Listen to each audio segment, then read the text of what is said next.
Hello? There you go. Hello, hello, hello.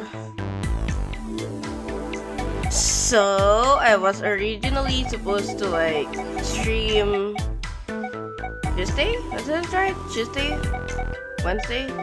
But yeah, for the past 2 days I was supposed to stream, but something popped up on my work and I had to do a lot of stuff to catch up on it. It was something went wrong in one of our projects and we had to scramble around and do some stuff to resolve it. I even had to go out and everything. And it was, it was an entire thing. So that's why I couldn't stream. Had to rush a lot. I was very busy, basically. In any case, okay. So last time,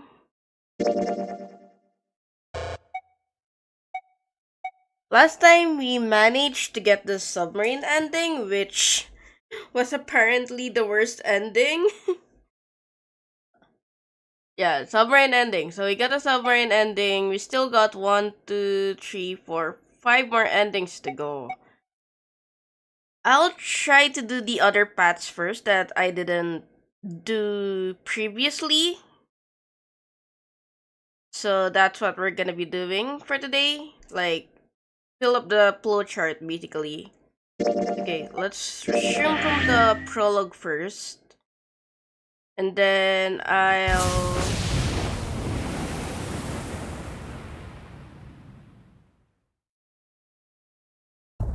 don't think anything's gonna change. I don't think. What? Ow! What? Yeah, that's not gonna change. So this was 5 door number. Last time we took door number 5 and then not door number 3. And then that's the submarine ending. So I guess as long as I choose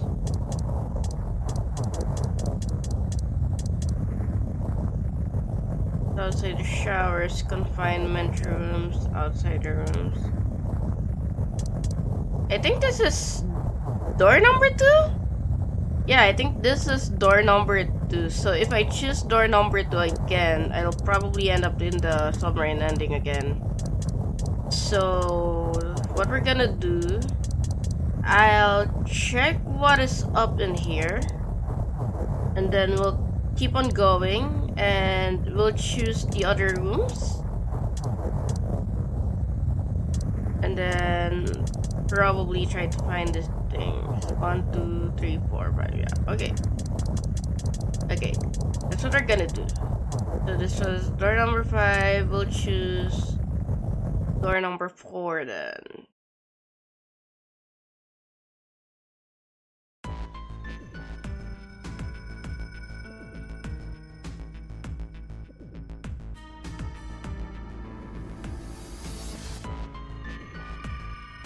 Have to do some skipping until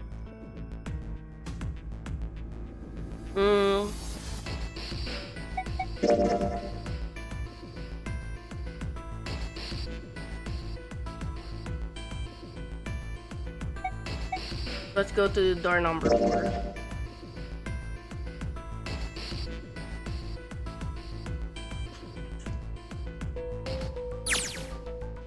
I'll go through door 4 with Lotus, Santa, and June. Okay. Ah! That's it. I hope I can find some more answers this time. There's nothing to worry about. I just need to stay by her side. June, Akane Kurashiki. This should be fine. It's no problem this way. I should see the other 4 off. He made no shows of affection.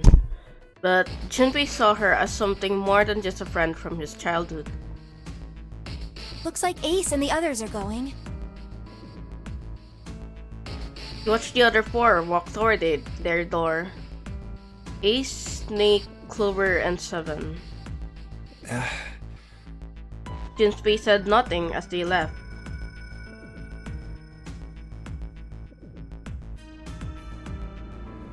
Before long, they had reached door 5. They talked to one another for a few seconds, saying things Junpei couldn't hear, and then laid their hands one by one on the scanner panel of the red.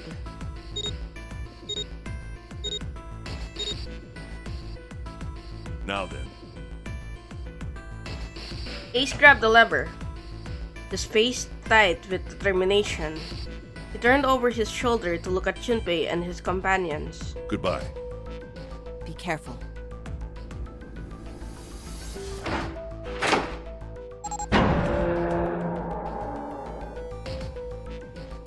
As Ace pulled the lever, the door swung open, the mouth of a great hungry beast.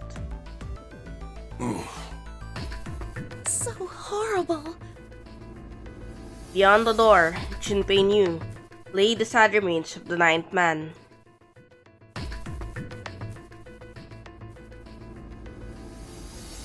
It did not surprise him that Ace, Clover, and Seven hesitated. The body was not a pleasant thing. What are you doing? We need to hurry. Snake had no such problems, as his blindness made him immune to the horror. Fair enough. He stepped through the door, his feet making a wet splash in the pool of blood.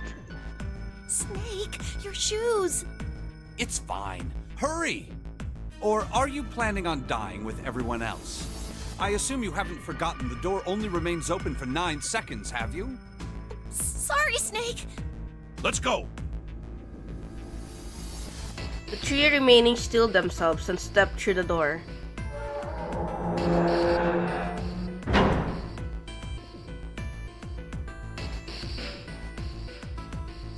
Door 5 swung shut, closing with the heavy finality of metal upon metal. Junpei and his companions scrambled to the door. Hey! How is it over there?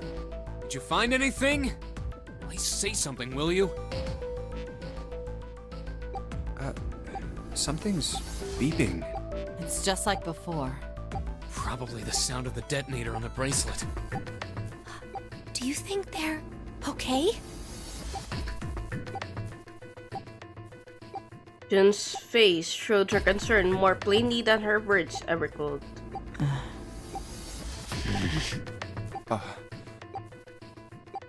Almost as though in response to her question, a voice rang out from the other side of the door.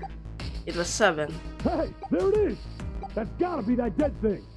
Come on, get over here! We gotta authenticate!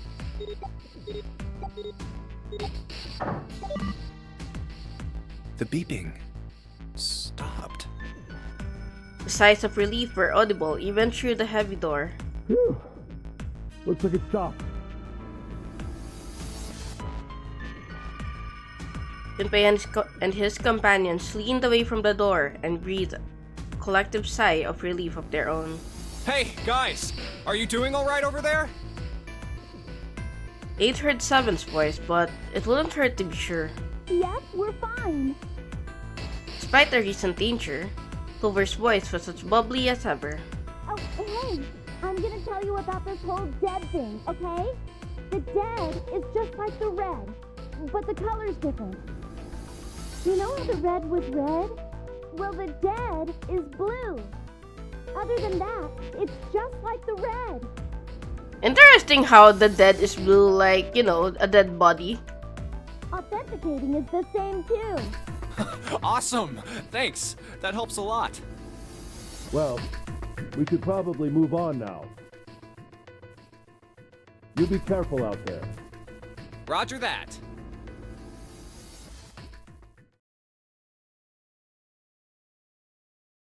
Junpei and the others left door 5 and headed toward door 4. Now it's our turn. I'll go first. He He stood in front of the red and placed each of their hands upon it. Hey, Tito Ghosty! Later! Have a good shift!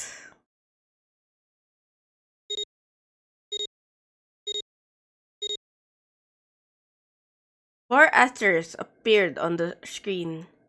Junpei grabbed the lever and turned around. Okay, we ready? Yeah. Sure. Let's go! None of them looked particularly optimistic, but their faces were set. Junpei nodded to them and turned back toward the red. All right, let's go. With strength and determination, he pulled the lever.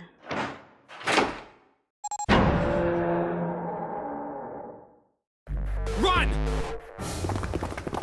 The four of them leaped through the door together. The moment they had passed through it, each heard a cold electronic sound coming from their left wrist. Oh, damn. In the center of each bracelet, a red skull appeared and began to flash. It's counting down. The detonator's countdown had begun.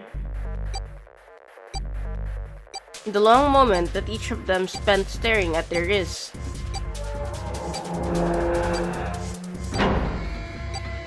the numbered door behind them closed. Sound of metal on metal reverberating down the hallway. We can't go back! We need to hurry and find the device! Hey! Where the hell is the dead? How would I know? Don't give me that crap! Start looking! I already am! They began to run, eyes looking frantically for the device that was the key to their salvation. The hallway they found themselves running down was a long one, easily 300 feet in length.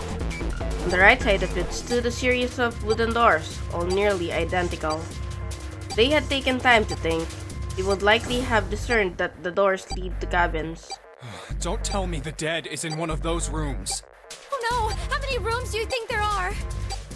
Junpei was too frightened to count properly, but at his best guess there were 7 or 8 of them. Ah, fuck! We don't have time to count! Junpei ran to the nearest door. We just need to open them all. He grabbed the knob and shook it hard. It won't open. Didn't feel locked, or like someone had hammered an iron plate over the other side of the door. Junpei turned around to find another door and saw that his companions had already run to doors of their own.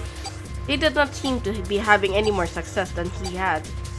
Their own words confirmed his fears. Shit, this one's no good. Same here.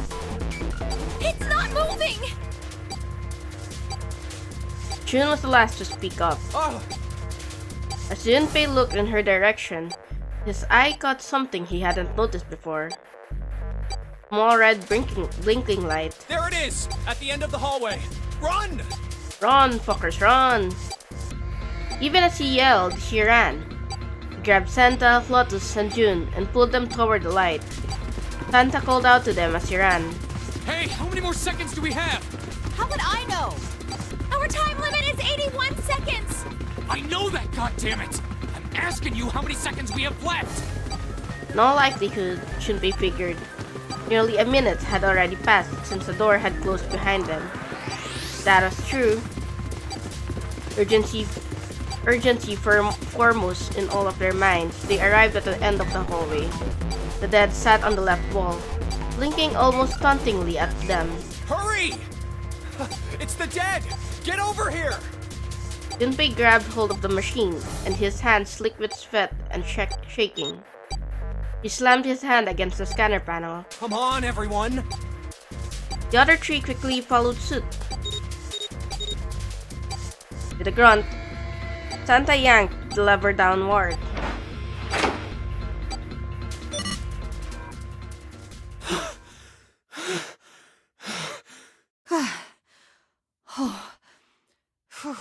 They did it!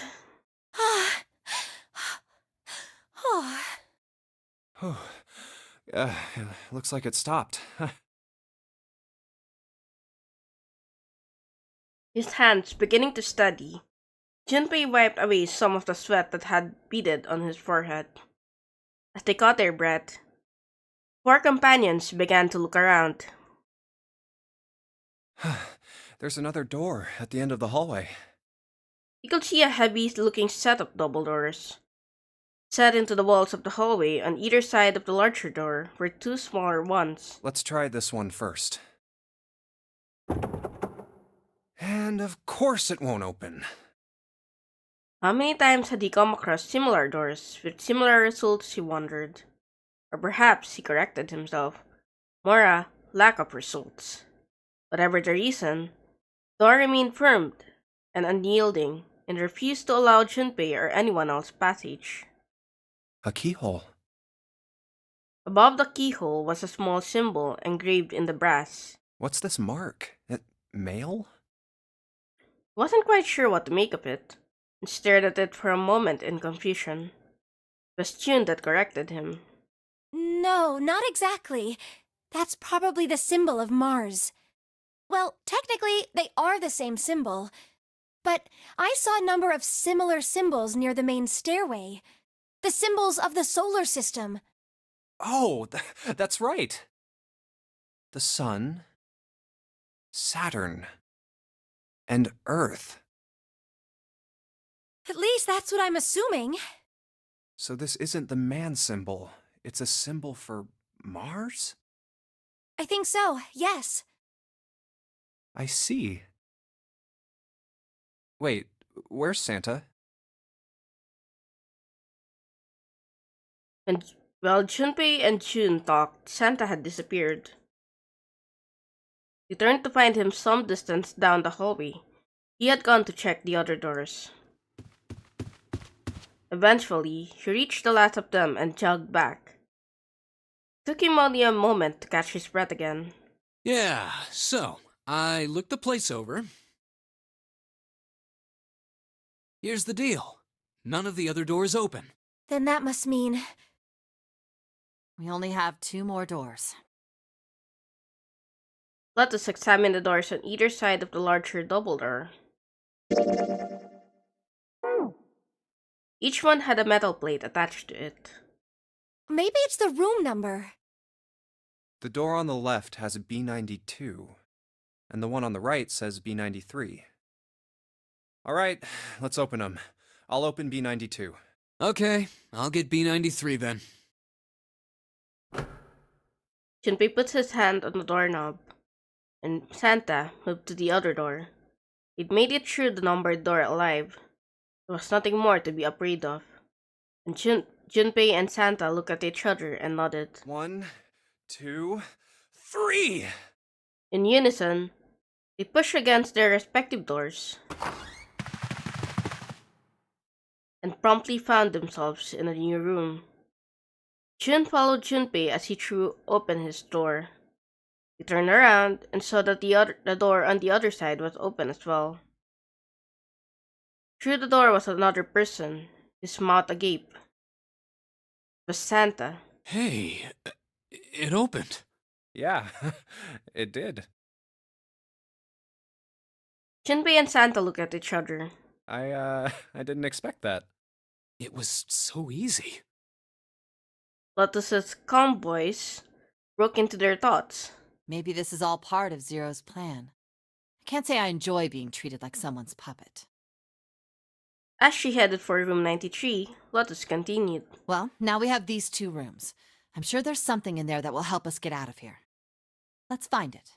Santa and I will search this room. You 2 take the other one. All right. Okay.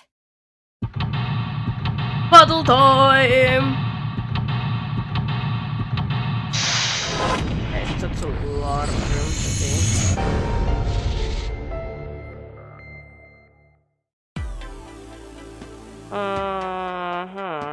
I mean, room 92.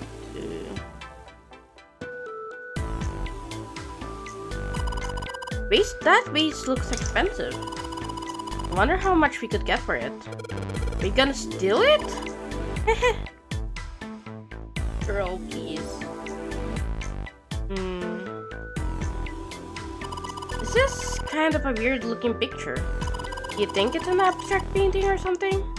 It looks kind of like a demon with an elephant-like nose. Fucking on a human being's brain. Girl? Where the hell did that come from? What's your brain made of? I'd say I'd mind finding out a little more about what goes on. You are a freak, Junpei! You are a freak!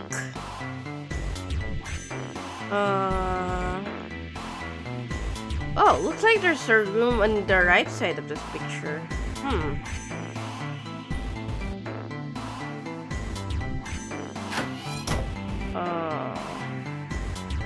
Just a shower head.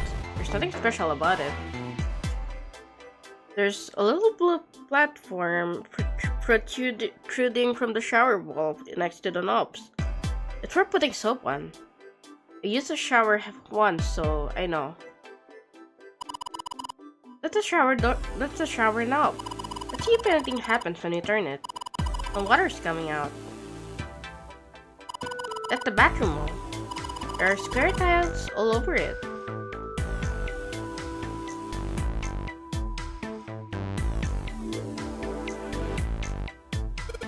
Shower curtains, huh? Let's try closing it.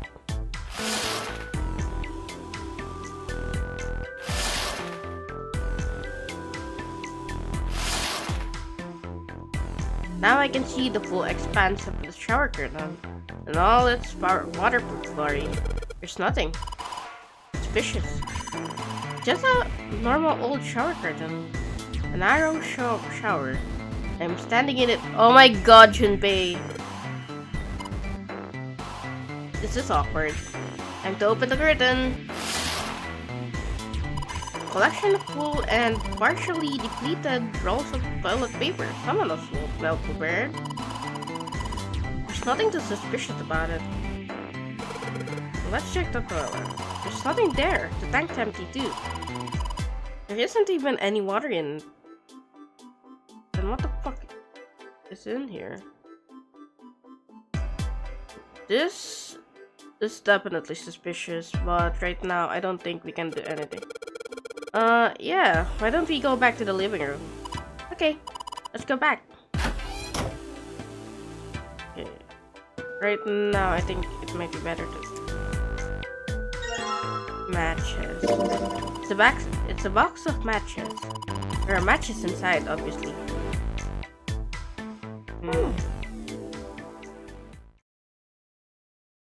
Junpei looked down blankly at what he was holding, then up at Chun. Oh yeah, how's your fever? You feeling better now?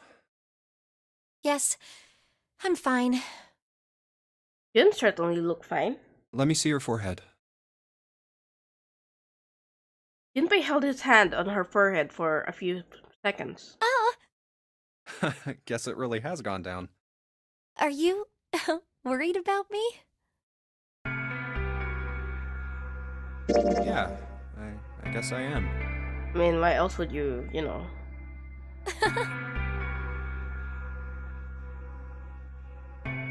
Chun blushed and giggled. By the way, Jumpy, Hmm? how did you end up here? What do you mean? I told you earlier, didn't I? There was a man with a gas mask when you got home at night. You inhaled some white smoke and passed out. When you woke up, you were on D-Deck. Damn straight. But is that really the truth? What? Jumpy, are you hiding something from me? No, why would I? Well, if you think about it, this is awfully suspicious. I mean, why would two childhood friends bump into each other in a place like this? True. Hey, I could ask you the same thing. Are you hiding something? What would I hide? Well, I don't know. Anything. I mean, you're hiding it. How would I know? You mean like the number of men I've dated? Oh my god, you're both freaks. Junpei's heart stumbled over itself. Do you want to know? He had to admit, he was a little curious. Don't worry. He smiled at him. Only 18. 18? Yeah. Times 0. Oh my god, this girl. Yeah, I guess I just haven't met Mr. Right yet. Chun looked a little embarrassed and scratched the back of her head in a desperate attempt to seem nonchalant. Yeah, I see. Oh my god, way to make it obvious, Junpei. Junpei coughed quietly in much the same way. Anyway, I'm not hiding anything. Just like you, Jumpy. When I woke up, I was on D-Deck. Well, you do have a point. I mean, why did Zero pick us? We haven't seen each other since elementary school.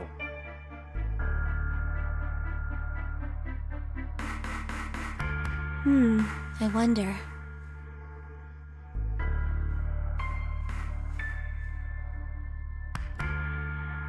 June nodded, and for a few moments she had the faraway look of someone in deep thought. Look for what connects the victims. That will lead you to the culprit. Do you remember Seven saying something like that? For what connects the victims? That will lead you to Little Crow. Yeah, I do. So? Well, that's what I'm saying. I think this must all have something to do with a classmate of ours. You got any ideas who it might be? No, nothing. Oh, Well, if it had something to do with school, then it could be one of our teachers, or maybe the principal? or the janitor, or the lunch lady. True, Junpei, true. Oh, I can barely remember any of them. Gold girl. Yeah, I know.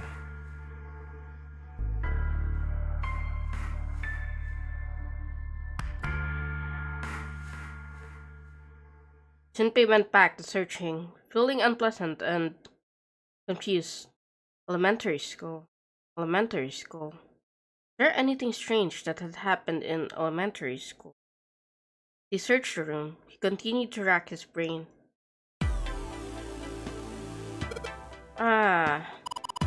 Jumpy, what are you doing? We don't have the time to be relaxing on a sofa. The display case. But there's nothing being displayed. How sad. Looks like the drawers are empty too. It's a round wooden table.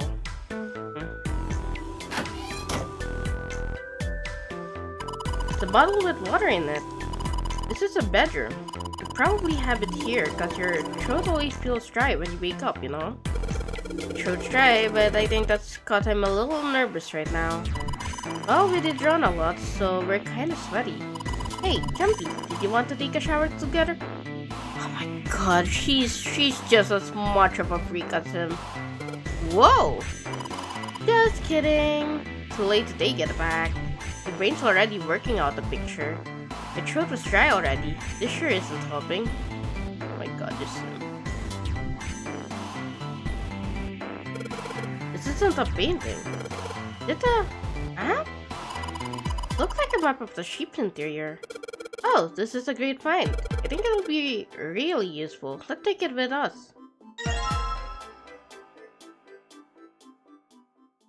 Junpei took one last look at the map and then folded it up and slid it back into his pocket. Jun looked up as he closed it. This This ship is bigger than I thought. Yeah, it's probably about probably 900 about feet long. 900 feet long. Must be one of those Must fancy be one of those cruise fancy ships. cruise ships. Of course, it Of course, doesn't really it look doesn't like a cruise really ship. look like a cruise ship. Everything in here Everything is in really here is really retro. Even if it's Even just if it's just some sort of style choice, sort of there's just style too choice. much. There's just too much. Do you remember what Do you Zero remember said? what Zero said? On April 14th, 1912, famous ocean liner Titanic crashed into an iceberg. After remaining afloat for 2 hours and 40 minutes, it sank beneath the waters of the North Atlantic. Do you think maybe You this think boat maybe and the this boat Titanic and have the something to Titanic- do with each other? Oh my god, this is where the knowledge from the other timelines comes in because Seven also mentioned something about this ship being a hospital ship. that was like supposed to be sort of like the twin of Titanic. So that's why there's like this cruise looking areas, but the area that we go to in the future is more of like a hospital. That's a That's good a good point. point. I doubt he I would have doubt he mentioned would it have if there mentioned wasn't a it reason. if there wasn't a reason. Junpei took a moment to look around the room. Hmm. Hmm. Do you think this You boat think is this boat is a replica of the a Titanic? replica of the Titanic? A replica? Yeah, you know, like a copy of the actual boat. Who on earth would make something like that? Fans, crazy Titanic fans. True. No way. Do you even know how much money that would take? I mean, no, you're right. You're right. It's very expensive. No idea. But all they've got to do is break even, you know? Break even? Yeah, they could use it as a cruise ship. You make a replica of the Titanic, and then call it Titanic 2, and then expect people to. You know what? Never mind. Because I suddenly remembered the submarine thing, and you know the submarine that imploded. So I was going to say, who would be stupid enough to ride a replica of the Titanic with a name Titanic 2 on it? And then I remembered, alright, people would be going for it. Climb aboard a piece of history, sail around the world in the resurrected Titanic. Hell, with marketing like that, they'd probably have more customers than they'd know what to do with. Do you really think people would want to ride on a ship with such an ominous past? Oh, Jun, you have no idea. It's the site of the worst accident in history. Over 1,500 people died. I wouldn't be surprised if you'd get cursed just for going. Suddenly thinking of the submarine. A curse, huh? Jumpy, do you believe in that sort of thing? You know, curses and stuff? Nah. Sorry, but I can't really say I believe in that kind of stuff. Tact was not one of Junpei's many better qualities. What about you? Nah, I guess that's kind of a dumb question. Yes, I do believe in curses. In fact, I think it was a curse that sunk the Titanic. What? A curse sank the Titanic. The curse of the Egyptian mummy. What? What the fuck are you talking about, girl? Junpei couldn't understand how Jun had maintained a straight face to say that. Supposedly, the Titanic carried the mummy of the priestess Amun-Ra. What? Which was stolen from a pyramid. What? And they say that the mummy had a history. Everyone involved with it died mysterious deaths. Come on, I'm sure you've heard of it before. Those who open the coffin will be forever cursed. Haven't you ever heard that one? I mean, I've heard of it. I bet Junpei. So you're saying the Titanic sunk because of that curse? That's right! Jun's eyes had lit up with excitement, like a child with a new toy. That's stupid. I don't buy it. It's true! How can you be so sure? That mummy wasn't just a normal mummy. It was really mysterious, totally unbelievable. What is so unbelievable about it? Well, supposedly, she was really pretty. Pretty? Yes, But she was a mummy. that's right. She wasn't all shriveled up or rotten or anything. She almost looked alive. Oh, okay, I get it. Okay, it's that thing. I don't remember the name. Where your body turns into some kind of wax? Yeah? The fat in it turns into something kind of like candle wax, right? And Yes, saponification. That's not what it was. huh? That's not it. She wasn't wax. Then what was it? They say that she was frozen. What? Frozen? That's right. The whole body was frozen solid. You know how a human body is more than 60% water? Uh-huh. Well, all of that water was frozen. Hmm. The story says that from the time of its discovery all the way through to when it got put on the Titanic, even though it was carried through the desert, her body never melted. That's crazy. I think so too, but maybe it's true and we just didn't know about it before. I didn't know? Yep. Maybe it's common Ow, sense fuck. to eat shaved ice in the desert because it lasts forever. Huh? Huh? Nah, that seems too silly to be true. But maybe it isn't. It just appears that way because you didn't know it was true. Well, yeah, Chun and Junpei talked a little more, and then went back to their investigation. But even as they did, his mind went back to what she'd told him. ice that doesn't melt, even in the desert? Does something like that really exist? No, even if it did, it wouldn't really be ice anymore, would it? She's really matching her freak. It's so funny. They're made for each other. The more he thought about it, the more his head hurt. Like he'd eaten his ice cream too fast. A wooden cupboard. There are cups inside, surprising no one. Look, there's two pillows next to each other. Guess it's a double. Huh? What's up? You're turning red. Oh man, is your fever back? Hey, are you alright? You need to lay down for a minute. I'm fine. I think it's still a little early for that. Oh my god, this girl. Oh my god, she's so damn bad for him. And Junpei doesn't even notice. Huh? Hey, seriously, are you really okay? Light blue blanket with some signs on it. Once made the bed, or at least never unmade it. Only bed sheets under the blanket, nothing exciting. The bed frame. Now we don't have to worry about falling off. It doesn't turn when I sleep. She's blushing again. Girl, please. What the hell is she thinking about? Girl! There's nothing else. I don't think there's anything else. Yeah. Okay. Open this. Oh, hey, there's the key. The dresser key. Key, do you think it's the key to the dresser? There's nothing inside. This is the mirror for the dresser.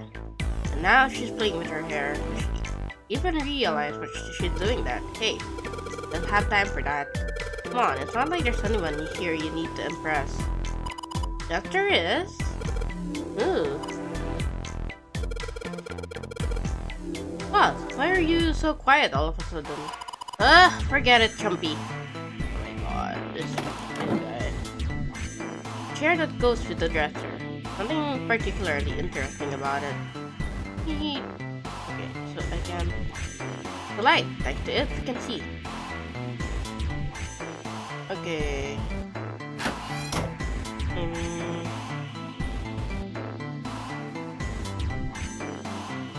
Chumpy, where are you going? I was thinking of going over to Lotus's room. Why? What do you mean why? I'm just gonna go check up on them.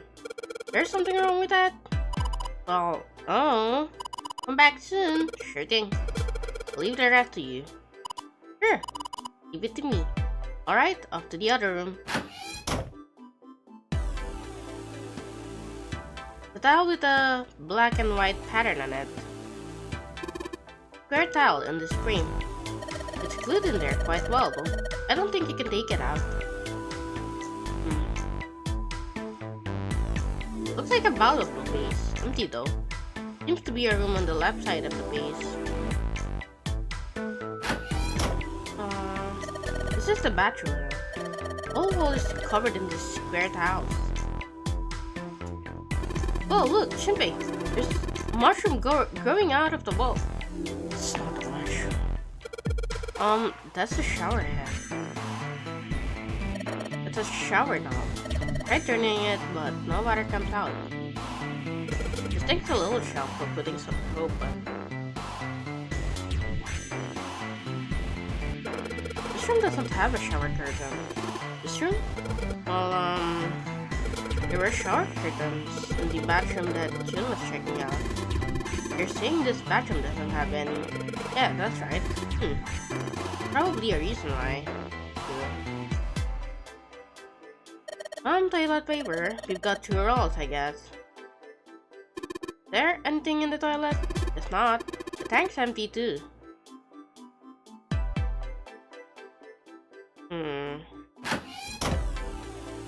Okay, go here. Hey, check this out. This is a pretty nice sofa. I know. It's a shame I can't take it back with me. Candle with a candlestick. Might come in handy. Candle Jimpy. On an iron candlestick. That's a pretty big candle. Light it, it'll probably get really bright. Wait, okay, let's combine that. I know. If I use these matches to light the candle. And there we got our split candle. So you lit the candle. I'm sure it'll be a light in dark places when all other lights go out. Perfect. Well, this is a display piece. Check it out. This plate and shit look really expensive. You wanna take a look? That's the plate. The style. I think I've seen it somewhere. Yeah, I know. Kinda looks like the one we saw in the other room. Wait. Maybe we can use this here? Damn, guess this is the wrong key. Oh, that means there's gotta be another one somewhere around here. Otherwise, we aren't gonna be able to open this thing. Okay. There are a number of expensive looking plates in here.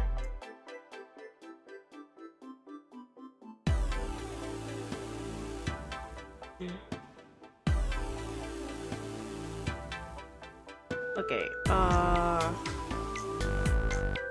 go in here. Jinpei, I don't mean to pry, but you lit the candle so we could check that room over there, right? I mean, it is dark, you know. Yeah, so, well, you need to take it with you then. Otherwise, there's not really much point lighting it. Awesome. With the light from the candle, maybe we can take a look around here. But it gets so hot when I hold it. I want to put it down. Well, why don't you set it on top of that dresser?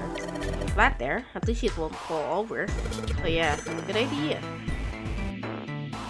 That's there, perfect. Hey, got pretty bright. Now we can look around a little. Okay, I can open this now. Let's see if this, yes, it worked. Give me that, open up. Got it. That's a strange design. Is it ceramic? Doesn't look like there are any puddles in it. Oh, I think I'm gonna have to like...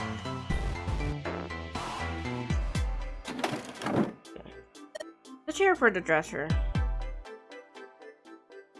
This is the mirror for the dresser. Damn straight. Nothing weird about it though. The light, man. Can you figure that out on your own? Hard to tell if it's burned out or not. Of course, now that we have the candle, I guess it doesn't really matter that much anymore. I know, but... Okay, I might need it. Bottle full of water. I don't think we're gonna need this for anything. There's a picture of an old cruise ship. Is it the Titanic? Hey, Jinpei! The cupboard! There's a freaking cupboard in here. Are you alright? Oh, don't give me that. Come on, a cupboard in a bedroom can only mean there's a thief in here. Really? Damn, there's nothing in here.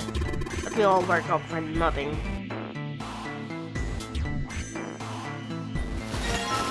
The curtain, huh? Well, it's got all these metal rings, probably, so you could hang it from something, you know. Yes, but it doesn't feel like a normal curtain. The way it feels, I think it's probably waterproof. Should make this a shower curtain. Shower curtain, huh? 2 pillows in a pile. Oh! A pile of pillows. That's supposed to be some kind of joke? Hey, kinda, calm down. Anything under the blanket? Nope, nothing suspicious around here. Okay.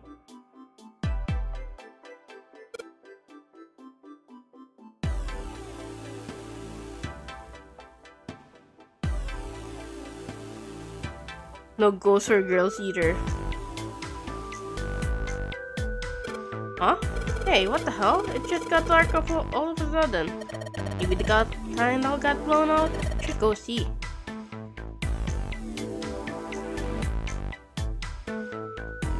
There's a candlestick covered in melted wax amount on top of the dresser. Hey, what's this? The top of the candlestick looks kind of weird. You're right, it's all bumpy. Oh, part of the candlestick where the candle goes looks like a key. Key, huh? I think I ran into a lock I couldn't open earlier. Okay. Let's go back here, and then we can use this here. Let's see if this candlestick will do anything. Yes, it's open. Alright, pull that shit open. And get this. Hey, don't you think that... Okay, I'm gonna Hey, have... Junpei, you got a minute?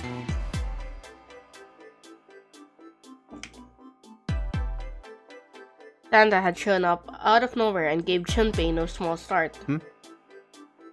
Here, take this. Santa pulled something out of his pocket. A bookmark? Looked like a bookmark. It had a 4-leaf clover in it. What is this for? Do you want me to read a book? I found it in between some of the cushions on the sofa. Pretty Pretty sure it ain't gonna be any help to us, but I figured we might as well hang on to it anyway. Then why don't you hold on to it? Santa gave him a wry smile. You know what I hate most in the world? Is it luck? I got 4 things. Hope, faith, love... I knew it! He's an edgy boy! Hope, faith, love, and luck? Damn straight. And you hate these things? Yeah, you got a problem with that? Not really, but... Junpei tried to figure out how best to praise what he wanted to say. What does a bookmark have to do with any of that? It's the 4-leaf clover, Junpei. Santa scratched the back of his ear and looked awkward. Well, see, each leaf on the 4-leaf clover has a meaning to it, okay? And that meaning is pretty much those 4 words. It's like flower language. Well, I guess it's not a flower, is it? So, leaf language, I guess? Yeah, you could call them leaf words. Leaf words. Junpei looked at the bookmark. Hope, faith, love, and luck. The meaning of the leaves on a 4-leaf clover. Hope, faith, love, and love. So, yeah, I want you to take it, okay? Just touching it gives me the creeps. Take the damn thing, alright? Santa pretended to shiver with disgust and shoved the bookmark into Junpei's confused hands. Here. What do you want to do? Fine, I'll take it. Decided to take it. After all, why shouldn't he? Alright, sure. I'll take it. He shoved the thing into his pocket and gave Santa a last confused look. Oh, man, I feel a lot better now. That thing was a real pain, you know? Do you really hate those 4 words that much? Yeah, well, they can all betray you, you know? Hope, faith, love, and love. Hope, faith, love, even your destiny. Also, give me a sec. I'm gonna go pee.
Hey chat, I'm back. Also, let me turn on my sound thing.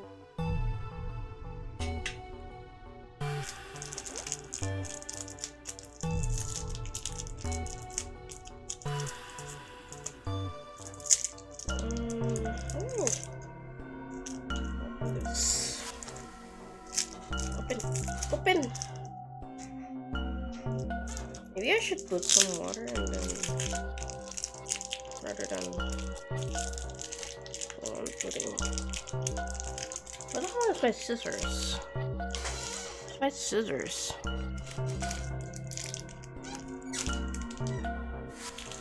Hello?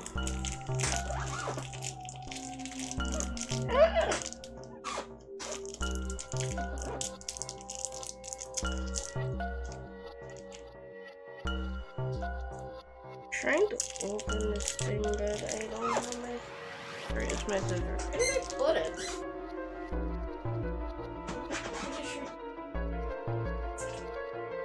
I might be wrong.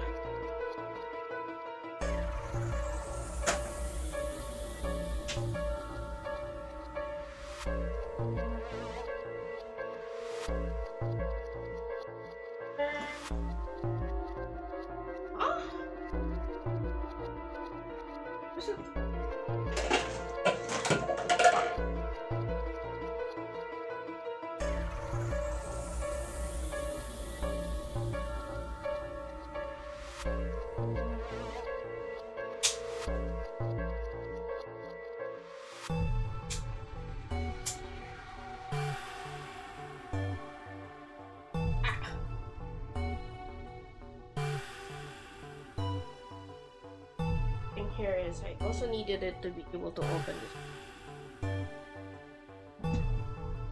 Where's my scissors? Is it? Is it?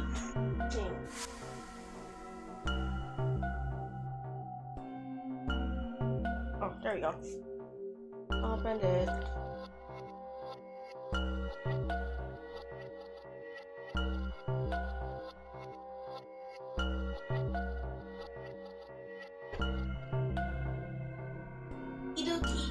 Sec, I'm gonna thing up and then I'm gonna go back.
Okay, I'm back with the water thing.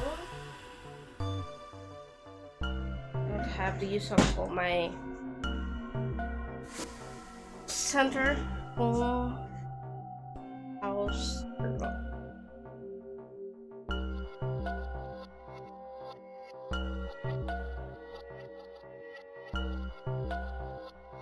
Go. Good enough.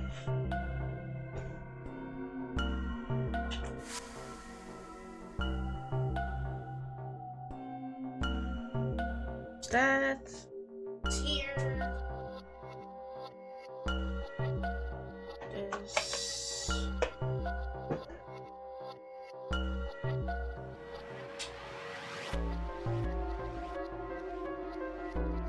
and it's on. Okay. Continue this thing.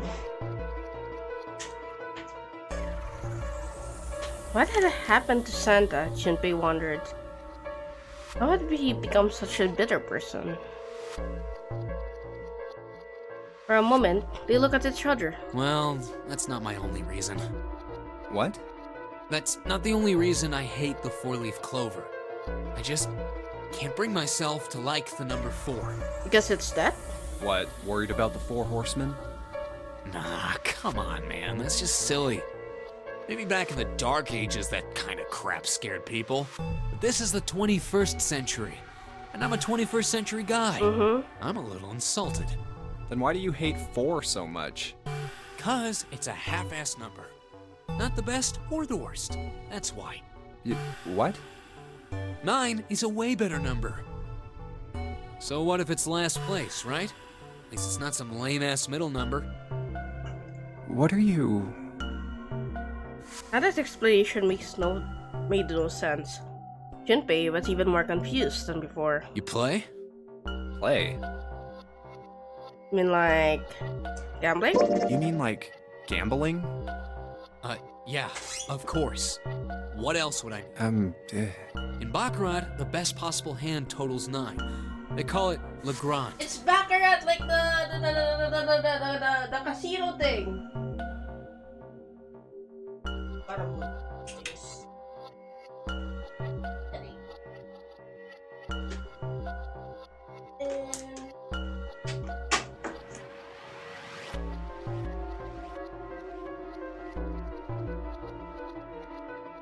The only problem is I don't have the extension. I not have the extension cord. I'm pretty sure I have an extension cord here.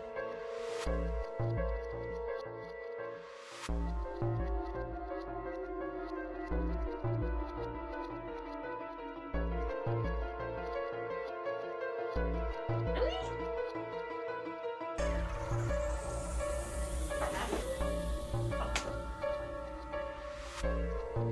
Right.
There we go.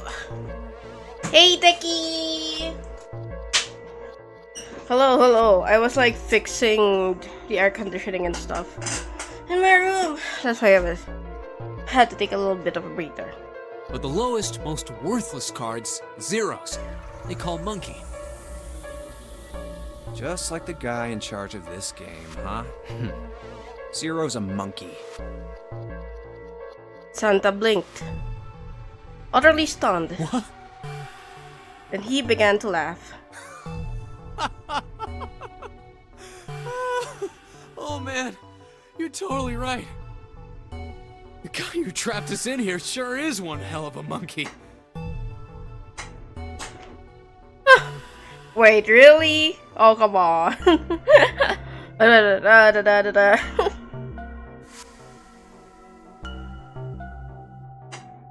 That was when Lotus spoke up. You know, if you think about it, the Nonary game is really a lot like Baccarat. Apparently, she'd been listening. And of course, it doesn't use any of that stupid digital root junk. You just drop the tens digit, and that's it. Still, it does have the same idea of your final number needing to be a single digit. Oh, yeah, I guess you got a point. And in both games, whoever has 9 wins. Thank you for the bats! Whoever has 9 wins. The person who makes 9 wins? Yeah. Wait, did you forget already? Don't you remember what Zero said? The door number 9. It is hidden, but an exit can be found. Seek a way out. Seek a door that carries a 9. So, if we want to get off this boat, we have to make a team whose numbers have the digital root of 9. And only the people in that team are going to make it out alive. Of course. I mean, wait, let me try something. It's like 1, 2, 3, 4, 5, 6, 7, 8, right? So what's the digital root of that? Oh my god! So if all of them actually survives, they can still get the root number 9. Huh! That's why it's called the Nonary game. What? Huh? You don't know? Nonary means something derived from 9, or base 9. It's derived from the Latin prefix nona, which means 9. While we're at it, the prefix for 1 is uni. Uni. You know, like the unicorn, the horse with 1 horn. 2 is bi, like binary. Or bice. Anyway. Binary means composed of 2 parts. 3 is tri. I'm sure you've heard that one plenty. Like trio, triple, and triangle. You get the idea. After that, you have quart, quinti, sext, septum, and so on. And of course, the prefix for 8 is octo, like octopus. It's called that because it has 8 legs. Get it? I see. So then Nona means 9. Lotus nodded. So, how many of us are trapped on this ship? That'd be 9. And what are the bracelet numbers we have? They go from 1 to 9. And our time limit? How many hours did we have? Zero said 9 hours. And finally, to get out of this ship, We need to find the door with a 9 that's hidden somewhere in the ship. By making a team with the digital root of 9. Lotus nodded again. and there you have it. The number 9 is everywhere in this game. He's got a real theme of 9s for this whole thing. No wonder it's called the Nona game. Somewhere far away, Junpei heard the creak of stressed metal.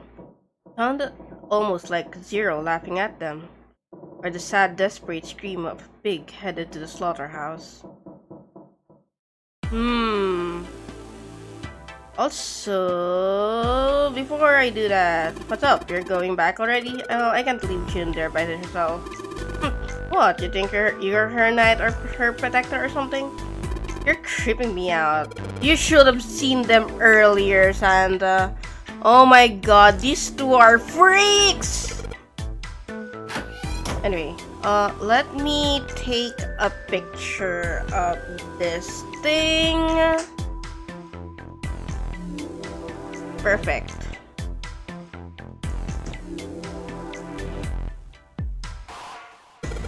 I'm gonna go check up on them. How many? Okay, I'll need one more. Go over here and then use this. There's a curtain rod running along the ceiling. Let's put the shower curtain on the hooks. Let's try spreading the curtains. Wow, that's a pretty obvious people. Somebody's really dedicated. Well, with a hole this big, you've gotta wonder if maybe they wanted to be caught. So you're saying maybe the one getting spied on was into that shit. I mean, they were into like those home invasion fantasies. Home invasion, interesting. I see. You two are real idiots, you know that. Wait. Then what was the point of let's try spreading the curtain. Okay, and then there's a hole in the curtain. If I look at it from a ways back, I can see a single tile. Alright, from here I can see what tile it is. Looks like it's this from the top. Okay, I don't hide that. Could be this one. Alright, looking through this hole I can see what that means. What?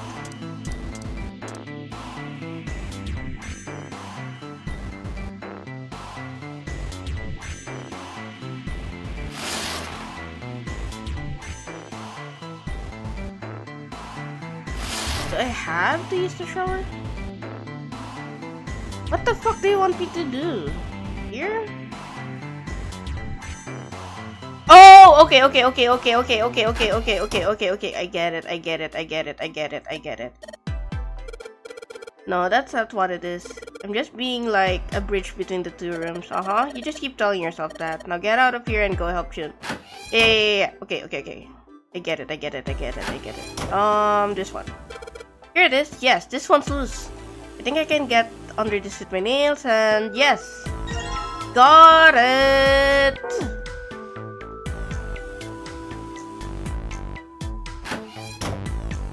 And then let's go back, and we can do this now. There's a tile in the frame, so I guess I'm supposed to put tiles in these empty spaces. Oh, Saturday. Oh no. I'm not gonna be able to join the Saturday because my aunt is leaving this Sunday, so she's gonna be holding like some sort of what they call this, sort of like dinner or something with the family. We're gonna be going out.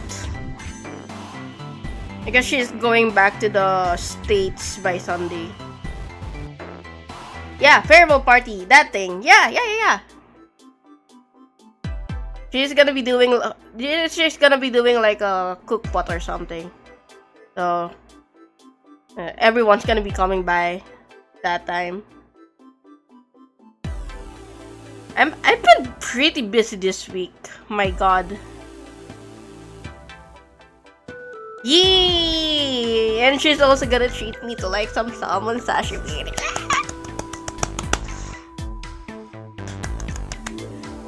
I'm actually excited. Salmon sashimi! Yeah, I've been very busy.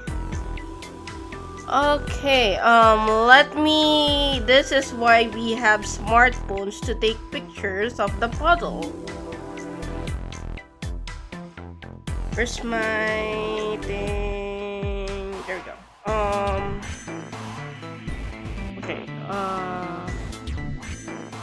that's right. No, this. Oh wait. Oh, there we go. And then this one is. Okay. No. Let's go out here. There we go.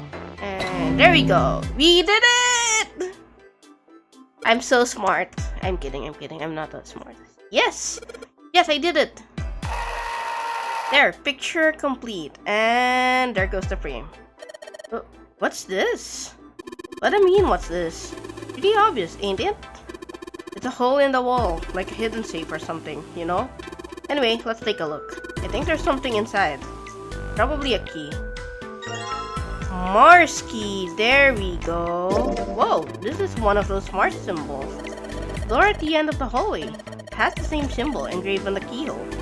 Then that's gotta mean, yes, we can use this key to get through the door. Perfect. Jinbei messed around a bit with the key he had and looked blankly at the picture that slid down. What's the deal with this picture anyway? Santa had only been mumbling to himself, but it drew Lotus's attention. She looked at the picture and paused. It's like one of those, sort of like psychological, thing in therapy or something where you have to like tell the doctor what you think is in this sort of like abstract picture, and they have this like list of, oh, okay, so you perceive this thing as this symbol, so that means you're probably something like this. I think I've seen this picture before. Or maybe I'm just pulling shit out of my ass. Where? In a book. There's a British biochemist named Sheldrake. He has a rather interesting theory. I saw this picture in his book. What's this interesting theory? Morphogenetic fields, which relies on the theory of morphic resonance.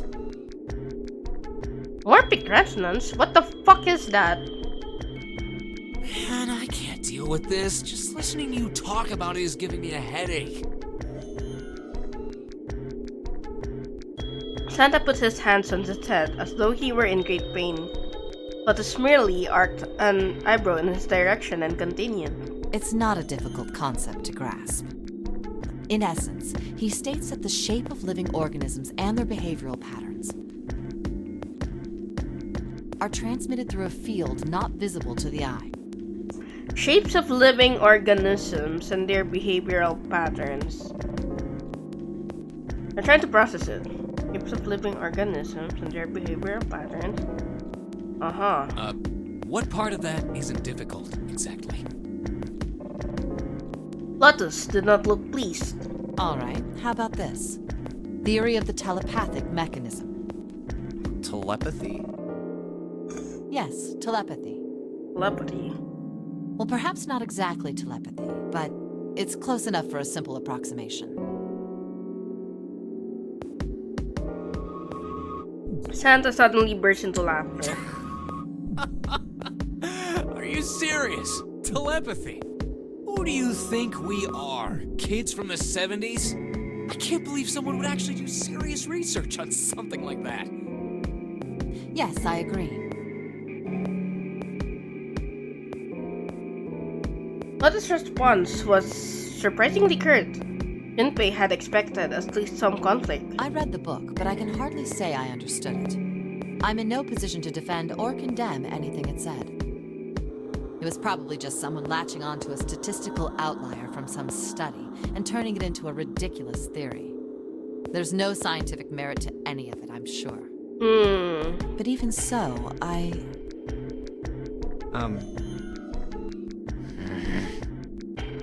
Anyway, I saw a picture like that one in his book.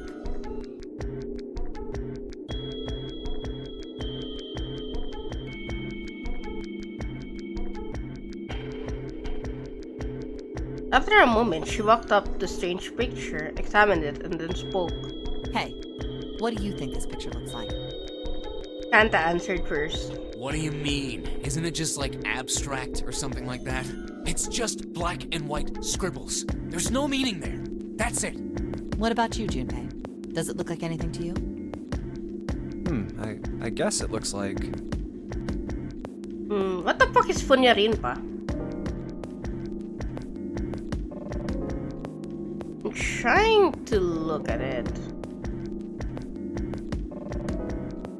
What does it look like? It doesn't look like anything to me. Maybe I have to look away harder.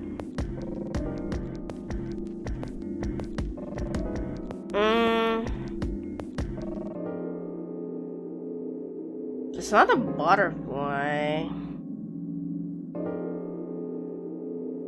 Wait, let me see. What the fuck is a Funyarinpa? Funyarinpa.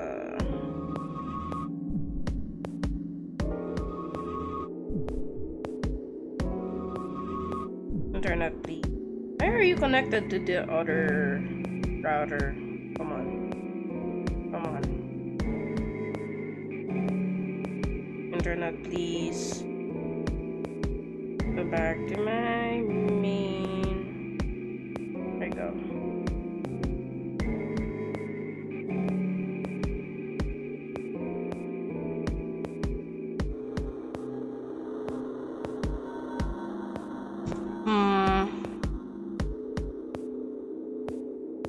It's just gibberish. Wait, actually, I'm starting to see something. Maybe it's a dog? Or maybe a dog. It's like one of those pit bulls thing. No, see, you got the head here, and then these are the front paws, and then these are the back paws. Junpei traced the black contours. Oh. See? Oh, I see it. I guess you've got a point. Anta, despite his constant aloofness, was clearly impressed. Junpei glanced over at Lotus. She looked stunned. How did you know? You're right. I didn't think you would have been able to guess that. Also, especially when you look at it from a farther distance, you really start to see the dog sort of like silhouette. So, now we know what it's a picture of, but I don't see how that helps us. Lotus nodded and began to speak. A TV show from Great Britain did an experiment once. They took two similar pictures. Both of them were difficult to identify, initially. But once you figured out the answer, you couldn't see it as anything else. These two pictures. The first was a woman wearing a hat. A woman The other wearing one, a hat. well, to make it easier, let's just say it was this picture of a dog. So, their experiment. First, they sent the picture to other parts of the world outside the reach of British airwaves. To Ireland, the US, Africa, Europe, etc. Then, in each country, they gathered a number of test subjects, roughly 1,000 people. They were shown the two pictures and asked, what does this picture look like to you? The results weren't really interesting on their own. 9.2% of the people saw the lady in the lady picture. 3.9% saw the dog in the dog picture. Then, 2 days later, they aired a new program on their show. During the 30-minute show, they broadcast the dog picture and its solution. The audience was estimated to be 200,000 people. After the broadcast, it was a safe bet that the number of people who knew the solution to the dog picture was at least that many. After another 2 days passed, they gathered more research subjects from areas outside the reach of British TV and radio. This time, they only found a sample of roughly 850 people. Naturally, none of them had participated in the first test. They were, however, given the same tests and the same 2 pictures. The results were startling. 10% of the people saw the lady in the lady picture. The previous test sat at a 9.2% success rate. Not much of a change statistically. The dog picture, however, produced a very different result. The percentage of people able to successfully find the dog, it went from 3.9% to 6.8%, a very significant increase. So do you understand? Do you realize the significance of this experiment? So it's like, when they showed the solution to the picture in a certain amount of population, they're sort of implying that it's basically affected the consciousness of other people in perceiving it as more of, as more of the dog. There was no way the second group could have seen the picture. Yeah, because I guess it also depends. They lived far away from Britain and couldn't have seen it. They also didn't have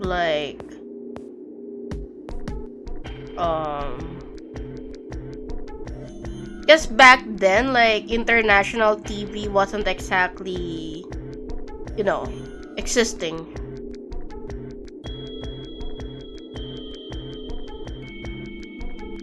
I guess you could say that somebody might have published it in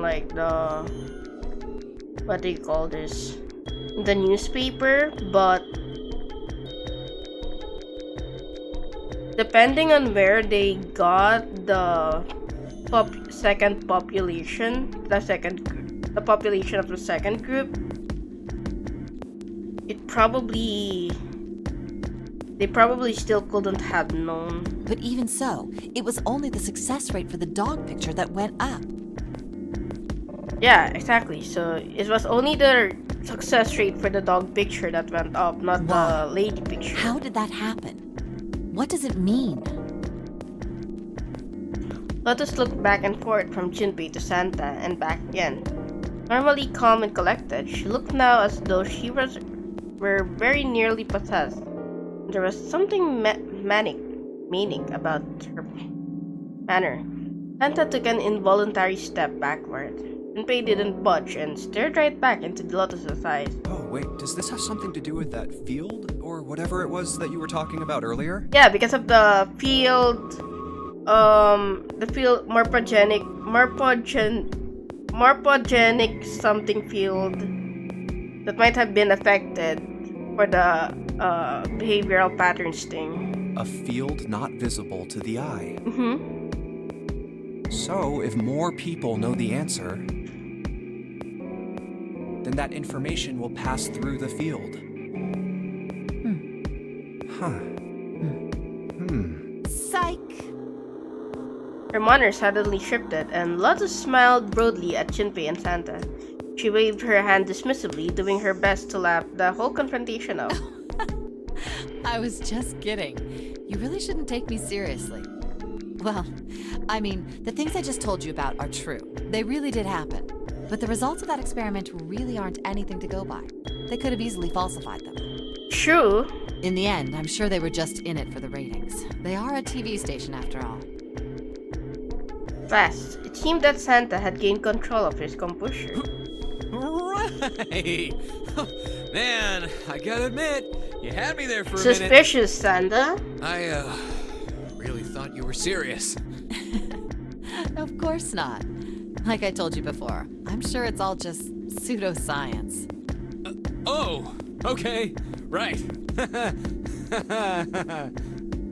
That laugh is so suspicious.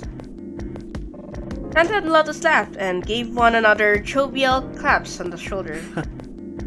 Junpei, however, didn't feel so much like laughing. Something felt wrong, unclear.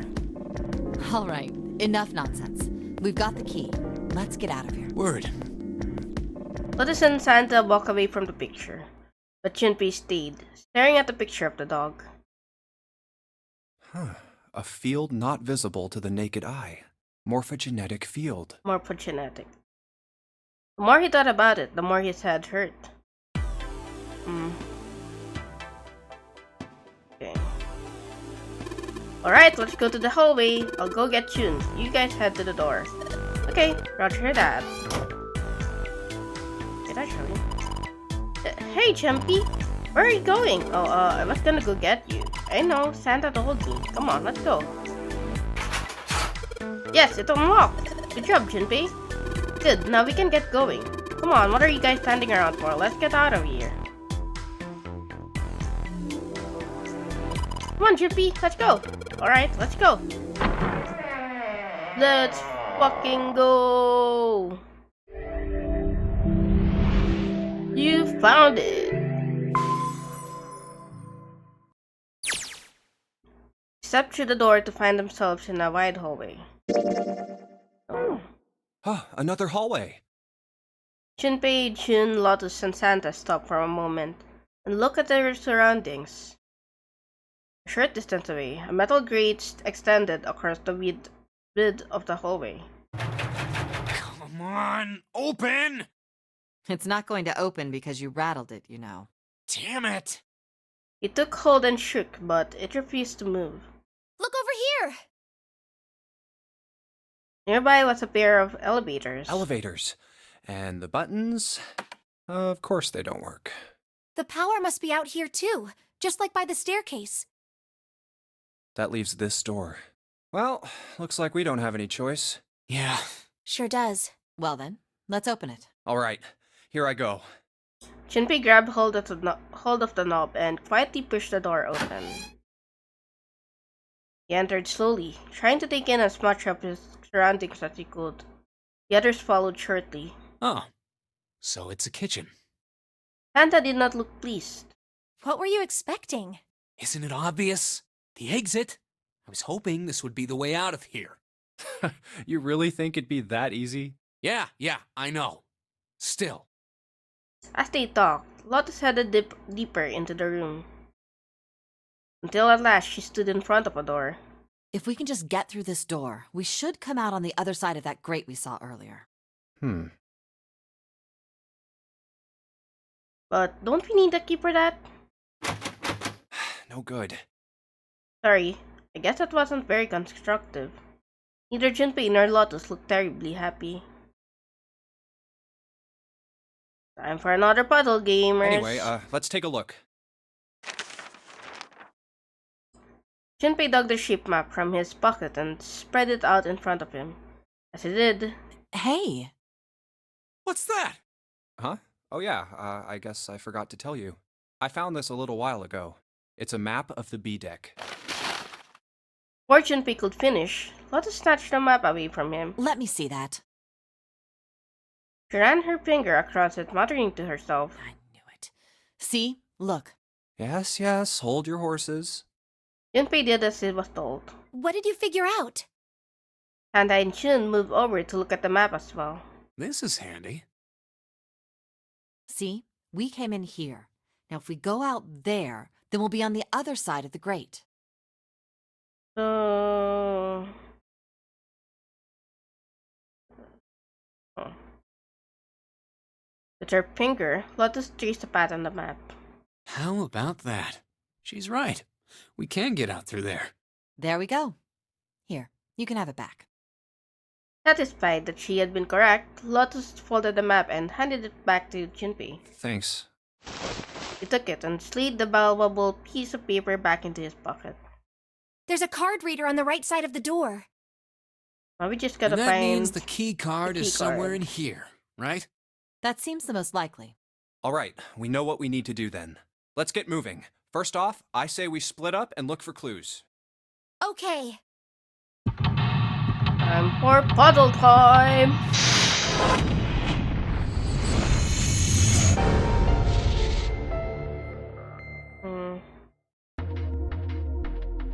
Should be much. A tank with a pipe coming out of it. Nothing really that special about it. Countertop. You've got a rolling pin and a colander. Nothing useful, in other words. Hey Santa, could you open that door, please? What the hell? There's no way I could open that thing. Guess you're getting to that age where your eyes start to go, huh? Oh my god, you'd better watch your mouth, boy, or someone won't live long enough to see that door open. This has got the two of them on edge. We gotta get out of here and fast. There's a light hanging from the ceiling. Give me a sec. What is he calling?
Back.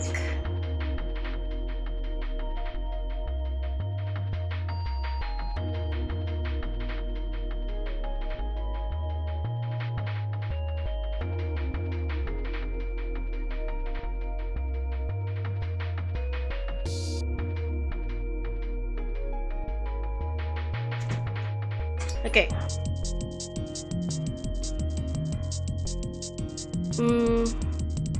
At the exit, there's a big old iron plate over the door. I don't think you can open it.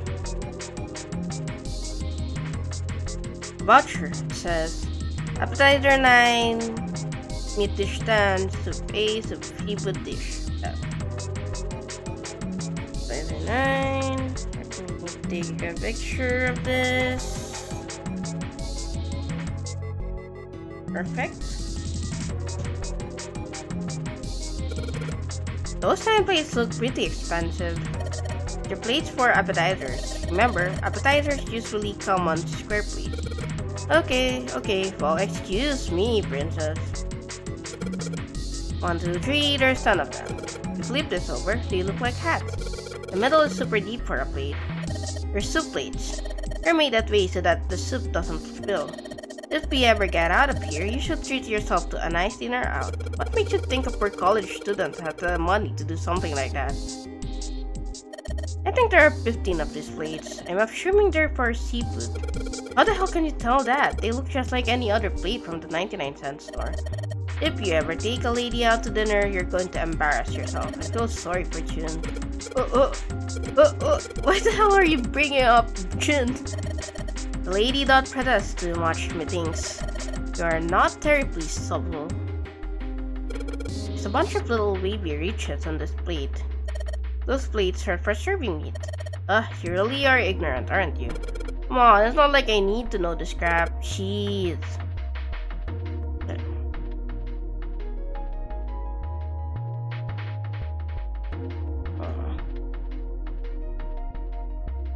An iron oven. Looks pretty heavy duty. It's probably industrial quality. I bet you could cook anything with this. Anyway, let's have a look inside. Damn, I knew it. It's locked. Wait, I did see a note. What did it say again? It's like 91018. Okay. So appetizer, meat dish, soup, and seafood dish.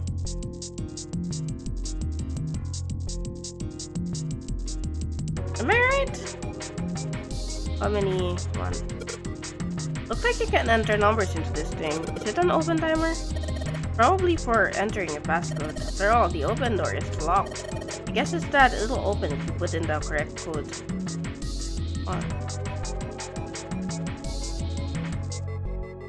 Okay, never mind.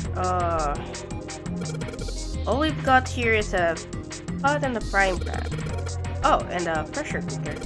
Well, I guess we could use some of those as weapons. What kind of idiot are you? Gonna run around holding that thing while you're looking for the dead? Hey man, it was just a joke. Why so serious? It's only a partition. There's nothing else worth noting here. There's some bottles of seasoning here.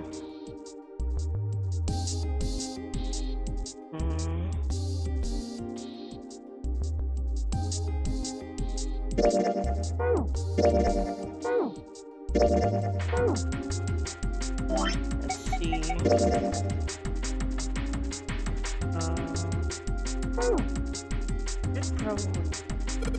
The partition that splits the room on the right hand of the wall. It's one of those swinging doors. You see them a lot in between kitchens and dining areas in restaurants. Without a door, you'd need to run all the way around the partition to get to the other side. That would really be a pain in the ass, huh? Well, I guess it's not really important, but still. Wow, this pot looks like it's made out of silver. Bet drinking tea from this pot would be really yummy. Spending a day of the Jun drinking tea. Would such a day ever happen to me? Grumpy? Oh, nothing. We don't really need hot water, so we should be moving on. A lot of notes.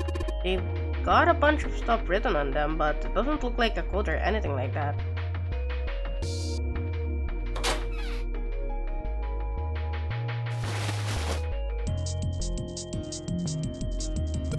There's milk in here. Milk in an iron barrel. Judging by the rot, it's probably really old. Maybe we shouldn't open it up. I don't think it'd be a pretty sight. It's just cheese! Hey, there's something behind the cheese. You're right, why don't we move some of the cheese? Right guys, time to move it. Jun and I need to look behind you. There's a little green bottle back there. Bottle of oil. Oh, hey, oh look, cooking oil. We'd probably use this to make something slippery. This is Gouda cheese, the most famous Dutch cheese. You don't cut open the casing, it usually won't go bad. So you can store it at room temperature for quite a while. So we can eat this? Most likely. I'm not hungry at all. I guess it's hard to get hungry in a situation like this.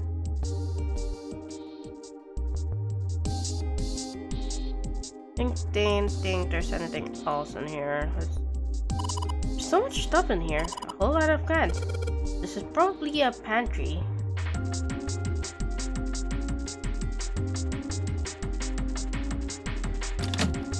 knife.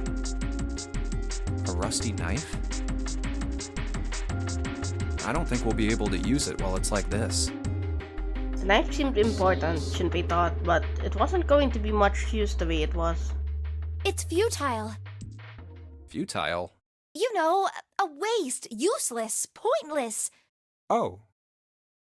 Any particular reason you wanted to bring that up?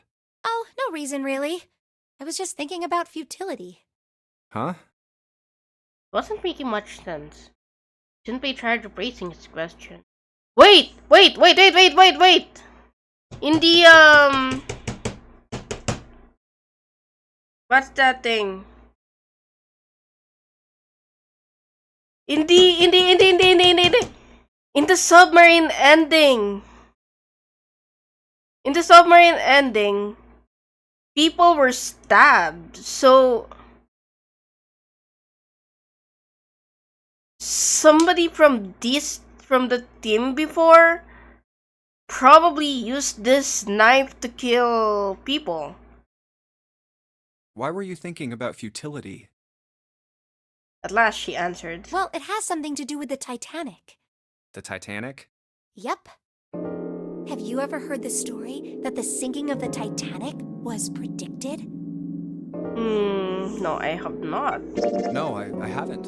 What is it? In 1892, 14 years before the Titanic sank, a novel was published. It was called Futility. It was written by an American novelist named Morgan Robertson. The story was about a big cruise ship colliding with an iceberg and sinking. Of course, if that was the only similarity, there wouldn't be any reason to mention it. It wasn't, though. The name of the ship, its nationality, course, departure time, size, displacement, maximum speed, number of passengers and crew, Seriously? the number of lifeboats, even the location of the accident itself, and the cause and the location of the damage. Everything matches the Titanic almost exactly. Huh? It was almost as if he'd seen the whole thing happen. Ain't no This way. book was written 14 years before the Titanic Ain't sank. no way. But that's not all. It wasn't just futility that predicted the sinking of the Titanic. There were two other similar stories written by a man named William Thomas Stead. Both of them before the accident. I'm curious if that book actually exists.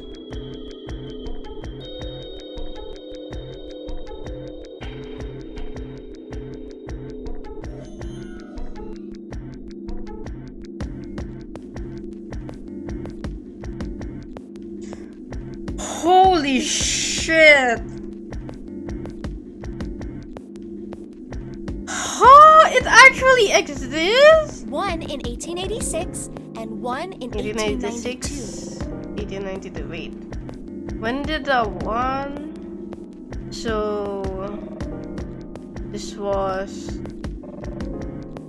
1892. 1886.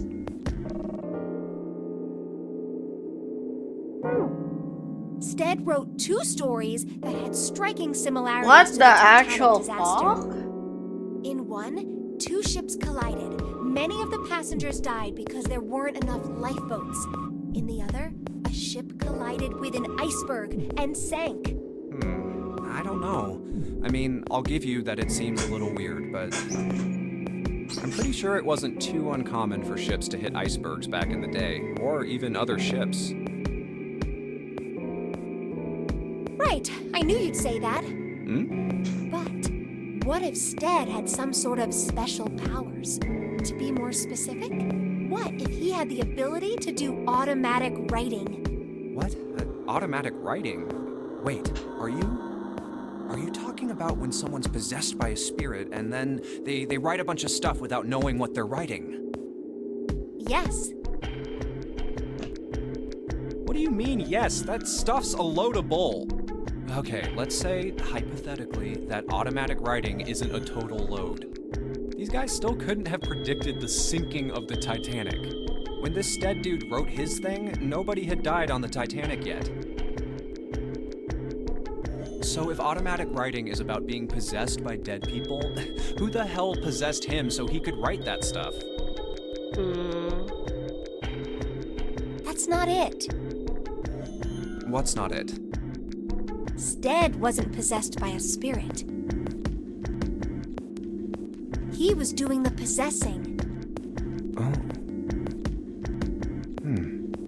What are you smoking? William Thomas Stead was a passenger on the Titanic. He just wrote down what he saw with his own eyes 20 years before it happened. He decided it was probably best to say nothing. What Jin was saying was insane and utterly absurd. If he tried to take what she was saying seriously, he'd go mad. Well, Oh my god. Junpei smiled uncomfortably. Well, why don't we talk about this some other time, okay? Huh? But... Her voice trailed off, and she glanced at the floor, troubled. Come on, let's get back to it. Junpei tapped Jin gently on the shoulder and awkwardly reached around her to pick up the knife from the box.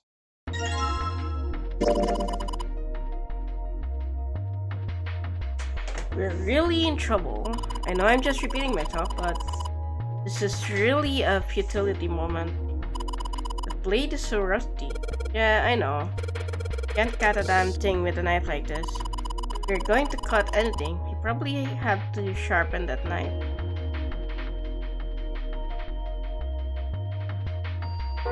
Wait, did June mention that because I did the submarine ending?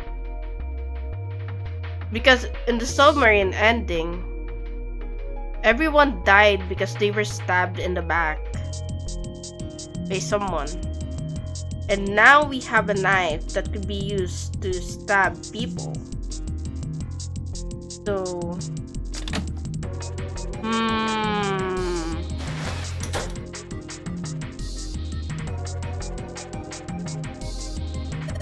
bolt, and it's really rusty. Will this even open? You won't know till we try, but give it a shot. Alright, let's see if you're gonna come out. It's not. Damn, no dice. Okay, before I do that...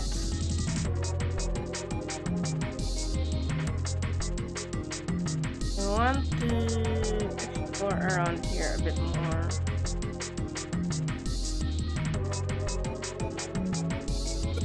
Alright, it's going. Do you think this was all part of Zero's plan? Probably. Kinda hard to believe there's a chef on board or somewhere. Wonder what this drawer is. See the metal grate on top of the grill? You make it like that so that the fat and juices can drip off the meat while it cooks. The drawer seems to be stuck. It won't open. Wait. Can't use that? Guess not. Looks like the area under the plate opens up. No, you can't. Already checked. It's still shut. I think that's where the hole goes.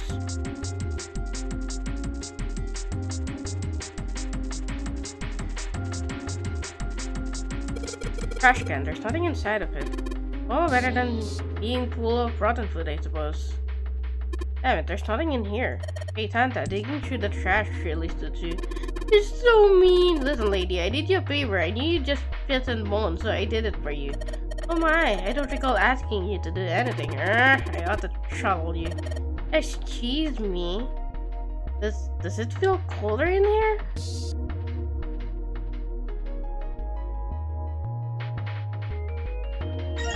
Whetstone. A whetstone? What are you planning to do with that? Oh shit, don't tell me you're gonna try and smash open the guard reader. Are you an idiot? You do that, then we'll never get out of here. Oh, yeah, I guess that will be bad, huh? This whetstone's only gonna be useful if you need to sharpen something. Yeah, and I have it. The blade of the knife is getting sharper by the second. Should be able to cut something pretty good with this. So I guess you managed to sharpen the knife, Junpei. Or are you gonna stab with that? Hold on. You could probably cut something soft with that. I know, that's why I did that. think it still got water in it. There's a couple of plates in there, but I don't think they're gonna help us much.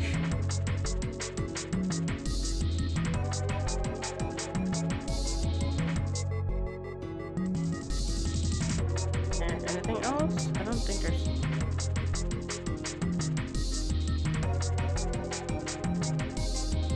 Okay, let's go here then. And let's do this. This bolt is trusted in place, won't budge. First, maybe if I put some all on it. Hey, just a little bit of oil, and come on, you little son of a bitch. Whoa! Ha! Yes, got you, you little bastard. You did it, Chimpy. You're so smart. Yeah, I know. Junpei walked into the room. A blast of cold air washed over him. Almost instinctively, he pulled his arms tight across his chest, doing what he could to conserve body heat. Oh, it's cold in here. What is this place? Are you blind? It's a freezer. And his teeth had already begun to chatter. Hardly surprising, the freezer was far too cold for someone dressed as he was. Lotus, however, was in an even worse situation. Oh, no way. That's way too cold for me. I'll freeze solid in seconds. Sorry, but I'm afraid I'll have to pass on this one. I'm going to leave the rest to you. Thanks, girl.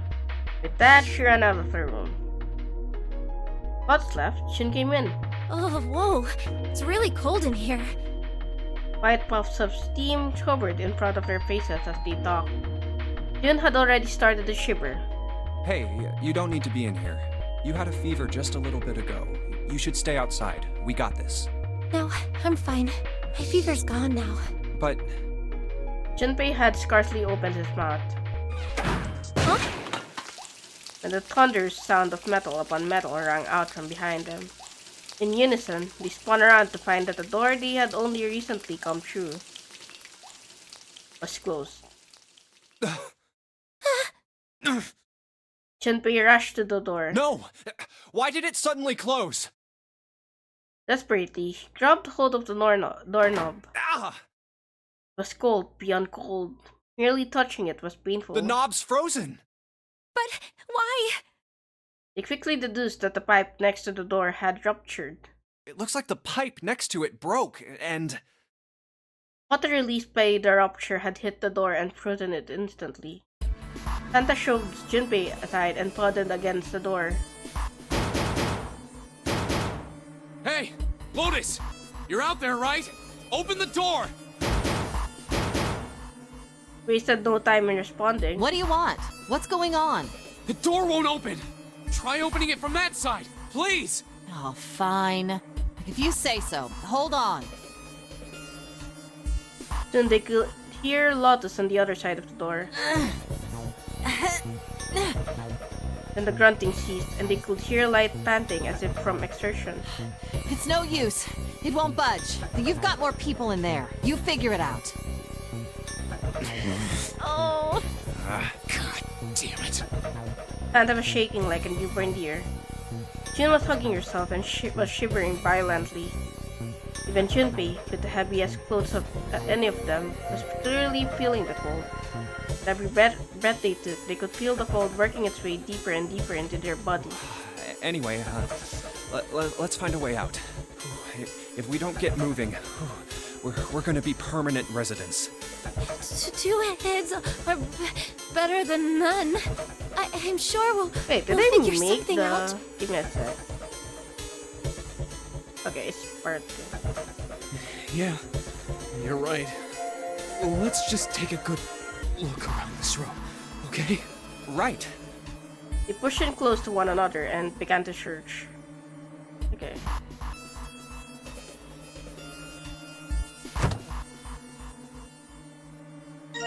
Dry ice. Can you make that stop cause an explosion if you seal it in something that's airtight? Good? Yeah, didn't you do that in school? Should never underestimate the power of expanding gas. Junpei picked up the dry ice with his sleeves so as to avoid burning himself. Dry ice is just frozen carbon dioxide, right? Yeah, it is.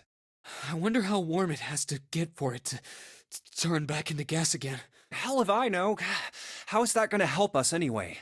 Oh, well, I figured we might be able to use it to get out of here.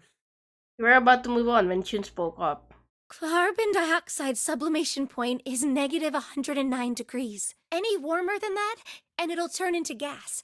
Any lower, and it becomes a solid. Junpei looked at her How do you know dumbfounded. that? Despite my looks, I'm the the queen of random knowledge. Looks bad to mess up when you're showing off. Oh, you're so cold your mouth's going numb? Yeah, that's right. You're just doing that on purpose, aren't you? Chun giggled and did her best to hide her guilt. At least she was still feeling good enough to joke around, Junpei told himself. Come on, guys. Don't you think that's kind of weird? I wonder why it doesn't turn into a liquid first. Santa was now shivering at an astounding rate, but his curiosity seems unaffected. Junpei.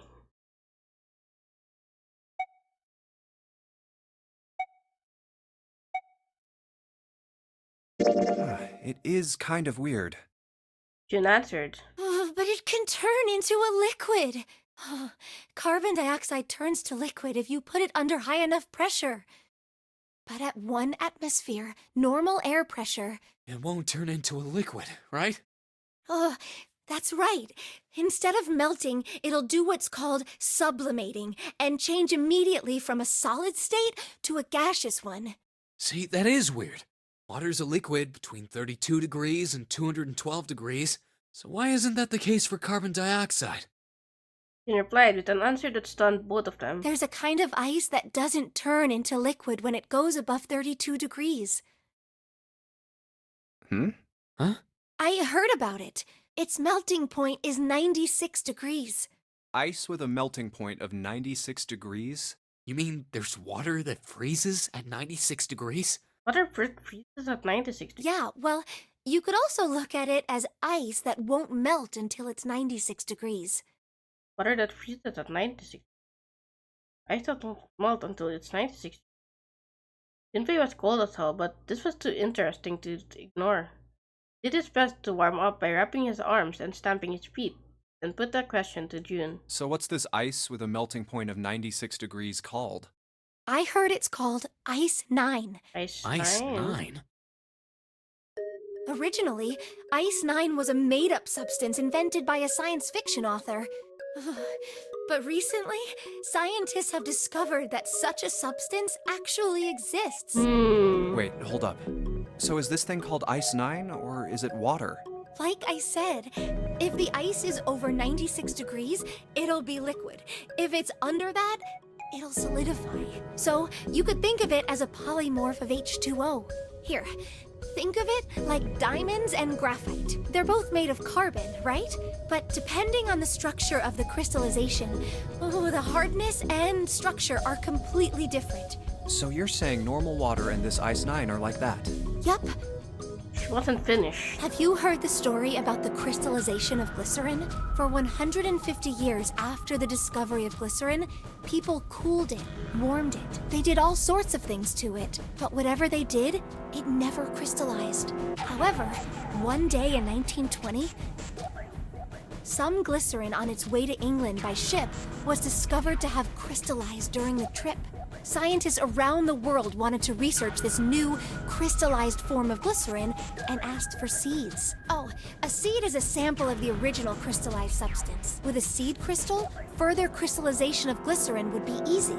However, something very strange happened. Not only did the glycerin encouraged by seed crystals begin to crystallize, even the samples nearby did, even though they were tightly sealed. And it didn't end there. After that day, it doesn't matter where in the world it is, all glycerin crystallizes naturally when cooled to less than 64 degrees. Before that day, no matter how glycerin was cooled, it refused So what to crystallize. happened? But once the crystallization had begun, it was almost like, how do I put it? It was almost like all the glycerin in the world was communicating. Communicating in some way that we can't sense. And now it's happening everywhere. Junpei. Honestly impressed. It was in fact a pretty interesting story. Wow, that's pretty interesting. But, what does that have to do with Ice 9? This is a surprise it was Santa and not Chun who answered. What she's saying is that it's a lot like Ice 9. What happened, I mean. A lot like? Oh, that would be bad. If water everywhere started freezing at 96 degrees, man. It'd be the end of the world. True. Junpei felt that Santa might not be treating the idea of the end of the world with the proper concern. At any rate, we're not gonna have to worry about the end of the world unless we can get out of here pretty damn quick. Yeah, true. He was right. Junpei shivered. Alright, guys. I think that's enough of that. I didn't think we'd get quite this far off topic. Listen, I needed to know. I know I'm kinda at fault here, but we can't be screwing around anymore. So seriously, I might go by the name Santa right now, but I didn't grow up in Iceland. I freaking hate the cold. So let's get cracking, alright? We gotta find a way out of here. Santa stomped off, clearly doing his best to pretend the cold wasn't affecting him. Selfish, isn't he? Still, Santa was right, and it was high time they got back to their church. Ice 9 is interesting and all, but we can discuss it more once we get out of this freezer. Junpei looked at Chun, nodded, and resumed his search of the room.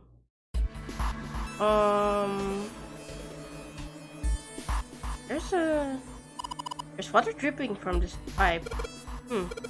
Looked like when the pipe burst, the water hit the doorknob and froze it in place. Water actually seems almost warm.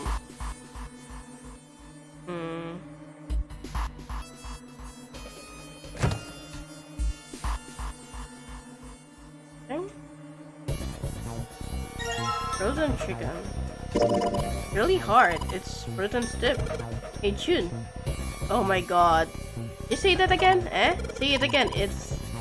Oh my god, this freak! Junpei, you freak! Again. It's really hard. Thanks. Something wrong, Junpei? Your face is bright red. Nothing. Oh my god, you freak, Junpei. If it's that hard, you can probably use it as a hammer. Yeah, good point. Maybe we can use it to break something.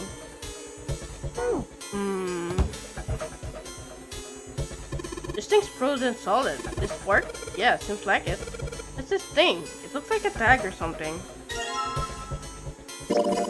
Maybe is there a slip of water in that meat? I think there's something written in here, but I can't just read it like this. If you try and pull it out, it'll probably rip. You need to defrost that. Don't think we're gonna be doing that in this room. Yeah, I know. Everything's frozen in here. Doesn't look like there's anything else interesting.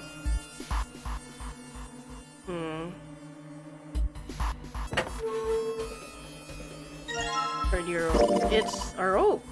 Well, we could use it to attach something to something else, I suppose. There's so much stuff in here. Why don't you take some of it out, Chimpy? Water bottle. Water bottle. Yes, it is.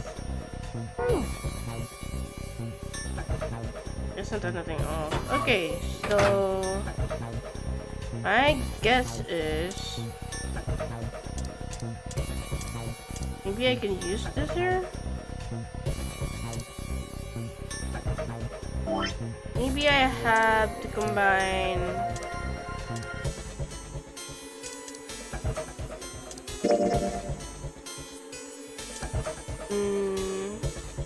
Wait, water bottle can go here. Oh.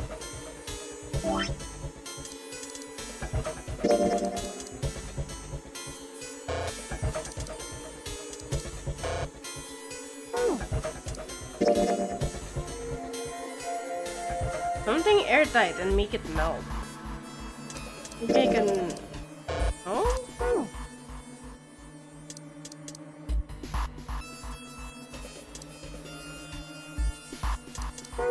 Am I missing something? This thing is covering something. It's frozen solid. I can flip it over. Am I missing? anything? I don't think I am.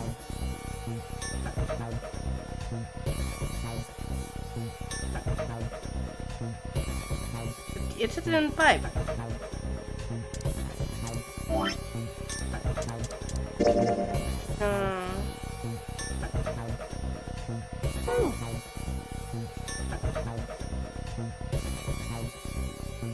Hey Junpei, didn't you find some dry ice here earlier? Yeah? There's warm water coming out of that pipe. Warm water and dry ice. Oh, sealed container together. Okay,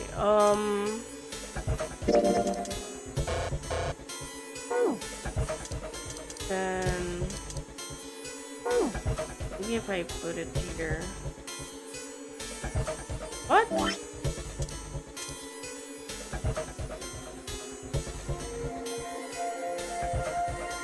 Am I being stupid?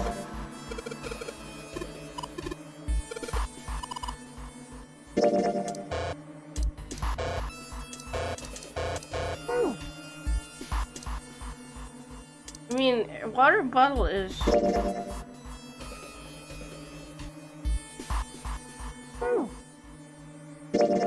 Where else can I put it though?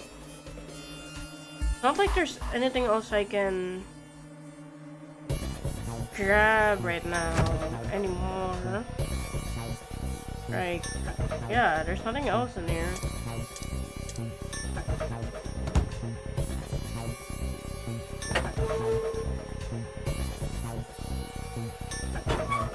What am I missing?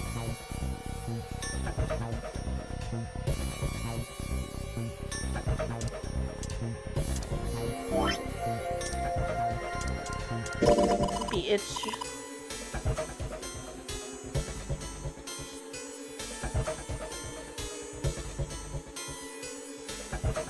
Then I can use that then.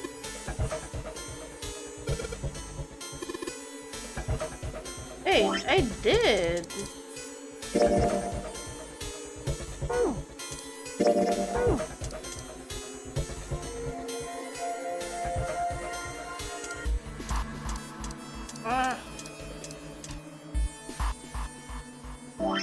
Or should I like... No, it's not.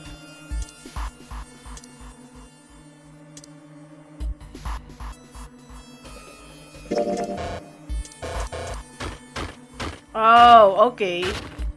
Alright, the dry ice is all in pieces now. Okay. Then we can put this here. I'm gonna put these pieces of dry ice into the water bottle. There we go. And let's just tie our rope on here, and there we go.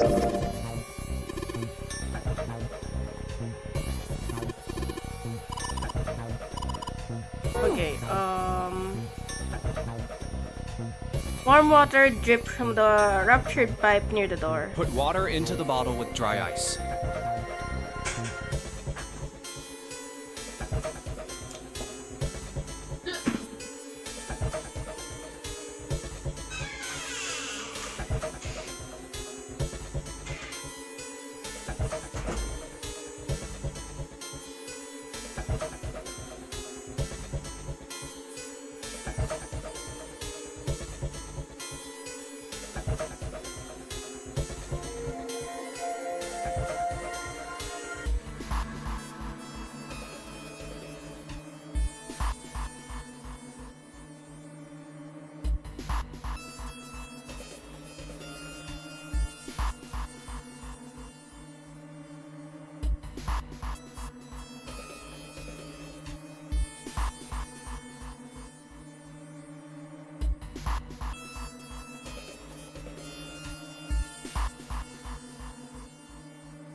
And make sure the lid's closed.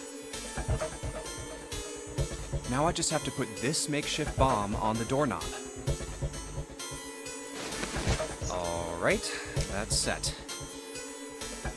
So, what do we do now? We just need to give it a little, tap. The bottle's already about to pop. If we just throw a rock or something at it, it'll go off all on its own. A small rock. Huh. A small rock.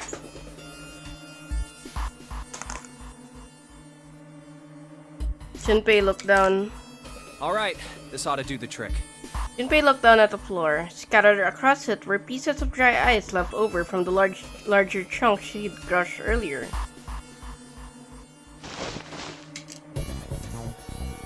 He pulled his sleeve down over his hand to keep some from dry getting ice, burned huh? Not a bad idea. and grabbed a chunk of dry ice. That's a pretty good size. About as big as a pool ball. Alright, guys, stand back. Actually, we should probably hide somewhere. Both Santa and June look at him with new Where concern. exactly do you expect us to hide, genius? There isn't really anywhere big enough. I mean, Yeah, there is. Look, right here. We can hide in there. yeah, the big... June pulled open the door to the small cellar. Come on, get inside, quick. Santa and June nodded and jumped down into the hole. In his hand, he could feel the chill of the frozen carbon dioxide, even through his sleeve. He tightened his grip, took aim, and prepared to throw. Alright, here I go. 3, 4, 5. You're counting the wrong way. Oh, oops. That is a really sad excuse for a joke, man. Oh my god. Sorry, dude. Alright, for real this time. You guys ready? Yes, whenever you're ready. Just throw the damn thing. Alright, here I go. 3, 2, 1. Junpei threw the chunk of dry ice as hard as he could. The same motion, he dunked into the cellar with Santa and June just as...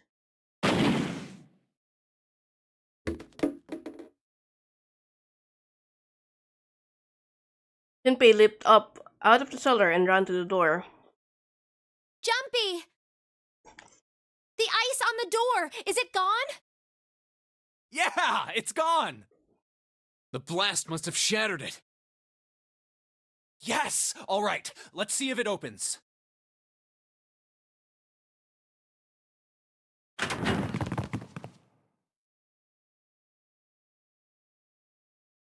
Hooray! We're out! Move!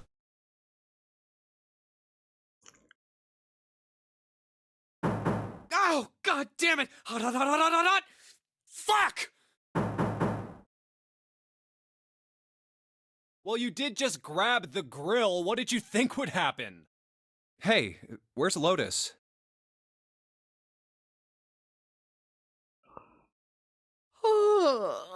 Welcome back. I was starting to get tired of waiting for you guys. Literally no concern, girl. She's such a girl. What were you doing? What do you mean, what was I doing? I was waiting. We were gonna die! Oh, yeah? But you didn't. So everything worked out all right, didn't it? Is she wrong though? What the hell? Just kidding. It might not look like it, but I was really worried. Oh, don't give me that crap! I'm telling the truth. I mean, if you died, then I'd be in trouble too. If you died, then I'd be stuck here, and I'd die too. See? I did all I could. I even looked around to see if there was anything I could use to pry open the door. But I couldn't find anything. So, all I could do was wait. I mean, what else did you want me to do? Call the cops? Fine, but there's one thing I have to ask you. What's that? You didn't close the door, did you? What? You think I closed the door on you? Why would I do something like that? It closed on its own. I told you before, if you die, then I die too. Yeah, I guess so. If she had really wanted to kill us, all she had to do was bar the door from the outside. But she didn't. Well, she didn't do anything. She's only lazy, or negligent at least, not an attempted murderer. Well, I'm sorry. I'm sorry I doubted you. Oh, yes, well that's all right. As long as you understand. Lotus looked away, twirling her hair between her fingertips.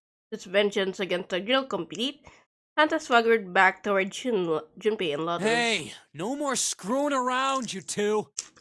Break time's over. Especially for you, lady. You've just been sitting on that fat ass of yours while we were freezing to death. How rude! I was plenty busy. Mm-hmm. Yeah. How about you put all that energy into something besides bitching? Let's go.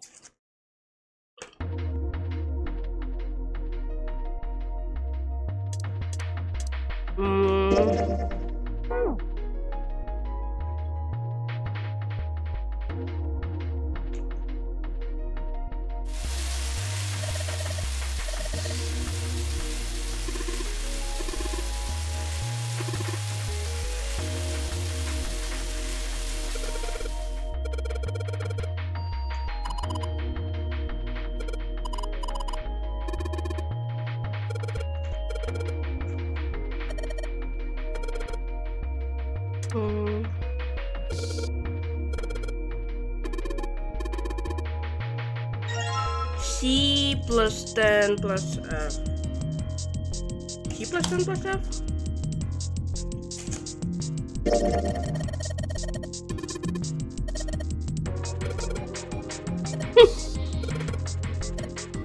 Okay.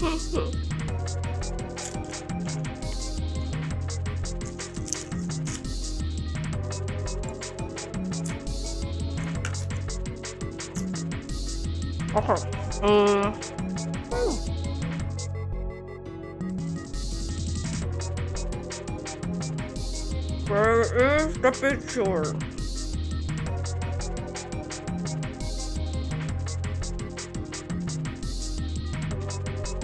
C plus 10 plus F?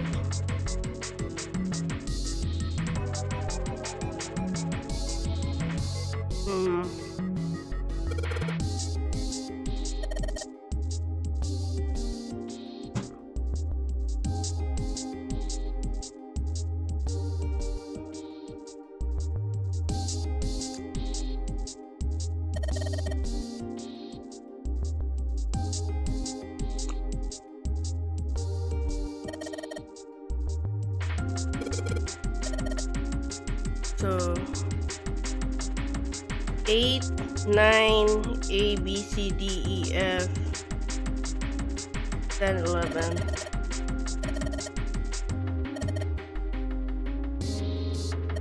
A is equals 10. B is equals 11.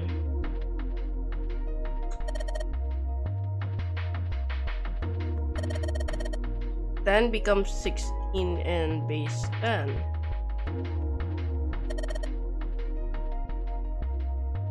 Six letters added to the normal number system after 9.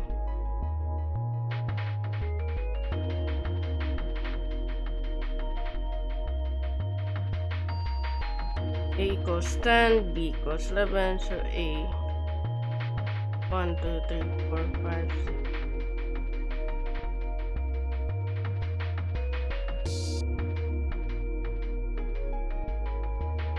So 8 and B 12, 11. A picture. Where's my camera?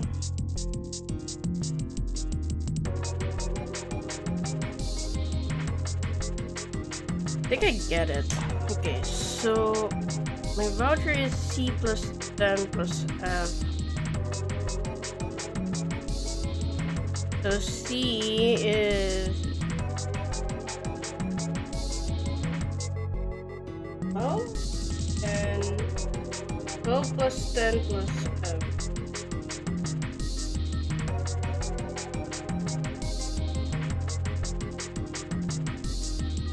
12 plus 10 plus 15. 12 plus 10 plus 15, maybe? 37?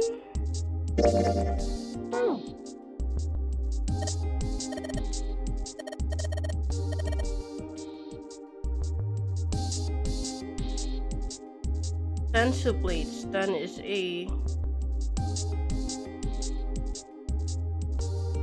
9 plates for appetizer. 9 is 9, even in hex. 15 of these people plates. That's F. In.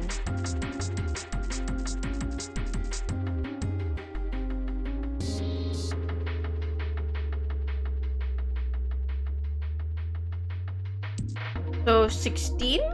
So he is 12 plus 16 plus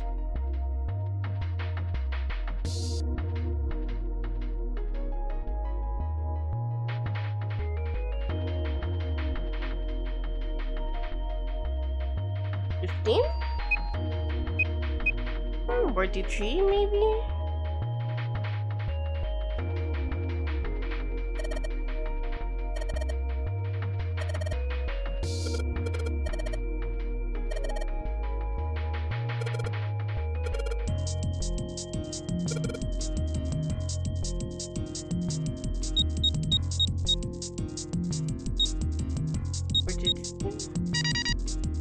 Oh my god, sounds like metal is pulling. Oh, I guess that went well. Yeah, the door opened. Good job, Jumpy. Saturn key.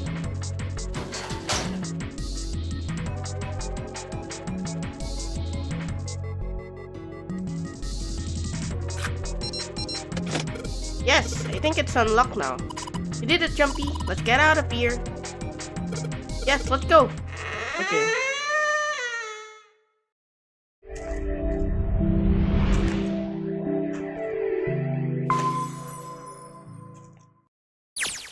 I think we've been here before.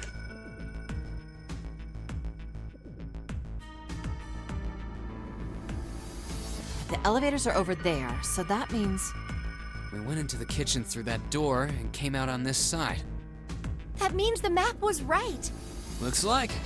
Then let's use it to plan our next move. Next move? Yeah, we need to decide where to go from here, don't we? He's right. Let's get started. From the looks of it, there are 4 possible routes. Let's just keep it simple and call them A, B, C, and D. First, A and B. They both seem to connect to a room that looks L-shaped.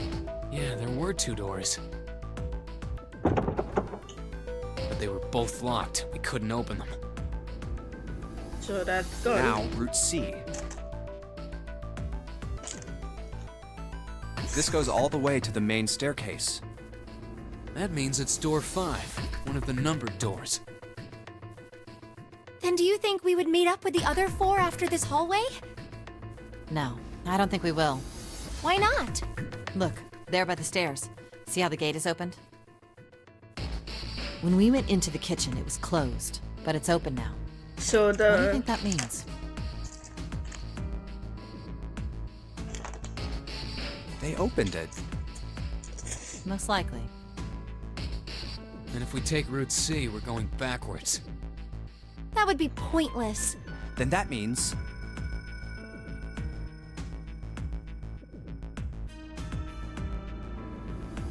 Route D, then. D it is. Yup. then we're set.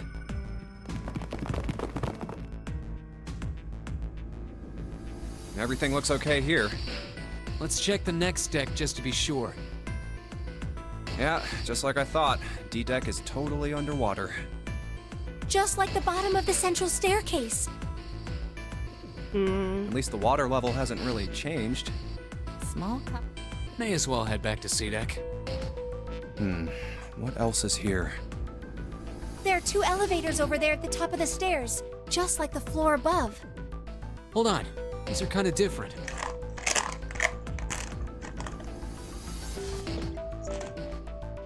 See? There's a card reader on the side. Another strange mark. Hey, look, it's Lotus's symbol.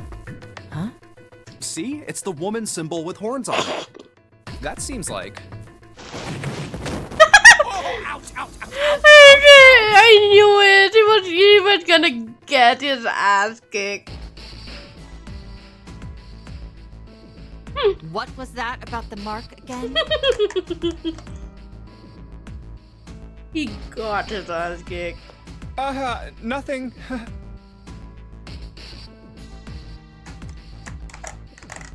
Such violence.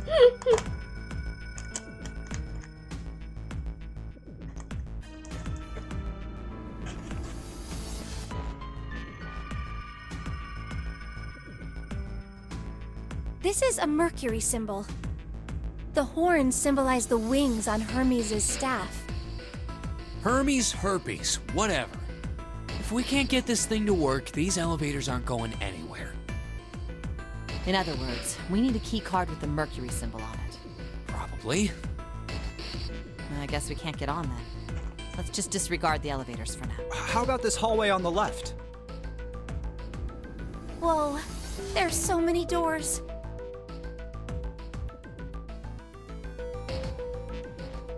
Damn it. If we try and search all these, the sun's gonna go down before we've done half of them. I think the sun already set. Oh my god, this grip is... I have a feeling this ship is the only thing that's going to be going down anytime soon. lol. True. That's even worse. Well, we can come back to this hallway later. Let's check the hallway on the other side, shall we? Time to head back to the stairs.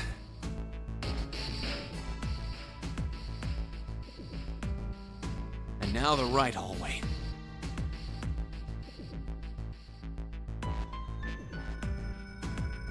There are doors here too. Well, I guess it's just 4 this time. Let's open them. All right, let's start with this one. Huh, it isn't locked. I'm going to open it.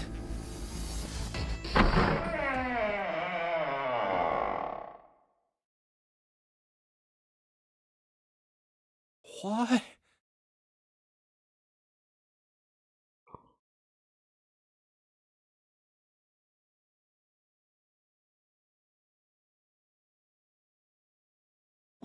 What the hell is this? This place is Massive room stretched out in front of them, more a cavern than a room. Its vastness was oppressive, and it bore down on the four companions. It was not empty, however. The entire room was filled with lines upon lines of bed. Oh, there are beds everywhere. They were simple things, a little more than pipe and tin mattresses. Is this a hospital? He had at last been able to put a name to the harsh scent that pervaded the room. It definitely has the smell. Could be. I see medicine cabinets and surgical tools. Hey, look there. The 4 doors at the end. 3 of them were emblazoned with large single-digit numbers made with thick red paint. The left door says 3. The second door is blank, but the third has a 7. And the rightmost door is 8. There's no doubt. They're numbered doors. Why is the second door blank? That seems kind of strange, don't you think? No point worrying about it right now. Let's see if these will open first. Yes, that sounds like a good plan. Junpei headed towards the door, keeping his way between the beds. Started with door 3 on the left, moved to the right until he reached door 8. Nope. Nope. Nope. Oh, it's no use. Well, of course. If it was that easy to open these doors, what would be the point of the nonary game? We have to activate the red, or the numbered doors won't... Wait a minute. What's wrong? Look, the display on the red. There's nothing on it. Huh? Don't you remember? The red at the central staircase? If no one was inside, it said vacant. Oh yeah, you're right. But this one, There's nothing on it. right? I wonder if it's broken. Finally in this part. Then I can just continue on here and then maybe do to the left right. That's part most.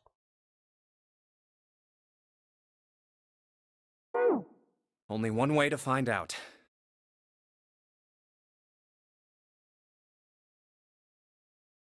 It's not responding. All 4 took turns placing their hands over the red, but it refused to respond. They pulled at the lever and still it did nothing.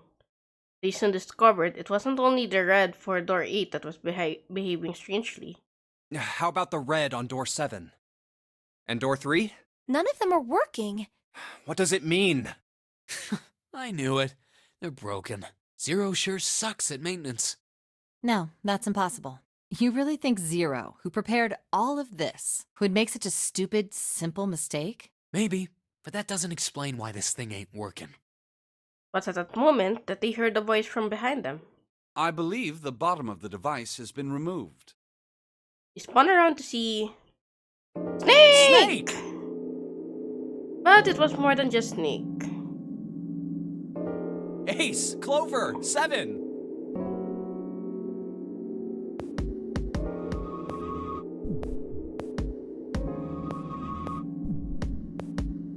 The rest of Snake's team, however, did look rather surprised. How did you guys?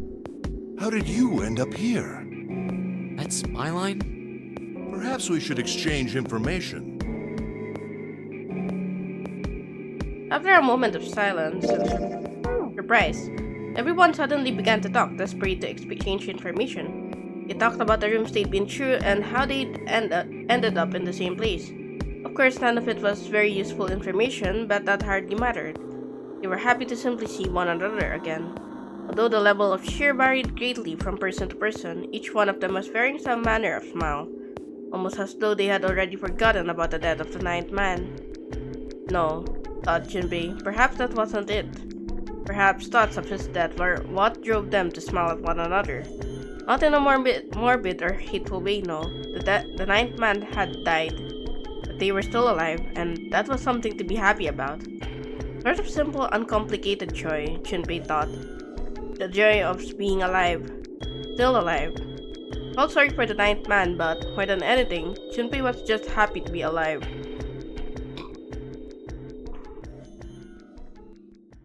There you have it. Our half of the story. His part finished, Ace fell silent. For a moment, Junpei was silent in thought, then he spoke. Okay, let me see if I got all this straight. Hey, Romo! Welcome! Your streams. I hope you had a good stream. When you guys got here, the bases for the Reds were already gone. And you looked all over this room, but you couldn't find anything. So you figured that there might be something in the hallway with all the doors. So you went and had a look? It is like 12 a.m. there, I think. If I'm right, if you're in the JST time.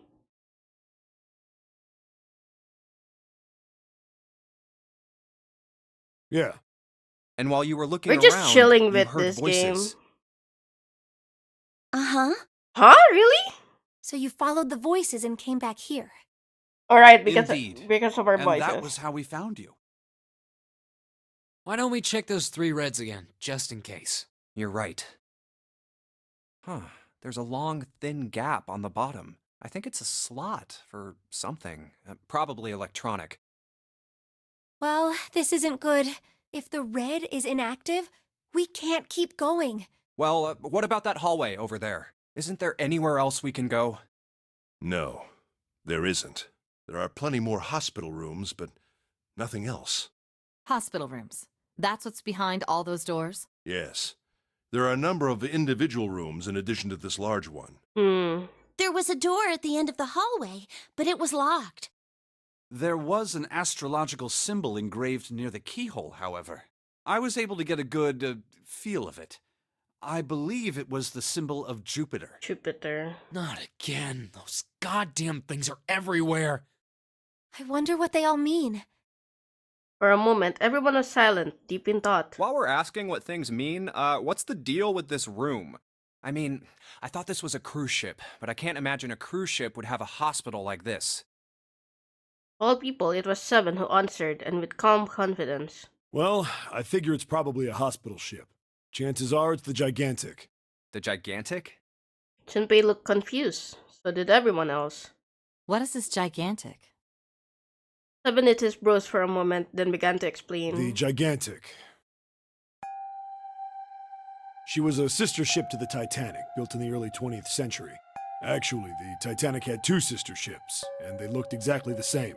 Wait, is this the same? The Gigantic was said to be one of them. They intended to make her a passenger liner like the Titanic, but World War I began soon after the ship launched. The British Navy took her over and made her a hospital ship. At some point during the war, the Gigantic was damaged by a German mine in the Aegean Sea. She ran aground afterwards, so she didn't end up sunk. What happened to her after that? One theory going around is that a man named Lord Gordain bought her. Seemed like he'd been one of the few to survive the Titanic sinking. That trauma turned him into some kind of obsessive collector of all things related to the Titanic. Soon enough, the guy wanted the Titanic itself, which was impossible, of course. It's stuck at the bottom of the Atlantic Ocean, but the Again, it's the Gigantic wasn't. Titanic thing. And seeing as she was identical, So you're saying this Lord Gordain bought this ship? yeah, at least I think I That's impossible. No way we're in some boat that's almost 100 years old. I mean, Pipe down, just pay attention. What, that's it? Well, have you got any proof? Proof? Proof that this ship is really the Gigantic. Well, this ship's got stuff that's like the Titanic and a hospital ship. So, I just figured. Oh, for goodness. Don't tell me that's your only reason. No, I've got more. Like? Well, I mean, 7 looked around desperately, doing anything to avoid meeting Lotus's piercing stare. He scratched his head for a moment, then gave up. Finally, he opened his mouth. I don't know. Lotus sighed and shook her head. I guess your memory isn't back yet, is it? Yeah, sorry about that. Hey, whoa, wait a minute. Memory isn't back? Junpei was, he felt, legitimately shocked by what seemed to be new and very important information. Everyone else, however, seemed unimpressed. In fact, they all looked at Junpei as though he had said something very strange. Yeah. Your point being? He decided to revise his attitude for the next question. Wait, was I the only one that didn't know? Everyone nodded. Why? Oh, yeah, I guess I didn't tell you. Poor guy. I told the rest of them before we ran into you on the stairs. I told them I couldn't remember a damn thing from before I woke up. What? And almost as if to save Junpei from further embarrassment.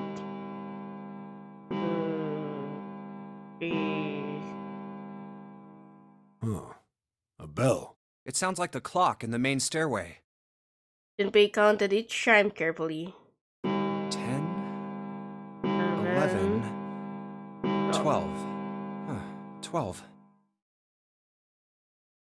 It's midnight. Then we've still got 6 hours left, right? We don't have any time to screw around. Let's get going. We gotta find the missing parts for the Reds. What do you mean, find? How on earth do you propose we do that? We've looked everywhere in this room. That only leaves one place to look. One? Well, not just one. Wait. Don't tell me you mean we need to search all of the other rooms. Don't freak out. We've already searched 4 of them. 4 rooms? We just have to split up the rest between the 8 of us. If each of us can do 6 rooms apiece, we'll have the other 48 rooms cleared in no time. There are 48 other rooms? Earlier experience had apparently not encouraged Lotus to trust Seven. Seven scratched his head awkwardly. Maybe? Alright, so everyone knows which area they're searching? Yeah. Yes! Junpei was chosen to search the rooms on the starboard side, moving from fore to aft. We'll all meet up when the clock goes off again. How about in that room with all the beds? Yeah. Sounds straightforward enough. I'll shout if I find any of the components we need. I hope we can find them within the time limit. If we can't, then we'll just have to come up with another plan. Right. Then let's do this. Details decided, they left to begin searching. But out into the hallway they went, each to the rooms they'd been assigned. However,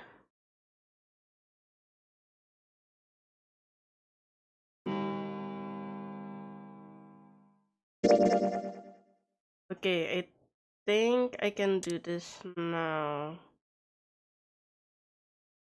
Then I can just skip. Yeah, okay. Skip this. Door 3 is done. I should choose door 7 maybe? Yeah, let's choose door 7. I think I'm gonna go with door 7. Okay, 7 it is. Let's go, gamers! New route! We'll see where we'll end up. Yeah. Alright then. That means June's gotta go through 8. What? Why? What? Antek amazed and muttered angrily to himself, but finally began to explain. If the 6 of us are gonna keep going without leaving anyone behind, there are only 3 ways we can do it. Funny? Have 3, 5, and 8 go through 7, and 4, 6, and 7 go through 8. 4, 5, and 7 go through 7, and 3, 6, and 8 go through 8. Or 3, 6, and 7 go through 7, and 4, 5, and 8 get 8. There are no other combinations.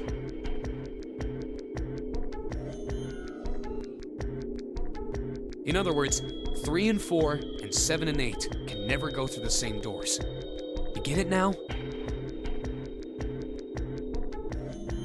As Santa finished, June looked over at Junpei, tears swelling up at the corners of her eyes. Oh no! You're saying we aren't gonna see each other again for a long time. Junpei felt just as June did. He wanted to be at her side through whatever trials they were preparing to face. But he knew if they were to survive, he had to swallow his feelings. In order for the 6 of them to move forward, he and June had to be separated. He looked at June. He was scared to lose her, but he stilled his resolve, and did his best to smile. Hey, come on.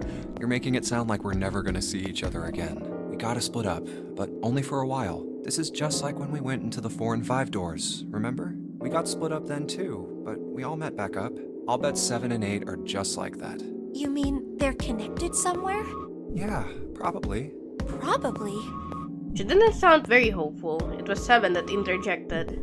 I'm sure they're gonna connect somewhere. Why? What makes you think so?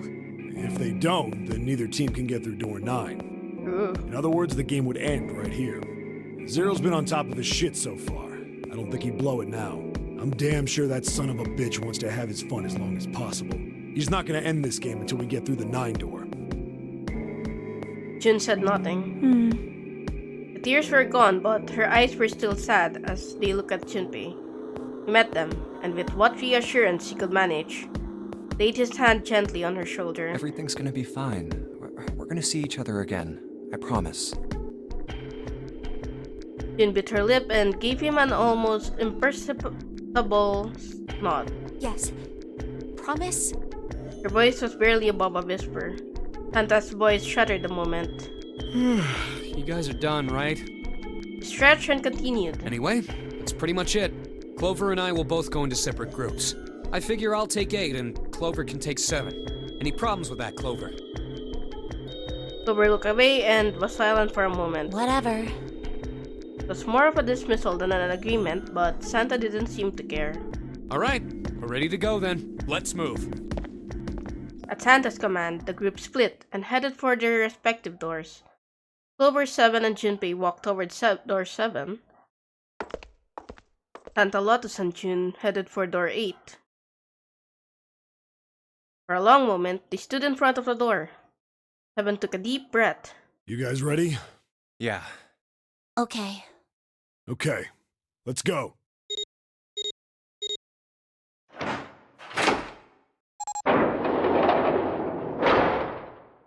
It's open. A narrow hallway stretched out before them. 7 and Clover leaped through the door. Let's do this! Hurry! The moment they did, their bracelets beeped. The detonators in the bracelets had been activated. Junpei stepped forward to follow them. But as he was about to step over the threshold, he stopped. Looked to his right, toward door 8. Jun stood there, a mirror image of Junpei. She turned and looked toward him. Their eyes met. He nodded. June. Jumpy. Their farewell took almost 1.5 seconds. What the hell are you doing, Junpei? Then someone took hold of Junpei's arms and hauled him bodily through the door. He heard the sound of the numbered door slam shut behind him. His bracelet gave a cold electronic beep. Only 81 seconds left! No time to waste, guys! Let's get moving! 7 led the way down the hallway. Junpei and Clover followed him as fast as they could. After what seemed like far more than 81 seconds, they reached the end of the hall. Look! The door on the left! I can see the dead! There was no time to rest or catch their breath. All three slammed their hands in quick succession over the scanner panel on the dead.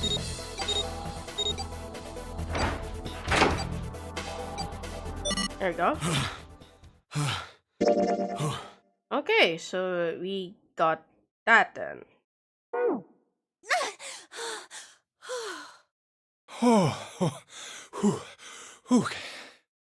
Still trying to catch his breath, 7 leaned heavily against the wall. It stopped. It stopped.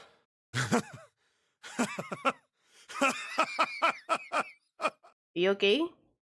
His smile seemed forced and a little crooked. This is the second time we've gone through one of these numbered doors, but... Whew, you never really get used to it. True. Stood up straight, no longer out of breath, and wiped some of the sweat from his head and neck. Clover smirked at him. I would have thought a guy your size would have bigger balls than that. Oh my god. What? What the hell did you just say? Say it again! I dare you! You have no... Okay, you two. You little... You wanna die? I'd like to see you try. You fucking brat! Alright, let's go! Hey, calm down, guys. This isn't the time for this. It's Oh not my gonna do us God. any good. Junpei sighed. Sometimes he wondered if the doors and the puddles were really the greatest challenge they faced. Wait here for a minute, alright? I'm gonna go see if there are any other doors. He didn't respond, but Junpei wasn't in the mood for a conversation anyway. We just came through this door. And of course it's shut tight. There's a short hallway on the left here, and an iron wall. I doubt I can get through it. At last he gave up and returned to Seven, who was tapping lightly on the wooden door. This door's the only option we've got, right? Yeah, looks like it. Hey, something's written on the door. On that iron plate. It says operating room. Oh no. If this thing's telling the truth, there could be body parts inside here. Well, this is probably not going to be pleasant. Ugh. Something about it made Junpei feel nervous. Well, there's no point to standing around. Might as well go in and see what's waiting for us. Seven grabbed the brass knob and slowly opened the door. The creak of the hinge sounded like the groan of an old woman. What's wrong?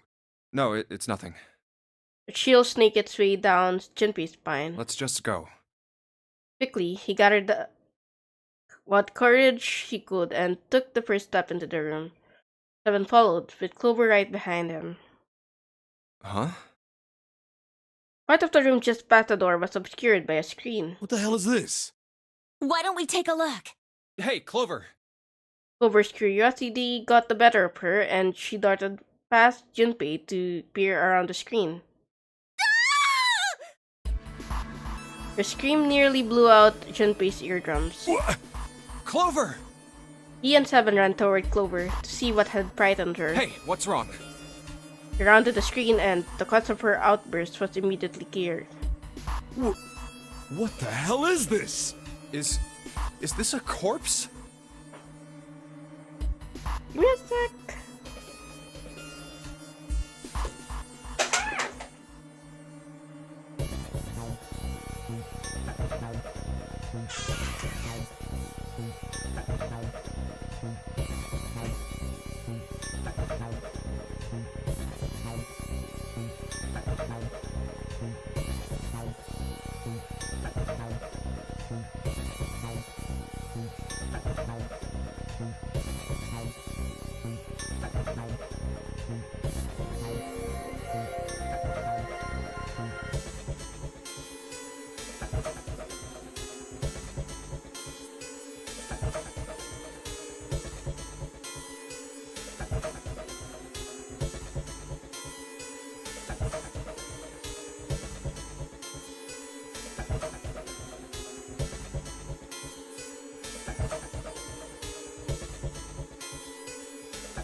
Something that looked kind of like a human lying across some bed, some sort of bed. No, not a bed. An operating table. The table sat on a rusty steel lid.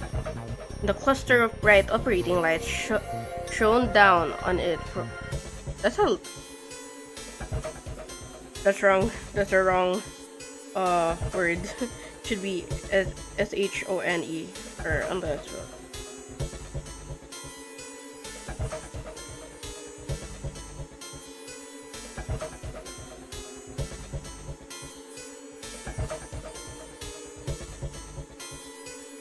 We should probably take a closer look. Yeah. Slowly, they approached. As they got closer to the body, it became clear that it wasn't a body at all. This is... What the hell? That's just a huge doll or something. Doll? Clover did not look terribly comforted. Slowly, she approached the operating table and looked as intently as possible, from as far away as possible, at the thing. Junpei could see her relax. You're right. It's only a doll. Man, it really scared me. She heaved a great sigh of relief and wiped a few drops of sweat from her forehead. Seven smirked. Well, I guess it would have been weird if you actually had any balls. Shut it! Don't you start with me, fatty. Oh, what's this? You want a piece of me, short stuff? This too, oh my Yeah, god. bring it on, you whale! Hey, guys, not again, okay? Seriously, knock it off. This too, oh my god. Jeez. Anyway, it looks like he's got something the two of you could stand to have a little more of. I'm talking about a heart. Huh? Oh, this? You mean on his chest? Yeah. Just set a little higher than normal for a human body. But from the shape of the organ, there could be no doubt that it was a heart. Why would there be a heart in a doll? I don't think it's a doll. You think maybe it's like a medical mannequin or something? Yeah. Or maybe it's got more personal uses? 7! Ew! 7's grin was more than a little perverted. Wilbur glared at him. Anyway, how about we take a look around this place? Let's go. Okay. Sure thing.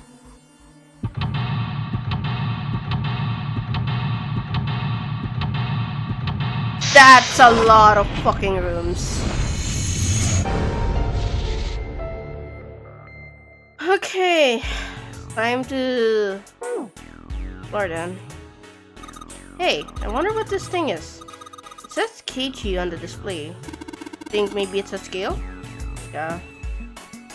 Oh, there's some sort of lid on this thing. Why don't you try opening it? Can't, there's no handle. Can't get under it with my nails either. An operating table. Do you think old operating tables look like this? I have no idea. These dolls are really kinda creepy, you know? Hey, it says something here. Sean? Think that's this doll's name? Maybe? This thing's creepy. I wonder why it's on the bed. Creepy medical mannequin is lying on the table. Apparently, his name is John. White cloth.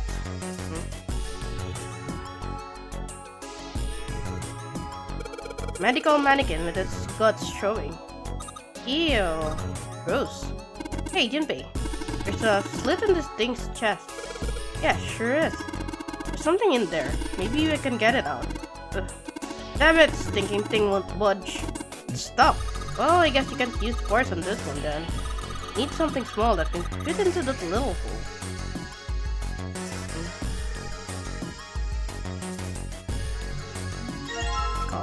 Scalpel that's not rusty. Seems like it was put here for a reason, huh? Think it's telling us to cut something? Yeah, I do. Okay.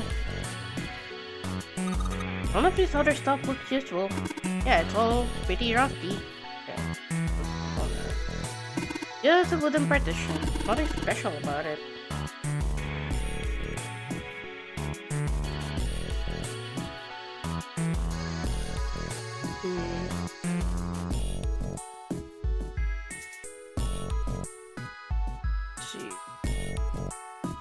There is so much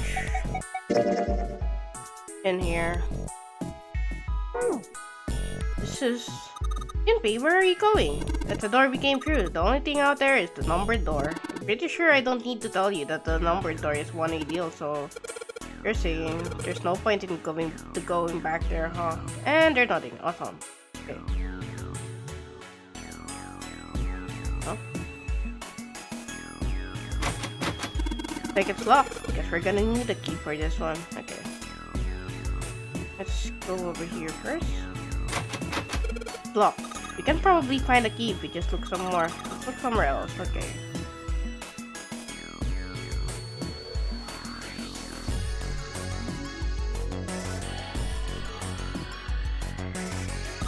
Drawer is empty. Yeah, nothing there.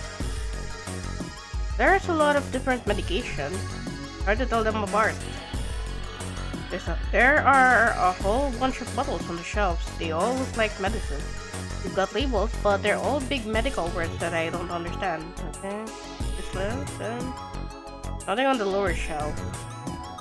Maybe you're supposed to hit something like that cause to kill the bacteria? There's a boiling thingy over there. There's nothing on the lid or in the drawers. False chest. Ew, that's gross. This is the chest. It's a woman's chest. The heart's gone, but it's pretty hot. That kind of thing turns you on, 7. You're a real creepo.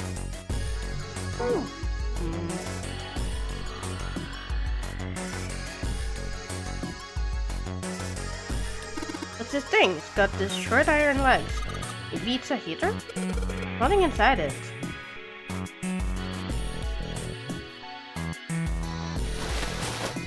Oh. This bed doesn't look very comfortable. Another medical mannequin? With the looks of it, this one's a chick. She has a name too, Lucy. Poor thing. Looks like Miss Lucy only has a head and a left arm. Maybe we're supposed to gather all her parts?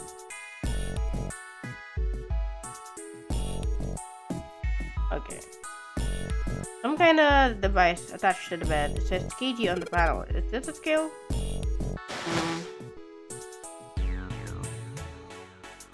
You use this for surgery, right? Let's see, syringes, cups, a plate, just sort of scissorish thingy. Are those scissors? They look kind of funny. No, that's probably a pair of kosher forceps. Surgeons use them during operations. They can hold blood vessels shut. And keep tissue out of the way. You can use it to pull stuff out of small holes or something like that. Oh, okay. Get it. Bunch of surgical tools. Nothing else? Okay. Go back here. Use this. Take organ. So with it, the organ thingy out of the chest thingy, it's a long, not an organ thingy. Oh, this part here on the back, it's all rubbery. You're right. So. It's a fake organ. Of course it'd be. Wait, what's 7 grabbing it for? Hey, it feels like there's something in here. You think we can cut through the rubber part? Let's try cutting this organ with a scalpel. Found it. There's a key in this organ. Found a key in an internal organ. Okay. The question here is, which one is the key? Awesome, it's unlocked. Perfect. There's a note on top of the table. Iron 1, salt 2, water 3. Carbon dioxide, ammonia, ethanol. What do you think this is a hint for?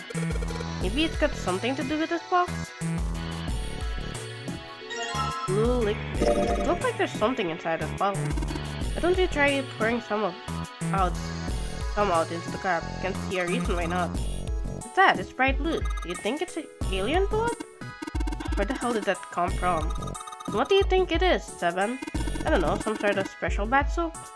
You're both stupid. Ugh, what a boring guess. Looks like there's something inside that bottle. Why don't you try pouring it? What's that? It's bright red. Do you think it's blood? No, blood's thicker than that. What is it? It's me. Your boats. Oh. Agent Bay, you think there are any slugs on the ship? Huh? Well, if there are, I was thinking we could... You are a freak! What's she pointing at? The label states NaCl. Oh, huh. You think 7 will shrivel up if you put it on him? Hey, say something?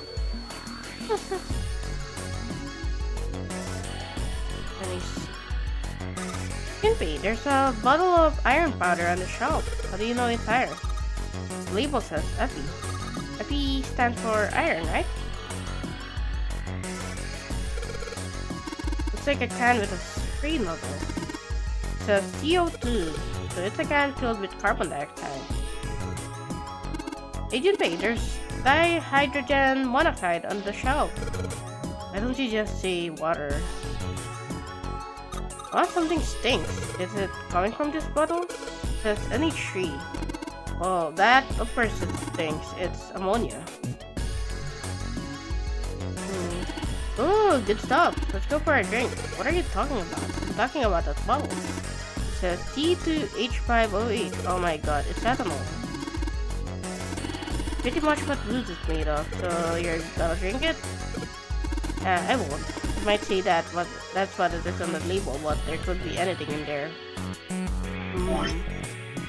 Maybe I have to combine this?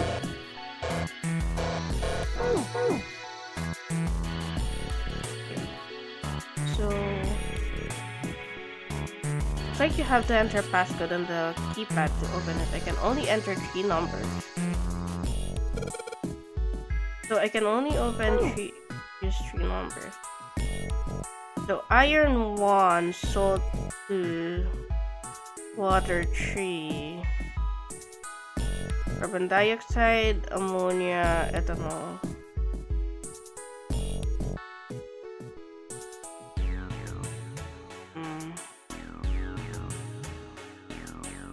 Something like, where's my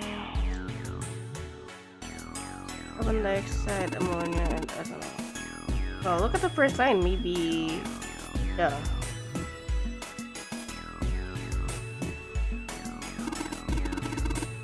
Na is sodium and Cl is chloride. Salt is made up of 1 sodium atom and 1 chloride atom.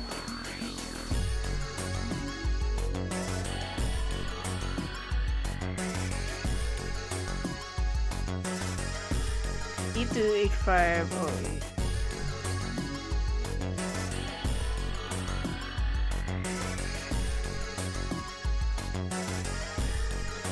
Carbon dioxide, ammonia, and ethanol. So maybe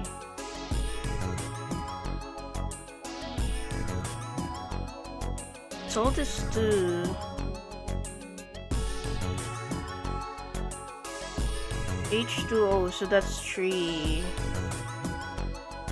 Then we need carbon dioxide, ammonia, and ethanol. So for carbon dioxide,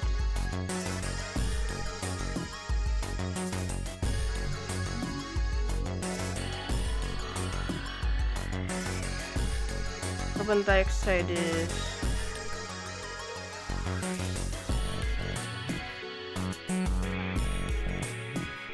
there's my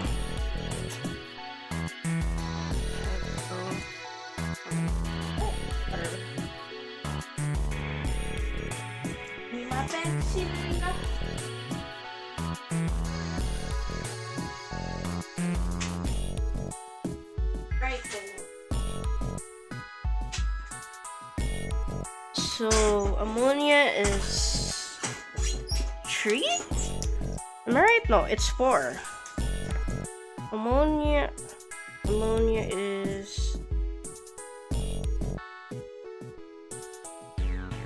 4.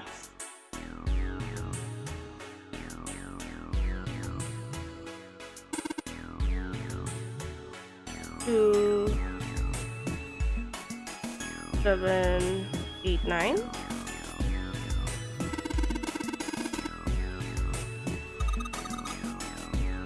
Ethanol is 9.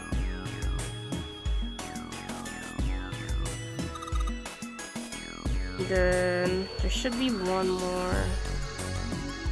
Kyoto is 3.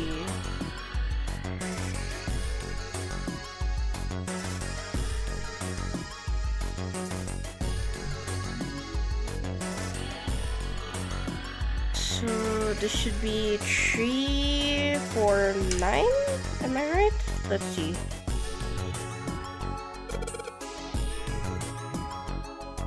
Three, 4, and 9. Let's go! Make cards.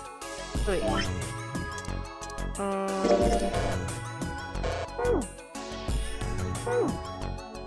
And a big right arm. The right arm with the body. It's kind of creepy. A heart. This thing is super creepy. Ain't good for the heart. Okay. You think we should go back? Yeah, I think that's probably best.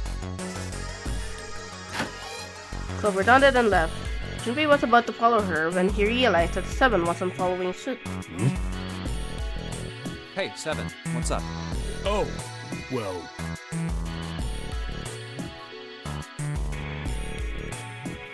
He looked up at Junpei distractedly and then back down at the brown bottle he held cupped in his large hands. Is that a medicine bottle? I got curious about it. Here, In response, Seven tossed the bottle gently to Junpei. He got it, twisted it around to read the label. Ethylene diamine tartrate? yeah, that's right. It's EDT. What kind of medicine is that? It's not medicine. I think it's an industrial strength detergent. Why would they have something like that here? Well, probably to clean stuff up. Clean what up? Fuck if I know.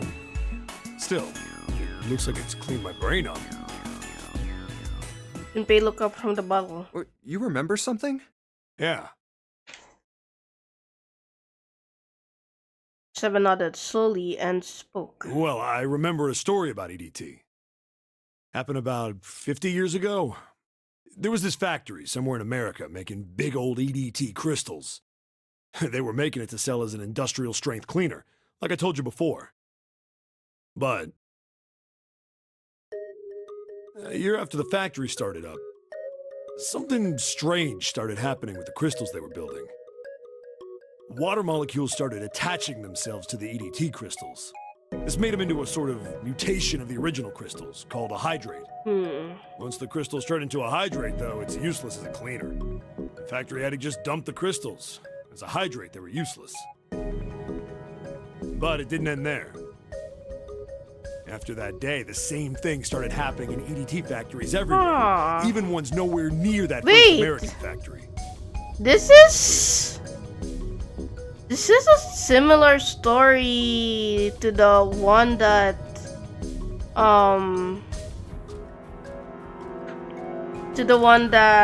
what is it? June mentioned earlier. Something about the crystallization of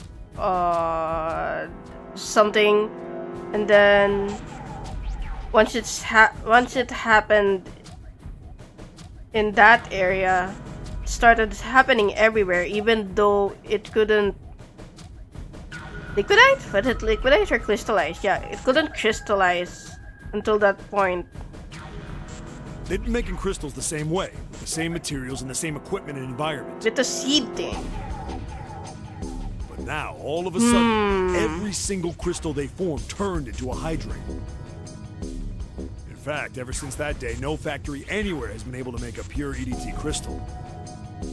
Even in EDT research done years before, they'd never gotten a hydrate. After it happened at the first factory, it just spread. Yeah, it's a oh my god, wait. Oh my god. It's similar to the story with the morphogenetic field that what's it again? Lotus mentioned from the very first puzzle, and then the one that June mentioned with the crystal, and now the thing that Seven's mentioning. It's sort of like a phenomenon where originally it didn't happen, but then once it happened in one place, it started to spread to the other place. With the morphogenetic field, it wasn't as severe as the crystallization and as the hydrate thing, but it's sort of in a similar sort of like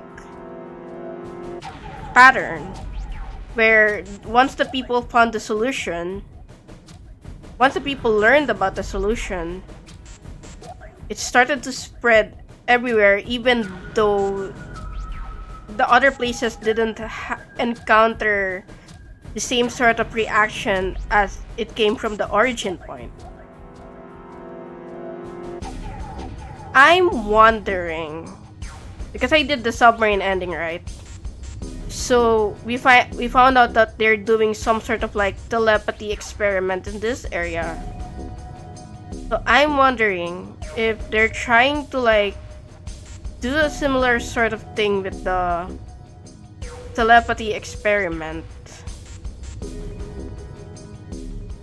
Well, not a similar thing with the telepathy experiment, but they're trying to apply a similar sort of principle wherein they have the origin point, and from the origin point, they want the target point, which is the other kid or whatever, to detect what the origin point the other kid was sort of like trying to send to them via the image. It was like, man, how do you say it? Like the molecules were communicating with one another, transmitting information in a way humans couldn't perceive. Yes, yes, yes! This phenomena spread throughout the world, right? Wait, oh my god, is this because I did the door number 3 thing first? Junpei looked up at Seven with half a smirk. Seven stared at him, dumbfounded. Yeah, that's it exactly. But how did you know? I heard another story, kind of like that one. When? In the freezer? What? The freezer? Yeah, June told me. Junpei told Seven the story he'd heard from Jun in the freezer in the kitchen. Well, one day glycerin began to crystallize, and the story of ice that wouldn't melt at room temperature. When Junpei was done, Seven looked thoughtful and absent-mindedly rubbed the scar on his chin. Ice that doesn't melt at room temperature, huh? That sounds familiar? Yeah, hold on. I feel like I can remember something. It's right there. Seven squinted. His eyes stared off into space as if he were trying desperately to focus on something far away. Do you? Know about Ice? Do you know about Ice 9? Ice 9? Ice 9. Ice 9. Ice. Suddenly, Seven's eyes shot open. That's it. I remember now.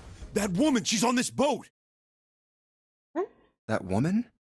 Alice! Alice? Who's Alice? Come on, the woman who won't melt at room temperature. What? Huh? It became clear to Seven that Junpei had no idea what he was talking about. He ran his hand across his face and took a deep breath. You know how the Titanic sank on April 15th? Oh my god! It's starting to come together!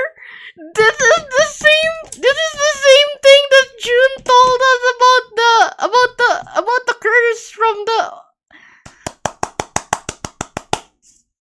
Yeah, more than 1,500 people died. Worst maritime accident in history. What about it? Did you hear about the boat that was sent to collect the dead bodies? I think that was the RMS Carpathia, right? It was a cruise liner, just like the Titanic. No, that was the ship that picked up the survivors. The ship that collected the dead bodies was the CS McKay Bennett. McKay Bennett. The McKay Bennett showed up on April 17th, 2 days after the accident. It set out from Halifax, a port in Canada, and recovered 306 bodies. The Atlantic that far north was really cold. It would have to be for there to be icebergs and stuff. Anyway, the bodies they pulled out of the water were frozen solid. This isn't a very nice story. So, what happened next? Well, they say the McKay Bennett recovered something more than just dead bodies. There were various bits of stuff floating around in the water. Things the drowned had carried with them, or stuff that dislodged as the ship sank. One of the things they found was a coffin. This is literally the thing! A coffin? Yeah, a wooden one. The craftsman who made it must have been pretty skilled. It wasn't just a wooden coffin. It was all wood, no nails, no reinforcements, no gaps in the wood anywhere. The thing was airtight. The crew got pretty curious about what might be inside it and opened it up. They had to get a wedge and hammer it open. It was so well made. Inside, they found a woman. Or, I guess you should say, they found This is literally the story that she was talking about! Her hair was thick and black, and her skin rich brown with no blemishes or signs of This is decomposition. literally what she was talking They say about! that she looked gorgeous, like a goddess. Oh She was my obviously fucking dead. god! Everyone who looked at her said she just looked like she was sleeping. Her skin was so lifelike, she looked like she might wake up any minute. And she didn't, though. Like the rest of the bodies they found, she was frozen solid. Eventually, the McKay Bennett finished searching and returned to Halifax. The 306 bodies were unloaded and taken ashore. However, it was warm enough that they began to thaw. They say that the stink was horrible. But there was one body that didn't thaw. And that was... The girl in the coffin! That's right. Everybody thought for sure that she'd melt and start to rot like the rest of them eventually. But weeks passed and nothing happened. And a month passed, and another. And it was summer, and she was still frozen solid. After a while, people started to say she was some sort of miracle. Rumors about her started to spread. People came to visit Halifax from all over. After a while, people started to call her All Ice. Alice. Of course, those rumors didn't last long. Why? Well, she up and disappeared. One day Alice was there, the next day she wasn't. They say someone snuck into where they were keeping her and stole the body. With the body gone, the rumors followed pretty quickly. After a while, no one remembered her. You might be able to find something about her if you could find a newspaper from back then, but that's about it. Wait, you just said that she was on this boat. Yeah, I did. Alice has got to be somewhere on this ship. Now why the hell would you say something like that? Because I know. And just what is it you know? What happened to Alice after she was stolen? Chimpy gulp. Alright, tell me. What happened to Alice? Eva nodded slowly and took on the look of a man recalling something long buried. Well, around that time, the word was that there was a special black market in New York. All millionaires from all over the world. I've heard that Alice went up for auction there. The person who won the auction was... Don't tell me. Lord Gordain? Lord Dashiell Gordon. I knew it! I fucking knew it! You've heard that name before, right? Lord Gordain. Oh, isn't he the guy who bought the Gigantic? The Titanic sister ship? Yeah, that's him. Although I guess he hadn't done that yet. What do you mean? Gordain bought Alice in 1912. 4 years later, in 1916, he bought the Gigantic. And he hid Alice somewhere on the Gigantic. But nobody knows where. He died in 1931. And apparently he died without ever telling anyone where Alice was hidden. However, what? Well, he did have one close friend who asked him, "Where is Alice?" And he said, "Alice sleeps in a small chamber past the Forest of Knowledge beneath the navel of the Gigantic." Alice sleeps in a small chamber past the Forest of Knowledge beneath the navel of the Gigantic. So she's probably in deck D? The deck that we like hell is that? Is it some kind of riddle? Your guess is as good as mine. Forest of Knowledge makes me think it's a library. So... Wait. This is B-Deck. Casino. This is the kitchen. This is second class cabin. So there should be an area here where it's...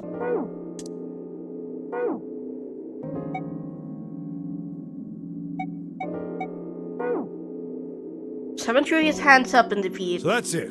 Whatever you think, I believe it. She's hidden somewhere on the Gigantic. In other words, she's hidden somewhere on this ship.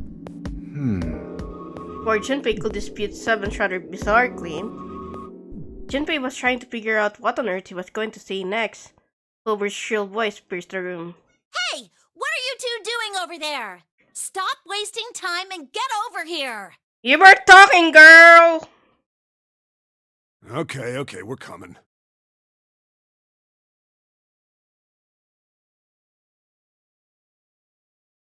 Jeez!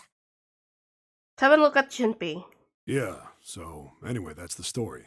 It might be useful someday. Don't forget it. Foreshadowing! With that cryptic remark, he turned and left the room. Alice. Huh. Junpei was left behind to ponder what he just heard. He tried to remember what Jin had told him earlier. That mummy wasn't just a normal mummy. They say that she was frozen. The story says that from the time of its discovery all the way through to when it got put on the Titanic, even though it was carried through the desert, her body never melted. Oh my fucking god. Then was that Egyptian priestess Alice? Did the water in her body become Ice 9? No, that's nuts. There's no way somebody like that could exist. Are you sure, Junpei? Junpei shook his head, trying desperately to clear it, and followed Seven to the operating room where Clover was waiting. Oh my god. I don't care. Stop, wait. Oh, it's unlocked. Okay, let's go in here. I think you hang your coat here. There's a bunch of hooks. Okay. See if... Oh, a piece of paper. What's this? Is this some kind of medical record? New material has been added to the file screen.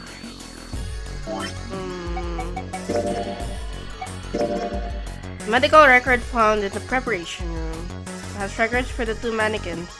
There's a male mannequin named John and a female named Susie. The records show each mannequin's total weight and the weight of their individual parts. So 51.3 kg, 53.2 kg. Gotta find Lucy's other parts first though. Okay. Cabinet with a drawer in it. Okay, nothing else here? Ah, what the hell are you doing? Don't you want to get out of here? But I'm tired.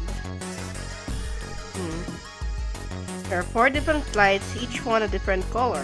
White, red, blue, and purple. This thing reacts to something, and then lights light up. Wait, so white, red, blue, and purple. Okay, so I got red and I got blue. Gotta find the other colors. It won't open. It's like it's locked. The red plate on it. Do you think it meant something? So maybe I need red liquid? Damn, it's not opening. Locked up first. The blue plate here on here seems a little suspicious though. Damn, it's not opening. It won't even budge. It's got this purple plate in it. Think, the doctors and nurses probably washed their hands here before an operation. Nothing suspicious here. Okay, let's go in here then. Symbol engraved over the keyhole. Hey, this is a Jupiter symbol. Hey, wasn't this Jupiter symbol engraved by the keyhole on the other door? The door at the end of the hallway with all those rooms. Think maybe this door and that door uses the same key? Maybe? What's this? A light switch? Doesn't seem to be working.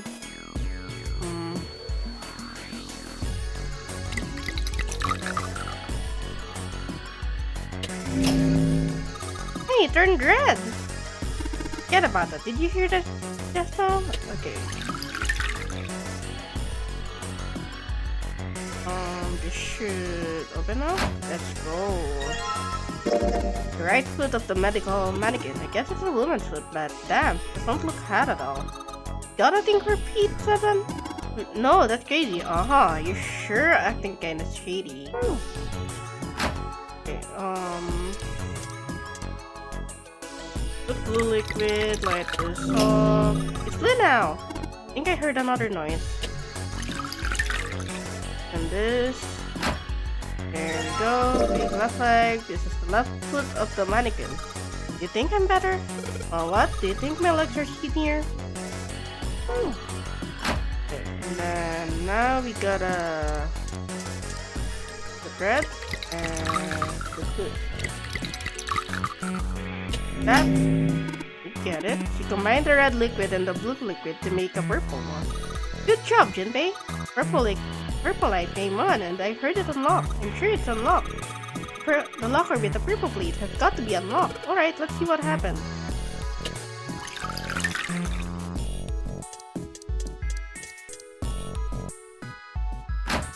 Got it.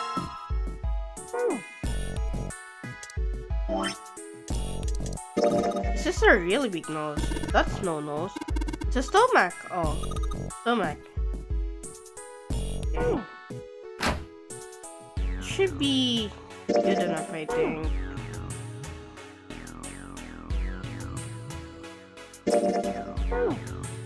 And then let's go back.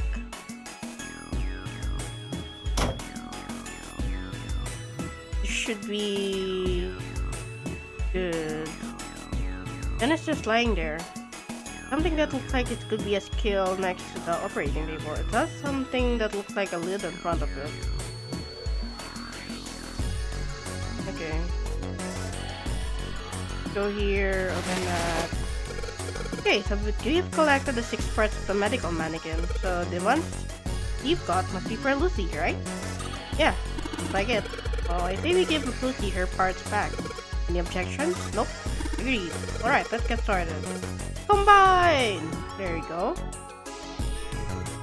Oh, there's a number on here. 51 kg? What's this? This the weight? Well, we were just stacking body parts on it, so it makes sense that it'll be the weight. Hey, nothing happened. That's odd. Maybe it's the wrong weight? Wait? Yeah. Well, you know how there's a scale on the side of the bed?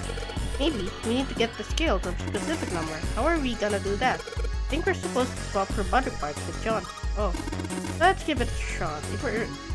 Okay. Okay, I need like... Yeah. I need to check. Let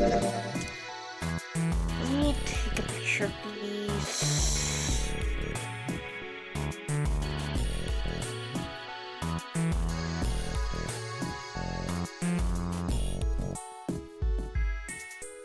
Okay. Okay, wait. Give me back. Yeah. So let's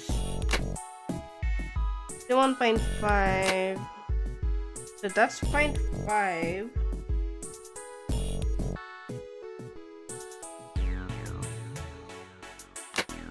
1.4. 0.3.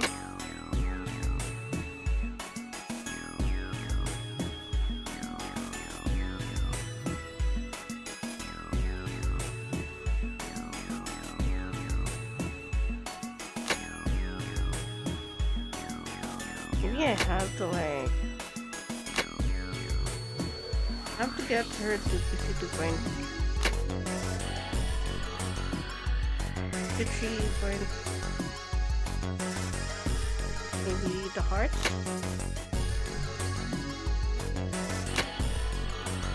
I have to. Yep.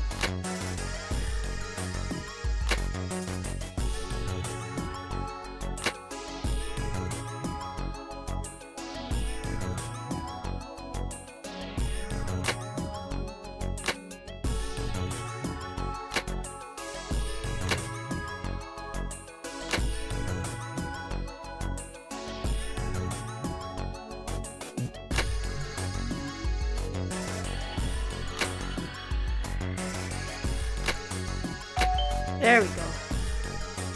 Agent Bay, I just heard something. Came from John's operating table. You better check it out. Right, Lucy is lying quietly on the bed. Agent Bay, look at the scale. Huh? The lid on the scale. There we go. Hey, it opened. Oh, I get it. It must have opened because we matched John's weight to what's on the chart. Jupiter key! Hey, the symbol engraved in that key. Isn't it the Jupiter symbol? And that means... Oh. And what's the... question here now is, why do I still have the liquid?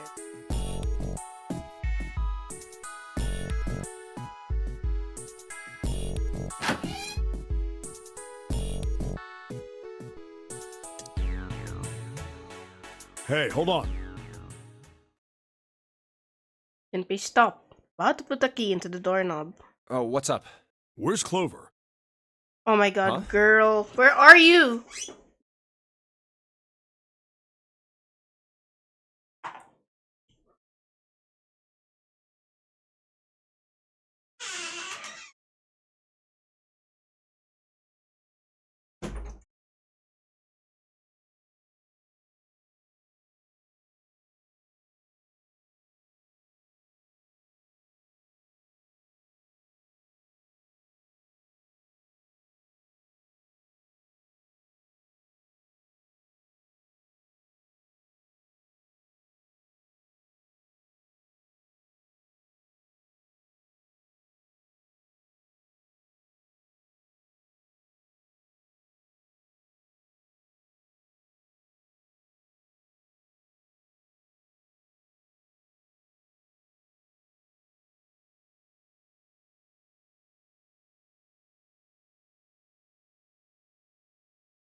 Oh, God damn it. Where the hell did she go? Alright.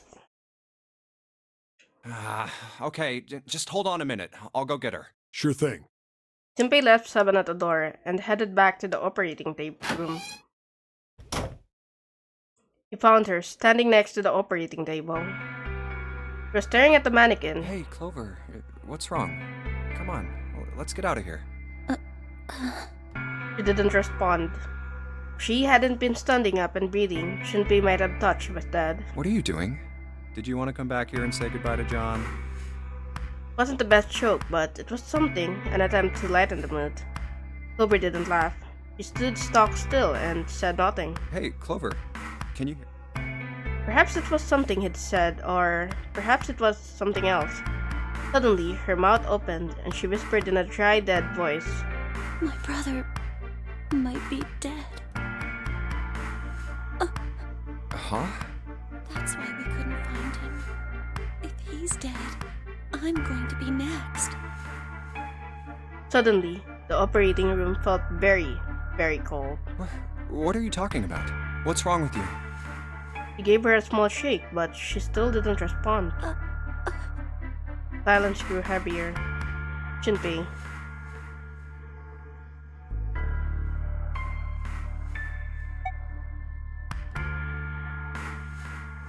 Oh, yeah.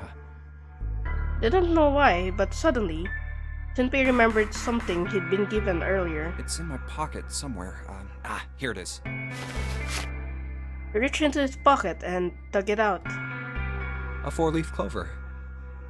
Santa had given it to him in the second classroom. He held it out to Clover. Hey, did you know? Each leaf means something. Hope, faith, love, and luck. That's what a 4-leaf clover stands for. Take it. Use it as a good luck charm. He pressed the 4-leaf clover into her hand. Listen to me, Clover. No matter what happens, you can never lose hope. You have to remember what's most important, and that's to have faith and to have love. If you can remember all of those, that'll bring you good luck. Aww. Snake, I mean, your brother, he's not dead. He's alive, somewhere. I'm sure of it. You've just gotta believe in that. Clover stared at the 4-leaf clover in her hand. Could see tears start to form at the corners of her eyes. Thank you. Her voice was tiny and broken, and as she spoke, she started to cry. She tried to hide her tears by looking at the floor, but it did little good. She wiped away tears with the baggy arms of her jacket, but more quickly looked at her face. No matter how she tried, she couldn't stop crying. Her tears made small wet circles on the floor. Thank you. She said it again. Then she looked up at Junpei and seemed to choke down the last of her grief. She did her best to smile. Junpei wiped an errant tear from her cheek with his thumb and gave her the best smile he could manage. Now, come on. Seven's waiting for us at the exit. But still, she didn't move. Wait, before we go, there's one thing I want to ask you. What's that? What do you think when you hear the word experiment? For a moment, his mind froze. Then, he came back to his senses and realized the word meant nothing to him aside from the dictionary definition. What? Oh, I guess it was just a coincidence then. I mean, that you knew about the 4-leaf clover. Look, I'm sorry. I don't want to be a jerk, but you are making less than no sense right now. Oh, no. It's nothing. Just forget about it.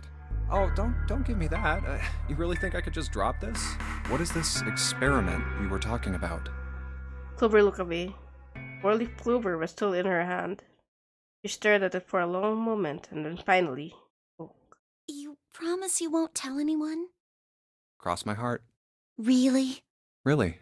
I can trust you, right? Of course you can. Clover slipped the 4-leaf clover into her pocket. Her eyes still red from crying, she looked up at Junpei. Okay then, I'll tell you. I'll tell you what happened on this ship 9 years ago. Wait. On this ship? Yeah, this ship. He was entirely lost. He had 1,000 questions, but it was probably best, he thought, to save them until Clover had finished. It was an experiment to test some sort of psychic thing. Communicating through these fields that you can't see. Morphogenetic? Fields that you can't see? He'd heard something like this before. Clover nodded. Like, think about this. Pointed at the operating table. On top of it was a somewhat mismatched medical mannequin, whose parts had been swapped with another mannequin. This is John, right? But is he really John? Huh? What Junpei could think was she has finally lost it. Isn't this like Locke's socks? Or the ship of Theseus? Junpei grew even more confused. Never heard of either of those things, although they sounded smart. You don't know? You haven't heard of those paradoxes? No? Junpei shook his head. Really? Clover laughed. Okay, well pay attention then. This is how Locke's socks works. Let's say I've got a pair of socks. They're my favorite socks. One of them gets a hole in it. What would you do if that was your sock, Junpei? What? Patch it Well, up. I guess I'd patch it up, get some cloth, and close up the hole. But what if another hole opens? I'd add another patch, I suppose.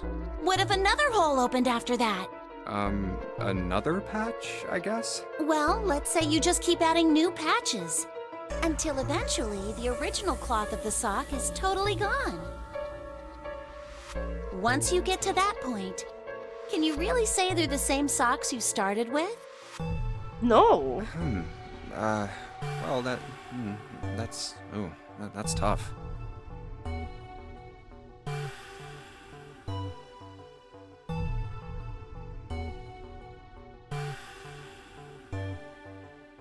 So, that's the locked socks thing? Yeah, the ship of Theseus is a lot like it.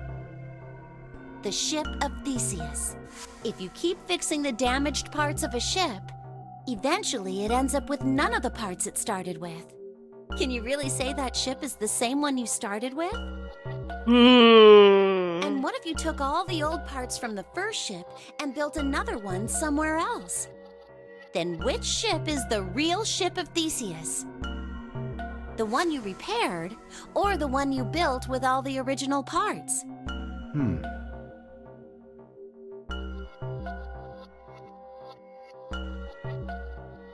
What's an interesting question? Clover could see Junpei was intrigued.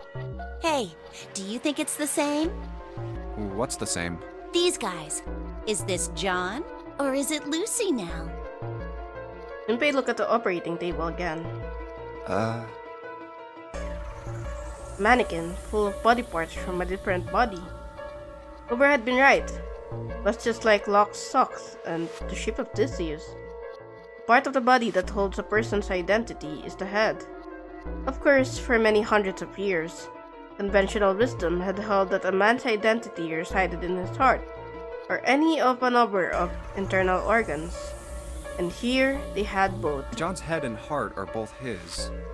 But apart from those and a single arm, the rest of his body was once Lucy's. Is that mannequin really John? We're just like these mannequins. You look at Junpei again. Think about it. The cells in our body change every day. Old ones die and new ones are born. Maybe part of my arm is made of stuff from a fish I ate once. Or maybe part of your right side is made from a cow you ate. If you take it a little further, those cows and fishes are made from something else too, right? That's how we're all connected. Through fields that can't be seen with the naked eye. Silence was broken by Seven. Hey, what the hell is taking you two so long?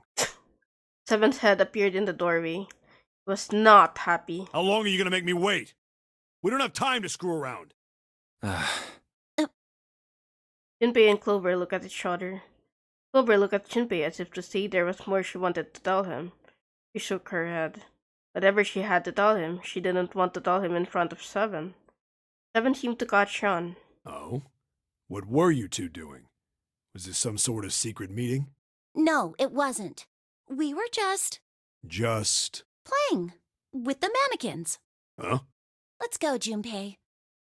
Moving a little bit too fast to be entirely innocent, Clover headed toward the exit. Seven stared after her, then turned to Junpei with an amused expression. Playing with mannequins, huh? Didn't know you were into that kind of thing. Bro! You're a dick. Junpei dashed past him and traced Clover's path out the door. With a short laugh, Seven followed. He stood in front of the door. Junpei took out a Jupiter key. Alright, I'm gonna open it now. Is that cool? You don't need to keep asking, just do it, alright? Fine then. He slid the key into the keyhole and turned it also. He felt it unlock. The door opened with a soft, melancholy creak. Beyond it lay a simple white hallway. There was no fanfare or confetti. Obviously, There was no one there to applaud them. Simply walked through the door. That was it. All right, let's get going. Hey, man, what's up with you? You're so serious, you know? Can't you sound more happy, you know, get a little excited? Not really. Junpei turned away from Seven and took his first step down the simple white hallway. My brother might be dead. I'm going to be next. Clover had told him only a few minutes before that her brother was probably dead, and she was likely to follow him. Like hell I can. Not after hearing something like that.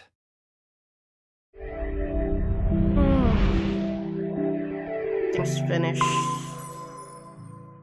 Wonder what ending I'm gonna get this time. They left the operating room. Hallway took them around several corners and past several doors, but they were all locked. There too, huh? Every door in this place is locked up tight. How about that one? Final door was hidden in the corner of the hall. May as well give it a try. Junpei grabbed the handle. He made to push it open. A voice stopped him.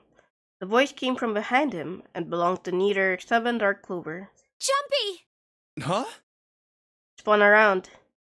He saw someone running toward him from the other end of the hallway. There were 3 people coming toward Junpei and his companions. June? And Santa? And Lotus too! Pulled up short in front of Junpei, breathing hard. Whoa! What the hell is this? What are you doing here? What? But we didn't... Before he could finish, Clover spoke. Hey guys! Could you come take a look at this? He was standing near the end of a small hallway that branched up to the right. The rest of them ran over to her, curious as to what she'd found. Look on the wall here. There was something on the wall at the end of the hallway. A map of the ship's interior? It says C deck. So it's the map for this floor then? Door 7 and... Door 8. Yep, they both eventually end up at this hallway. Yeah, isn't that what I said? We aren't going to be split up permanently till we find door 9. We might get separated for a little while, but we'll see each other again. Otherwise, we won't be able to open door 9. And that's how the nonary game works. I see. Junpei looked at the map of the ship's interior again. Wait a sec. Hey, could this lead to... As he looked more closely, the surprise and excitement gave way to weariness. Oh! You've got to be kidding me. One by one, the others saw what he'd seen. We may as well go. Yeah. They moved as one for the door. Oh, almost forgot. We should keep this. Pulled the map of the ship's interior off the wall, put it in his pocket, and followed the others. Let's see. The casino. E-deck. E-deck. This is the lab. This is the operating room. This is the shower room. Then this is where the guy should have come from.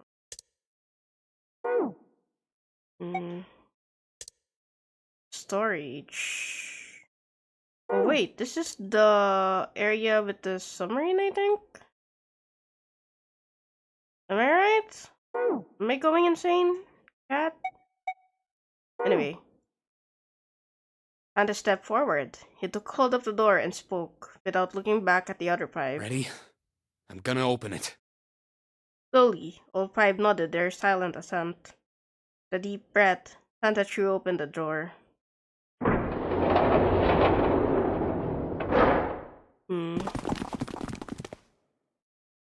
Poured through the doorway and into the room. Even without looking around, each of them knew where they were. I knew it. They were just where the map had said they would be. We're back. In the hospital room. I see. I believe I understand what you're saying. The 6 of you split into 2 teams and went through doors 7 and 8. You solved the puzzles in the operating room and the laboratory. and then met one another in the hallway after opening your respective locked doors. Looked like anyone might after only just waking up. It seemed that his brain was working as well as ever. He had managed to grasp samurais and understand each team's support. At any rate, I feel a bit silly for my little show of altruism. I know I said I was sure you'd come back for me. I didn't think it would happen so soon, though. Ace shook his head with a rueful smile. Well, we saw each other again and we ain't dead, so I say that's good enough. 7 smiled. Anyway, I say we get out of this creepy old place. We found the key we need. The key? Ain't that what I just said? I'm talking about the Jupiter key. We found it in the operating room. Right, Junpei? Yeah. Junpei nodded. Ah, the solar system keys. Actually, we found one in the laboratory too. Here, the Earth key. The Earth? Let us dug out. Wait! The garden thing. I might lose it. It's probably better if you hold on to it. That way it won't be my fault if it gets lost. Yeah. On it. And with that, she pressed it into Junpei's hand. He felt slightly less honored. Now we have 3 keys that we haven't used yet. Yeah. The Jupiter key that we found in the operating room. The Saturn key card we found in the kitchen. And the Earth key Lotus just gave me. Junpei tucked the new keys into his pocket. Jun spoke up. The Jupiter key is supposed to be for the door at the end of that long straight hallway, right? Yeah. If the map's right, then it connects to the central staircase. Then, next to the stairs... Wait! They were the first words anyone had heard out of Clover in quite some time. Her face suggested they weren't going to be very happy words. What about door 3? Look, you saw the map, right? It's the same as 7 and 8. Just lead us back to the big hospital room. There's no point to seeing what's on the other side of that door. There is a point. At least there is for me. There were tears in her eyes, but she glared at 7 as hard as she could, just to tame. She looked very much like a frightened puppy. There wasn't a man alive who could have resisted those eyes. 7 looked everywhere in the room except at Clover, and muttered and coughed apologies under his breath. Yeah, you're right, I'm sorry. Snake might be on the other side of door 3. Clover nodded once. Next person to speak was Ace. Very well. I'll be coming with you then. I've had a nice long rest. I think it's time I was up and about again. So 7, you'll help me, won't you? Huh? Me? Junpei did the calculations quickly in his head. 4 plus 1 plus 7 equals 12, plus 1 plus 2 equals 3. Looked like 7 was doing them too. Last he gave up. Damn. Well, I guess that's how it's gotta be. So I'm going with you, huh? Yes, you are. Alright, let's get moving. So it was decided that Clover, Ace, and 7 will discover what lay beyond door 3. Okay, we're heading out. Be careful. Whoa. Didn't think I'd be hearing that from you, Lotus. Don't let it go to your head. I'd be in trouble if the 3 of you bought it. The rest of us can't open the 9 door. Ah, the truth comes out. 7 nodded, as if this answer made much more sense, and pulled the lever on the red. So they still go to door number 3. Okay, we're off. Huh! The door opened and Ace, Clover, and 7 jumped through it. 6, 7, 8. After exactly 9 seconds, the door closed noisily.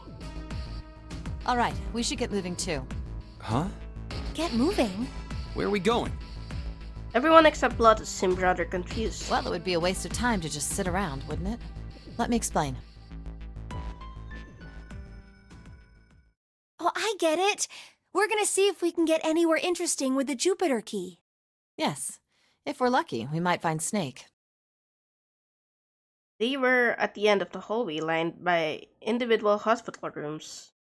And here's the Jupiter symbol on the keyhole. All right, Junpei, open it if you please. Yeah, on it. Junpei pulled the Jupiter key out of his pocket and slid it into the keyhole. He twisted. With a nice sharp click, he pulled the door unlock. Junpei sucked in a breath, held it, and opened the door as quietly as he could.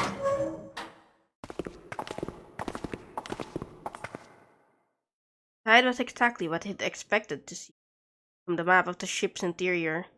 They were in a tremendous hall, almost like a ballroom, with a massive central staircase. Great, back to the beginning. You sure this is a good idea? What do you mean? Well, we already searched every inch of this room, didn't we? I'm asking you if there's any reason we came back here. Of course there's a reason. Man, sometimes I can't tell if you're smart or just lucky. Huh? This. Junpei pulled two things out of his pocket. The Saturn key card. And the Earth key? I'm lost. Santa cocked his head to one side like an inquisitive bird and looked at them. After several long moments during which it became apparent that Santa had no idea what the cards meant, Jun took pity on him. Don't you remember, Santa? On C deck, where we are now, there was a big elevator behind the stairs, remember? And next to the elevator, there was a card reader with the Saturn symbol on it. And on A deck, on the door to the left, there was a keyhole with the Earth symbol on it, I think. So the two keys that Jumpy has? Should let us use the elevator and the door on A deck. Huh. Yes, that's right. Jun smiled, pleased with herself. So did Santa. All right, I got it. Let's get started then. What do you say we split into two teams? Lotus and I will search the Earth one, so you two can search Saturn, all right? Sounds good. Then you guys should take this key. Junpei handed the Earth key to Santa. Decided that their initial search should be brief. We have no idea what's on the other side of these, so don't go too far. Just search for 10 minutes and come back. Plan decided, the two teams split it up. Junpei and Jun headed for the elevators. There's a card reader next to the left elevator. Then let's try out the Saturn key card. There you go. A light on the upper left corner blinked to life. Great! It looks like it's working now. All right, now how do I call the elevator? There was a single button to the right of the elevator door. Oh, it only has the upside-down triangle on it. I guess there's no up button. Well, we may as well try pushing this one. The door slid shut, and they heard the grinding of the motor as the elevator car moved down.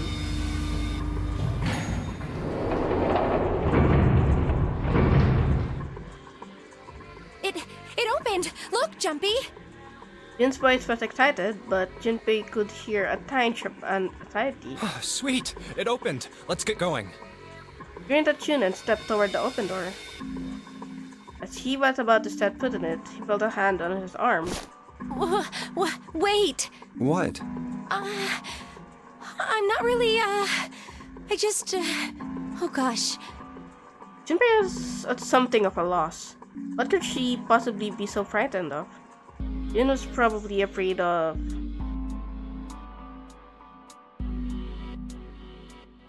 He could only go down. She was afraid because the only elevator button pointed down. That meant, of course, that the elevator couldn't go any higher than the floor they were on. As he thought about it, Junpei realized he hadn't seen elevators on the A or B decks near the central staircase, which meant that the elevator could only convey them to the lower decks. Come to think of it, the lower floor, D deck, is completely underwater. An elevator heading to a submerged floor. That is pretty scary. Hey, wait a minute. This elevator came up from somewhere under us, right? Well, yes, I guess it did. It didn't open right away after you pressed the button. There was a motor noise like it was moving, and then it opened. Yeah, exactly. Yes. So, take a look inside. Completely dry. Junpei jerked his head toward the interior of the elevator. It's not wet at all, is it? The walls and even the floor are totally dry. Oh, you're right. They are.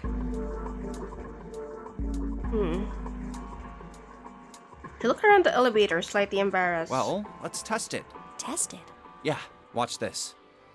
Now, I'll just put one foot inside the elevator and look over at the buttons. Oh, there's only two, E and C. All right, I'll push E. He pushed the E button and jumped out of the elevator. Door slid shut and he heard the grinding of the motor as the elevator car moved down.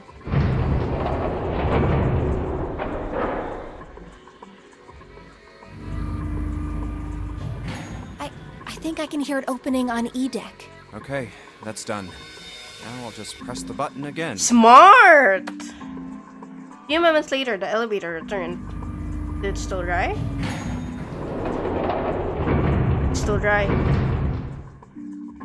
Yep, not a single drop of water to be seen. See? Junpei couldn't resist puffing out his chest just a little bit. Jin, however, still looked confused. What does that mean? How can E deck be safe if the D deck is full of water? True. Well, here's what I think. The elevator shaft and E deck must be watertight and separated from wherever the ship's been punctured. Here, let me show you. Pulled out his notebook and pen and sketched out a rough illustration. I see. So is that why the ship hasn't sunk? The shape of the inside keeps it all from filling with water? Yeah, I think that's what's going on. Junpei continued talking as he closed the notebook and slipped it back into his pocket. So I'm gonna go down and check it out. You stay here, alright? But... Come on, just do it, alright? Gave Jin's shoulder a reassuring squeeze, then hopped onto the elevator.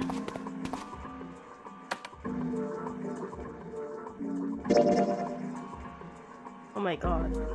Okay, so the next part is definitely gonna be... So I think if I go to... just like confinement rooms, right?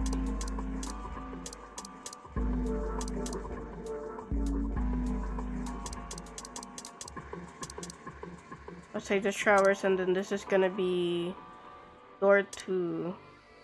If I go to door 2, I think? So immediately go here. Okay. Shun looked worried, her eyes starting back and forth as if she was trying to make a decision when suddenly... I'm coming with you! Huh?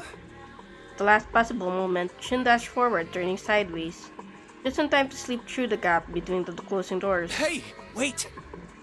Junpei jumped his finger against the open button, but it was too late.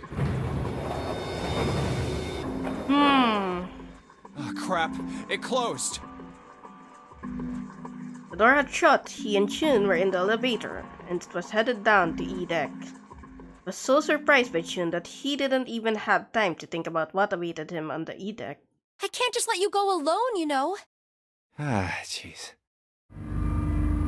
What's in the E deck? The elevator stopped. The door slid open. Tentatively step out and look around. It looks normal. No fish going about their fishy business or jellyfish floating lazily through the water. There was, however, a blowfish. Or at least something that looked very much like one.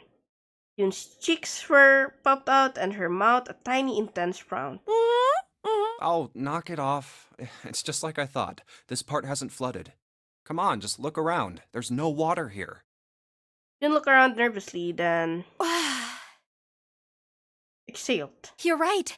It's not flooded at all. See? Did you just There's a call whole her a lot of water. blowfish?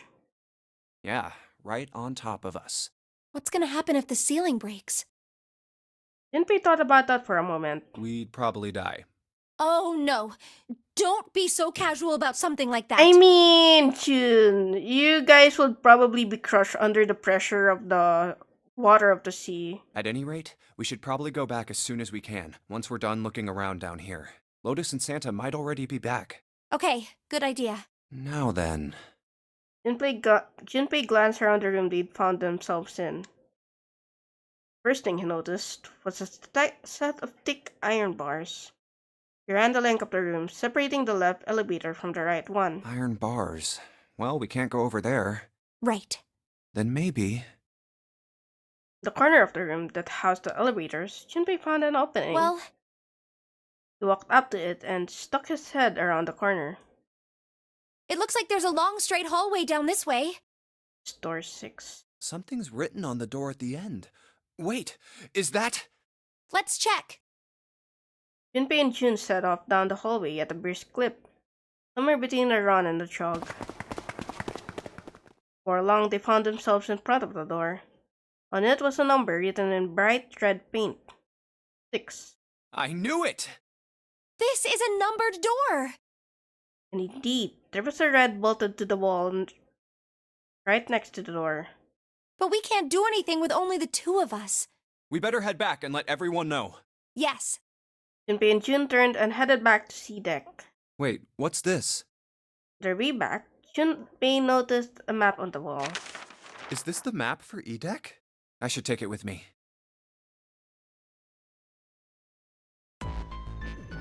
Huh, so you guys found door 1.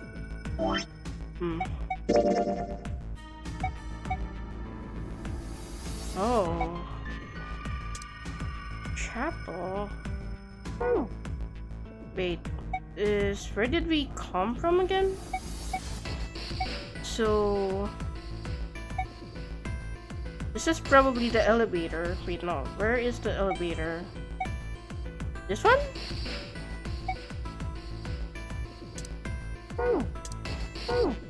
So we went over here. So it should be here. Then this should be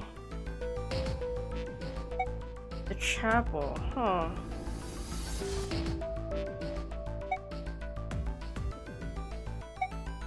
And the guys found the sunroom here, right?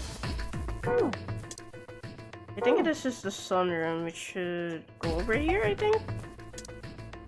No, it's in another spot. We met back up with Santa and Lotus, who had explained what they found. Apparently, there was another numbered door on E-Deck, just like the one on E-Deck, beyond the door that the Earth Key opened. According to Santa and Lotus, there was a one on the door. Also, I'm so curious because I think I'm gonna choose door 6 first, because I am very curious about this chapel. There's the coffin there, which we have been talking about in this path. So now we've located 2 new doors, the 6 door and the 1 door.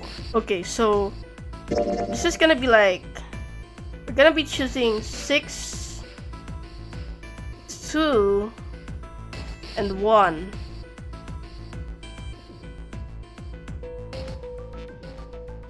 You know,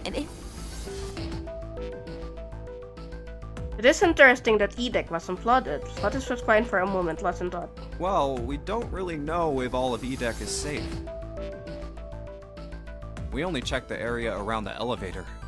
even so, it's still very interesting. You said the 6th door was there, right? Yes. Then that means Zero planned all this out, even the sinking. That would have meant some pretty serious remodeling of the ship's interior. It's pretty mind-blowing when you think about it. Yeah, I wonder how long it took. I can't even imagine how much it must have cost. Zero must be filthy rich. Would have been a ton, that's for sure. Also, I'm gonna get my chocolate.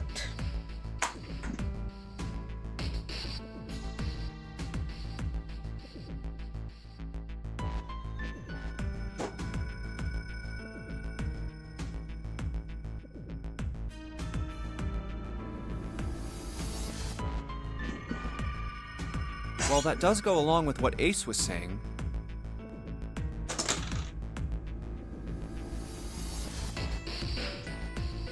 The most reasonable explanation would be that this was done by some organization with access to a whole lot of cash. True. Yes, it does make sense. That thought made them all go quiet for a moment. But the question here is, if it is an organization, what was it about them that made them choose them to do this?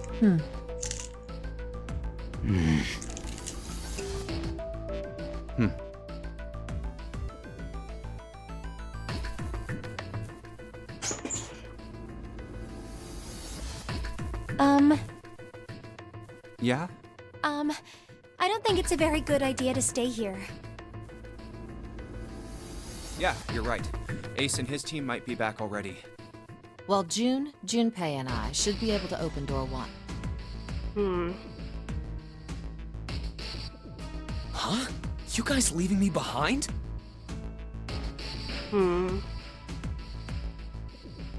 Just kidding. All right, let's go.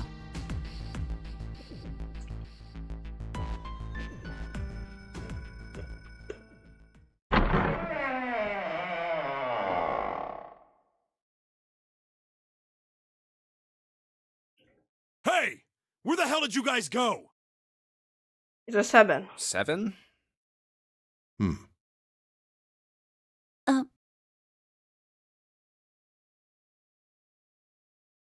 What's wrong?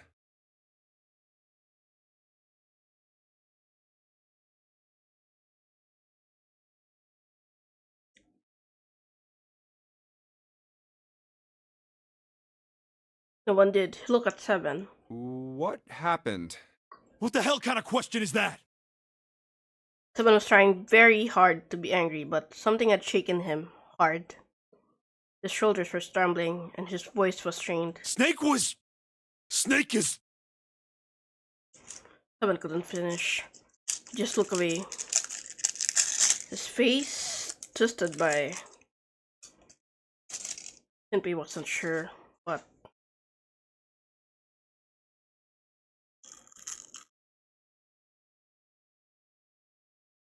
Snake is dead. He died, just as the 9th man did.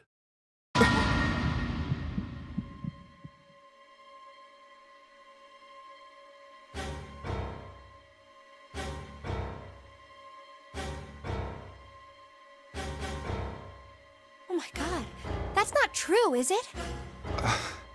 We should make sure. Yeah, right. We should. Wait! Not that way! What? What? I stuck a screwdriver in there to keep the door from closing all the way.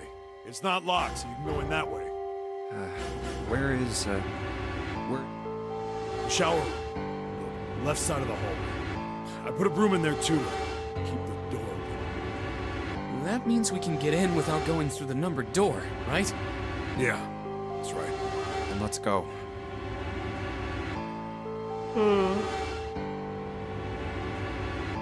This wasn't open when we passed here before. Well, let's keep going.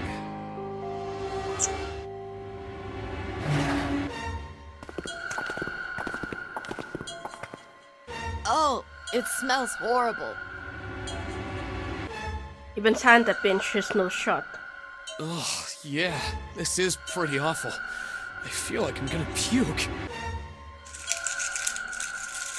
Just as bad as they said, perhaps worse. A hideous smell filled the air, so thick they could almost taste it. It was sour and smelled of fish, pieces, and burnt meat. Worked its way through Junpei's nose and down his throat, found again the entrance to his stomach.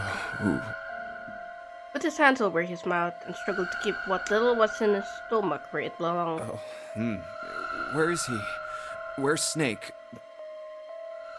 They didn't have to wonder where the body was. There. There was blood everywhere. Few arms of the splatter reaching toward them as they walked in through the door. June, you should stay here. But...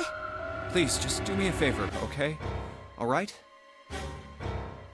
Didn't give her a chance to say no. He puts his hand on her shoulder as if to shove her into the ground like a tent pole. Turned and walked toward the end of the divider. I'm going in. Felt like it took an eternity for him to get there.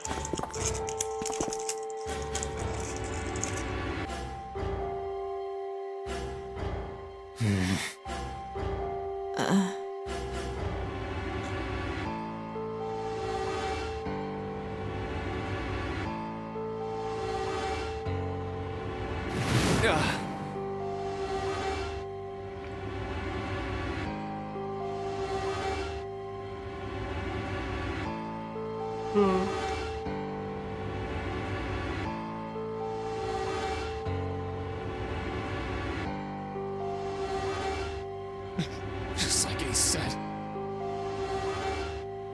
Just like the Ninth Man. The detonator in his bracelet set off the bomb in his gut. Oh god. The bone is coming out of his left arm. It's definitely an open fracture. Oh,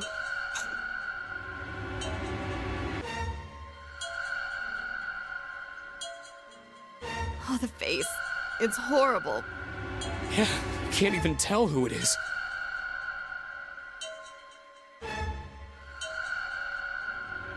Ugh.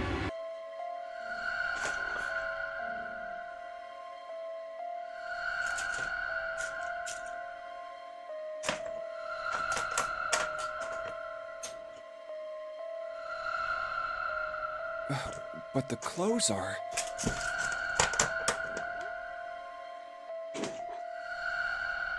They were all familiar to No Junpei. mistake about it.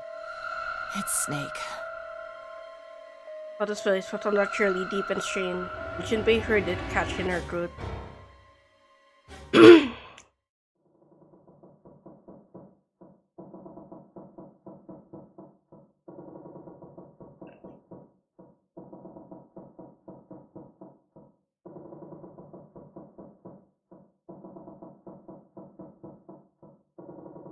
Was Clover. Sat on the edge of the bed, her head drooping listlessly onto her chest. Her eyes were blank and stared across the room at nothing. Her breathing was slow and mechanical. Aside from the rise and fall of her chest, she didn't move. Junpei felt as if even a nudge might cause her to shatter into 1,000 pieces. Snake was probably murdered. Chances are he was killed the same way the Ninth Man was.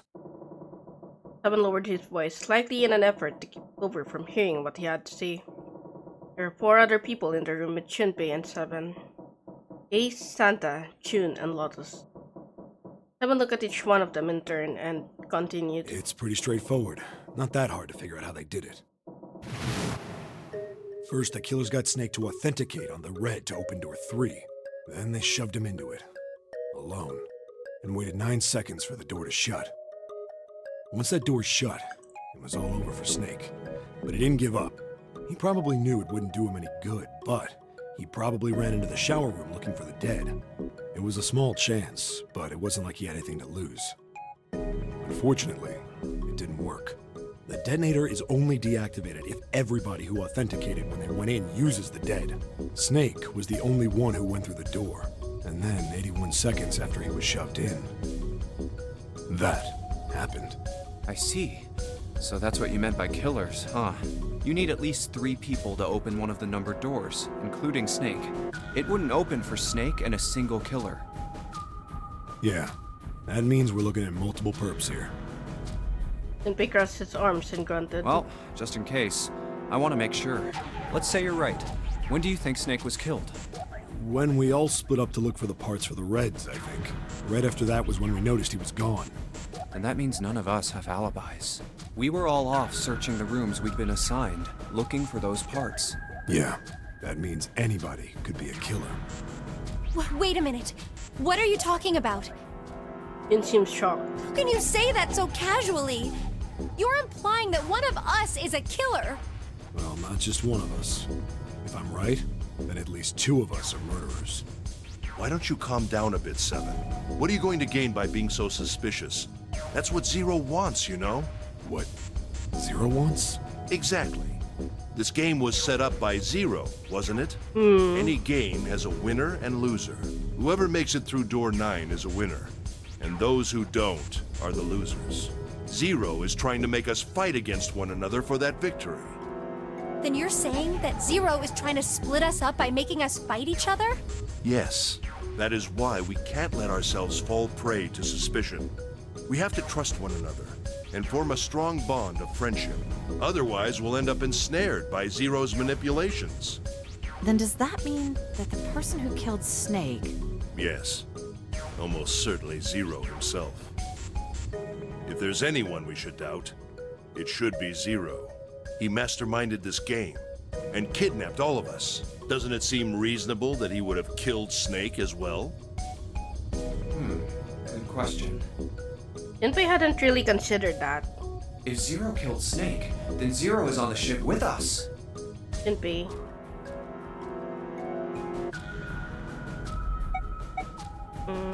Of course he was. That was obvious. But I don't... They were somewhere on the ship, but Junpei had no idea where. Junpei mumbled to himself, wasn't thought. Where could Zero be hiding? Suddenly, everyone went very quiet. Silence was cold and clammy, and Junpei could feel it crawling across his back and around his throat. Again, he heard the ghosting moaning voice. And moments later, a person who looked more ghost than human appeared. It was Clover. To look at the floor, she spoke, and her voice was a cold monotone. I think Zero is one of us.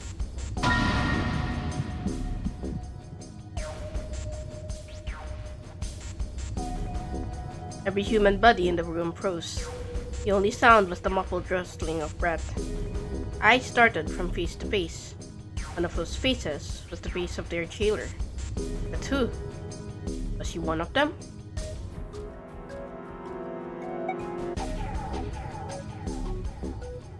Well, that's possible. Huh? Like Clover said, Zero might be one of us. What are you saying, Jumpy? Didn't you hear what Ace said? Exactly. I said we shouldn't suspect one another I for no mean- reason. No reason. I've got a great reason. And what's that? The bracelets. I'm pretty sure I've done this, yeah. Can just do this.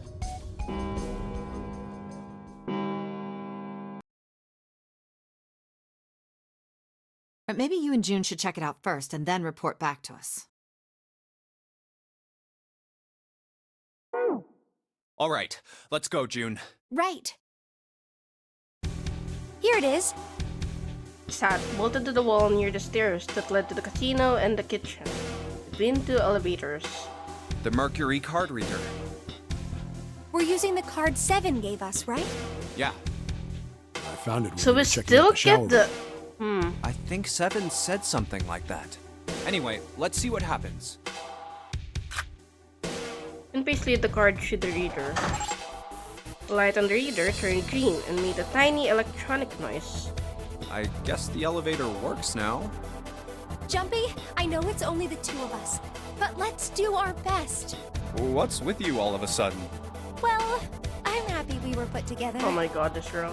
You know it's just for searching E-Deck, right? Even so, I'm glad I'm with you. Oh my god. Oh, first we need to find out if the elevator comes up full of water. Just like we did before.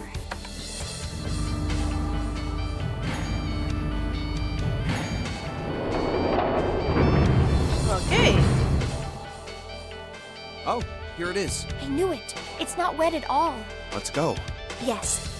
Once it had been checked for water, Junpei and June stepped into the elevator. Look! Nearly all of the buttons are destroyed. Yeah, only the seat and bottom button can be pushed. We're on C deck right now, so the only one we can choose is bottom. Yeah. Well, let's try it out. Junpei hit the bottom button. Door closed. Slowly, they began to move downward. So this is the bottom deck. Step up. Saw that the hallway to their right ended somewhere between 20 and 25 feet from them. The hallway in front of them was a dead end, but not a regular dead end. Hey, over there. Number 2. This is a numbered door. This is the 8th one we found. There were 2 numbered doors on B deck near the central staircase. They were doors 4 and 5. 3 more in the large hospital room. Doors 3, 7, and 8. He's done that. 4, 5, 3, 7, and 8. And the door we found on E deck, and the door Lotus and Santa found on A deck.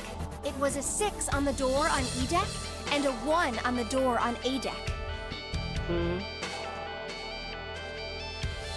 Now door 2 stood in front of Junpei. That means... Do you think the next door we find? Yeah, I think so. The next one's gonna be door 9. Despite himself, Junpei felt excited. There was something about that excitement that frightened him as well. Finally! Yeah, You don't look very happy about it, though. it's not that. I just hope nothing goes wrong. You're right. We should keep our fingers crossed. Let's head back. Okay. Did his best to put it from his mind and headed back to the deck.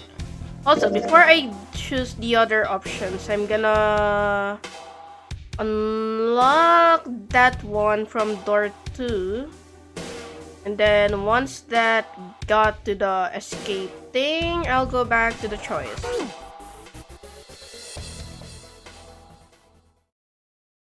One, two, three, four. All right, 7 pieces. Pieces of paper did folded up lay on the ground next to Junpei's legs. Everyone had written on paper pulled from Junpei's notebook in an effort to pull together a blind vote. Just double checking, but everyone wrote their code name and a door number they want, right? Yes, just like you told us earlier. Can't believe we're voting here. Why had they decided to vote that way? We need to make the whole thing fair, blah-de-blah. This is a complicated plan, you know. Hurry it up, Mr. I have a brilliant idea. They decided it wasn't fair to simply ask everyone at once. That would allow people to force others to go through certain Yeah, doors. quiet in the peanut gallery. And he had a plan. Wasn't a plan he wanted anyone catching wind of. However, so he did his best to act calm as he began to open and read the pieces of paper. All right, let's open these up. The first one says, Ace requests door 1. Yes, I do. Would you like me to explain why? No, we don't have time for that. Sorry. Let's keep going. He opened the second one. Next is Santa. He wants door 6. Yeah, that's what I wrote. And we continued with the third, fourth, and fifth pieces of paper. Clover wants 1, Lotus wants 2, and 7 also wants 2. Wait a minute. There is no way I'm going anywhere with the Elephant Man. No, there'd be no point to the voting if we let people change their choices because of stuff like that. But Just give it up, Lotus. It's not like I want to hang out with some exhibitionist grandma. I am not an exhibitionist. I'm wearing clothes. Aha! Barely. So, last I checked, that's not a crime. Maybe. But what about common decency? Nobody wants to have to look at a chick who looks like a half-naked raisin. Oh my god, this I'm gonna dude! kill you! I'm beating the shit out of his shoulder! Oh, not good. Hey, yummy! Yeah, no backseating. I sort of know how to do the flowchart thing, so I'm basically just going through it bit by bit. But I think I'm making some good progress. I'm just missing the middle part of this one. I wonder if I should do the middle part before. Hey! Yeah, Filipino! Thanks for coming by to chill. Oh my god. Go! Let go of me! I'm killing him! They're beating the shit out of each other.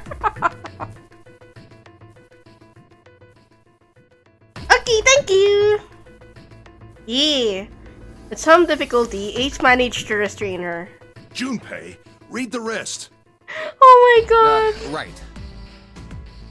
Junpei tore his eyes away and looked down at the 6 piece of paper. He opened it. June wants door 6. Or 6. Yes. I don't really have a reason. I just felt like it. All of the papers save Junpei's had been read. He did some quick calculations in his head. So this was everyone's vote.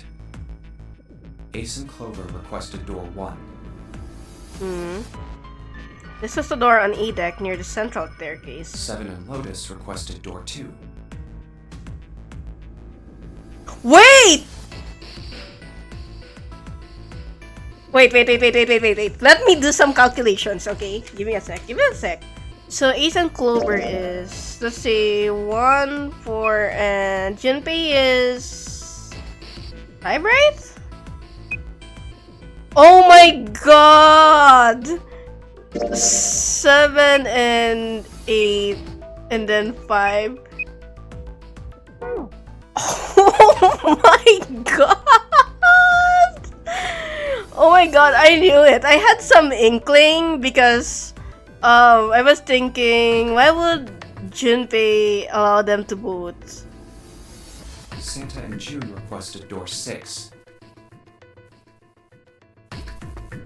This was the door on E deck and could be reached by taking the elevator near the central staircase down. The door I should choose is... Took him less than a second to run the numbers. He opened the 7th piece of paper and spoke. Okay, the last one is mine. I want to go through... Okay, this is where... Okay. Yeah, okay. Let's save here. Okay. No. I'm gonna choose door 2 first so that I could unlock the final piece in that route. And then I'm gonna reload and then I'm gonna choose door 6 because I'm curious about June and Santa. That's what you're gonna do. My choice is door 2. Yeah. I'm gonna choose this first. Fully unlock that until escape and then go back here. Okay.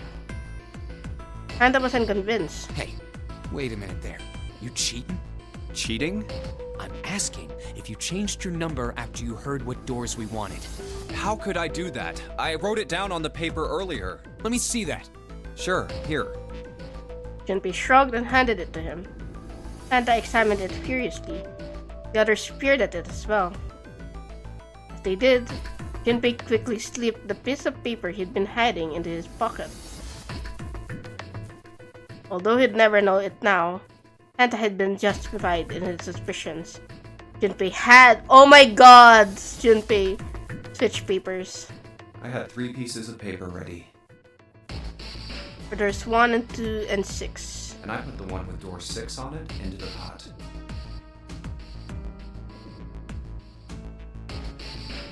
He put a small mark on it so that he would know which one was his. I just needed to make sure I drew last.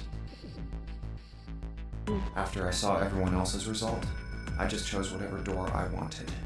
If the number I'd already put in matched, then I didn't have to switch the paper out. Well, what does it say? He fought the urge to smirk. You got lucky. Santa snorted and tossed the paper aside, frustrated. Alright. So we know who's going through door 2. It'll be me, Lotus, and Junpei. 1 plus 8 plus 5 equals 2. The only problem's the other 2 teams. June and I want door 6. Clover and I choose door 1. That's not good. We can't open either of those doors with only 2 people. Everyone was silent. And suddenly, Clover spoke. Her face blank and cold. Why don't Santa and June go into door 1 with Ace? Huh?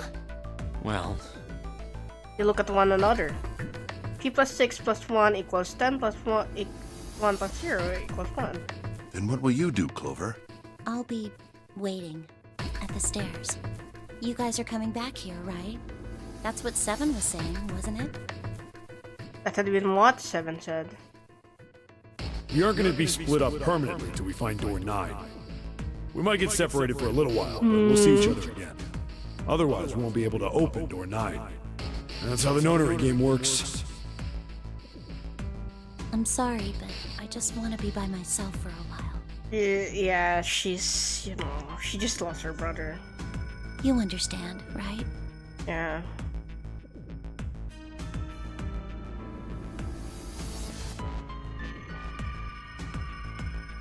There was no emotion on her face, but it was drawn and pale, and her eyes were red. No one had the heart to contradict her.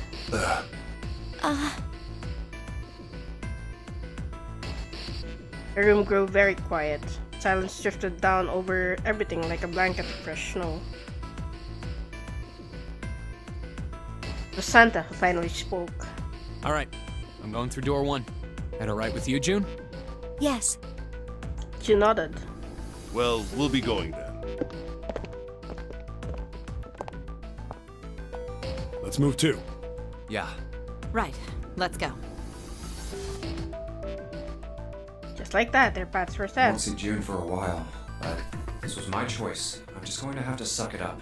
Seven said we'd all see each other again, and I'm going to believe that. Took strength from that thought. The other group went to A deck to go through door 1. Clover joined them. Our group is on our way too. We're heading to the bottom deck using the elevators.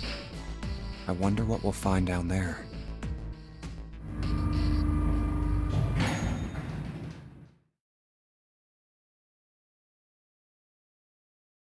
We ready? Yeah, anytime. I'll go first.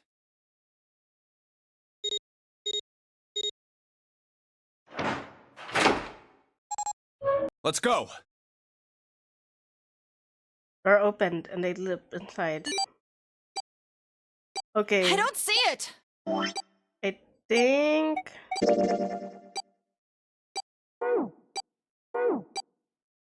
I think I'll be able to go back now here. 1, 2, 3. Okay.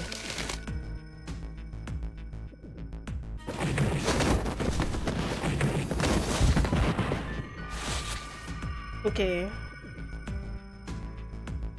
Let's go to door number 6.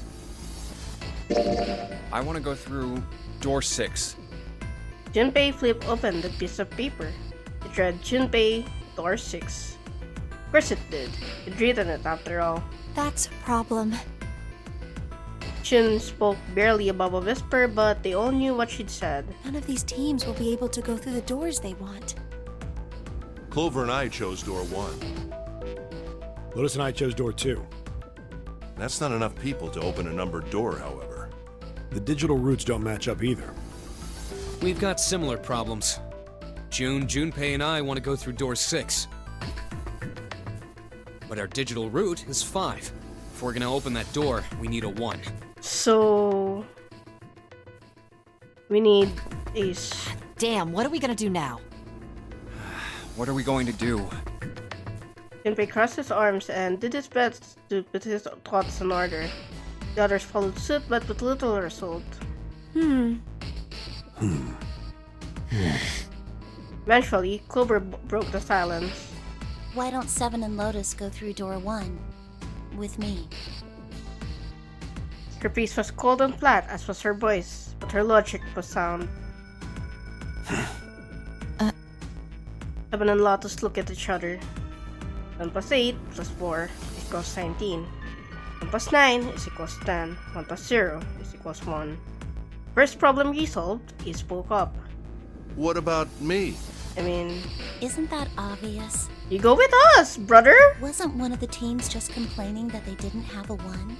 You mean I should join Santa's team? Yeah! Yes. Clover nodded, her voice still cold and emotionless. Her attitude and posture could not have been more different than the energetic girl of only a few hours before. No one seemed ready to contradict her. Her response was understandable, given the horrible situation in which she had found herself. But even so... Huh. I understand. I'll go through door 6 then. If we do as Clover has suggested, we can all pass through a numbered door and no one will be left behind. This seems to be the most reasonable solution. Plus 6 plus 5 plus 1 equals 15. 1 plus 5 equals 6. 7, Lotus. What do you guys think? I don't have a problem with it. Me either. Alright then, we're good to go. See you Right. later. Wait, Clover! Don't move on your own! Aww. Oh, I'll be going too then. Yeah. Poor Clover, careful. man. We should get going as well. Last, Junpei and the other 6 had managed to separate themselves into 2 teams. Clover, 7, and Lotus headed to A deck, where door 1 was, near the main staircase. Junpei, Jun, Ace, and Santa, however, took the elevator to E deck.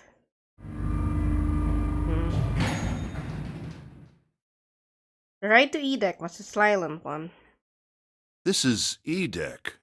There should be a door at the end of the hall. Alright, let's go. Santa's words jolted them to action. They stepped out of the elevator into a long straight hallway.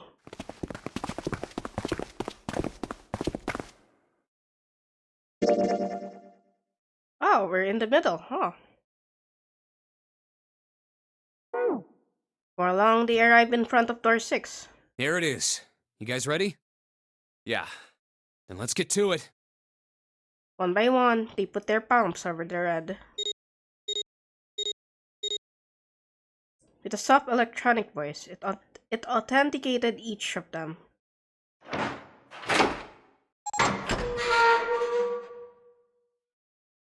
The door opened, and all at once, the 4 of them leapt through it. Hey, I found it! It's right there! Fortunately, the dead was located easily enough. This one had been placed quite close to the door they'd entered through. They gathered around it quickly and hurriedly placed their palms on it for authentication, one by one. That's quick.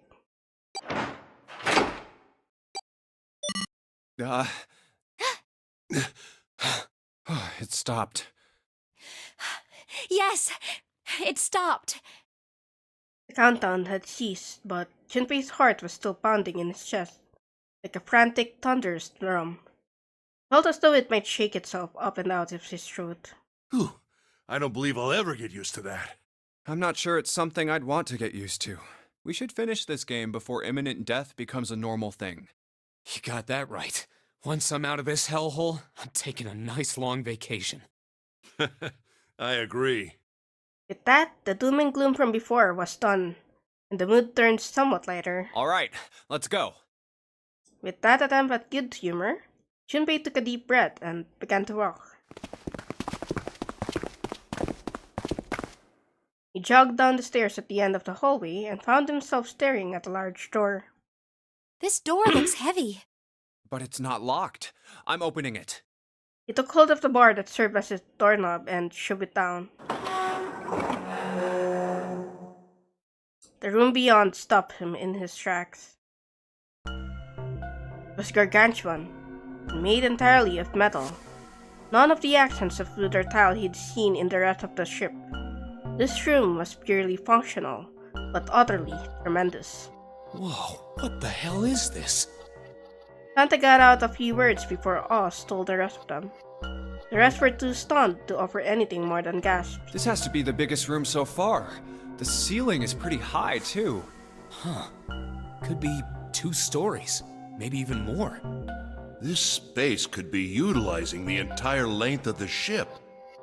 What's that huge Kamaboko-looking building in the middle? Kamaboko? Jun pointed to the massive building in the center. Kamaboko? Well, I guess that's as good of a description of it as any. What the fuck is a Kamaboko? Junpei and the others were standing on scaffolding that crisscrossed the whole area. The proper term was catwalk, Junpei thought, although that didn't seem particularly important. I see stairs, so we may as well head over to them.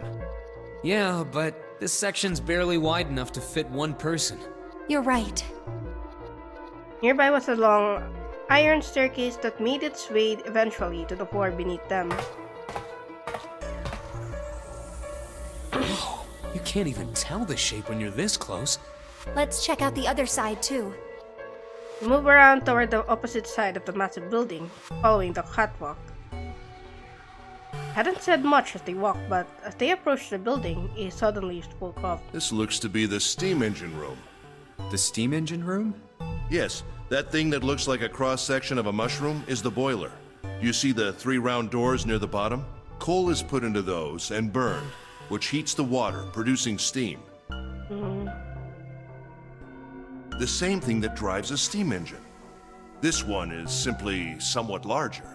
I see. It doesn't appear to be running right now. The entire room was as silent as the grave. All right, let's split up. Then all of a sudden, Junpei heard a noise behind him. He turned, just in time to see June collapse to her knees. Hey, what's wrong? Are you all right? He dashed toward her and wrapped his arm around her shoulders to steady her. Hey, June. It was then that he noticed. Jumpy. You...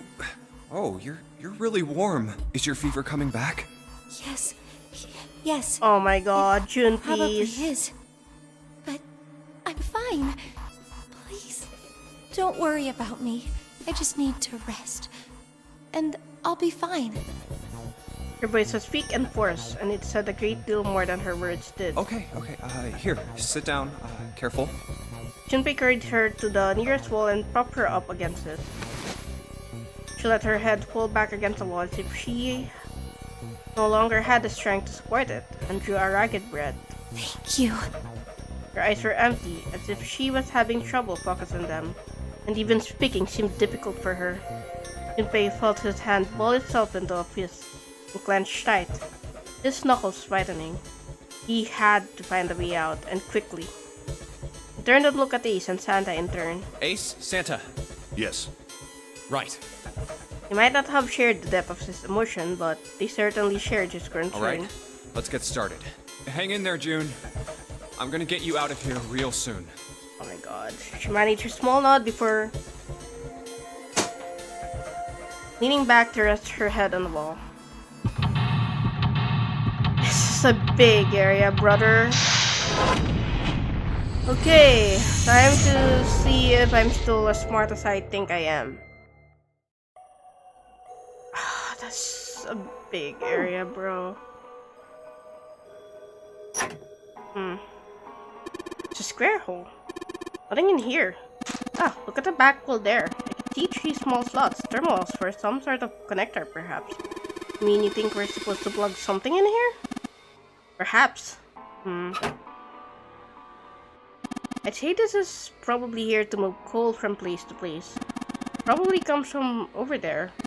And then the belt carries it down the tunnel and out here. So if the conveyor belt was moving, yes, the coal would almost certainly come out here.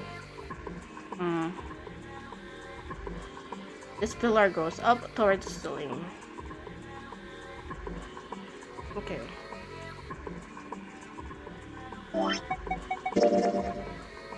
Should here now.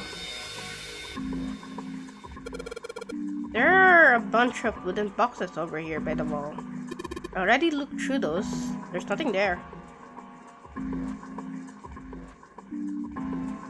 This gear is rusty, but it looks like it's still pretty sturdy. Golden gear. Doesn't look like it was always golden like this. Well then, I imagine it was prepared especially for this game. Like there's a door over here in this tunnel. The bolt over there must deliver the coal. It's then picked up and thrown into this door. The door appears to be welded shut, however.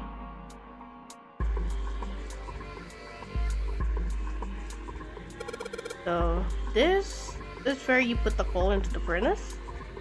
Right? Okay. I had a look at it earlier, but it's rusted shut, I'm afraid. Perhaps you should check the other side?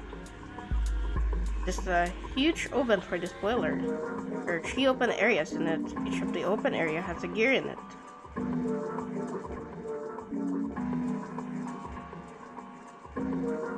There's nothing in here. These 2 columns are different from the others. The lights are red. Slider is down. I guess Ace feels like giving it a try. Nothing. Won't move at all.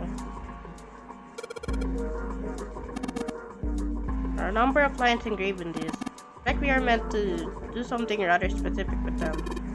Junpei, why don't you move that slider down? Well, there's no harm in trying, I suppose. Nothing. Nothing happened. Maybe it needs to be prepared somehow. You're saying if it did something somewhere else, it would respond somehow. Yes, I suppose that's one way of putting it.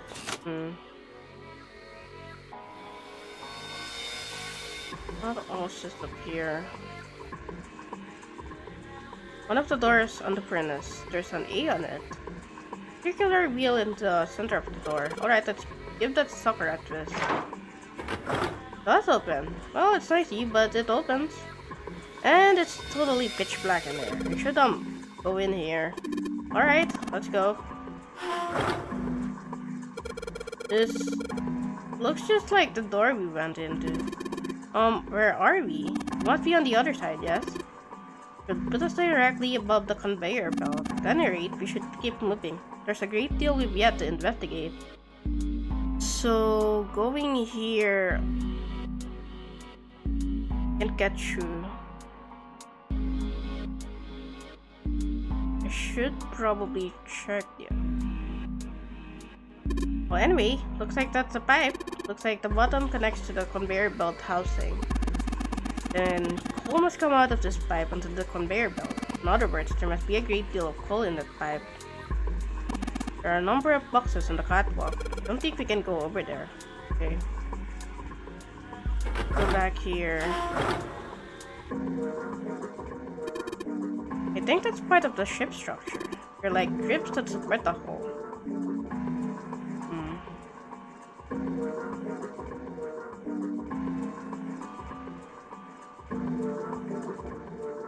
So I can...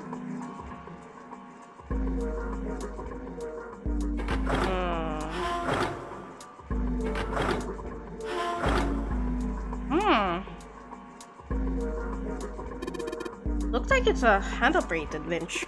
It doesn't look like there's any way to operate it. That means the wheel isn't attached. So many. The wooden backs on the end of the ropes hanging from the bench look like there's something in the backs.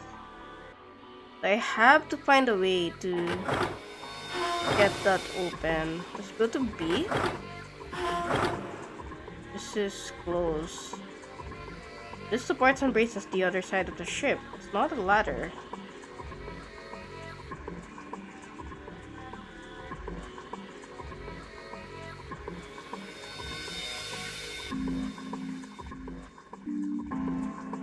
Alright, let's give this one a spin. Go a spin. What? That's weird. Don't feel any resistance. Gah! Ah, shit. Well, it seems to be part... Oh, okay. I get it. Good job, genius. You broke it. I didn't break it. It broke all by itself. Okay. Think I get it. Let's go back here. Then let's go through C. And I should be able to grab whatever this is. Hand-operated winch. There's no wheel to turn. Oh yeah, I've got the wheel I pulled off the other winch, don't I? Let's see if it fits. It's a perfect fit. Like they were made for each other. Not shaky at all. Good, I should be able to turn this now.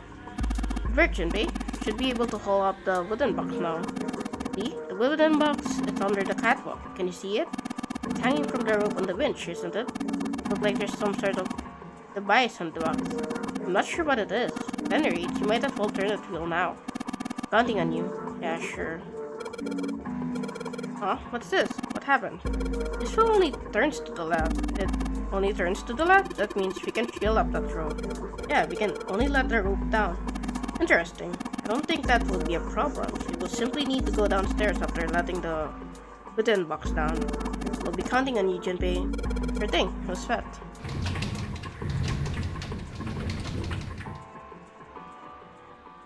I believe the box has reached the floor. Yeah. Stuck his head over to the side of the catwalk and looked down. The box that had only recently hung below the catwalk now sat on the floor. It had come to rest near the end of the tunnel that covered the conveyor belt. June's down over by there. Down over by there. Junpei could see her, still leaning against the wall as if she barely had the strength to sit up. Even from so far away, it was not difficult to see that she had not improved. He almost thought he could see heat rising from her body. She doesn't seem to be improving. His expression was inscrutable, but he'd said what they had all been thinking. Well, of course not. She's not gonna just get better right away, you know? It'll take time. Yeah. He tried desperately to convince himself that what he'd said was true. What could be causing this, I wonder? Illness, perhaps? Nah, it's gotta be exhaustion. Santa's response was confident and certain. She gets dropped into some weird-ass ship, forced to play some messed-up game. If you think about it, it's a lot weirder that we aren't freaking out just like her, you know? So you're saying we're abnormal? Yeah. Yeah. We're just running around this room, solving all these puzzles like it's just business as usual. How the hell could you call that normal? We're just guinea pigs. Santa snorted in A disgust. guinea pig? You mean like a lab rat? You mean we're being used for some sort of experiment? Is that what you're saying? Dunno. But it does seem like a possibility. Stood there for a few minutes, no one speaking, until Santa turned and walked away from the bench. Junpei and Ace followed him. Okay, that thing done. Okay, let's go back to A. Go down. Down. And control panel for something. Some kind of machine. Maybe a control panel? Okay. Before we put that there, this gear is rusty, but it looks like it's still pretty sturdy. Huge bronze gear. This has to be important. So this is a bronze.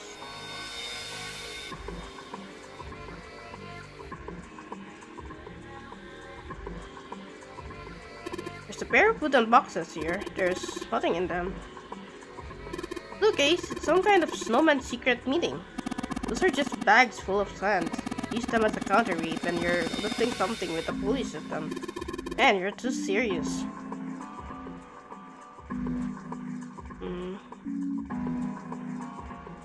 And this is the silver. You think it's made of pure silver? No way. Silver's way too soft to use for a gear. Gotta be a steel or iron gear that's coated with silver.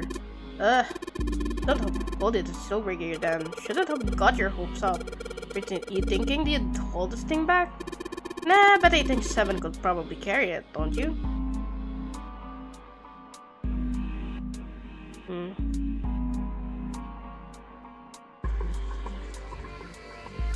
Okay. Something in here. The thick iron door blocking our way. You think this is... Yes, looks like the exit. Looks like this door slides up into the ceiling. What is this? Given its placement, this must unlock the door to the left. The weird indentation on top of this thing. You think that means you have to insert something here? Yes, I would imagine so. Okay. Let's go back here. Open this thing and then add this here. Maybe this hole is where the control panel goes. Well, there's only one way to find out. In you go. Hey, Jude, you did it. Everything looks alright.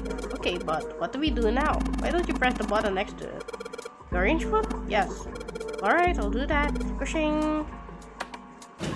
Sweet, all sorts of lights are lighting up on this thing. And, oh, yes, I think I just heard something turn on.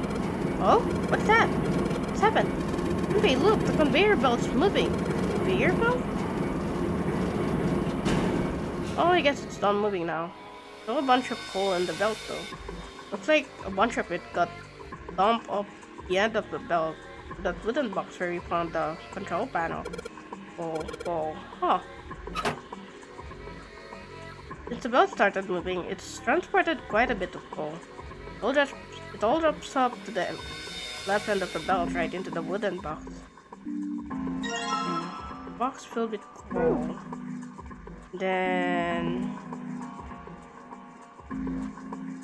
Oh wait.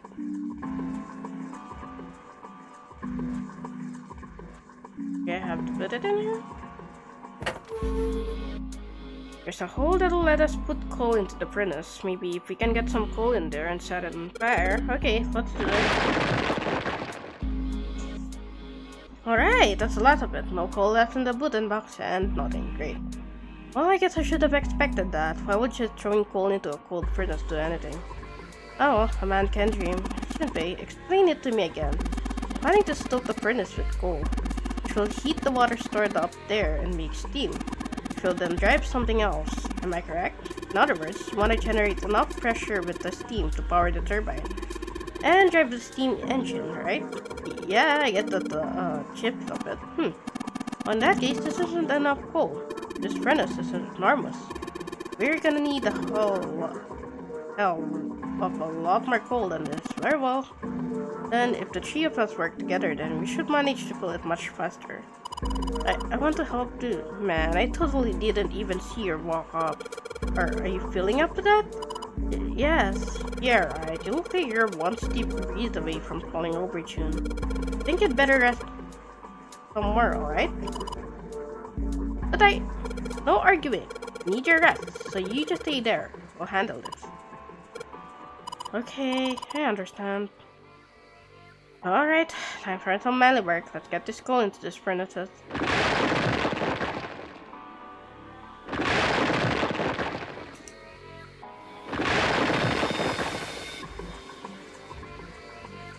Man, this is a whole lot of work.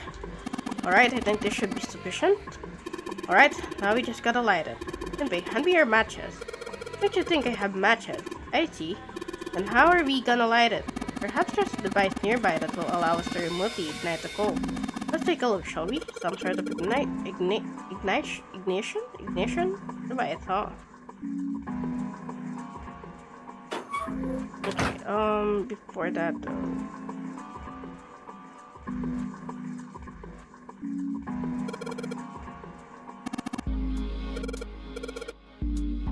Yeah, I know.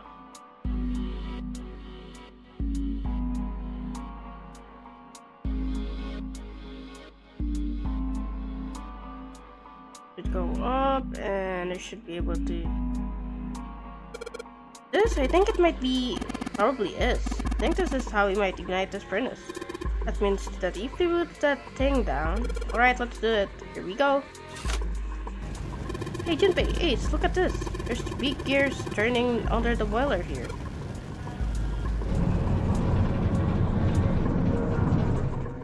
Oh, hey, that's the thing.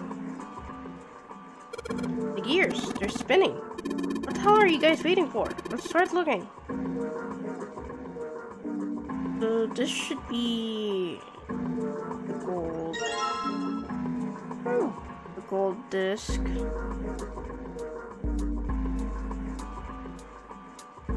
Bronze disc. And should be the silver disc.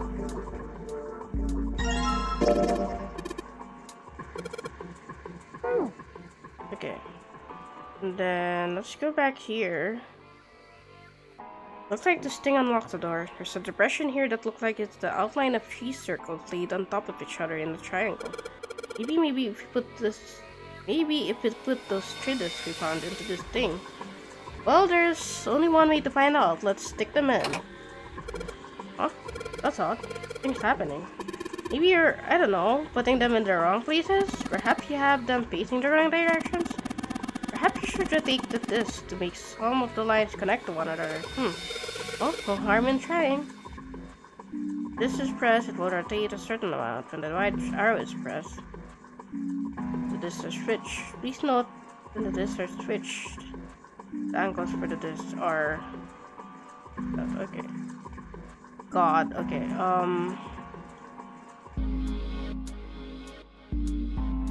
gold, I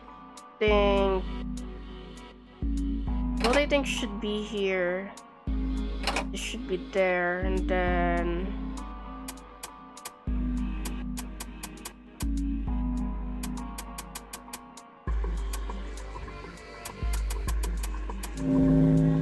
perfect. Red lines on this disc. I think I can, maybe I can make a star polygon with this. Let's fucking go, gamers! You found it! Yes! The door's open!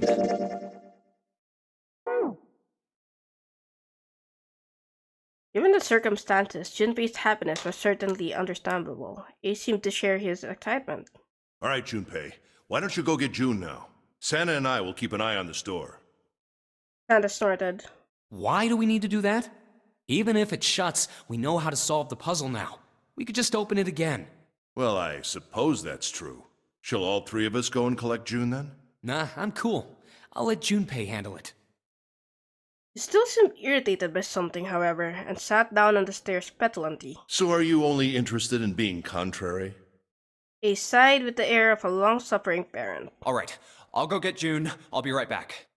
Gave a quick nod to Ace and Santa and dashed off down the stairs. Before long, he was back on the first floor next to the conveyor belt and June. Oh, Jumpy! She drew closer. She stood up slowly. Are you okay? He did his best to sound calm and nonchalant, but there was no hiding the genuine concern in his voice. Yes, I'm fine now. I'm sorry I made you worry.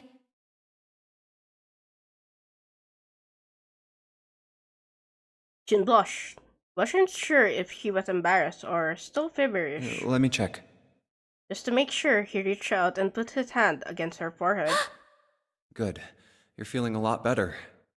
He was feeling far less warm than she had earlier. It still wasn't down to what seemed normal to him. Are you sure you're alright? He had to be sure. Jin gave him a look. Oh, you're such a warrior, Jumpy. Warrior? Oops, I mean, warrior. Jin giggled. Wasn't sure if she'd just made a joke or not, but seeing her smile again made Jin feel at ease. She was well enough to smile in that, then she really was feeling much better. He gave her a friendly poke on the forehead. Alright, let's go. Go where? Oh, right. I didn't tell you. We got the exit open, so... Great! Let's go! Jin clasped her hands and nodded urgently.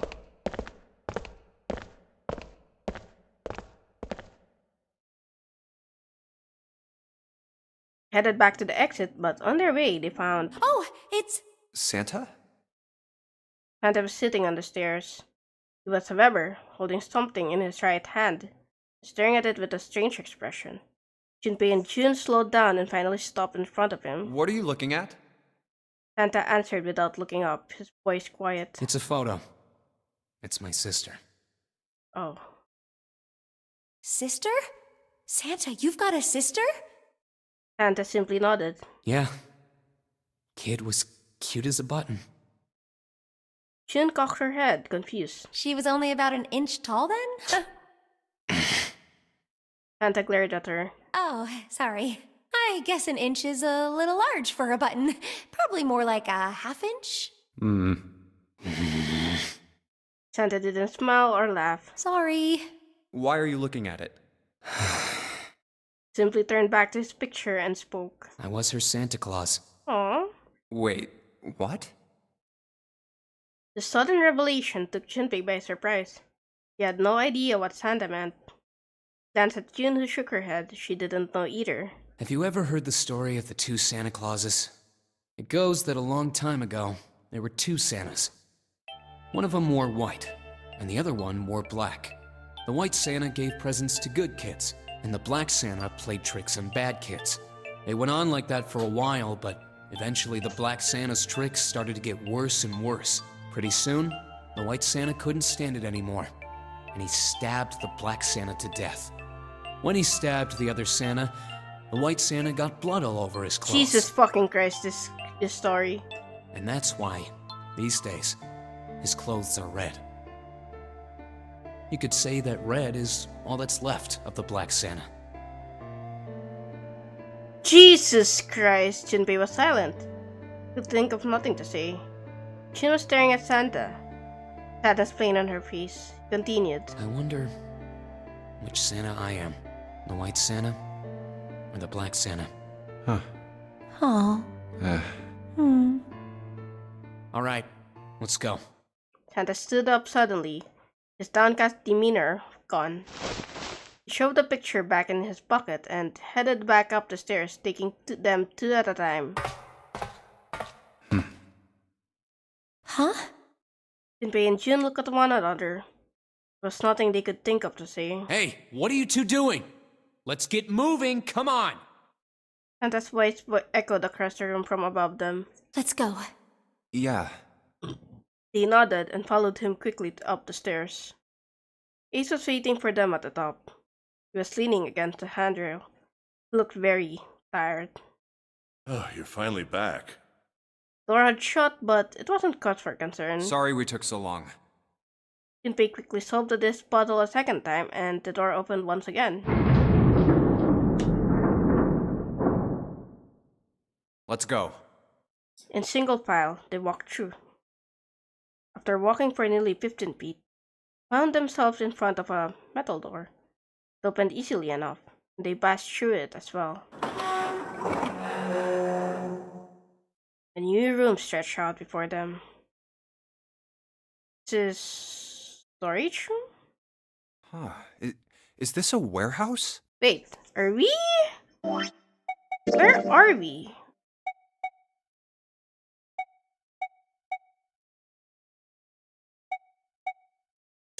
This is the chapel, so where is the boiler room? Is this the boiler room? Maybe? Wait, no, this is the elevator. So we got out left, I think, and then should be somewhere over here, or maybe it's on the other side now. Oh. No, I believe this is the cargo room. This must be where they store all of this vessel's freight. There are wooden crates everywhere. I wonder how old they are.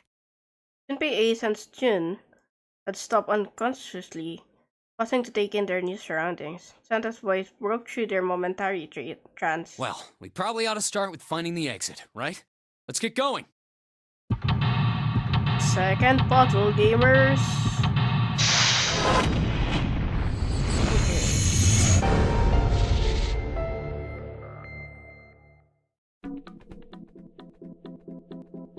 Okay. Second puzzle now. Close. Okay. There are a bunch of bags here. I wonder what's in them. Wait. Card with a headshot? Card with the ninth man's face printed on it. What's that? It's a card. It has a headshot on it. A headshot? Yeah. I'm not really sure what purpose this could possibly serve.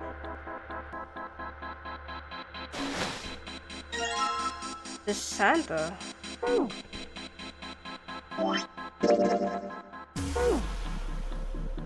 Box, there's nothing inside.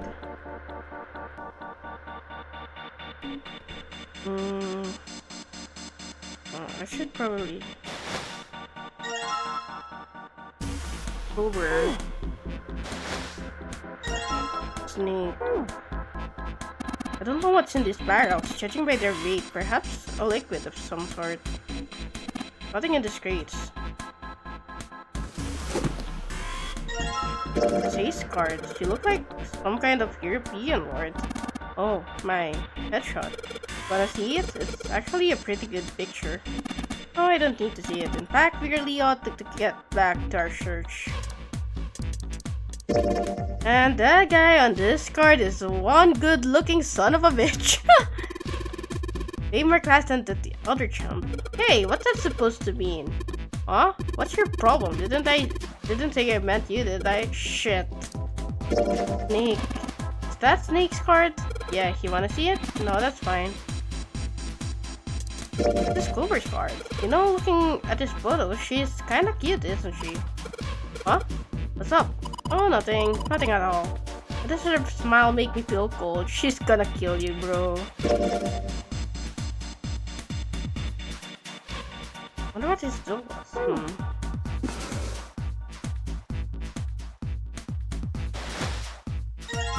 It's a 7 card.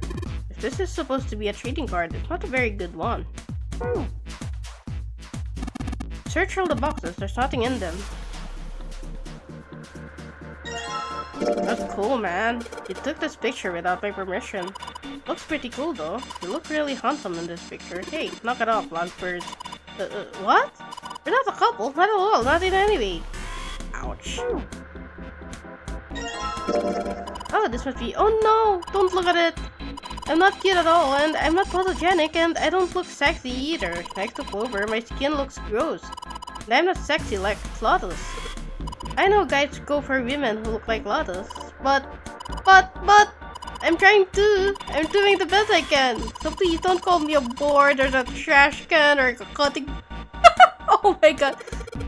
Wait a minute, I haven't said anything like that, have I?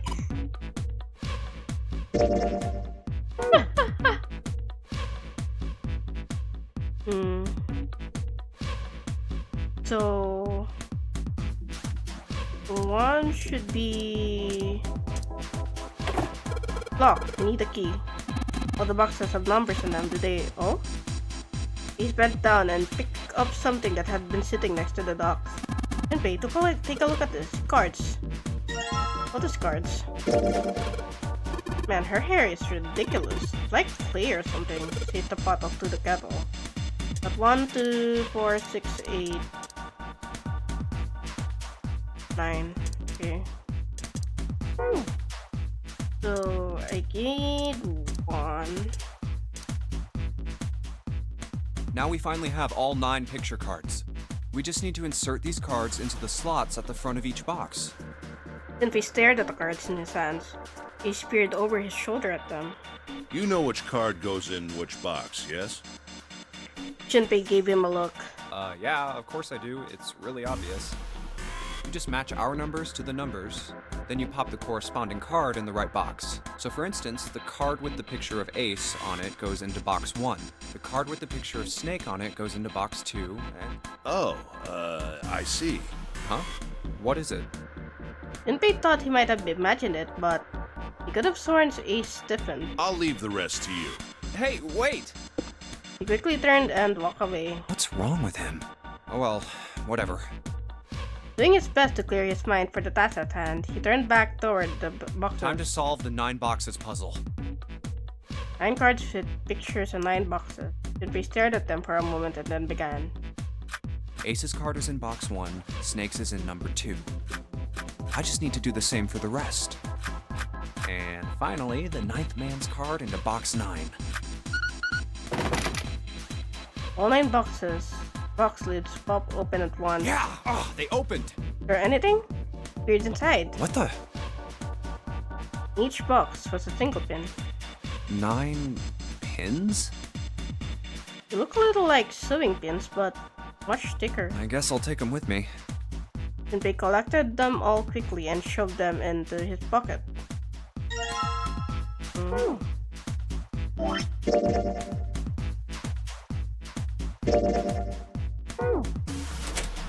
It actually is serious.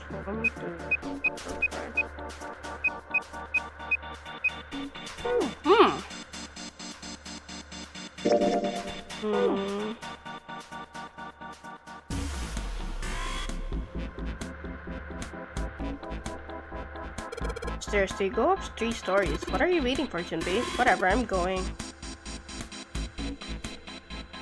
This is the only door here, except for the one we just came in through. This is the exit. Oh shit, Sherlock. Of course it's locked. Is it an electronic lock?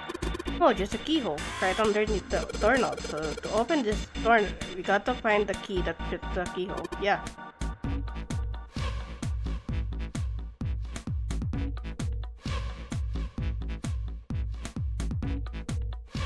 Oh, this is the key, I think.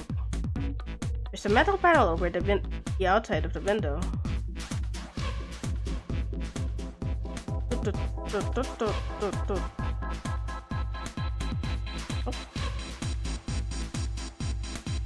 Let me... This is the only area with a fence around it. Junpei, think you could go take a look at that? Sorry, but no thanks. Why? I've got a bad feeling about it. To see. Okay, fine, I'll go. Please be careful, Santa. Yeah, but just in case. Wait, what's he going to do with the screw? I don't see what throwing a screw at the fence is. Holy shit! This, oh man, there's electricity running through that fence. Like it, then we can get to the other side. Well, we could jump off those crates, but we wouldn't be able to get back.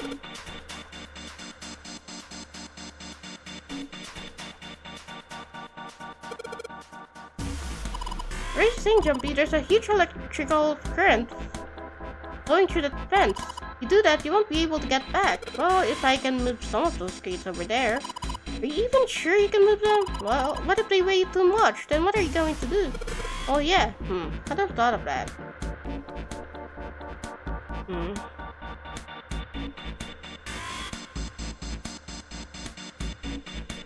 Okay, so...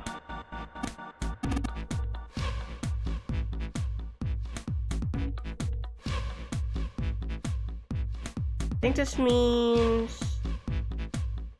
Definitely... Wait, no.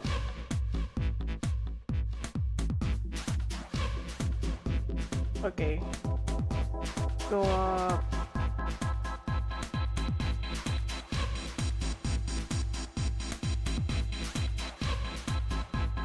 Some sort of boxy device.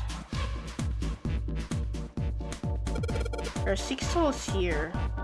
It looks like the pins I found would be a perfect fit for them. Once you found in the 9 boxes, right? Well, why don't you try it? Alright, let's see what happens. I think 2, 4, 6 should go here at the top part. 3, 5, 7 on the bottom part. Oh, some of them lit up. Yeah, 3 and 6. Wonder if there's some kind of rule that determines which lights go on. Think. Yeah, it's a digital route, of course.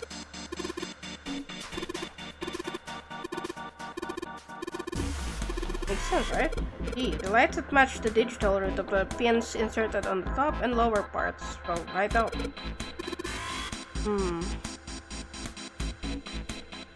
1, 2, 3, on top, and 6, 7, 8. You turned off. 6, 7, 8, 2 plus 1, 31. Light 3 turns off. 1 plus 2 plus 3 equals 6. So I gotta... Okay, you wanna give it a try? You mean, you know what we're supposed to do with these lights? Well, no, but I figure we could try and see if we can turn them all on, you know? Figure something's gotta happen if we can manage that. Turn on the lights, huh? Okay, Junpei. Make sure we know how this works, alright? Pick one of those 6 holes, then pick one of the pins in your hand and insert it at the hole. Okay.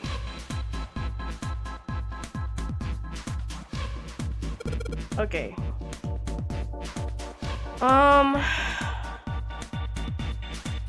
So I need...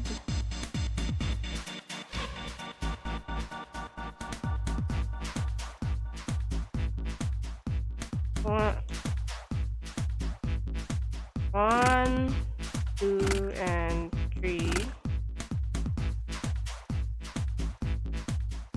4, 5, 6. 1 plus 2 is 3 plus 3, 6.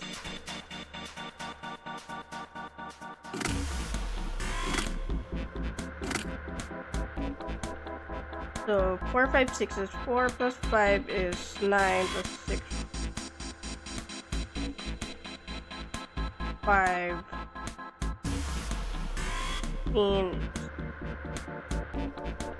Okay, so let's say 5, 6, 7 then.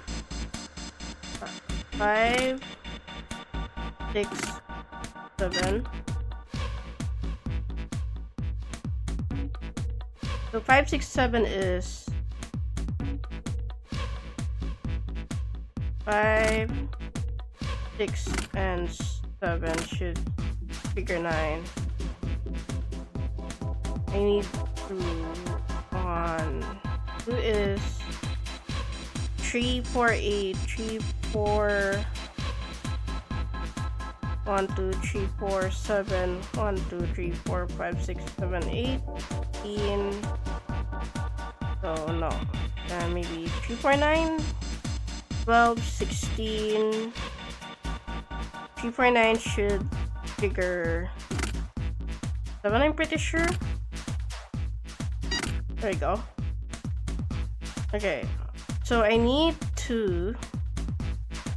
I need 11. 7, 1, 2, 3.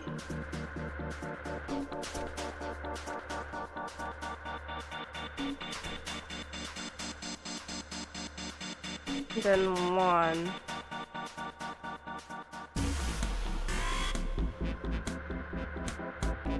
Okay, so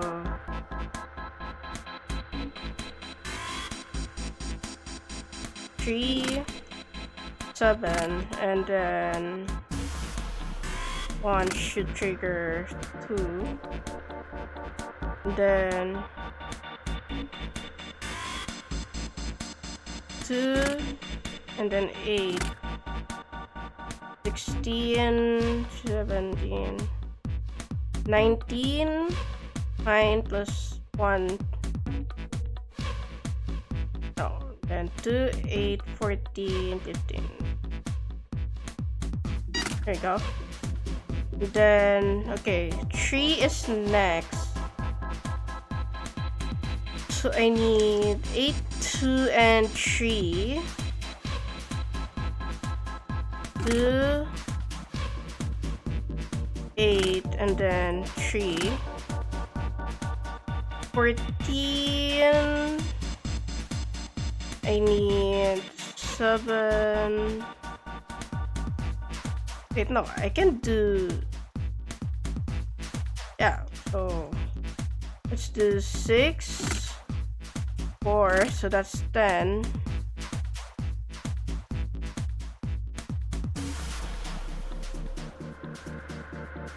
Yeah, 6 plus 4 is equals to 10. Then 7. Okay, I just need 3 more.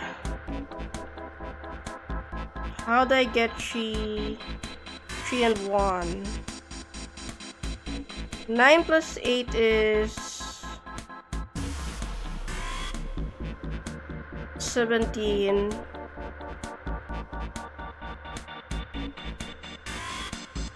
Or maybe I can do like 7, 1, and 2. 1, 2, and 7, which should give 10. Then I just need 3. I need 3. 9 plus 8, 1, 2, 3, 4, 5, 6, 7, 8, 17, 1, 2, 3, 4. Okay. So 8, 9, and then 4. Let's go! I'm so smart! Anyway. All the lights are on and the shutters opened up. Hey, does that mean? Yeah, we gotta do it again. Fuck! I thought I was doing so well. What is this? F? Okay, so we've got 9 holes and there's an F up above them. F is... So maybe I just need to insert the 9 pins. Well, why don't you just try it, okay?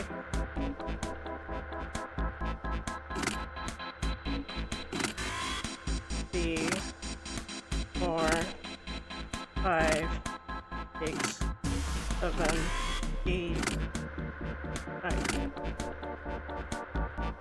It did nothing. Huh?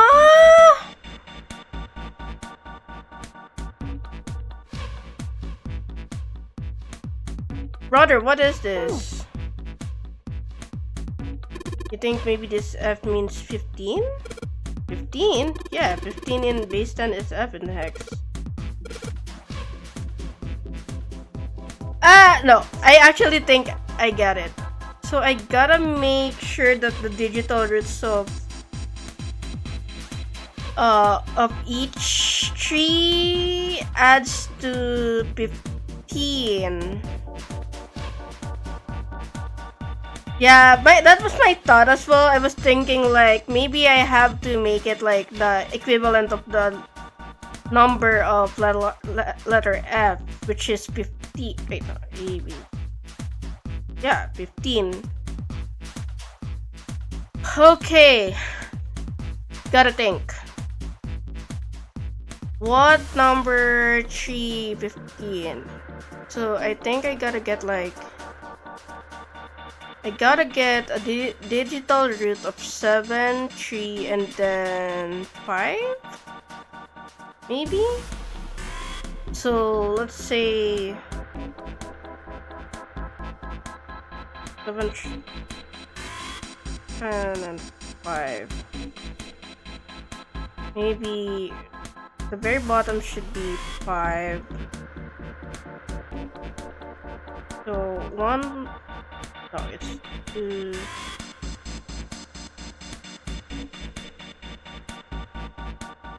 7, 1, 2, 3. 7, 1, 2, 2, and then 6. Am I doing it right? And then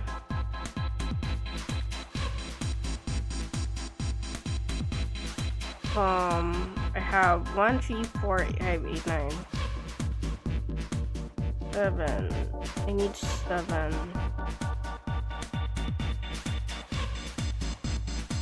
9. No. 8. 1, 2, 4, 5. 1, 2, 3. Let's try that. 8, 5, and then 3, and then 1 plus 9 is 10.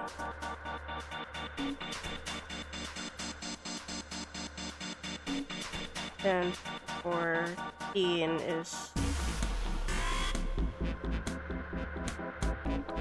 5.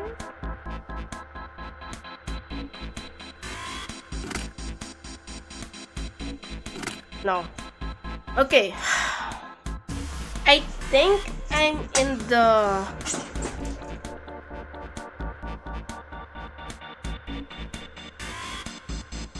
right, like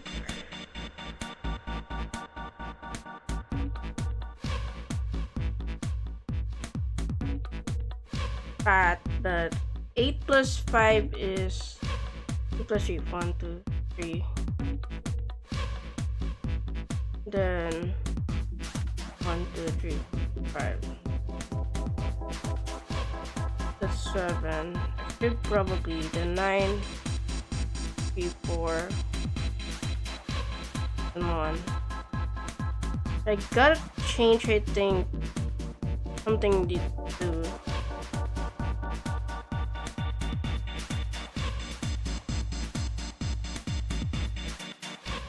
Oh my god, this is like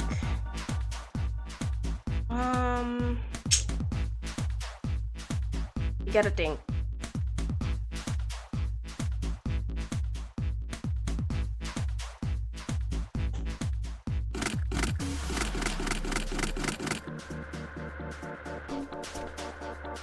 Fourteen. 7, 6.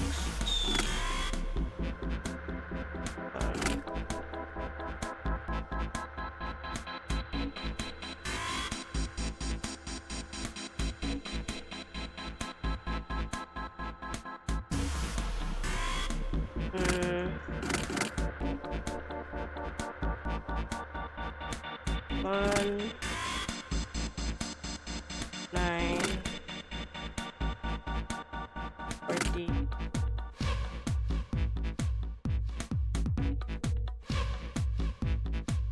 Then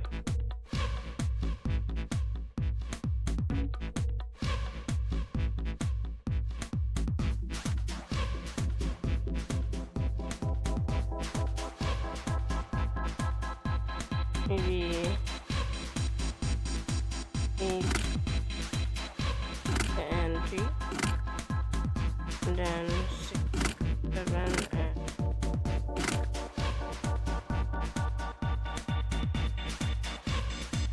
8 plus 2, 10, 3, 14, so that's 13, so that's 3.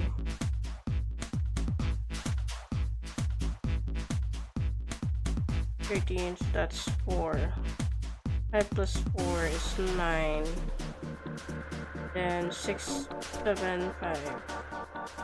5, 11, 18.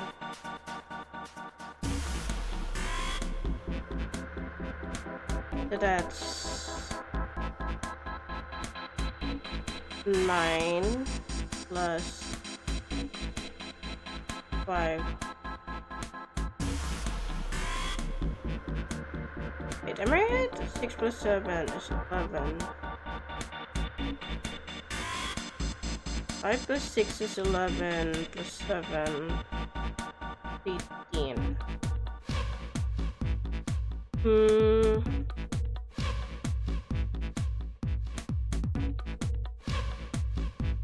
8 plus 7.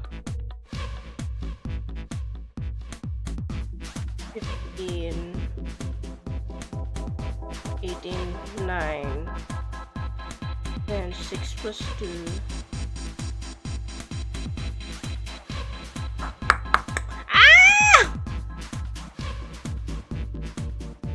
I am so bad at math.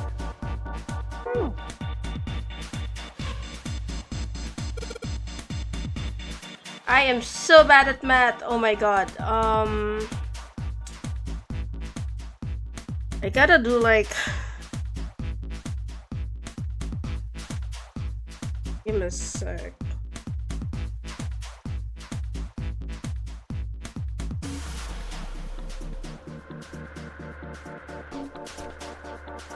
I gotta do like.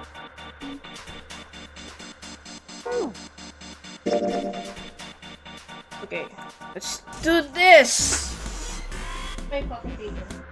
This is gonna take me like an hour. Oh my god, I'm just gonna be doing like.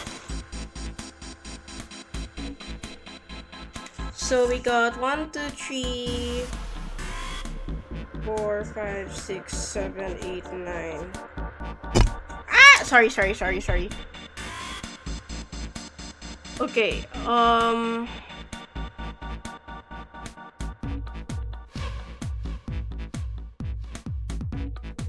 189 is 9.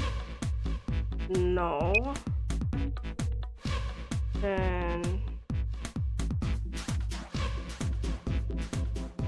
I can't do that. Maybe 8, 2, 4, 5. Let's say 8 to 4 is 5.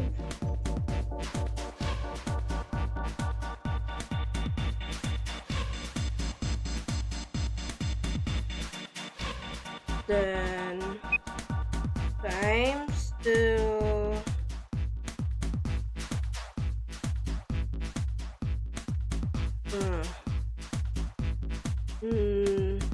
9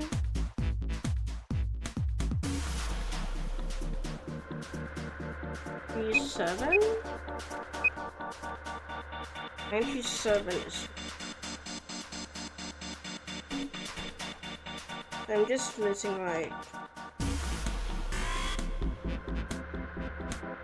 9 8 to 4 90 5 6 1 3. It's not bad.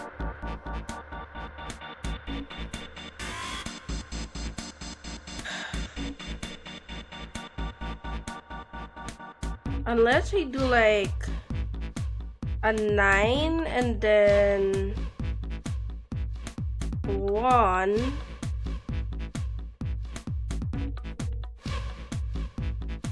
and then a 5, which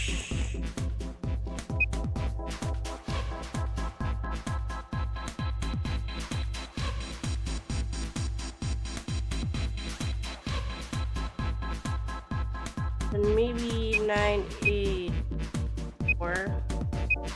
Huh? Alright, because it's 3.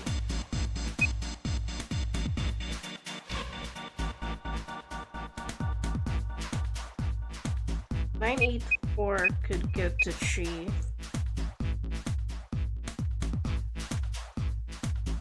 Then since that's gone, I need 7. So I need 16. 7.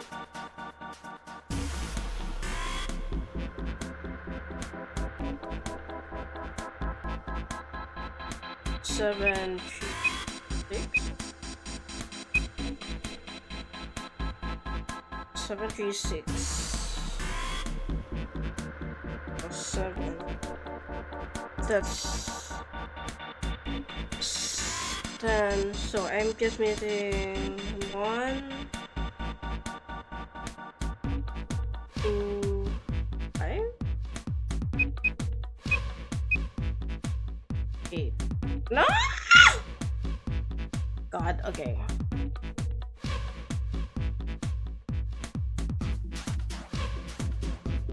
Unless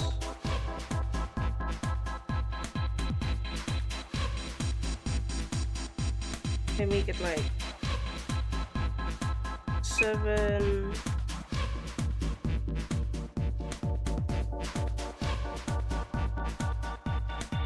1. It's 1. 1 to 1 is 1.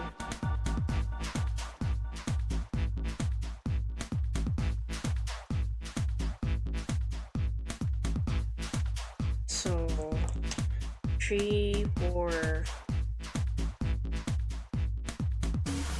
3 5 6. Fuck! Oh my god. This is so hard, gamers. Oh my god. Okay,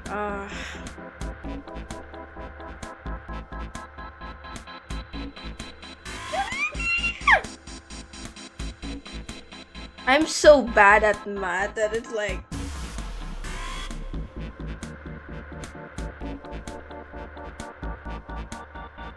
Okay,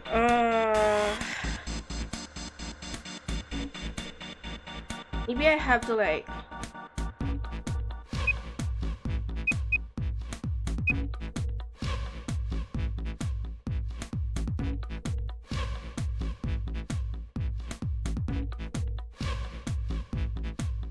Then...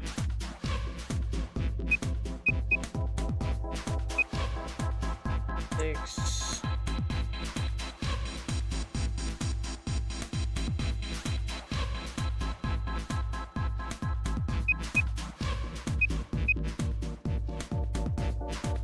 Oh, no, that's not...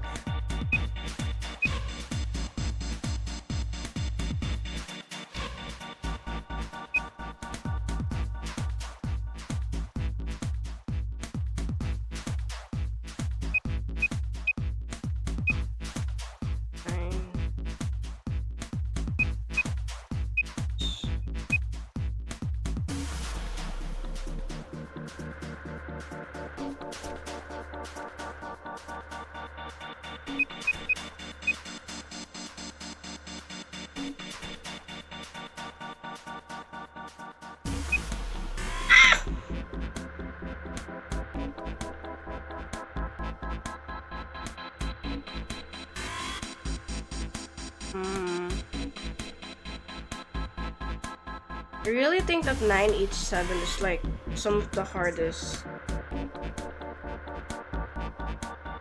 to give a number on. So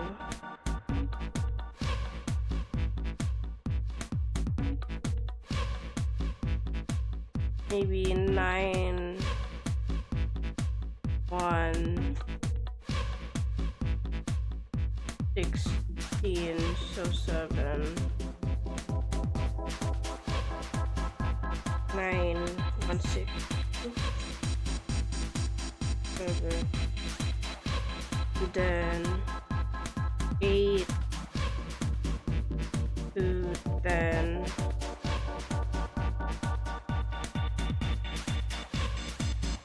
then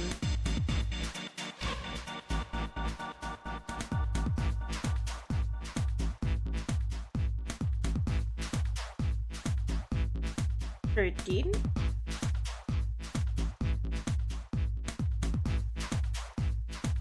8 5 6 7 plus 8 to 5 and 7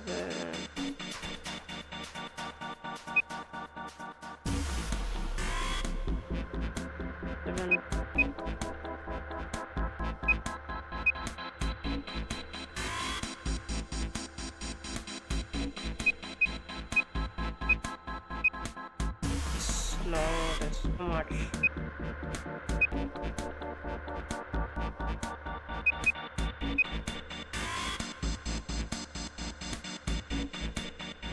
One.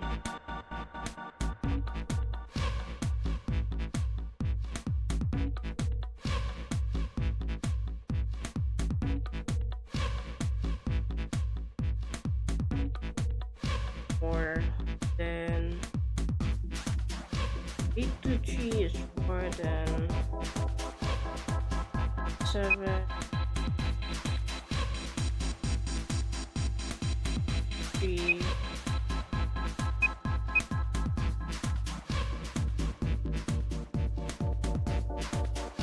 Two, three.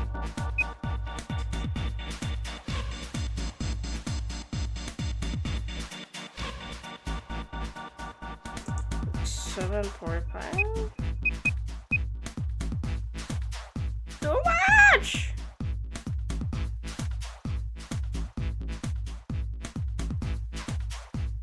It has to be 15, right? Like, actually 15.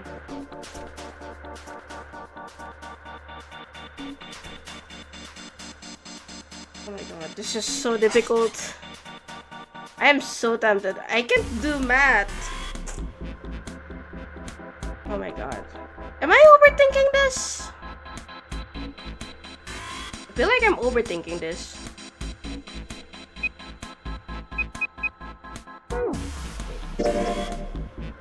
And 1, 2, 3, 4, 5, 6.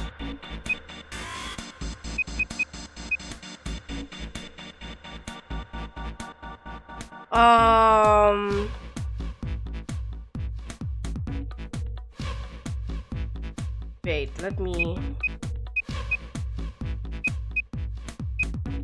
3, 6, 9.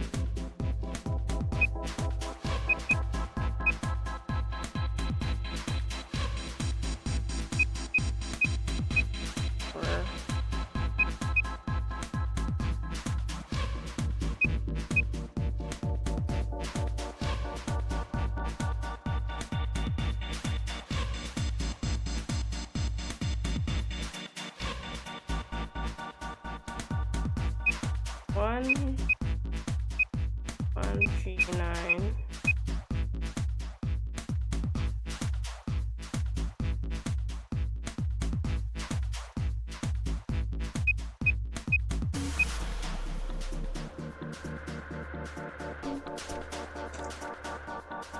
That's right.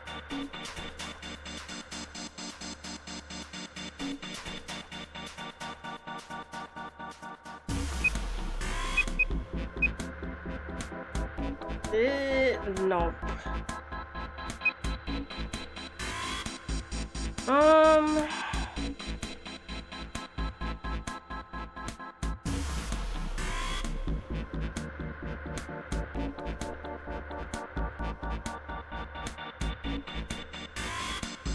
Wait.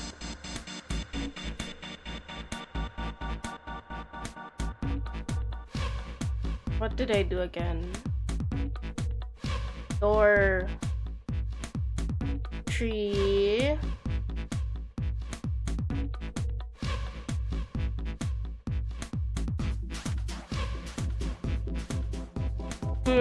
Wait. For door 3, who did I do again? What doors was it? Oh, this one was like 4 door, 5 door, 5, 7.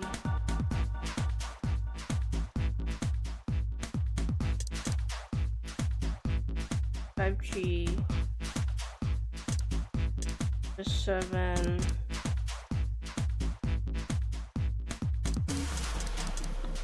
Maybe I have to do like a 4,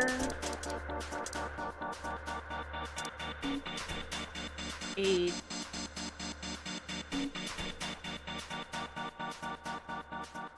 or maybe a 5,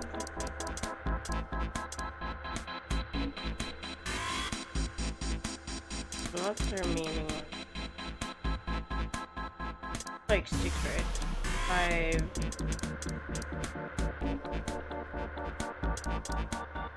3, 6, maybe? Okay, 5.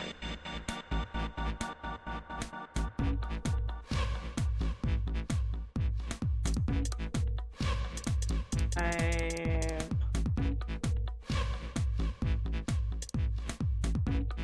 have 7 3.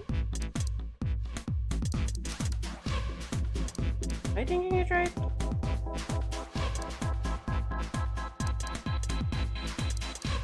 I have 7 and then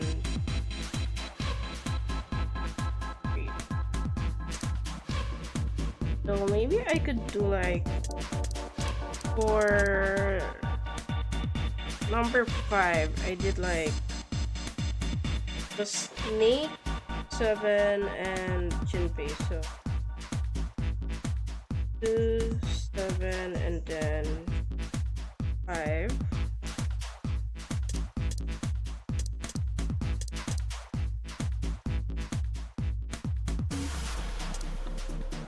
And then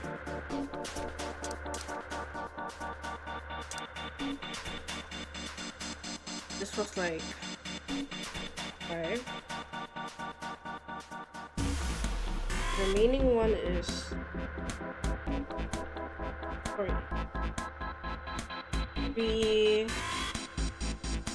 1, 2, 1, 3, 3, 4, 6, 7, 8, 10.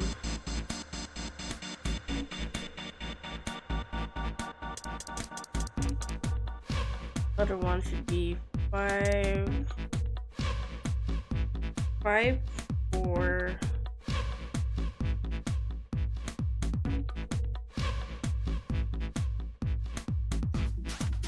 The other one was like 6 June.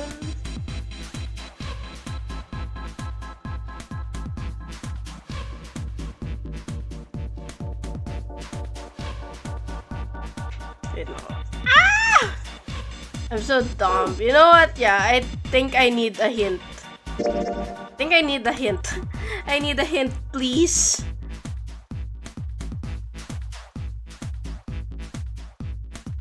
Because I am so bad at math.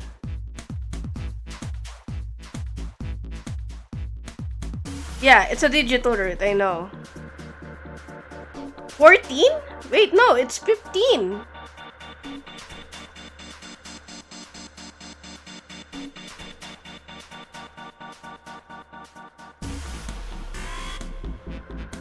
Wait. So, it's supposed to be like the digital root of 14, right? So it's 5? Am I right? No, it's 1 plus... So it seems like the letter F up there means 15. In other words, every line of 3 pins needs to add up to 15. Yeah. Top left is 2?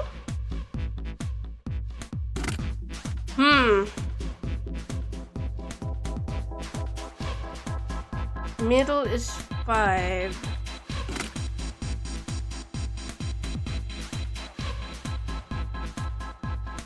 So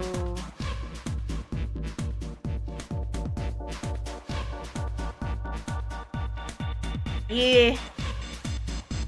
So 2, 5.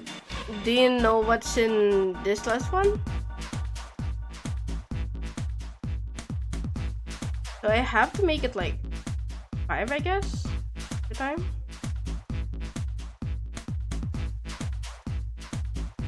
Can I? Wait, let me. Oh my god, it's so hot. Why is it so hot? This is gonna take me.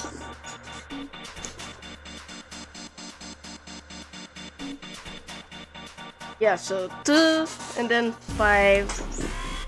Okay.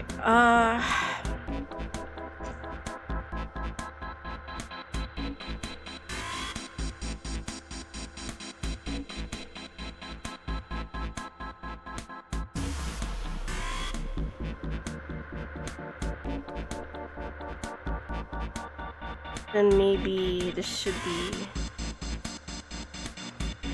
9 and then wait, no, not that one. 5 should be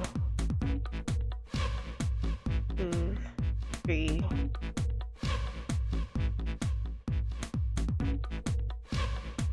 Eight to 13 and then 1. Then maybe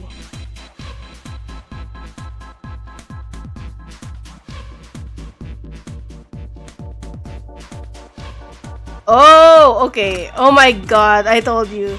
So 2 plus 5 plus. Oh right. Okay. I think I get it. I get it now. Thanks for the hint. I get it now. Oh my god. 2 plus 5, so it's 7. So I need to make it to be 15. So 1, 2, 3, 4, 5, 6, 7, 8. Gotta make this 8. Okay. So 2 plus oh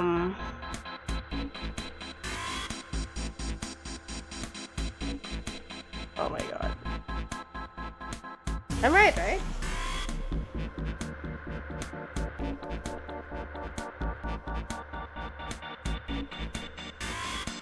Yeah, so 2 plus 5 is plus 8 equals 15. So I need 8. Oh my god. So 7 plus 8. Wait, let me think. 7 plus 8. 1, 2, 3, 4, 5, 6, 7. So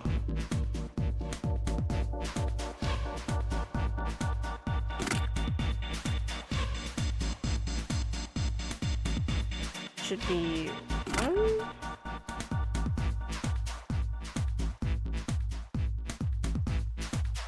Oh, I'm so dumb. You know what? Yeah, can you give me another hint? Like, I think if I have... Yeah, oh my god. This might take me like 2 hours. Bottom left is 6. So 6 plus 8. 5, 6, 7, 8.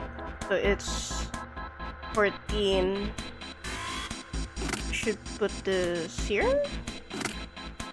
6 plus 1 plus 8 is 15, right? 6. 1, 2, 3, 4, 5, 6 plus 1 is equals 15. Okay. I just gotta get this right. So 2 plus 6 is 8. 1, 2, 3, 4, 5, 6, 7. So 7 should be here, which means okay. 7 plus 5 is 12. So this should be 3. Then 2 plus 4 is 6.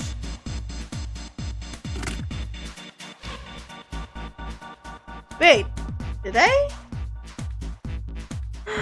I'm so bad at math. Wait.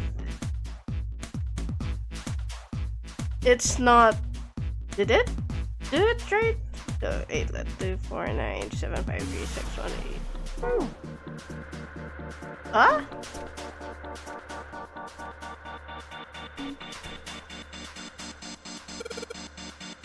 It's like 2, 4, 5.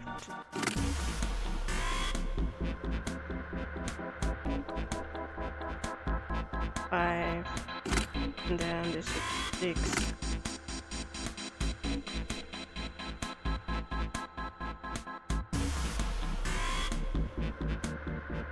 So 2 plus 6 is 8.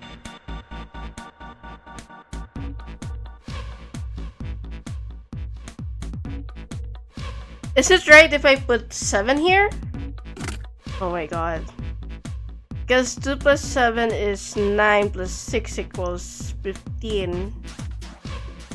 Wait, or is it like the digital root again? Yeah, so... Okay, then... If that's 7, 5 plus 7 is 12, so this should be 3, so that's 15. Then 2 plus 5 is 7, so I need 8 in here. 6 plus 5, 16. Wait, 6 plus 5 is 11, so I can put 4 in here. And then 4 plus 2 is 6, so I gotta put 9 in here. And then finally! Oh my god! Thank you so much! Thank you so much for giving me that hint. I wouldn't have been able to do this without the hint that you gave me. I would have been stuck here for like tagumpay for like 50 years. There we go. All pins inserted, all lights lit. You did it. The power's on now, and I'm never gonna have to do this puzzle ever again. It looks like there's electricity going to the monitor on top now. Alright, let's see if we can activate the device on top. Green button and the red button and the lever. I wonder what these do. I think this might help. What? What the hell is this? Where did you find this? What is that? Where'd you find it? Found it when you were messing around with the pinholes. Looks like instructions for this thing, according to what it says here. Awesome. Oh my god, thank you so much, Yami. Yeah, that was the hardest part. Like, I was just sitting here staring at that for like... The paper that I was like writing notes in is so cool. This thing's a remote control for that. That? Yeah, that. What's you pointing? Oh. That machine over there, apparently. It's called the Pushmaster 5000? Are you serious? Wait!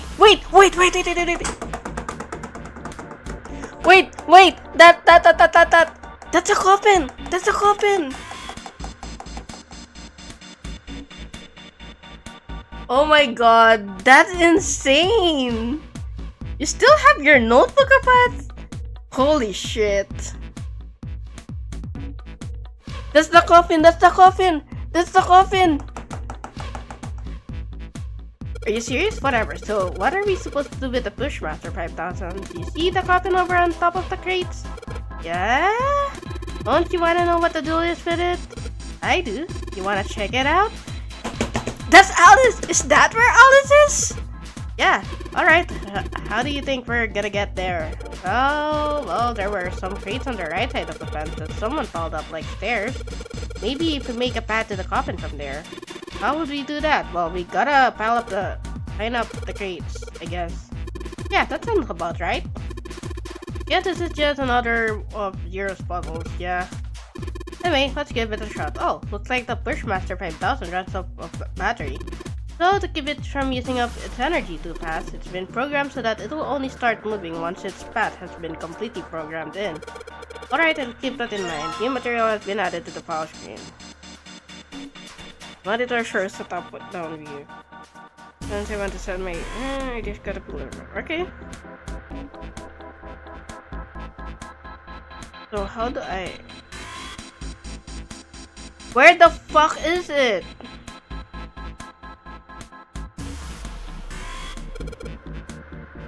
Sure thing. Just keep in mind that there's a limit on the battery. Okay. Battery dies after 50 moves. At least that's what it says in the manual. Okay, 50 moves. Heavy metal crates. Okay. When a square adjacent to the Bushmaster 5000 is pressed, the Bushmaster 5000 moves. Okay. There's a bishop, the single crate with the yellow crate appropriately. Okay, so I got 50 steps.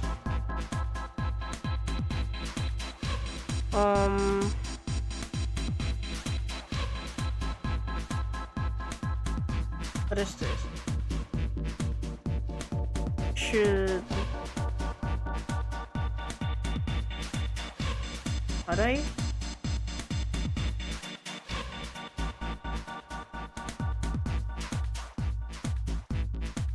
How do I move it? What?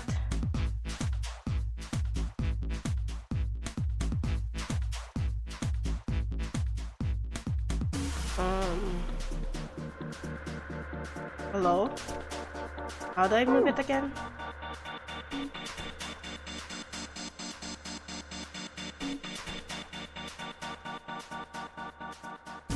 Oh? Ah! Okay.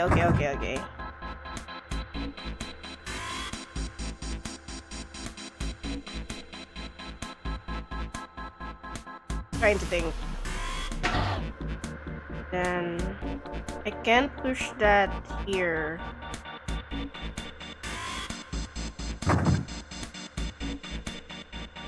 How do I push? If there's like 4 over here, I can push these things. So yes, I have to move it over there. I can push this, but I can push this.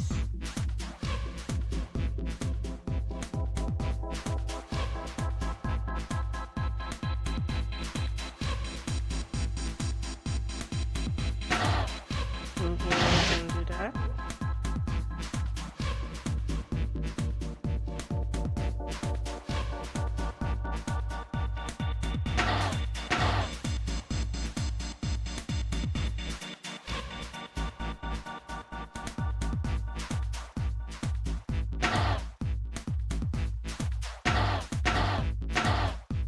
Then maybe I can.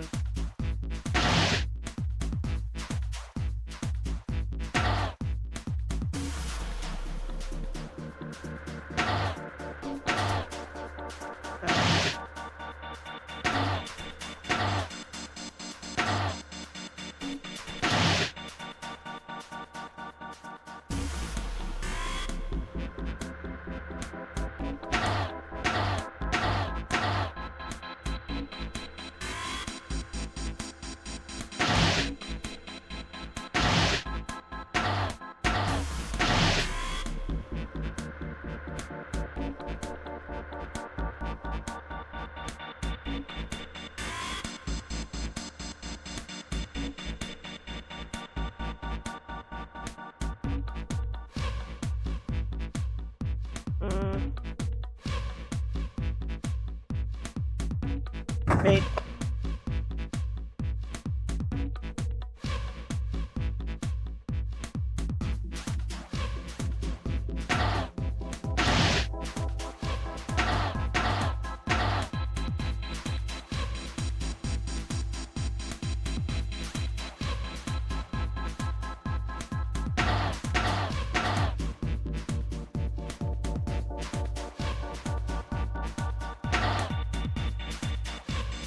Oh my god, wait.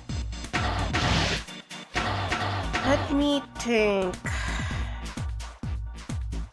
Gotta send this guy over there. This here.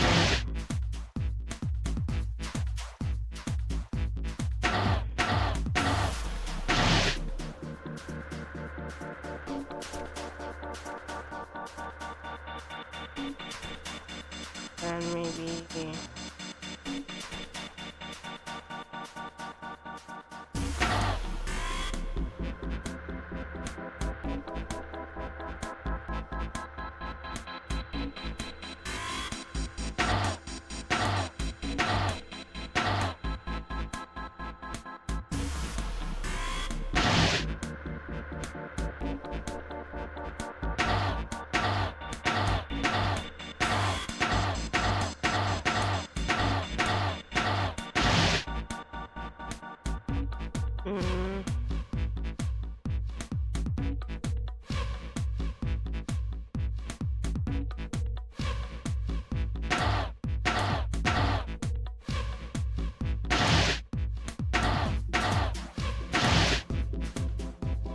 No.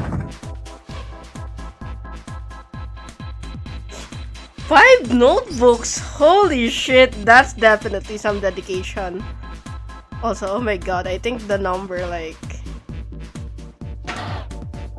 puzzle trained my brain. I gotta put something in the middle unless...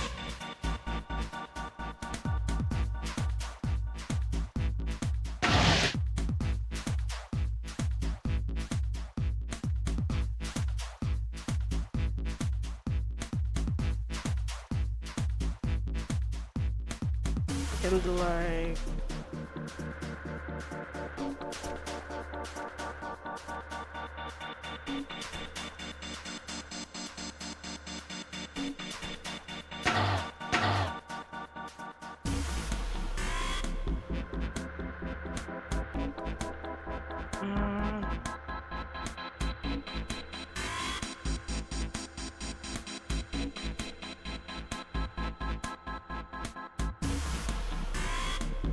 can't put it in here, so I definitely have to put something here to be able to move it like over here.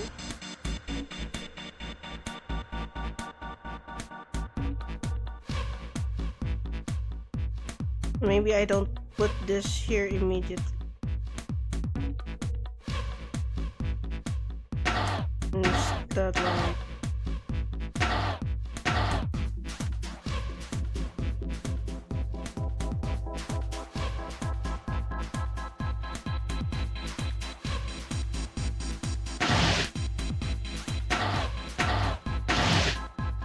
then I'm gonna have to put there.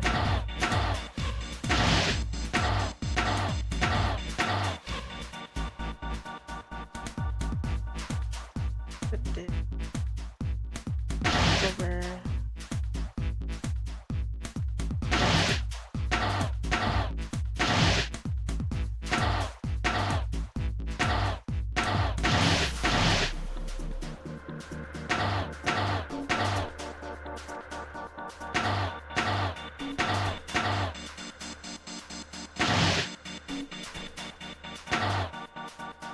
Yeah, it's not gonna reach it though.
Ugh.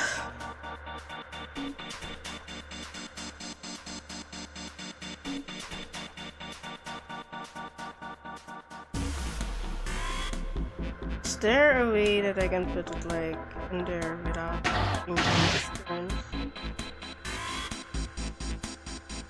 So I was right.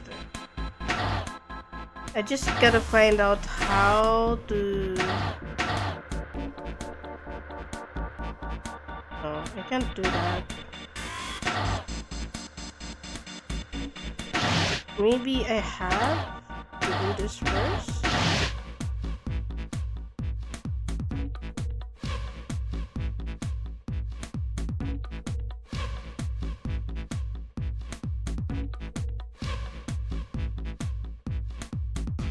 So if I do this, put there, and this over here,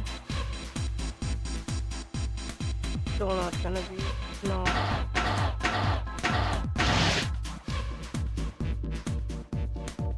Then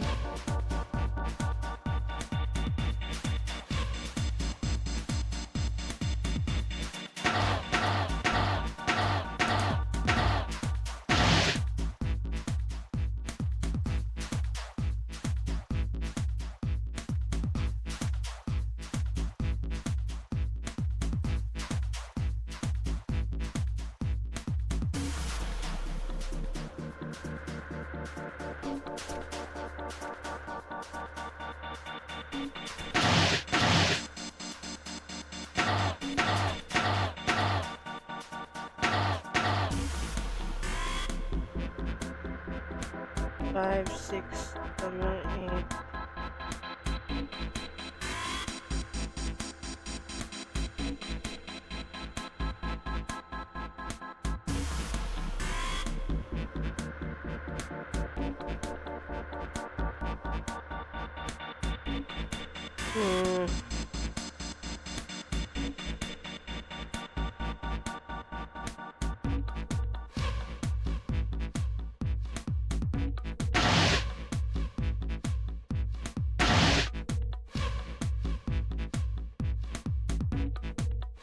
Gotta get it there.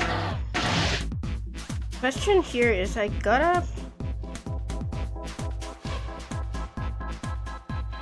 40, 41, 42, 43, 44, 45, 46, 47, 58, 59, 50. It's still not gonna reach. Gotta do it in less numbers.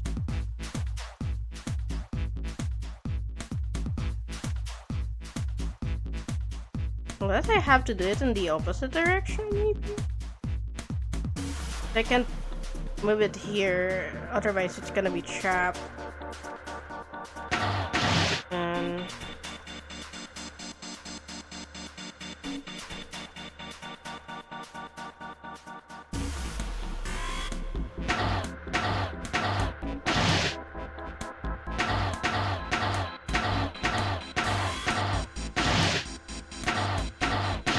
yeah, no.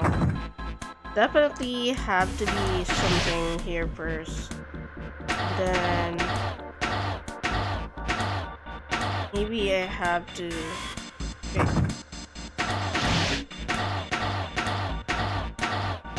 Do this first. Then do that. Get that over there.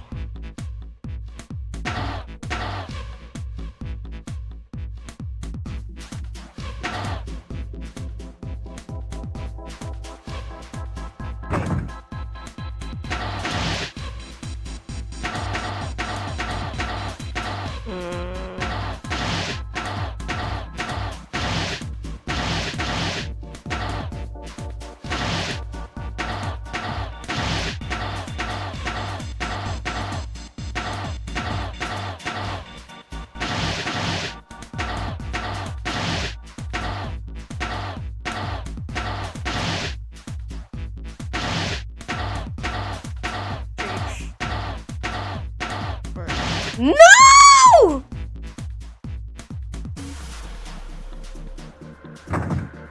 Damn it.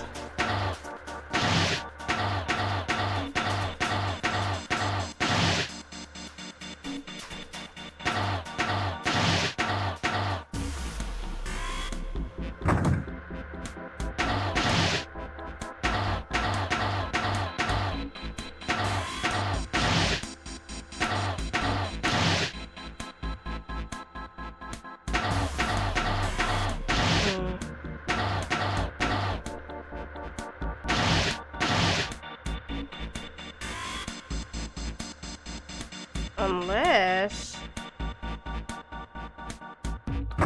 Wait.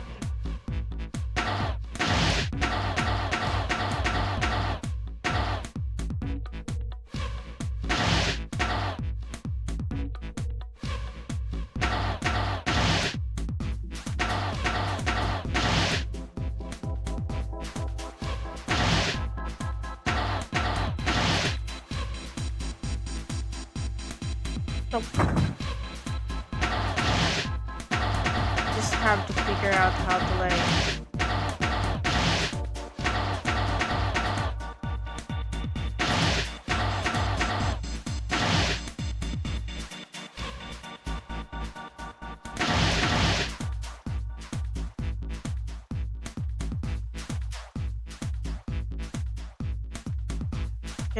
I can put it in here. Right?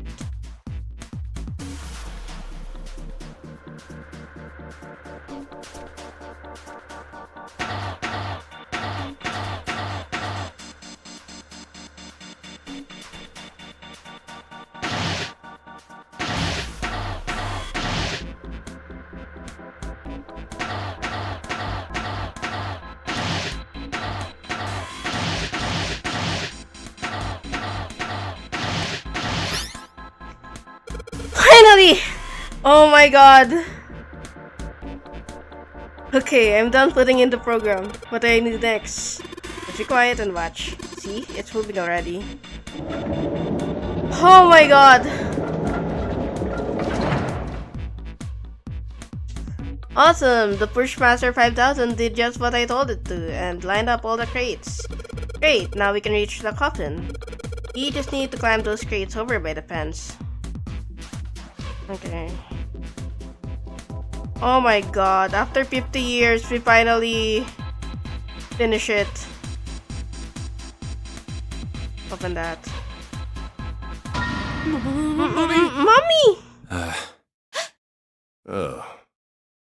Just kidding. Just kidding. Oh my god, this fucker. Really? Wait. Why are you? Oh my god.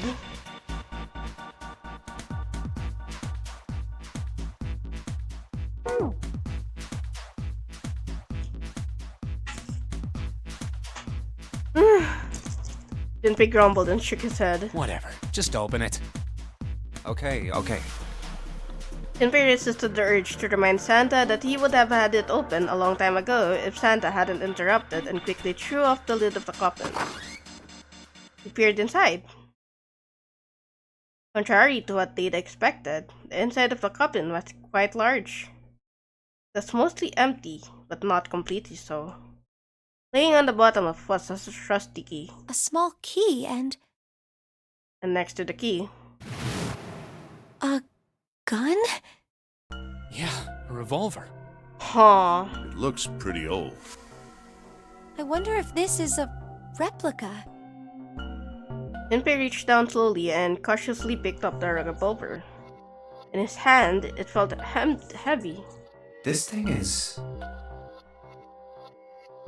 He checked the cylinder. There were 6 bullets. Are these real bullets? The barrel was rifled, and nothing seemed to be blocking it.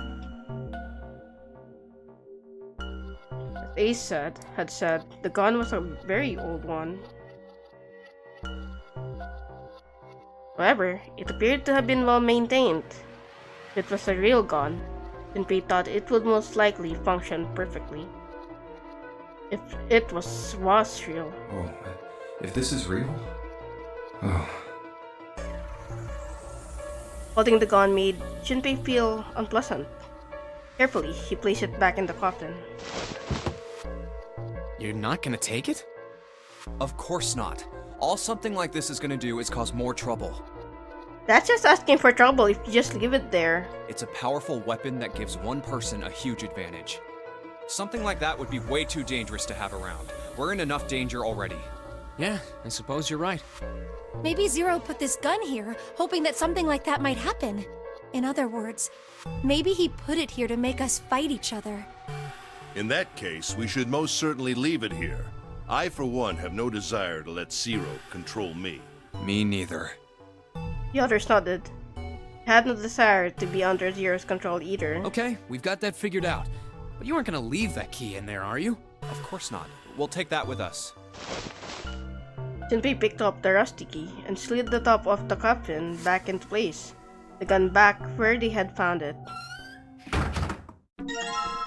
A rusty key. Maybe I can use this.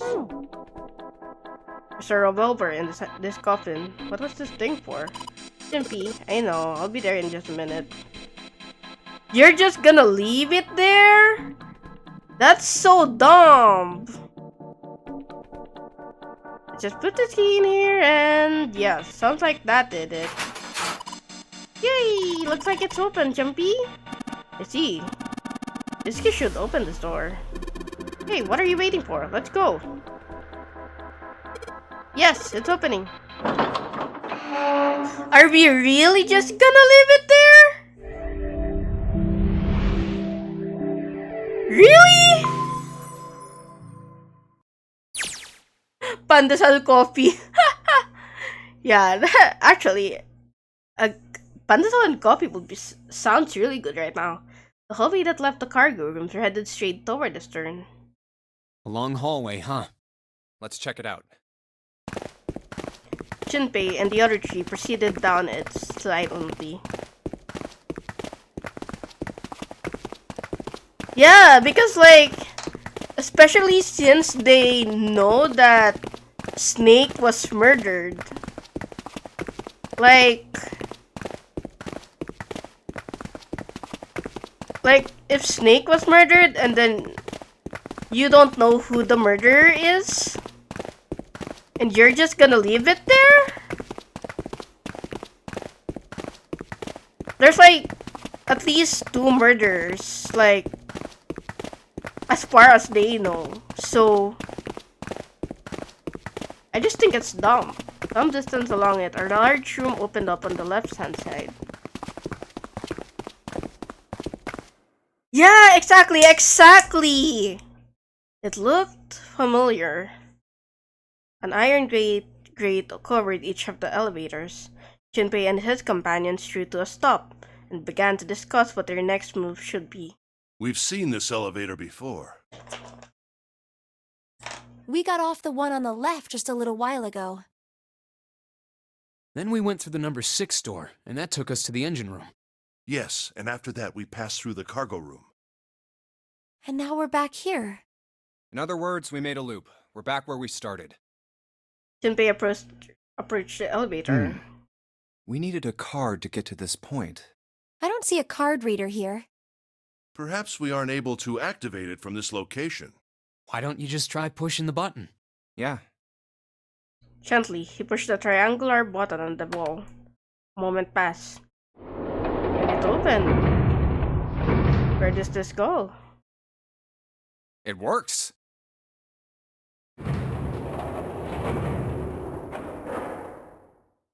The elevator door opened and then eventually shut again. I think so. Pushing the button had apparently restored power to the elevator. Good. Now we can go back if we need to. What do we do? Should we return to C deck? No, this hallway keeps going. Even if we do end up going back, I think we should see what's down there first. I agree. Let's go. The decision made. Junpei and his companions left the elevators behind and continued down the hallway. Sometime later, Looks like it ends here. Santa, who had been walking several paces in front of the rest, suddenly stopped. Only one door. He searched around just in case. There isn't anything else. It's the only way to go. Was the door or nothing? All right, let's open it. Junpei took a deep breath, readied himself. Wait, am I still one more puzzle? Wait, no, this is not a puzzle. This is... Okay, so once we get the ending here, whatever ending, I'll go the other fork of the route and then get the other ending since it appears to be short enough that I can do it. As long as I can do the puzzles like really quickly. He paused for a moment, then stepped through into the room.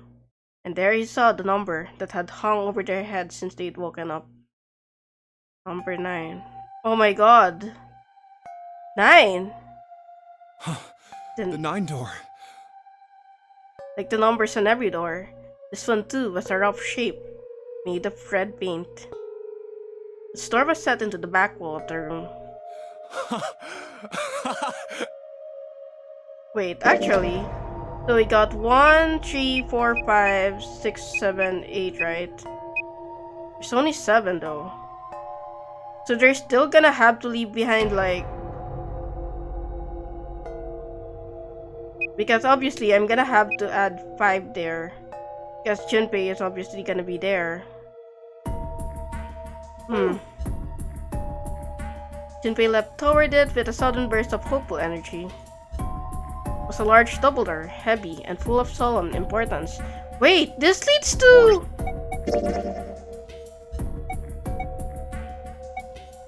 Wait, this leads to... the chapel, right? Am I right? No, this is the... exit, I guess? He grabbed the door handle and shook. Of course it wouldn't be that easy. The red sat on the wall next to the door, displayed on it. Vacant. Huh. We finally found it. Junpei felt himself overwhelmed by a torrent of emotion. At last, they'd found the exit, but cold gripped his heart and he knew all too well why. As he stood frozen, unsure of what to think or feel. Jumpy! Huh? Look! Behind you! He spun around and couldn't believe what he saw. What? A 9 door. There's another one. 2 9 door? Wait, this is the chapel! We are in the chapel. This is the chapel. So this one... Oh my god. This is where... This is one, and then there's another one. It should be here, I think? If we came from here, it should be over here. Oh. Why? Junpei's voice was barely audible, even to himself. He stumbled toward the second door, as if somehow compelled. It was a small single door. It sat in the starboard corner of the room, on the same wall as the door they'd entered from, but in the opposite corner. It's 9, no matter how you look at it. The red is there too. So this is a real one? I guess this is where I'm gonna have to choose either the small door or the big door. Junpei shook the door handle pointlessly and muttered to himself. Why the hell are there 2 doors? It was Santa who answered. There were always 2 doors. I mean, if you think about it, Zero never actually said there was only 1 door with a 9 on it. It is hidden, but an exit can be found. Seek a way out. Seek a door that carries a 9. True. Of course, we just assumed that there was only 1. After all, why would there be more than 1? Oh, man. We fell for it. There are 2 doors. That means that all 9 people who had met at the central staircase could escape. No one would be left behind. Now it makes sense why the bracelets are numbers. 1 through 9. Divided into teams of 4 and 5 people.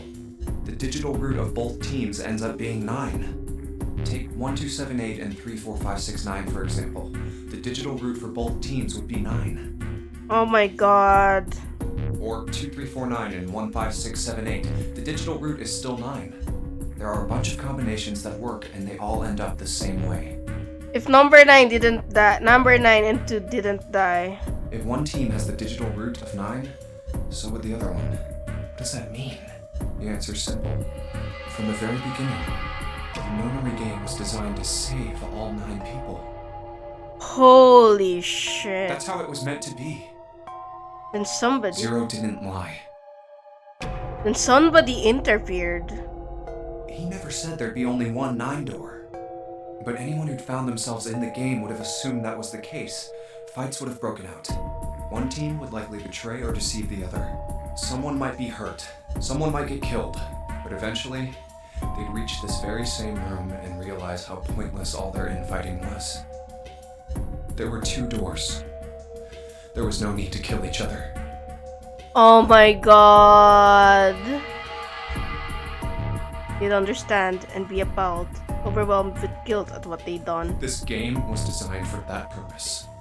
This Nonary game. We were all arguing and fighting over doors at the beginning. But if there had been one slip-up, one tiny mistake that led to more, everything could have been so much worse now. The thought of it sent a chill down his spine. So, what are we going to do, Junpei? Voice broke through Junpei's frantic thoughts. Santa's voice. Oh, right. Hey, keep it together, man. Sorry. Jeez. So what do we do? What do you... We need to think about our next step. Our numbers are 1, 3, 5, and 6. That's a digital root of 6. The 4 of us can't open the number 9 door. The 4? Wait, don't tell me. Yep. There's one combination that'll let 3 of us open the 9 door. That's why I'm asking, what now? What now? It took him no time at all to determine the answer. There's only one combination of 3 people that would give a digital root of 9. 1, 3, and 5 plus 9. That would mean... No, we gotta go back. Wasn't a possibility he was willing to consider. Santa and the Ace agreed. Yep. I agree. We cannot leave June behind. Junpei let out a breath he hadn't realized he'd been holding. Are you sure? I don't mind staying. I mean, so 1, 3, and 5 should give 9, right? So, who's dead? 2 is dead, so 4, 6, 7, 8. So, it's still not gonna be enough. Then...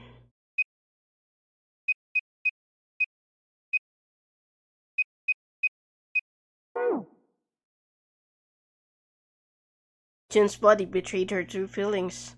Her eyes were wet with the beginning of tears and her legs shook. It's okay. There's no way we'd leave you behind. Santa had said what Junpei had known the moment he realized which 3 people could go through the door. Besides, I'd rather drown at the bottom of the ocean than escape with this sausage fest. Junpei! Maybe I'll get to go to Atlanta. Maybe I'll get to go to Atlanta. Oh my god, Junpei. Are you sure you don't mean Atlantis? Huh? You're so dumb. Oh, right. You're so dumb. Perhaps it was the sudden reassurance that no one wanted to leave Jun behind, but Junpei laughed harder than he had in some time. Santa and the Ace smiled. You guys. Aww. Jun blinked tears from her eyes and bit her lip. She didn't seem to know what else to say. Very well. Best we head back to C-Deck then. We should be able to take the elevator we passed earlier. Perhaps Clover, 7, and Lotus will have returned from door 1. Even as Ace spoke, they knew finding the others wouldn't improve the situation. But even with all 7 of us... Ace knew it. They all knew it. Standing around here isn't going to accomplish anything, don't you agree? Let's find the other 3 first, and then search for another solution. I guess you're right. All right, let's go. Ace looked at all 3 of them, then turned and headed through the door. Yeah. Okay. Santa and Jin followed. Huh. Junpei started toward the door, then stopped. Come to think of it, what is this room? Didn't seem terribly important now, but what exactly was it? We were so focused on the doors, we didn't even look around. A red carpet ran between two columns of wooden benches that ran the length of the room. Huh. It looks like it's set up for some kind of ceremony. But what kind? Facing the dining door was the carpet leading to the bow of the ship. At the end, was it an altar, perhaps? It was a small rectangular alcove at the end of the carpet, and inside the alcove was a raised platform. Resting on top of the platform was a coffin. A coffin? What on earth is a coffin doing in a place like this? Before Junpei had the time to answer that question. Hey, Junpei, the hell are you doing? Let's move. Santa's voice echoed in from the hall outside. Right, okay. I'll be right there. Junpei turned on his heel and left the quiet, somber room.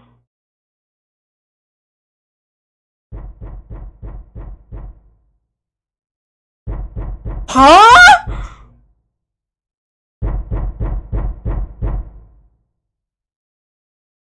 Excuse me? Excuse me? Excuse me?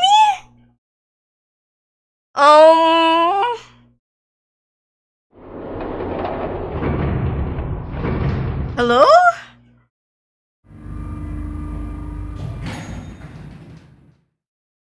They took the elevator up to C deck. Once there, they headed back toward the main hall and the central staircase. It didn't take them long. Look, it's... Seven and Lotus. They didn't look happy. We've got a problem. Oh no. Clover is gone. Oh no. What? Junpei and his three companions look at one another. Turned back to Seven and Lotus. What do you mean, gone? Santa, Ace, and June had their own questions to ask. When? Why? You two went into door 1 with Clover, didn't you? Seven and Lotus responded as best as they could. Yeah, we went through the door together. But Clover barely spoke to us. She just did her own thing the whole time. Huh. There were 4 rooms on the other side of door 1. She wouldn't let us into the 4th room. She just said, I'll take care of this one. And shut the door. She must have blocked it with something on the other side. Oh no. We waited for a while, but Clover didn't come out.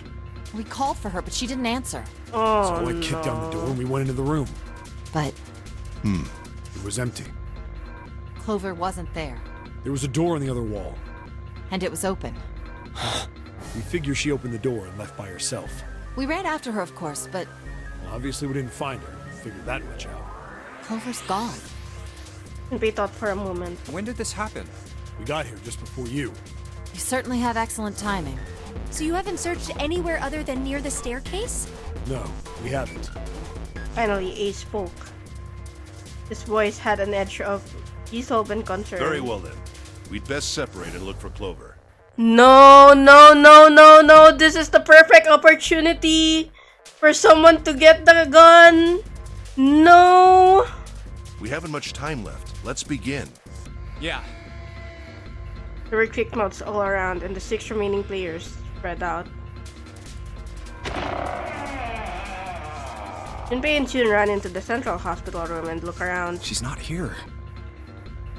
No, she isn't. They searched a little longer, but with no luck. Couldn't find Clover. There's no sign of her. Let's go. Finally, they gave up and left the central hospital room. Oh, sorry, I don't have a Discord server. I don't have the time as well as the, energy to like manage your Discord right now. Slowly, they made their way back to the hallway. At last, they reached the stairs, and Junpei spoke. All right. I'm thinking we should probably split up. I'll head back to the stairs and take the elevator down to E deck. June, you can take the stairs up to B deck. All right, that sounds good. But, What? could you stop calling me by that code name when we're alone? Huh? Sure, right. I'll do that. For some reason, Junpei persisted in calling her June even when they were alone. Although perhaps not the best reason. was embarrassed to call her by the nickname he had used when they were children, Canny. 9 years ago, it came naturally. After all, they were children. But now that they were adults, it felt strange. Yeah, oh my god.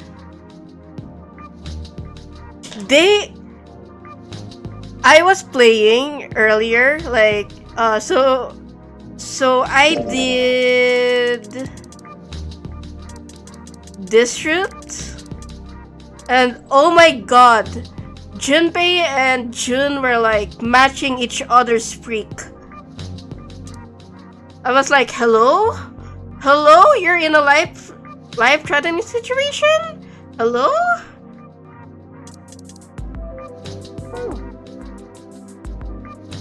Of course, to call her Miss Kurashiki would be even more awkward, and simply Kurashiki would seem a little brusque. And although he couldn't put his finger on why, it felt somewhat forward to call her Akane, and they hadn't seen one another for so long. Oh my god.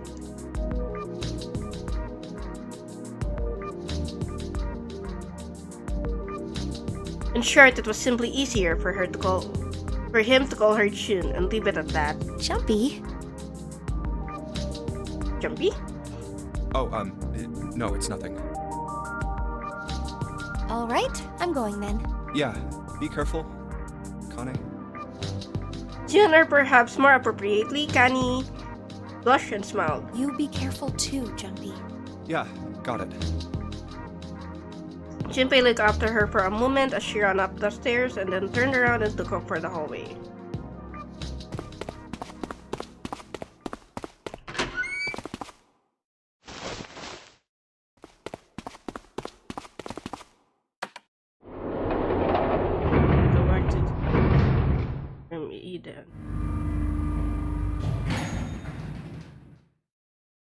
Tragedy always— No! Oh my god, this is such a red flag.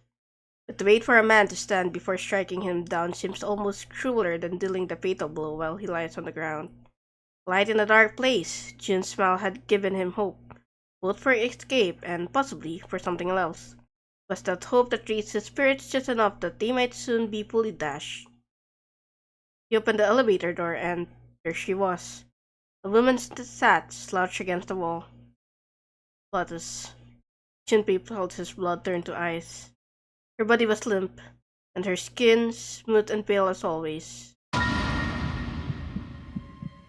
was covered in bright red blood. What? Did I do something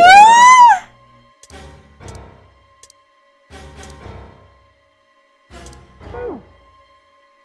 Junpei felt his chest constrict. Couldn't breathe, and his legs began to shake. A slow cold drop of sweat trickled down his back. He felt his stomach somersault. Junpei's mind went blank, while his thoughts replaced with endless hissing white. Driven by little more than instinct, he began to walk toward Lotus slowly. Each slow movement of his stiff limbs brought him closer to her corpse. Finally, he stood next to her. Robotically, he bent down and put his hand against her neck. There was no pulse, no rise and fall of breathing. It was slightly warm. Something, somewhere in Junpei's shaken mind, told him that meant she had been killed recently. Yes, Junpei thought, his mind slowly returning, she had been killed. Someone had killed her. There was a deep cut on the left side of her chest. Blood still oozed from it, although clearly her heart had stopped beating from some time ago. The weapon had been a knife then? Perhaps she had been stabbed in the heart once. She would have died immediately. He took little comfort from knowing she must have suffered very little. Only then did Junpei notice Lotus's bracelet was gone. Lastly, let us discuss how to remove the bracelets. There are only two ways to do so. One, you escape from this ship. Two, more heartbeat reaches 0. In other words, once the bracelet is taken outside the confines of the ship, or the backside of the wearer's heartbeat has fallen to 0, it will shut down automatically. Is that why the killer had ended Lotus's life? So that they might have the number 8 bracelet? that was true, then the killer was whoever wanted the number 8 bracelet. Or perhaps more accurately, the person who would gain the most by obtaining bracelet number 8. Who is that? Who would benefit the most from the number 8 bracelet? The thought had only just entered Junpei's mind when he heard a noise. Sound like a sharp knife cutting through wet meat. It struck him as strange that the noise came from inside his own body. Brother! A moment later, the pain hit him. It wasn't merely pain, there was heat, extreme heat as well. It felt as though molten iron had been splashed against the side of his body. Finally, his brain made the connection he had been stabbed. Where? His body was quickly going numb. Couldn't tell where the knife had met his flesh. Given the circumstances, however, he had most likely been stabbed in the back. Whoever had killed Lotus had now done the same to Junpei as well. His voice was little more than a weak groan. With what little strength he had left, Junpei turned his body trying to catch a glimpse of his attacker. But as he did, the knife dug itself in deeper, twisting viciously. Collapsed to the floor, the puppet with its strings cut. His arms and legs lay where they fell, oddly twisted and awkwardly positioned. Junpei's body was entirely numb. He could feel the blood leaking out of him, but nothing would move. Nothing, save his eyes. As he lay on the floor, his life ebbing away, Junpei finally saw his attacker. 2 tiny images of the killer reflected in his eyes.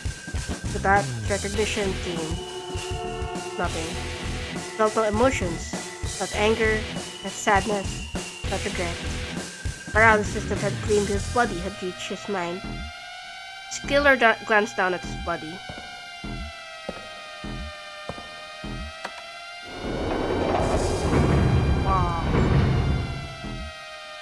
Then, without a word, climbed into the elevator and was gone. Who was it? His eyesight began to fade. The world grew blurry and began to dissolve into an empty white fog. The fog crept into the edges of his mind and worked inexorably inward. Soon it swallowed up the last that remained of Junpei's mind, and his consciousness left him. There was nothing more. Into utter emptiness he fell. Into zero. Whatever Junpei had been was gone. What? Bro! Are you kidding me? I get a bad ending?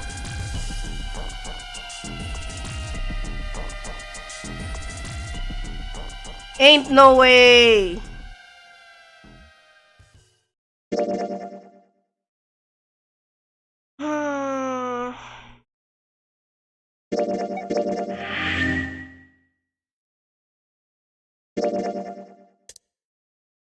Oh, I can't get through here. So this is locked. I don't have the key.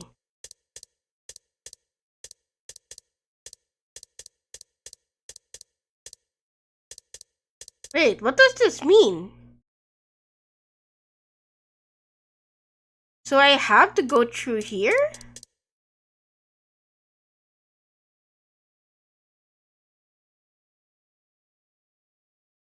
So I got to go here.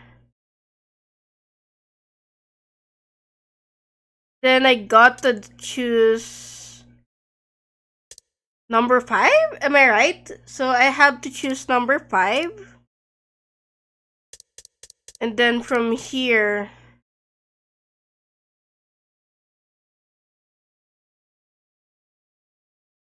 what's the... Am I missing something?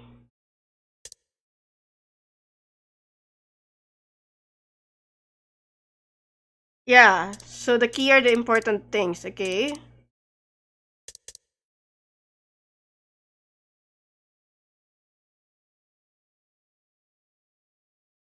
So do I have to choose it from like this points then? From like, so let's say I'm choosing between 4 and 5? Am I right?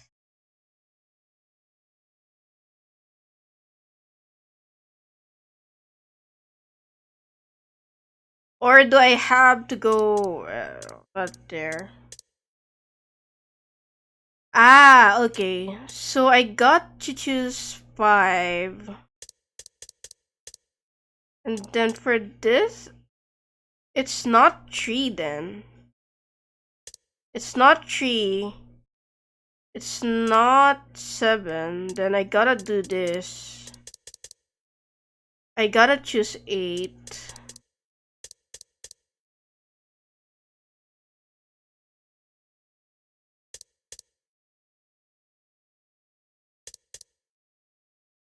And then I have to choose. Do I have to choose a choice here?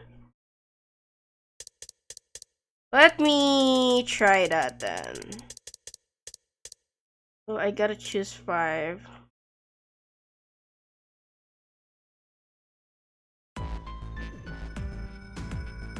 Oh god, it's not lethal. Let me. I'm gonna stream for 1 more hour. Let's see if I can do this right. So I gotta choose. What is the last one that I choose? It was 4, right? So I gotta choose. Oh wait, 8365. 8365 should be 4.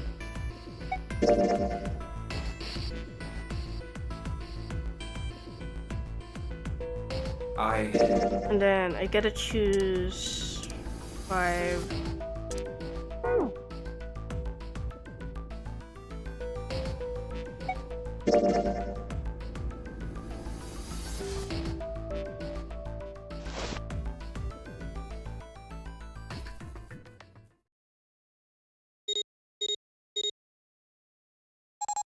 I just should. Okay. Oh. Okay, so okay, that was right. Then from here, I gotta choose. I mean, it couldn't be that long, right? You gotta choose 8.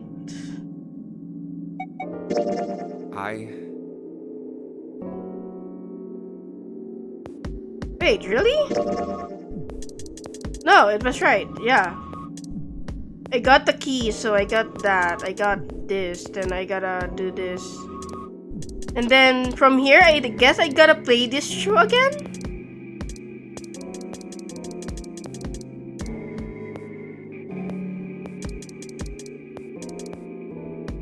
No! Oh my god, I forgot the solution to this one. I forgot.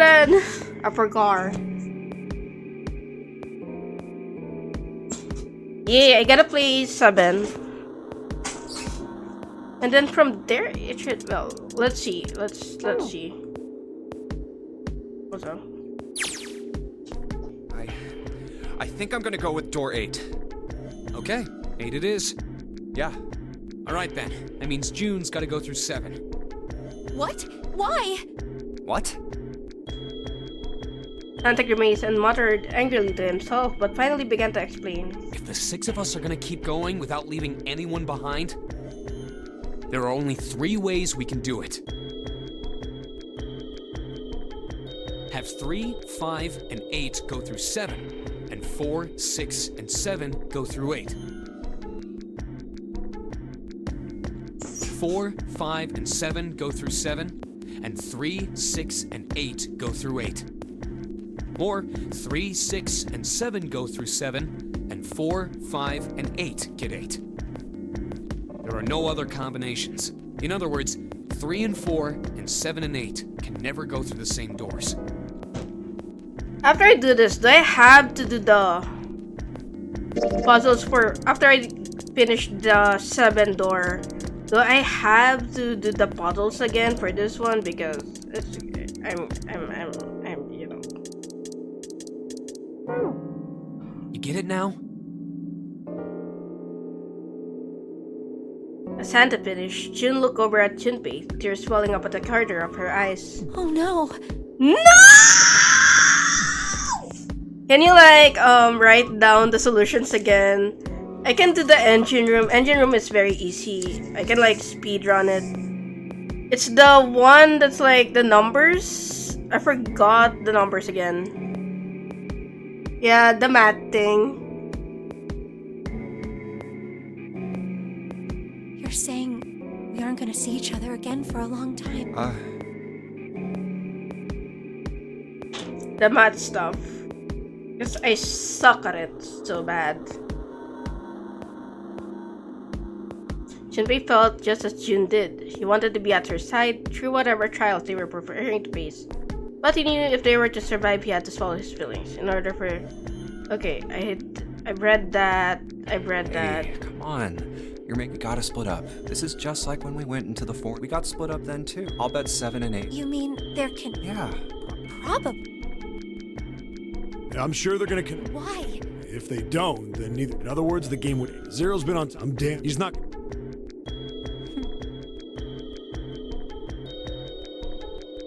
He laid his hand gently on her shoulder. Everything's gonna be fine.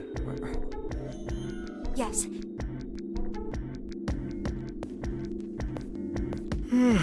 Anyway, Clover, I figure any problem. Whatever.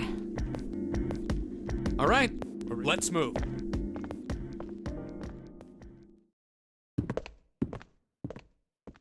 Okay, give me that. 2-9 for the top, 753, and then 618.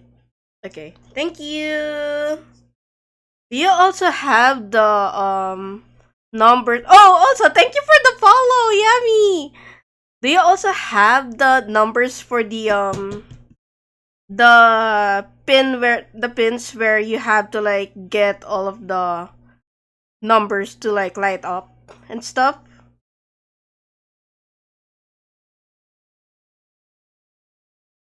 Well, Clover, Lotus, and Junpei headed for door 8. For a long moment, they stood in front of the door. Then Lotus laid her hand against her chest and turned to Junpei and Clover. Are you ready? Yeah. Okay. Then shall we go?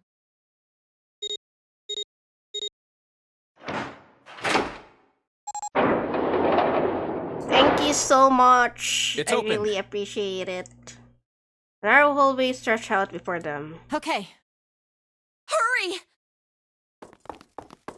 Lotus and Clover leapt through the door. The moment they did, their bracelet beeped. The detonators in the bracelets had been activated. Junpei stepped forward to follow them. Looked to his left, toward door 7. June. Jumpy. What the hell are you doing? Then someone took hold of Junpei's arms and hauled him bodily through the door. Okay, 981, 981, 457, 45.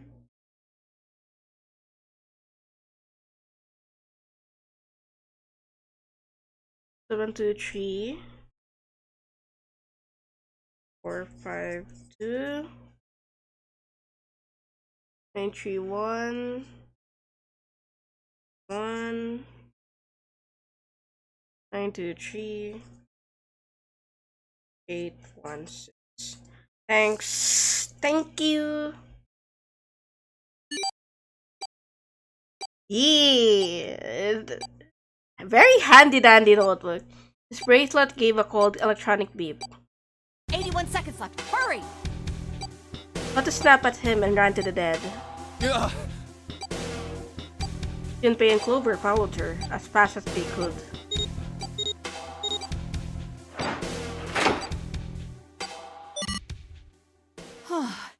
It stopped. With a shaking hand, she wiped a few beads of sweat from her forehead. Clover, however, was calm, aloof perhaps. Pointless.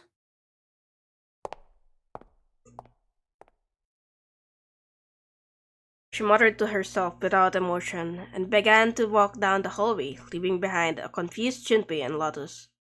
Lotus watched the girls receding back with a mix of frustration and curiosity. What an unpleasant girl. I bet she's not very popular with the boys. I mean, I think Clover's cute. Her sarcasm seemed a little more biting than was perhaps Nurse Atari, that she sighed and started after the younger girl. Maybe pairing these two together was a mistake. Okay, go cook some food. Too late now. I better catch up to them. After taking a moment to catch his breath, Junpei followed. Oh, it's a dead end. The hallway made a number of turns before at last coming to a dead end. There's a door on the left, though. For a few minutes, they stood in front of the door, examining it. Above the door was a plate with the word laboratory engraved in it. A laboratory? Huh. Oh, that doesn't sound very pleasant. I don't like the look of this place. Me either, but there aren't any other doors. It's not like we have a lot of choices. Junpei, Huh? please, you first. Junpei suspected her politeness was motivated by something other than respect. Ugh, fine. Junpei muttered to himself and pushed open the iron door.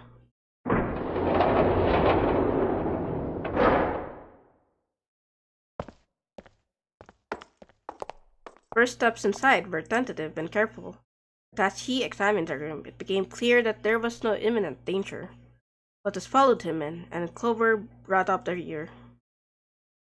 The room they found themselves in was divided into two separate areas by a curved wall. A thick glass window built into that wall made it possible to see into the other side of the division. You know, I think the window looks into another room. Maybe it's for monitoring something. Junpei walked to the window and looked through. What the hell? Wasn't sure what else to say. Center of a room, shaped like a quarter circle, mannequin lay on what looked like a medical exam table. It looks so creepy. Junpei jumped a little. He hadn't noticed Lotus come up next to him. It's kind of like that doll is waiting for surgery.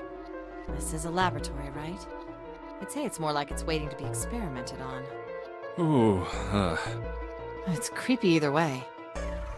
Don't think that thing's gonna suddenly sit up or something, do you? Well, I don't know. I mean, look at all those cables sticking out of it.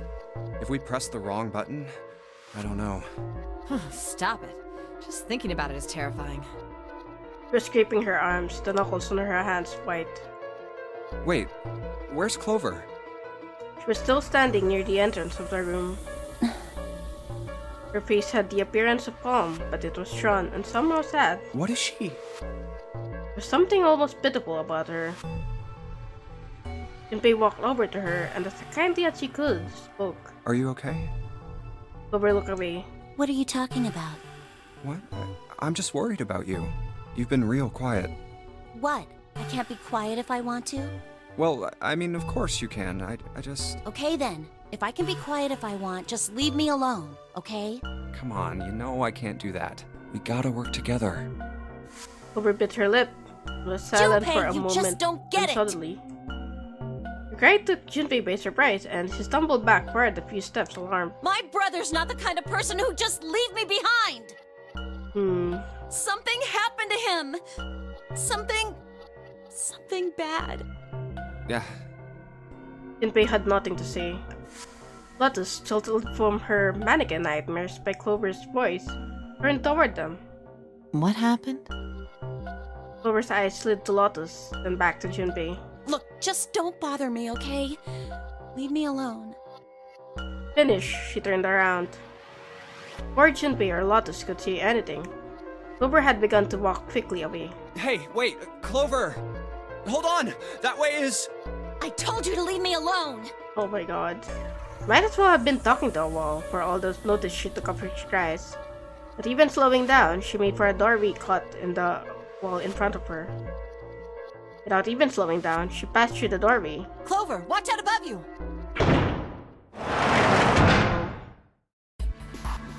Without warning, an iron gate fell from the ceiling like a portcullis, pulling Clover in. What the heck? What's going on here? Clover grabbed hold of of the iron bars and shook them as hard as she could. Hang on. I'll get it open. Oh, for crying out. You'll never do it on your own. Junpei grabbed the bars and pulled. The moment, Lotus joined him. The three of them pulled as hard as they could, but...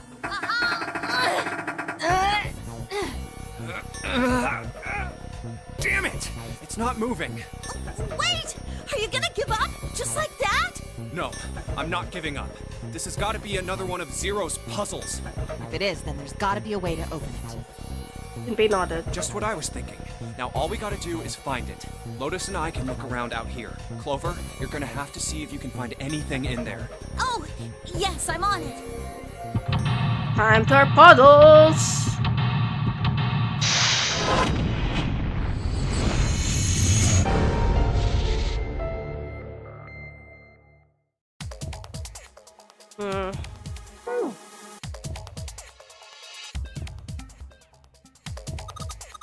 Junpei, do something, please! Yeah, sure. Okay. Let's do this then. They're cardboard boxes. There's some papers and stuff in them. What's in the boxes? They look quite full. As far as I could tell, it's experiments. But it's all really technical and stuff. I don't really get it. There's something in here. Ethanol. Ethanol. Wonder if this is for antisepsis. Oh, it says anhydrous ethanol. Anhydrous? That different from the regular ethanol? Come on, that's common knowledge. Anhydrous ethanol is a powerful cleaner. It can even erase marks left by a permanent marker.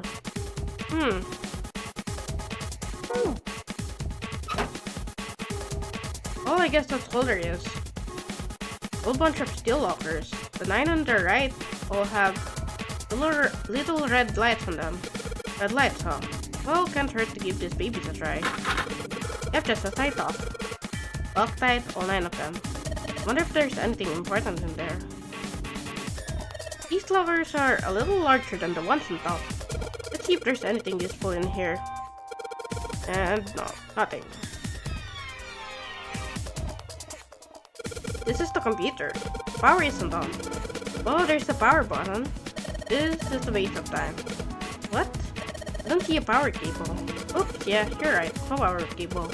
This thing isn't even connected to a main computer though. Got a monitor, a keyboard, mouse, but that's it. Just sticking the power cable isn't going to do anything. Oh, I don't know about that.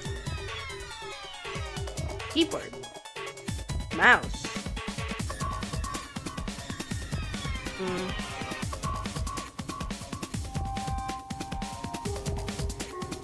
The hands on the clock have stopped moving. The clock may stop, but time goes on. No time to screw around. Need to figure out a way out of there. So it's 12:05. Wonder what this cable is connected to. Okay, one side of this thing is in the room with us. The other side extends into the laboratory where Clover is. In other words, the console in front of us is connected to the device in the laboratory. This is a keyhole. This looks like a keyhole for the activation key. I think this thing is supposed to power that machine in the other room. Well, it doesn't appear to be doing that. I wonder how we're supposed to turn it on. This is a really old type of keyboard.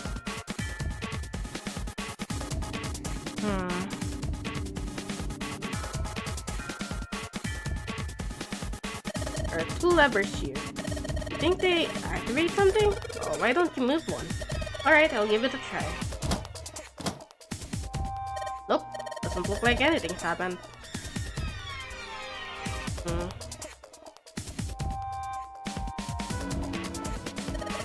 There's a lot of stuff here. I don't know how we could use any of these. Well, I can say for sure that I do know how to use at least one of these things. Which one? The one on top. I think it's a power cable. Power cable, huh? I'll take that. Yeah, I need this. Yeah. Okay. Anything else? Wait, no. Nothing? Okay. looks like the control for some kind of electronic lock. The red light is on, then it's gotta be locked. The green light is below it, though that one isn't lit. But it'll turn on if we can unlock it, right? Yes, but how are we going to unlock it? There's no keyhole, no card reader, and no keyboard for putting in a password. I have no idea.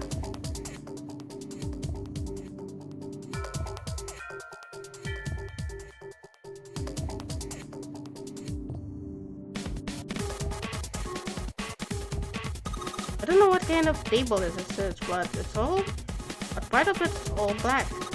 Then lying over here, I think someone probably used it to make the table black.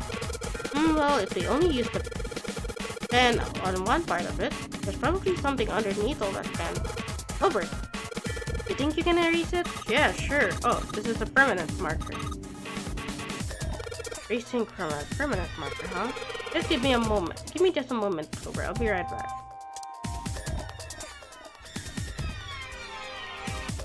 Okay. Correct. There are a bunch of cables on it. Somebody cut the other stuff of the cables, and I can see the wires inside. Wonder what they wash. There are these weird colored stains all over the thing. Wonder what this is. This thing here looks like a voltmeter. And is this the control for that? Gosh, there's so many dials. Why don't you try turning one of them? No, nothing. No power here, guys. Turn the dial a whole bunch, but even if I turn all the switches on, nothing happens. I think this thing is a monitor for whatever experiment they were running here. There's a bunch of stuff on here like resistance value and voltage. Power's up, so there's nothing on this right now. Is this like an examination table? There's a creepy mannequin in here, guys. Okay.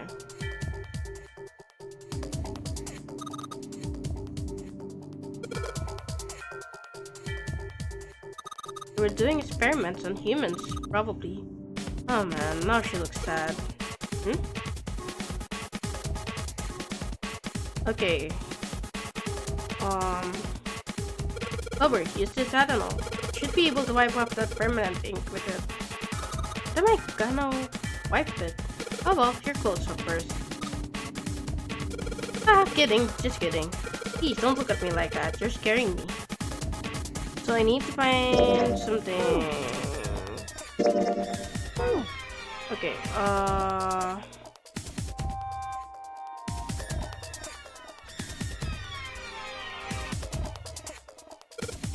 well, shit, I can't use this. What's wrong? The cable has 3 prongs, but the socket only has 2 holes. Not gonna fit is what I'm saying. In other words, we're gonna need a plug to change the power cable to one with 3 prongs. That's right. Huh.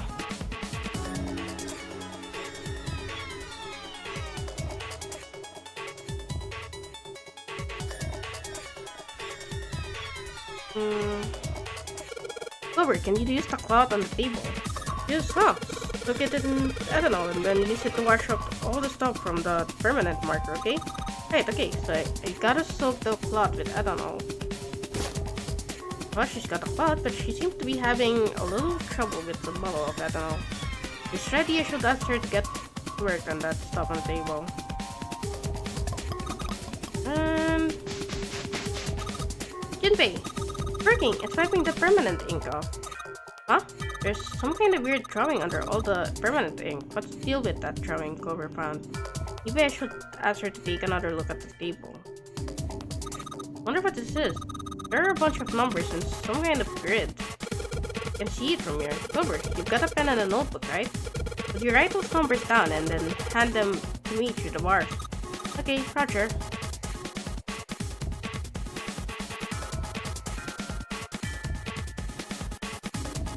What's this like? Hey Clover, how are the power cables over there? Huh? What do you mean? Does the plug have 3 prongs or 2? I don't know what you're talking about. Let me go look. She does have to kind of crouch to get a look under there. Cable on the monitor has it's got 2 of those little metal things. What does that mean? That's it! Okay, can you unplug that cable and bring it over here? Okay, but... What? Well, I can unplug it, but it's connected to the main computer. Can't take it over to you. Damn it, that's no good then. Oh, how about just a plug? What? Plug? Oh, maybe more like a connector? The sort of thing that makes the plug with 3 thingies into the plug with 2 metal things. Will you start? Not useless, not useless at all. That's just what we were looking for. Okay, can you hold on for a little bit? And back down she goes. Alright, unplug. I'll hand it to you over the bars, okay?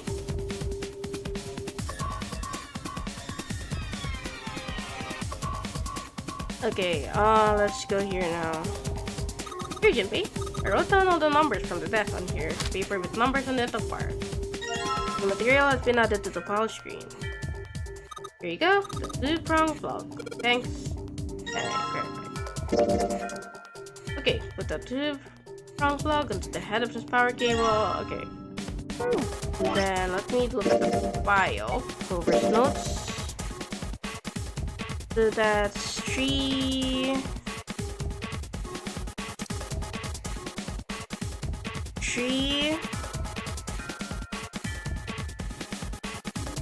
2, 4, 1.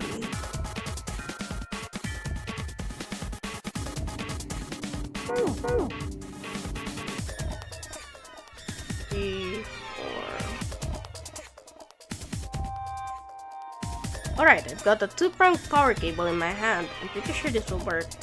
Under the desk I go, and let's just plug this thing into the monitor. Alright, that'll do it. Alright, let's turn the power on. I don't think anything's going to happen. Why not?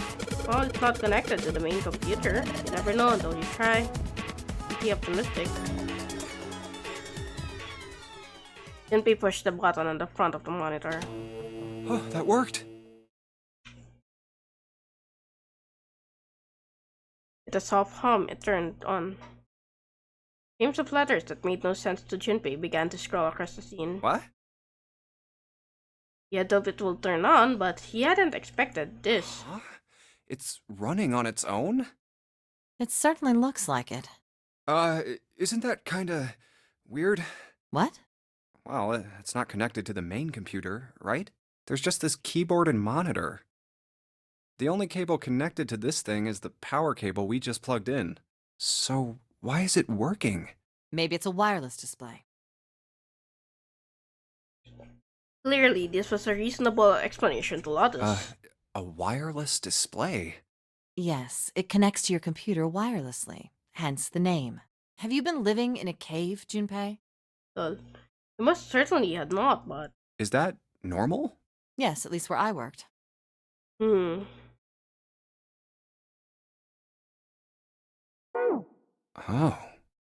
Oh, it stopped. Pass with a colon. Password? Looks like we need to enter a password. Again? There must be a hint around here somewhere. Could you go take a look? Yeah, I'm on it. What are you going to do? I'll see if I can do something about this on my own. On your own? Yep, on my own. Lotus? Lotus pulled over the nearest chair and dropped herself down onto it in front of the keyboard. For a second, she stared at the screen, kneaded her hands, knuckles popping, and twisted her back left, then right. All right, let's kick some ass. Lotus smiled to herself and rubbed her hands together in anticipation. And before Junpei had time to blink, she was typing at an incredible speed. The click-clack of the keys running together like machine gun fire. Wait, what? Junpei was, for once, at a loss for words. Didn't expect that, did you? Of course I didn't! You're typing so fast, I can't even see your fingers. What kind of job do you have? What are you? I'm unemployed at the moment. I used to work for a cybersecurity firm, but I quit. Why? Lotus blinked. Huh? Oh, it was just something. She stopped typing for a moment, and her pace fell. I see. This was not an avenue of questioning to be pursued, Junpei realized, and quickly shut his mouth. Lotus' fingers began to move again, and in a few seconds she was back up to speed. As she typed, more letters and symbols that meant nothing to Junpei began to pour across the screen. Oh, what are you doing now? I'm going to try and brute force it. Brute what? A brute force attack is... Well, the short version is that I just attack the thing head on. The long version? Without looking up or slowing down, she began to explain. A brute force attack is one of the simplest ways to break a cipher. It checks every possible combination until it finds the right one. For a complex cipher, it can take a very long time. I'm writing a program that would run an attack like that on its own. It's not the most elegant solution, certainly, but given the circumstances, there isn't much else I can do. Even as she talked, her fingers never slowed down. Oh my god, she's so badass! Junpei couldn't help but feel a little odd. Oh, but back to what we were talking about earlier. What were we talking about? The password. Wireless display? It's kind of strange if you think about it, isn't it? How do I put it? Well, let's say you write a program that calculates an addition problem for you, all right? So you enter 1 + 1. The screen will show you 2. See? Isn't that strange? No, not really. Oh, come on now. Of course a caveman like you would think it was strange. You said so just a minute ago. You're just not getting it, are you? Who calculated 1 + 1? The main computer, right? You said it connected to the monitor wirelessly. Yeah, but someone who grew up in a cave wouldn't know that, right? Uh-huh. They'd probably think that this thing here, the monitor, is doing the calculating. And once they've decided that, they'll start examining this monitor. They might poke the screen or something. Ah, I see the color changes when I press it here. Then they might investigate the hardware on the inside. Oh, I see. So this wire supplies the power. Eventually, they might even cut the wires. Ah, yes. Just as I expected. When this wire is cut, no results appear. Therefore, it must be this device which does the calculations. Oh. But the truth is that, just like you said, the computer is doing the calculating. But these cave people wouldn't know that, because they have no idea that the monitor and the computer are connected wirelessly. Huh! Junpei scratched his head. So, what are you trying to say? Nothing, really. It's just, I thought maybe, what if the relationship between human beings and our brains is like that? Huh? Well, let's say you stick a bunch of electrodes into parts of the brain. A scientist examining the signals they send out might say, interesting. So stimulating this part of the brain causes the person to see colors. That must mean this neuron cluster controls that function. Okay, let's see what happens when I cut out this part. Ah, just what I thought. Cutting off this part causes that function to cease. Therefore, human thought processes must occur in the human brain. See? Doesn't it sound the same? Maybe the brain is just an output device. Like this monitor. Maybe our thought processes actually occur somewhere else. In a main body. We just don't know it. We never even think about it. Just like those cave people wouldn't know about wireless communications, we can't imagine that there's some unknown medium that transfers information into our brains, where we experience that information as thoughts. Junpei didn't say anything. Not so much because he had no retort. No, her argument seemed silly. And he was a little surprised to be hearing something like it from her, someone like her. The brain is just an output device. Human thought actually occurs somewhere else. That's just crazy talk. Did Lotus really think that, he wondered? It was a little creepy, Junpei thought. Sounded altogether too much like a bizarre cultish religion. Maybe that's the cause of Seven's amnesia. Oblivious to Junpei's increasing discomfort, Lotus continued. If memory is actually stored somewhere else, in some sort of main body somewhere, maybe he hasn't forgotten anything at all.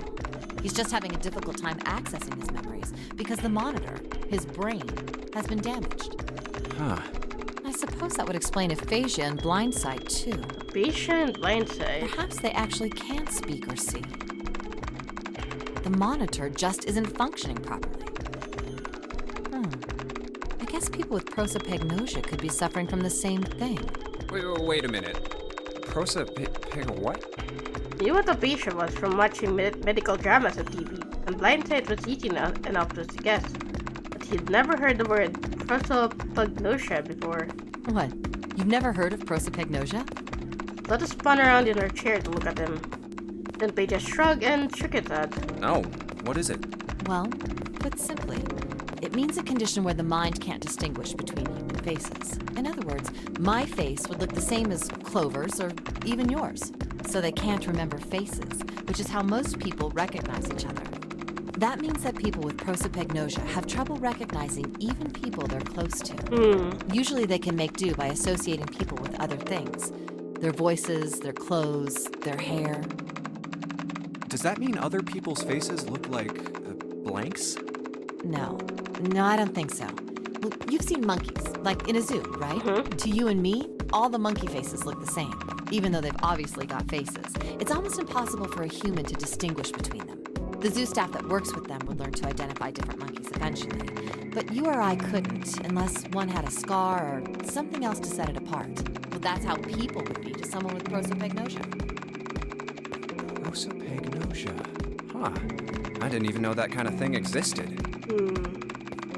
Junpei did his best to act as though the entire lecture had gone entirely over his head. And, what were we talking about? The idea that your brain is just an output device, like a monitor. Are you serious about that stuff? Not really. I was just kidding for about half of it. What about the other half? Well, I guess I was just adulting. Adulting? Not funny. But the smile had something rather masochistic to it. It's nothing more than a story I made up out of boredom. Don't take it seriously. It was the first thing that came to mind, and I just talked about it to kill time. But looks like I don't need to talk anymore. Why? I don't have to kill time any longer. She spoke, Lotus raised her right arm high, and brought it down on the enter key. Oh, then you finished that brute whatever thing? I certainly did. And let's see what we got. Chunks of text flickered on and off in quick succession, and then a line of numbers appeared, blinked, and disappeared. The screen cleared, and all that was left was the word accepted. Piece of cake. Lotus would clearly have patted herself on the back if it would not have made her look entirely ridiculous. After a few seconds, the accepted disappeared to be replaced with 9 squares, arranged in 3 by 3 square. The screen changed again. What the hell is that? No idea. Looks like a puzzle. Suddenly, Lotus stood up. Huh? Aren't you gonna, I don't know, do more computer stuff? No, I can't do any more. It won't let me do any more programming. See? The keyboard. Nothing. So, there's nothing more I can do. Well, I guess I'll leave this to you then, Junpei. What? Let me take a break, all right? I did my part. Well... Wasn't sure what to say to that. She certainly had done her part. In fact, without Lotus, they probably would have run completely aground. Shouldn't rely on other people so much, Junpei thought to himself. I guess you're right. Thanks, Lotus. No problem. And make sure you know when you should thank people. Now, I better take care of this myself. No more relying on anyone else. Junpei crossed his arms and stared at the puzzles shown on the screen.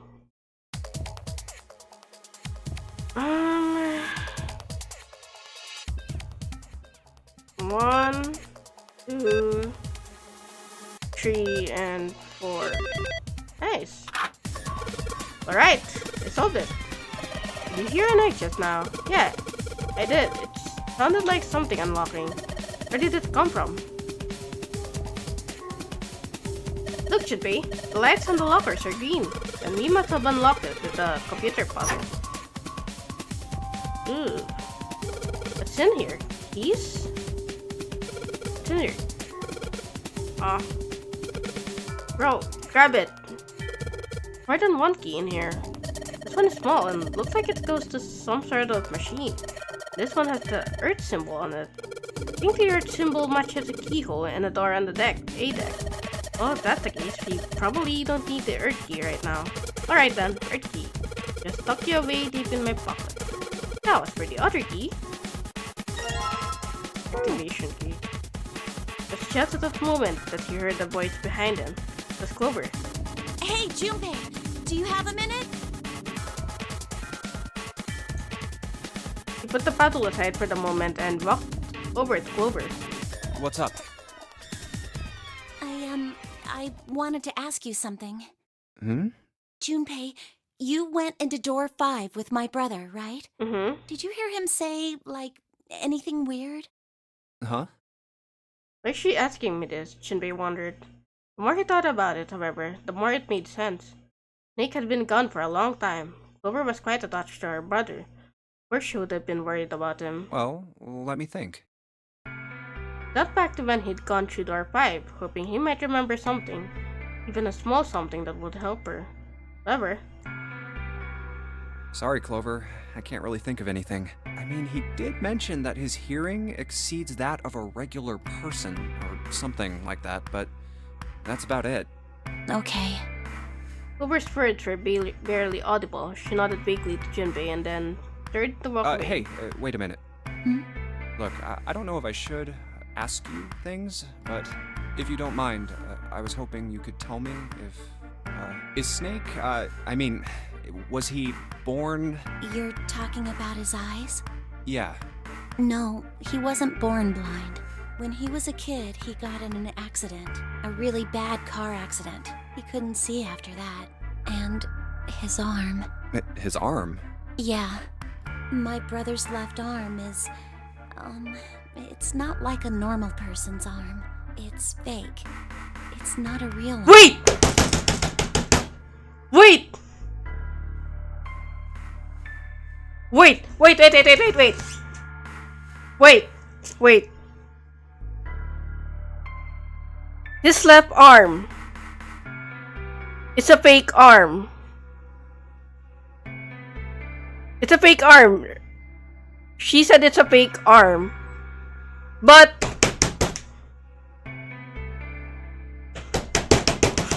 Okay, so... When they go to check on the body in door number 3, I remember something that like pops up very, very, very obviously.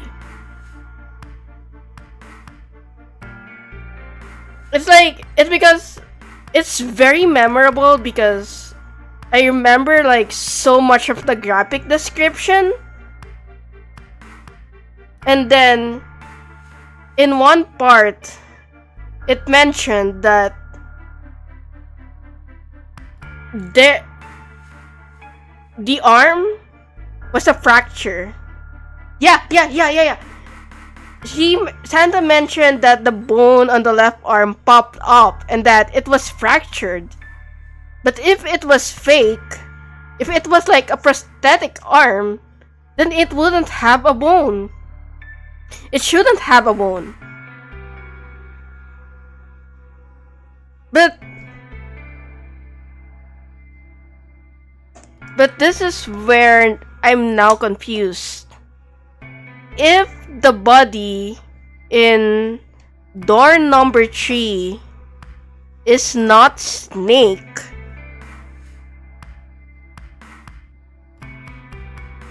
then whose body would it be? And if Snake is alive,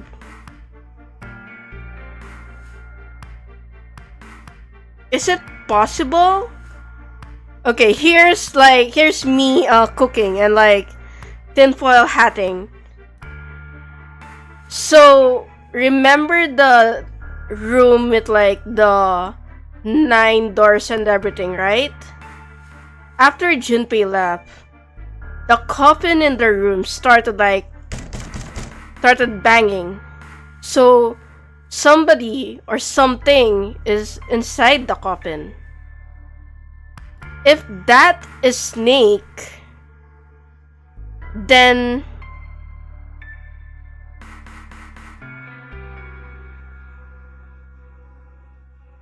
how did he get there?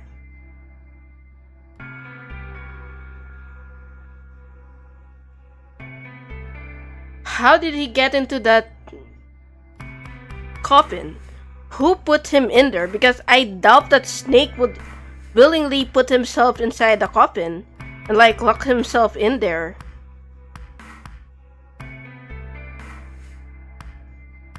No, because I wouldn't have made this theory if I hadn't seen the scene where there was something banging from inside the coffin.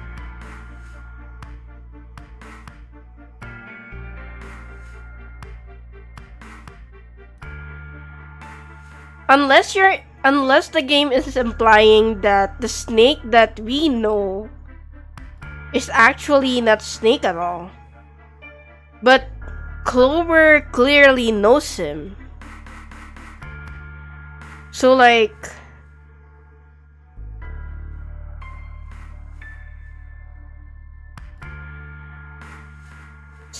I don't think that the snake we went into room 5 is fake. But the question here is, 1, when did they switch? If it is a fake body. And 2, is Snake willingly in the coffin or not? If not, then who put him in the coffin? And for what reason did they put him in the coffin? The accident hurt him really bad. To save him, they... See? They cut off his arm, so that's impossible. It's impossible that he has the bone in the arm. Oh.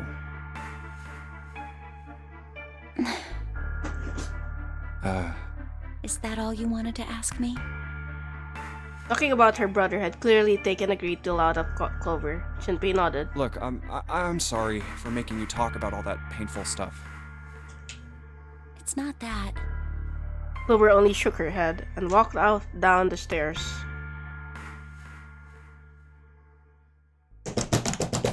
God! Okay. No, okay. Okay. Let's go here, put this here, this key, the shapeshifter makes it seem like it goes to this machine. Alright, I'm turning it on. Okay, the monitor is on now, and it's full of letters. Showing some kind of warning. Power restored to experimental device. Emergency system will activate in the event of abnormal subject behavior. Okay. Typing on this keyboard isn't doing squat, then maybe here? The only thing about the room that's changed is that the lever is down now. Not very impressive. Okay, then over. Shinpei, this thing in here is on now. Yeah, that's because we activated the power over on this side. Did you like play with it a little? Okay. Yeah, I'll turn this dial here. Turn. Oh, I don't think it's working. Nothing happened. Oh, maybe she missed something. Should I ask her to look around the room again? This is the monitor. There are a whole lot of cables under this table. The mannequin lying on the exam table.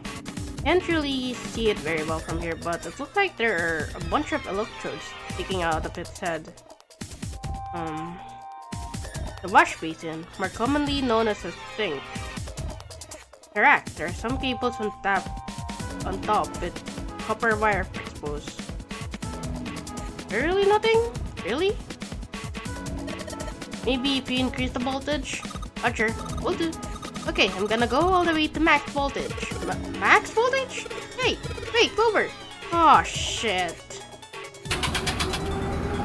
If that mannequin is alive, it's dead now. It's dead now. What? I think, you killed it. You killed the mannequin. Clover, you killed him! Oh my god! The mannequin's head! Oh man, that sounds like fire alarm. Yeah, what the hell? Fire detected, fire detected. Emergency system will be activated. Evacuate the room immediately.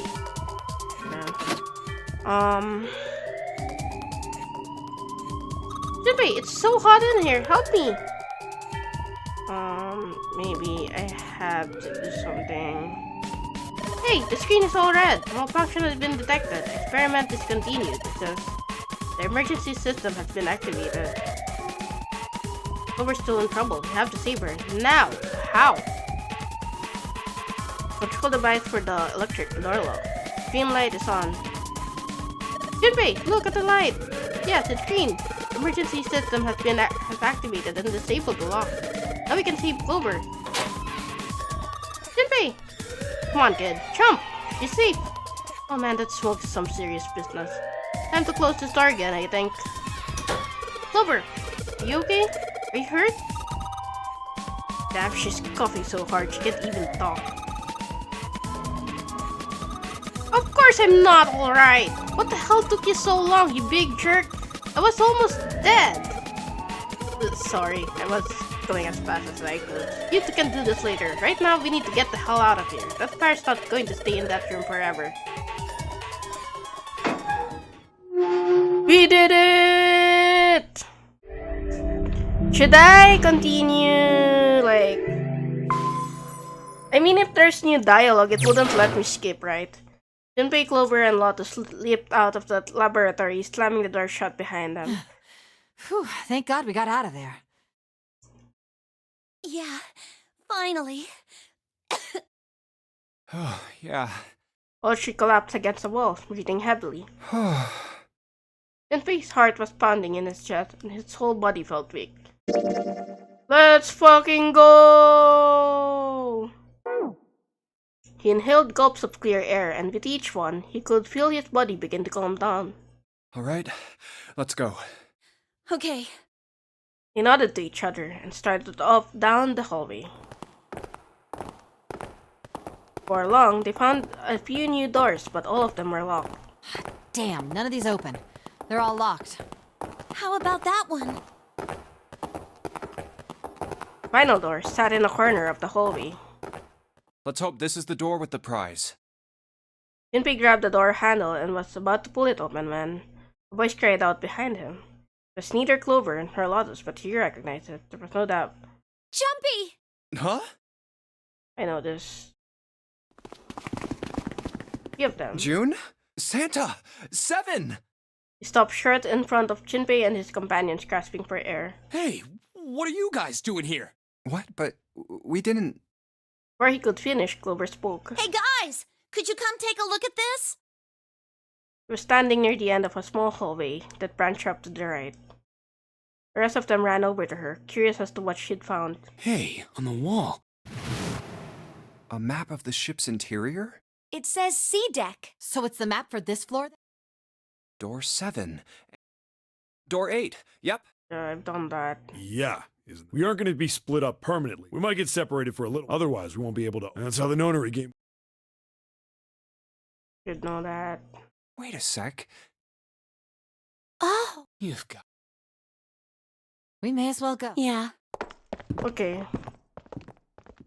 Oh, almost forgot.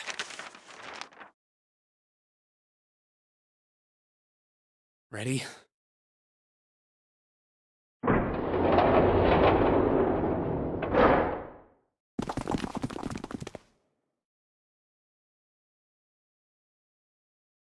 I knew it. We're back. You're back. In the hospital room. I see. I know I said I was sure you'd come. The key? Ain't that what I just said? I'm talking about the Jupiter key. We found it in the operating room. Here. Seven tossed something small and metallic toward Junpei. Whoa. Nice catch. Jeez. Got it and found that the object was a key. I see. So this is Jupiter. On it, someone had engraved a symbol very similar to a fork. Look over at June, who nodded back. It had to be the Jupiter symbol. I'm gonna let you hold on to that, alright? Yeah. Well, I've got something for you too then. Here, it's the Saturn key card. We found it in the kitchen. I might lose it. It's probably better if you hold on to it. That way it won't be my fault if it gets lost. Yeah. On it. And with that, she pressed it into Junpei's hand. Felt slightly less than honored. So, how many unused keys do we have now?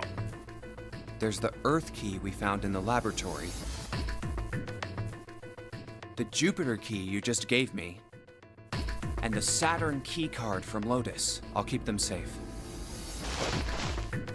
Also, there was a save in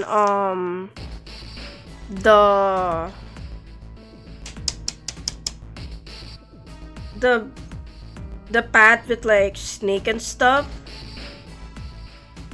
Is there gonna be a way to open it in the future? The Jupiter key is supposed to be for the door. You Yeah, know if the map's this. right, then it... Yeah. Then, next to this... Wait, You know this. what about door? Look, it's the... Okay. There's no point to sing... Should allow me.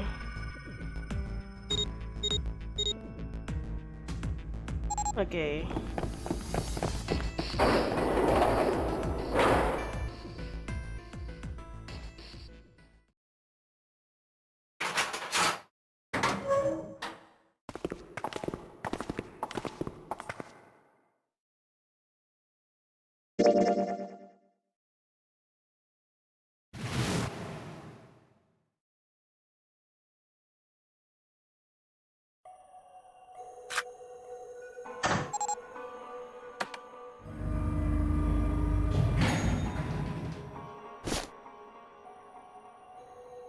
They could only go down.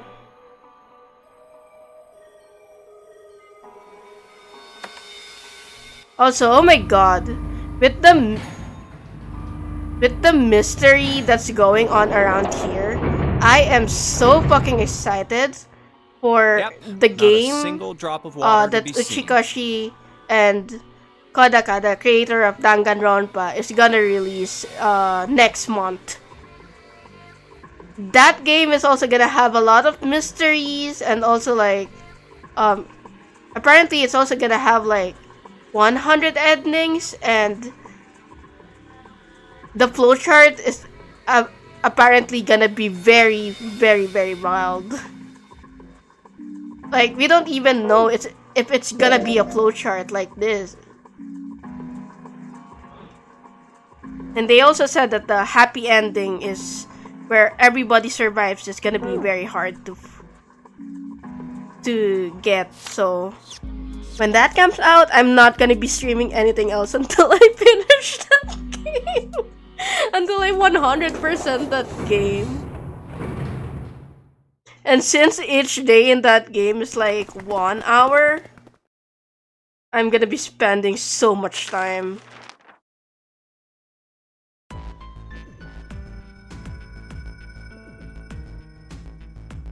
Okay, this should bring us back here.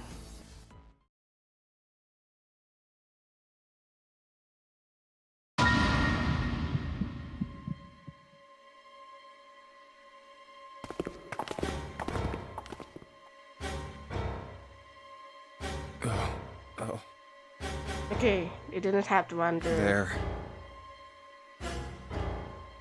June, you should... But Please, just...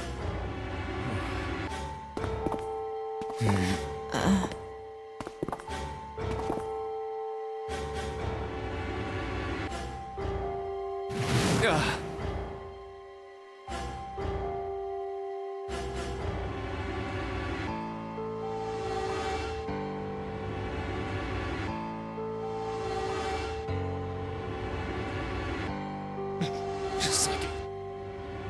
Just like the ninth detonator in his bracelet. Oh god. The There, bone is there, coming out of his there, left arm. there! Junpei, come on, you talk to Clover. You should know that this is impossible. It's definitely an open fracture. You should know that this is impossible.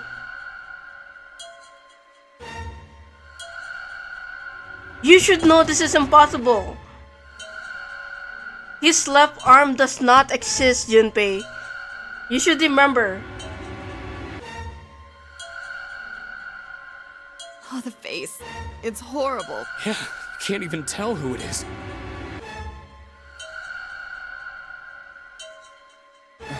But the cloak... No mistake about it. It's Snake.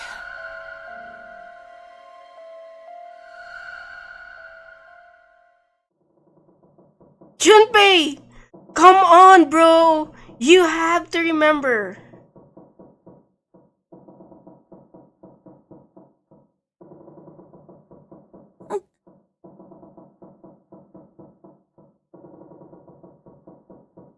Snake was probably murdered.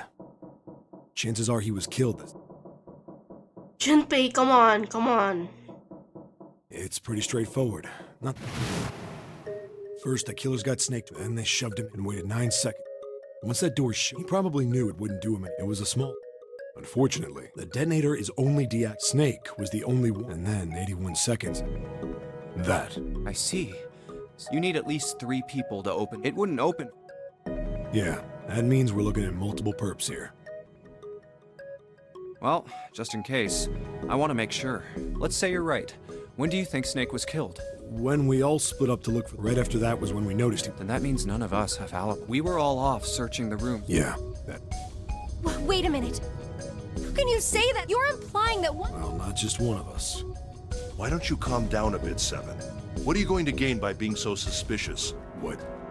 Exactly. Any game has whoever makes it through door 9 is Zero is trying to make us...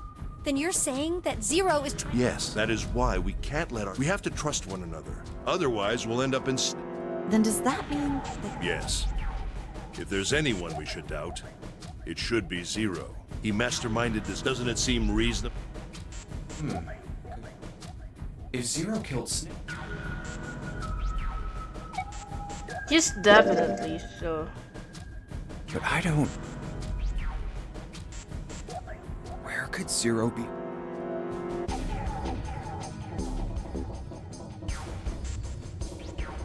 I think one of us.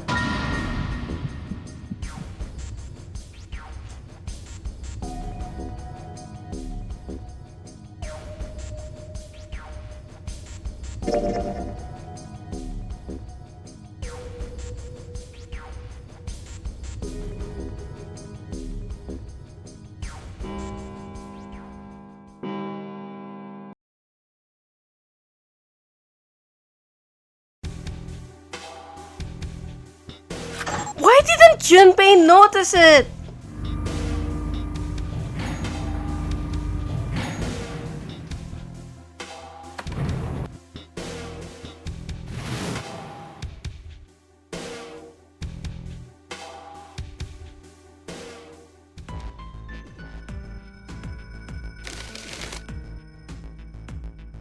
So, Okay. last I checked, that's not a crime. Should go back here. Got this unlocked, so the 6. Should go back to 6 then.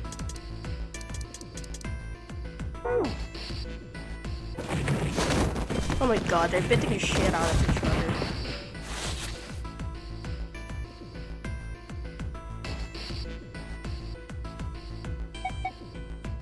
Go back to 6.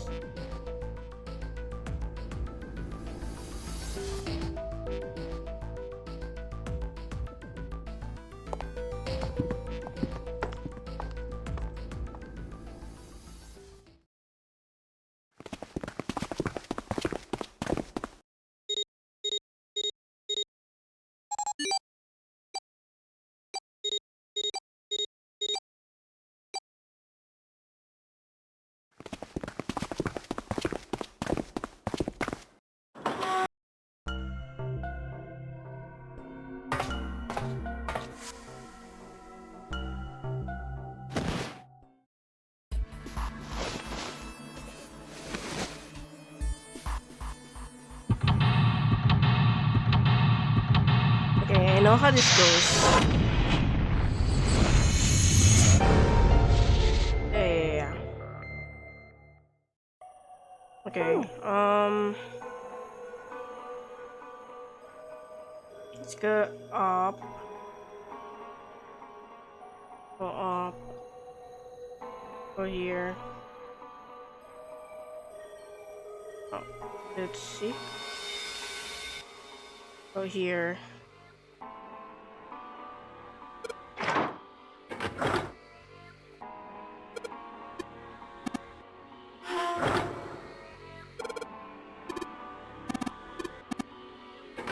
Oh my god, stop.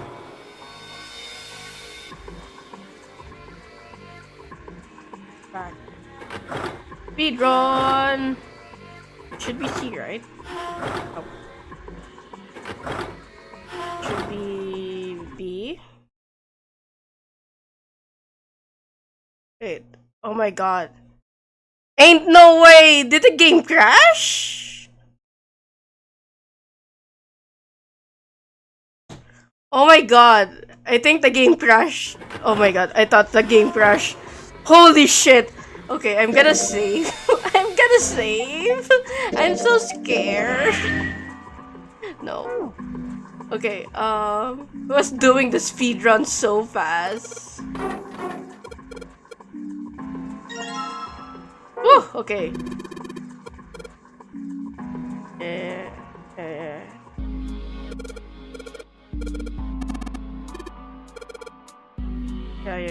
Yeah, I don't care. Let's go back here. And then let's go to C.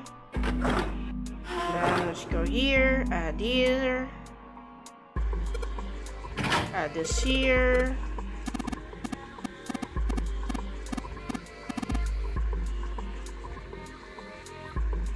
And then right here, right here. Go down. Down.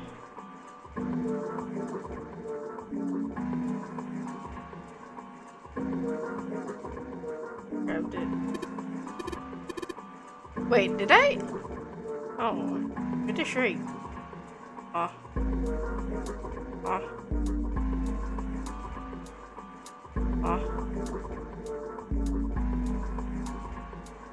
Did I? Am I being stupid? So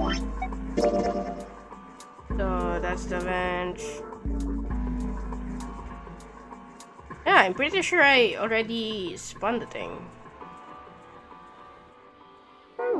Did I not? Oh my god. Go back up.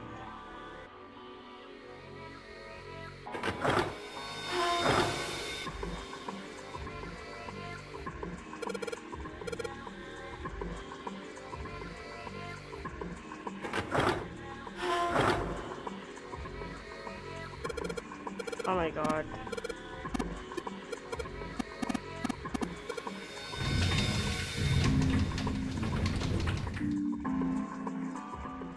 I believe. Yeah.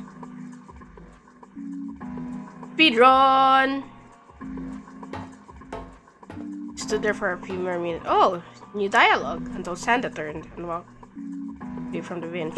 Junpei and the H followed him. You know, speaking of experiments, Santa suddenly stopped. there was this experiment some scientists did with rats. First, they took a squarish C-shaped tank and filled it with enough water that the rats could drown in it. The tank has 2 exits. Just to make it easy, we'll call one A and the other B.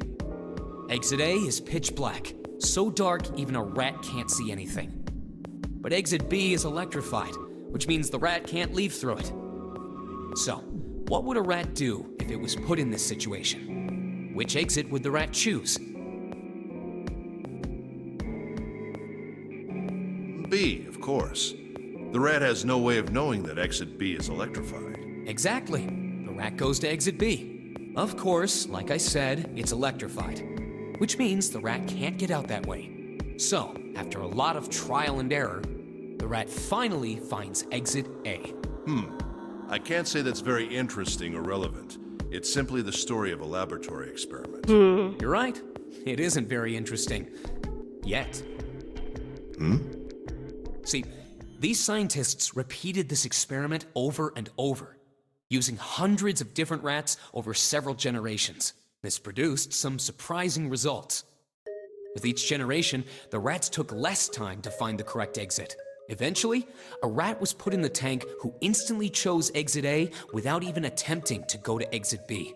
But that wasn't the most impressive part. The same experiment was conducted in another laboratory, far from the original one, with the same results. No, on second thought, the results weren't really the same. The rats in this second experiment began the trials with significantly faster times than the first rats in the initial one. This is a similar sort of story with the crystallization and stuff that we saw in the other. These rats weren't related to the others and had never even come in contact Yeah, exactly. with them. This is And the yet, exact similar sort of story. They all easily found their way to Exit A as though they already knew. What did it mean? Are you suggesting something like telepathy? They were passing information to one another through some undetectable medium? Ace looked skeptical. Santa snorted at him. How the hell would I know? I'm not any kind of scientist. I don't know what made him do that. But I do know that story's true. And if you've got another explanation, I'd sure love to hear it. Come on, let's get going. There's still a lot here we haven't checked out. And we gotta get the hell out of here before June passes out. Without waiting for a response, she turned around and started walking. Junpei, however, wasn't quite ready to leave the topic alone. Hey, wait. There's something I want to ask you. What? Santa stopped and turned around. Why did they use that tank for the experiment? Huh? Well, I mean, it seems like you could conduct the same experiment without the water. They could have just used a dry box, you know? If they needed to motivate the rats to escape, they could have, I don't know, put some bait by exit B or something. I mean, do they really have to make it so the rats can drown? Santa gave a grim bark of a laugh. You know, the word emergency comes from the same root as the word emerge. Oh my god. It's all fucking coming together. Wait.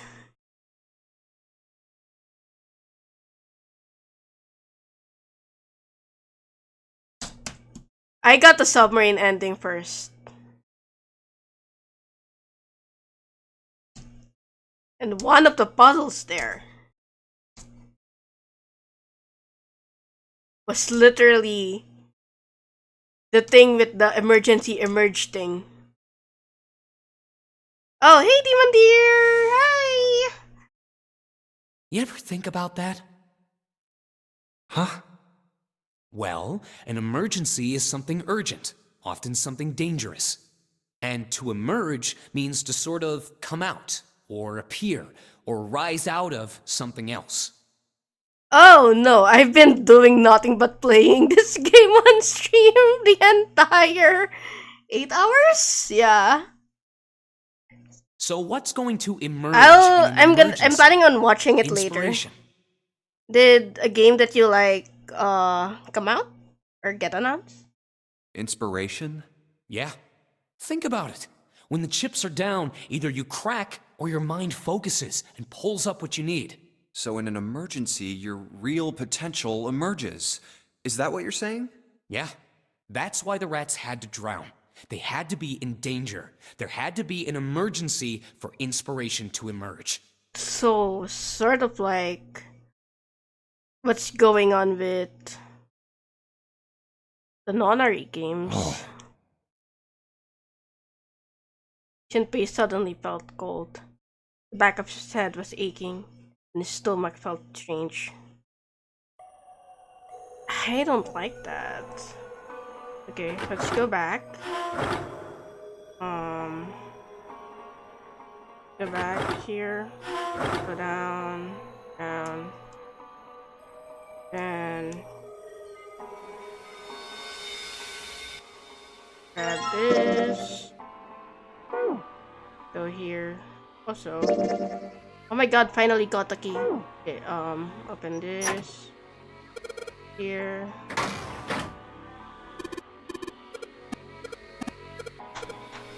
Oh my god. I think if Rayman is gonna be announced, I think it might be in Sony sort of like direct. At least I think, because I remember that Rayman is like initially a PS game thing. Okay, give me the coal. Then let's put this here.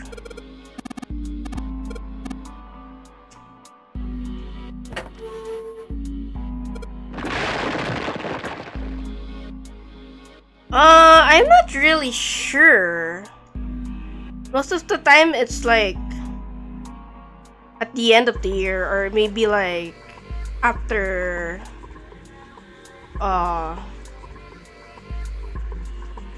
what that announcement, like in June or something. Yeah.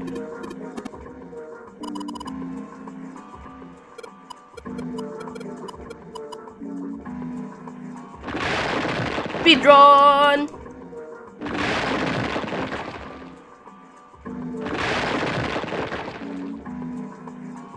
Yeah, Summer Game Fest. Yeah, sometime around that.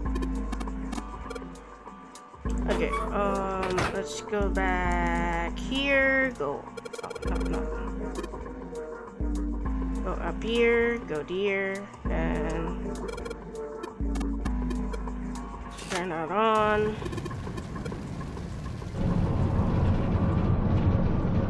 And we'll grab this.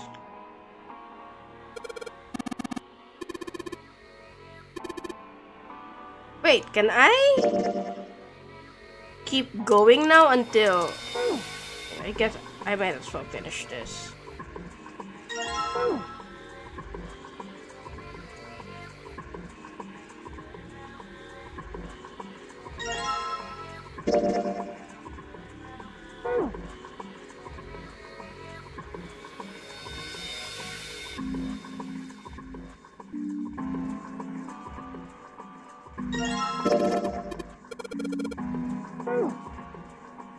Okay, then let's go here, let's put this here.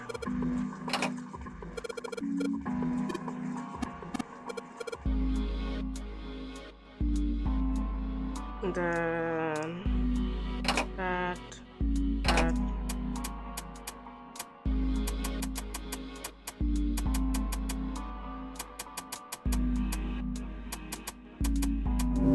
There you go. Perfect.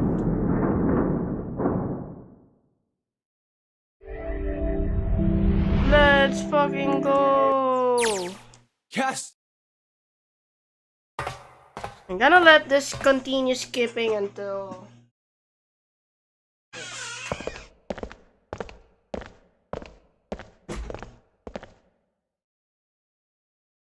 We didn't have parents. They bought it in an accident when we were still kids.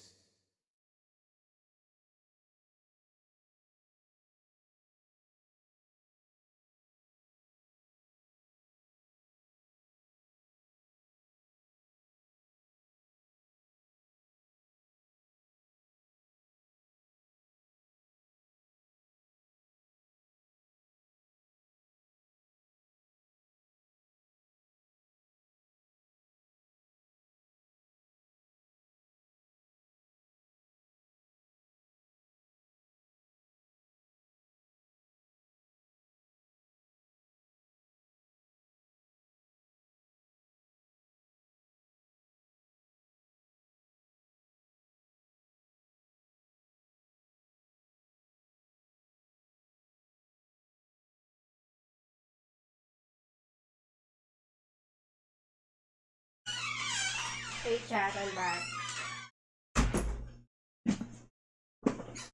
Oh my god! Your dialogue. So I had to be like her dad. Aww. And that meant that I bought her Christmas presents every year. On Christmas Eve, I'd leave the present next to her pillow. And the next morning, she'd come running into my room with this big smile. Look, Santa left me a present. He got me that doll I really wanted. I'm so glad he got my letter. She was always so excited. I was the one who told her to write those letters.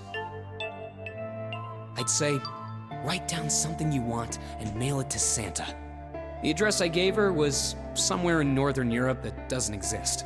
Anyway, she'd write the letter and stamp it and send it out.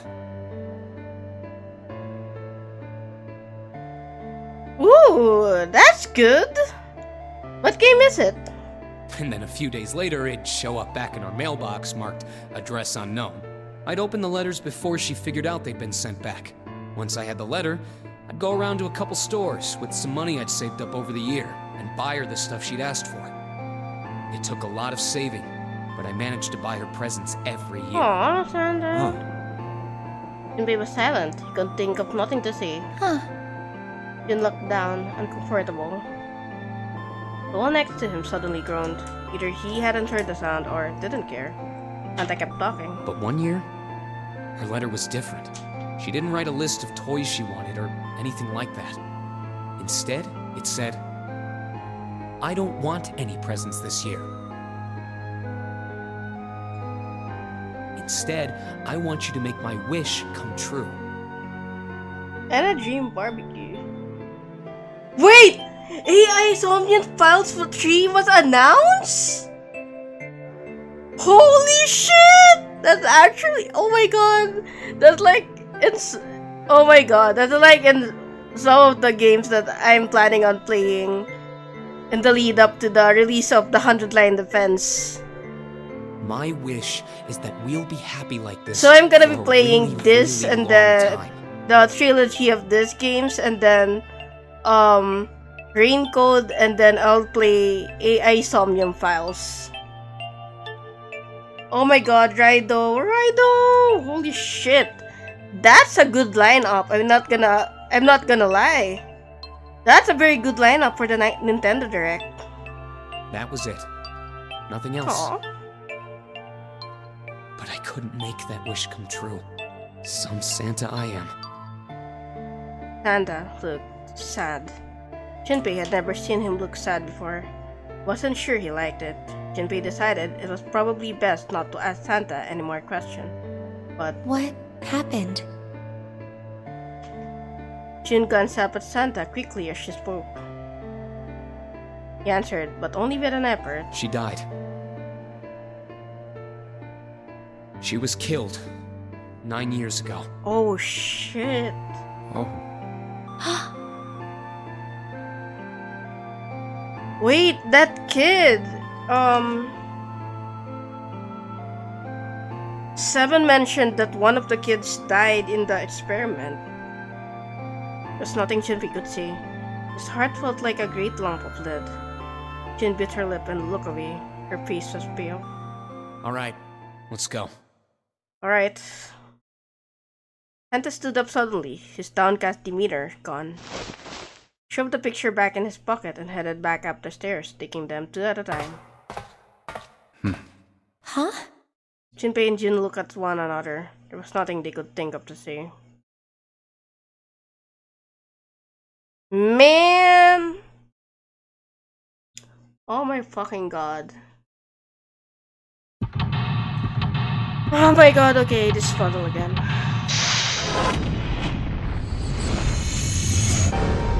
Puzzle again. Chat, this puzzle again.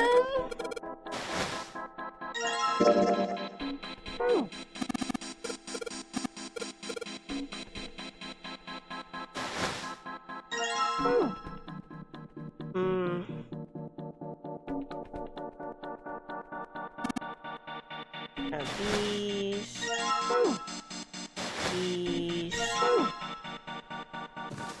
Grab these.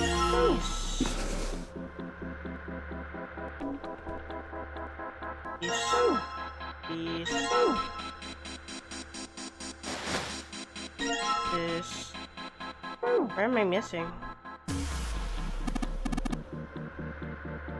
Am I missing something?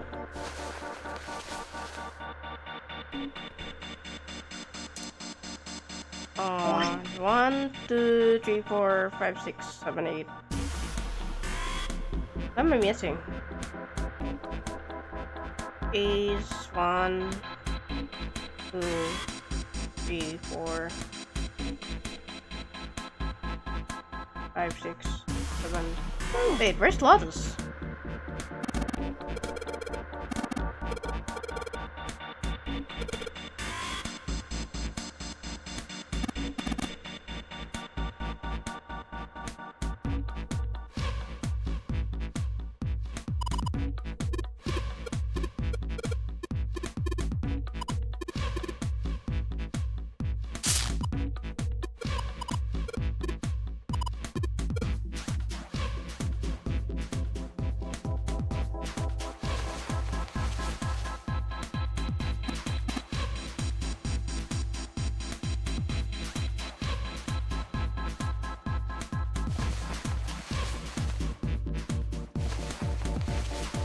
What?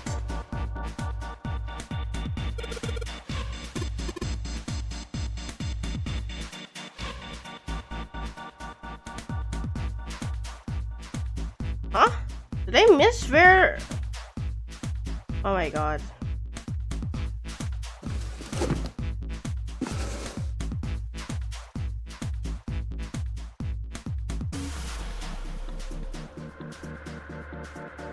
Huh?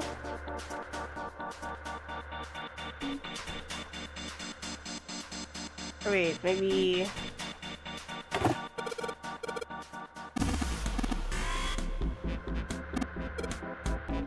Oh, there we go.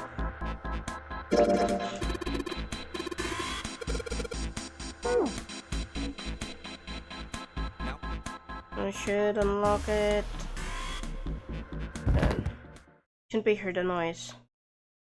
Spun around just in time to see Jun. Huh? Hey! June, are you okay? She did not respond. Junpei spun back to face Ace. I'm sorry, I gotta go check on her. You finished the box thing, alright? Just put the cards in the boxes. I'm counting on you. What the fuck happened? Saga? Saga or Dragon Quest? What the fuck happened? Are you alright? What happened? Can you stand? As he arrived, Jin was climbing to her feet with Santa's help. Oh, I'm sorry. I'm fine. I just tripped. Huh? Don't give me that. Now is not the time. But it's true. I tripped over a box. Just let me see for a sec. Junpei puts his palm on her forehead. You're still warm. Her temperature was much the same as it had been the last time she checked. She wasn't hot like she'd been before, but she was still warm. Her fever wasn't completely gone. I saw her fall. I think she really did just trip on something, you know? Junpei would have been more willing to agree if Jun hadn't needed quite so much help standing up. Still, to fall down like that? I think she's probably still a little messed up. She was doing her best to busy herself, brushing dust off her dress. Her smile looked a little embarrassed, and her face was a bit flushed. But she did look a great deal better than she had. Still. Alright, well, let's just get out of here as fast as we can so we can get you to a hospital. Oh, I don't think it's anything that serious. I just need a little medicine and some sleep, and I'll be fine. Medicine? Medicine, huh? Well, if we could get in touch with anyone outside, I'll bet Ace could swing that for you easy. Huh? Ace? Why? Huh? Don't you know? He's the president of a pharmaceutical company. Excuse me? Excuse me? Also, oh, the Ina game. Huh. Wait, is that the game with like the cube sort of like character? Also, wait. Ace is the president of a pharmaceutical. Don't tell me. Cradle Pharmaceuticals is the name, I think. Oh my fucking god.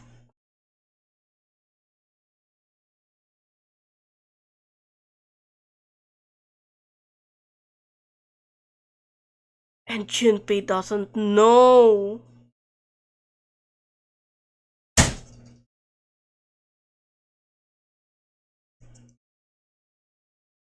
Oh my fucking god. Their flagship product is an anesthetic drug called Soparil. Soparil. Soparil. I've heard of that before somewhere. Junpei couldn't shake the feeling that he'd heard about Soparil before. Santa continued. Soparil. It's an anesthetic that's a gas at room temperature. A lot like how nitrous oxide is. It takes only a few seconds to spread, and even a small amount is very effective.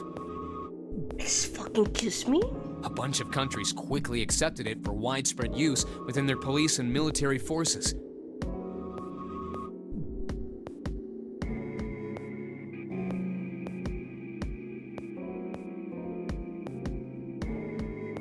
It was an effective crowd suppressant and room clearer. It was practical, ethical, and the humane nature of it made it the ideal drug.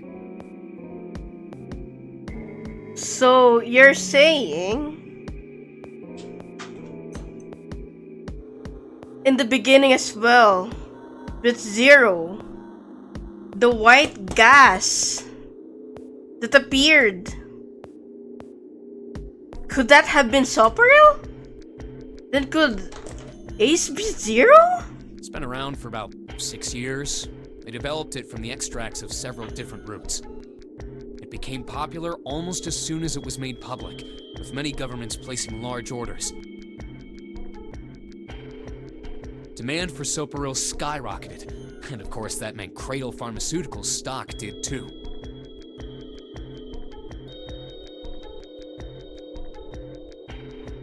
Why do you know all of this? And this information was interesting, but Junpei couldn't help but feel a little suspicious. And his reply was blunt and simple. I heard it from the old man himself. From Ace? When? By the number 4 door at the central stairway, when we were searching the second-class room. Remember how Snake, Seven, and you went to door 5? Yes? It was back then. I asked him what he did for a living, and he said he ran his own company. After that, we just started talking, and I guess it just came up, you know? Huh. Are you worried about something? No, nothing.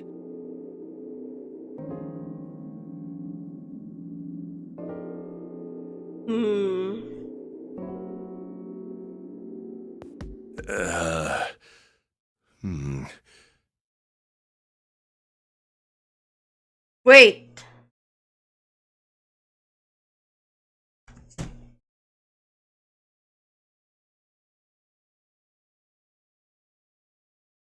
He seemed to be having difficulty with the 9 boxes. What the hell is he doing? Turned back to June and Santa. June, don't push yourself, alright? Wait. So, Ace is the head president of Cradle something pharmaceutical, which we know based on the room door 3 route kidnap kids 9 years ago.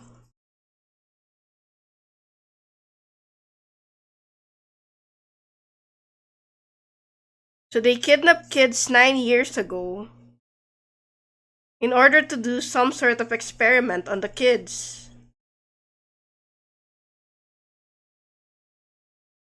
Which we know because 16 kids went missing and 7 was investigating it.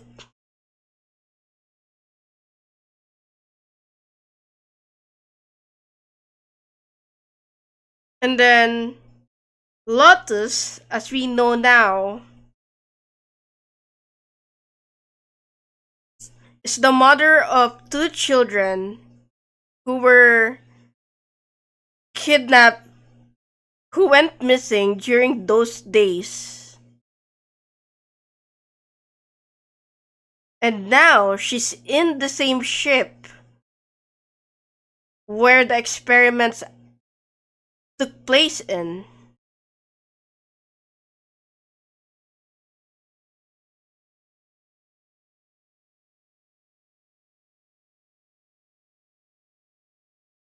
We also know from 7 that one of the kids in died during the experiment thingy. And Ace's sister died. I love how you're like, I love how you're like, oh, just, I can feel you going, oh my god, she's cooking. Also, So we went down this path, right? It can't be a coincidence that Lotus mentioned in here the thing with the face blindness thing. Which... So we have the key cards, which are only marked by the faces of the different players of the Nonary game. Oh my god. Yes. Santa, could you take care of her? I'll go check on Ace. Looks like he's having trouble. Sure. He gave them both a short nod, then turned and headed toward Ace. What are you doing? Ace's back was to him as Junpei approached. The older man turned around to look at him. His face was pale and covered in sweat. What happened? Nothing. My vision has gotten rather blurry, I think, because of fatigue. I can't see very well at the moment. What can't you see well? These pictures. Ace held the cards out to Junpei, played out in the shape of a pan. I don't care to admit it, but I may be developing presbyopia. Growing old is a difficult thing. He made the best attempt he could at a self-deprecating smile, but his face was flushed and his lips were pale and drawn.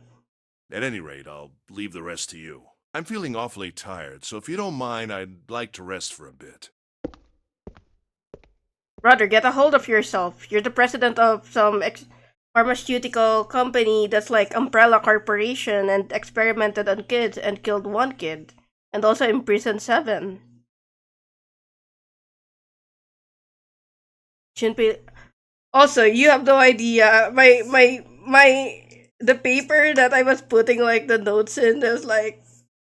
it has so many bullet points right now. How could simply looking at cards have tired him out? Junpei looked down at the cards in his hands. All of the pictures were quite clear, and each person easily recognizable. Was Ace's vision really so bad? But if it wasn't, what had made him so uncomfortable? At the time, Junpei remembered what he'd heard from Lotus much earlier. Prosopagnosia. Well, put simply, it means a condition where the mind can't distinguish between human faces. In other words, my face would look the same as Clover's or even yours. So they can't remember faces, which is how most people recognize each other. That means that people with prosopagnosia have trouble recognizing even people they're close to. Maybe he's got prosopagnosia? Junpei took another look at Ace. Sat at the base of the stairs, looking quite depressed. Brother, get a hold of yourself! Well, he looks depressed enough to have it. He really did have prosopagnosia. There was no doubt it was a depressing and painful experience. Still, Junpei didn't feel like patting him on the shoulder and telling him everything will be alright would help that much.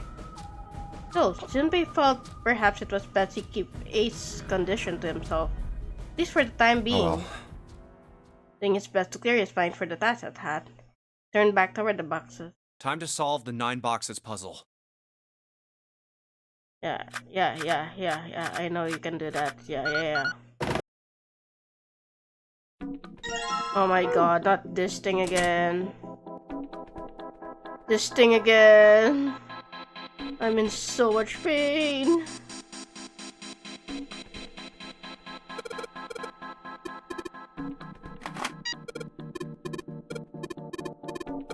Okay, time to use the notes that you gave me.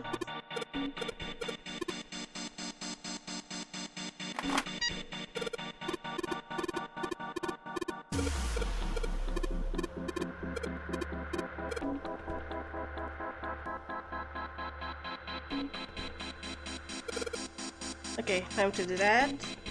981. 9.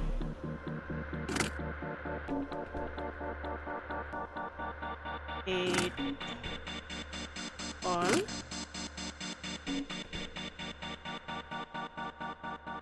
4. 5.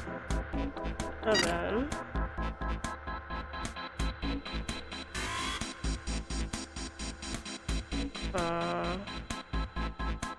4. 4, 8, 5, 7, 2, 8, and 5 to 91. 4, 5, 2, 9, 3, 1.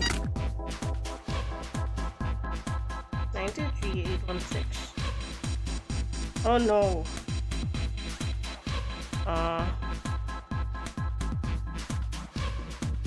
9, 2, 3, 8, 1, 6.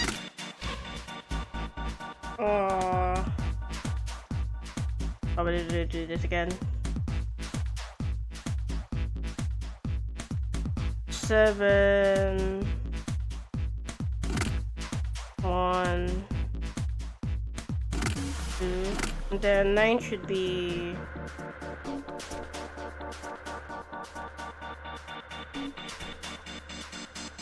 9, 1, 2, 3, 4, 5,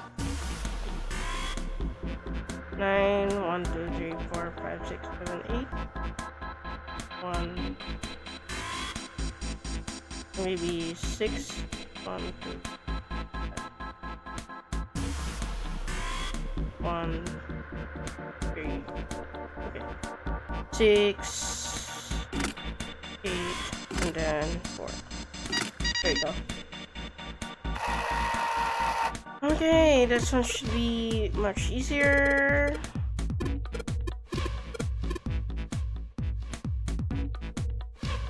So 9, 4, 7, 5, 3, 2, 9, 4, 7, 5, 3, and then 6, 1, 8.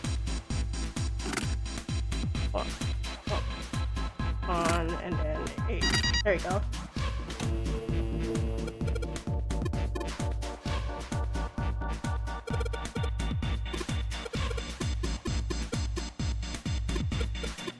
Let's see.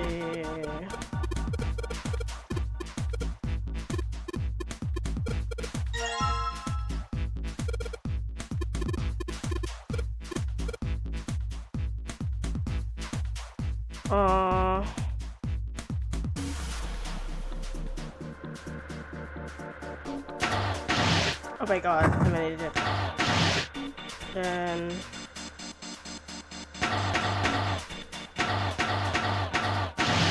how did I do this again?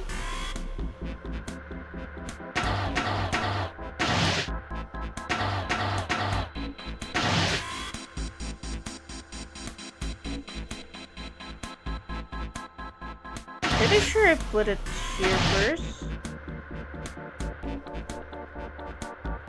And then oh fuck, wait.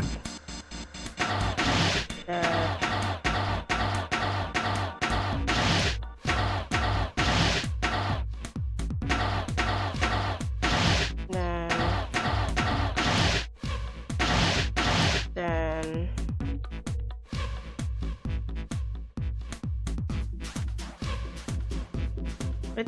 which one did I do first?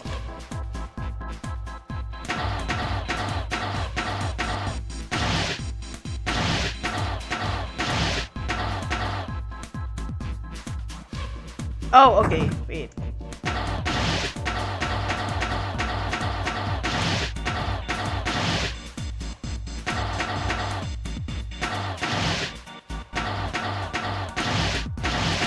Then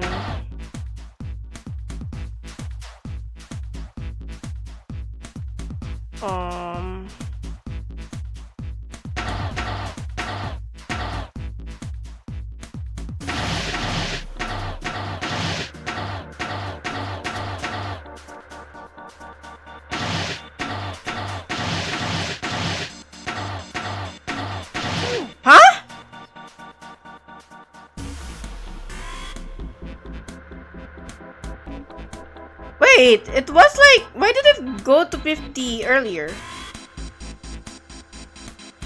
That was weird.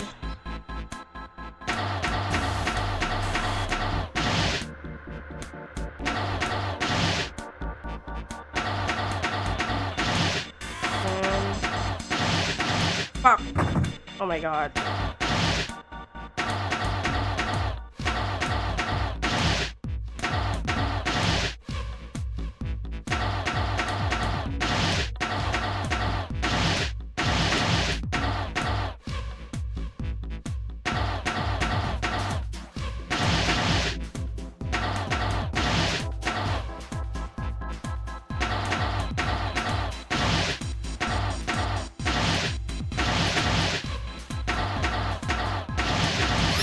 Finally.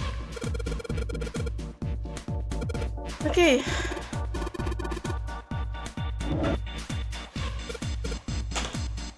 Okay.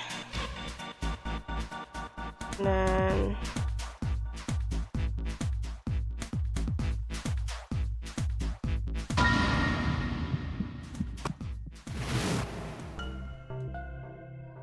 they gonna bring the gun again this time?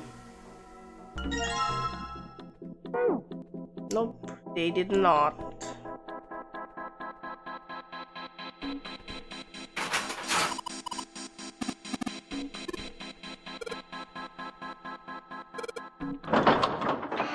You did it, gamers!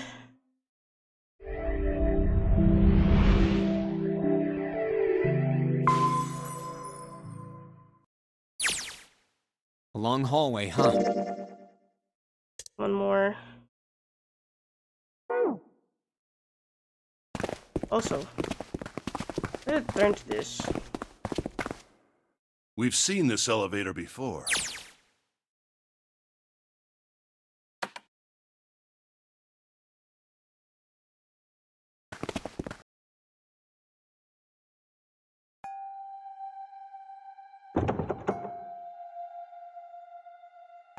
Should stop once.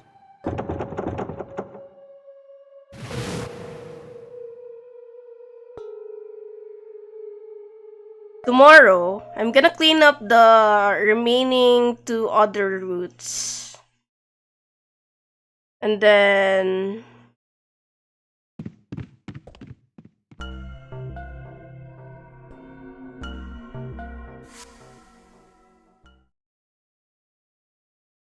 once the other 2 routes are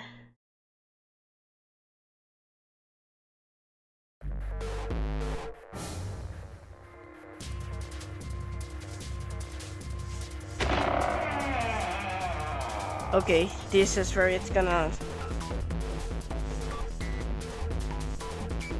quickly has take a they search around and under the beds and in the corners. She's not here. No, she isn't.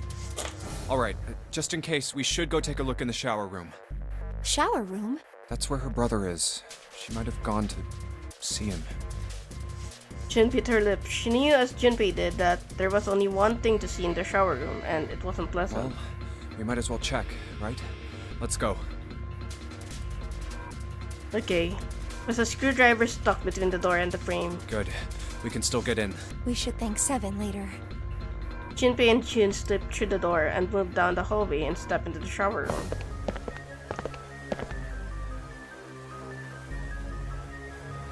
No luck. Yeah, I don't think she's here. Jun's face was faint and she placed her hands over her mouth. Her face looked a little green. The smell is horrible. The tension in the room was almost unbearable. It had grown far more unpleasant since their last visit. Jun had eaten lunch. She would have... If Junpei had eaten lunch, she would have difficulty retaining it. Wanted to leave the room as soon as possible, but had to be sure.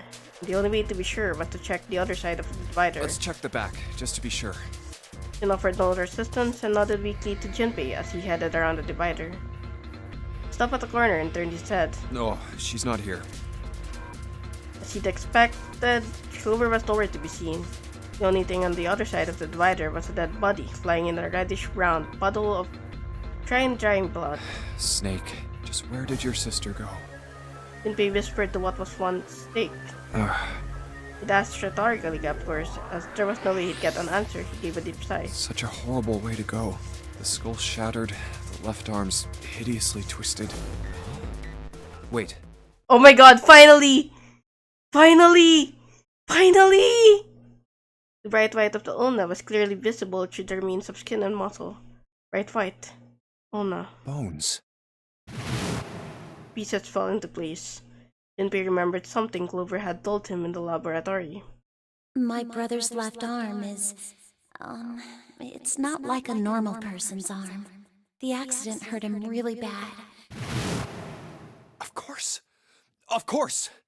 Why didn't I realize it earlier?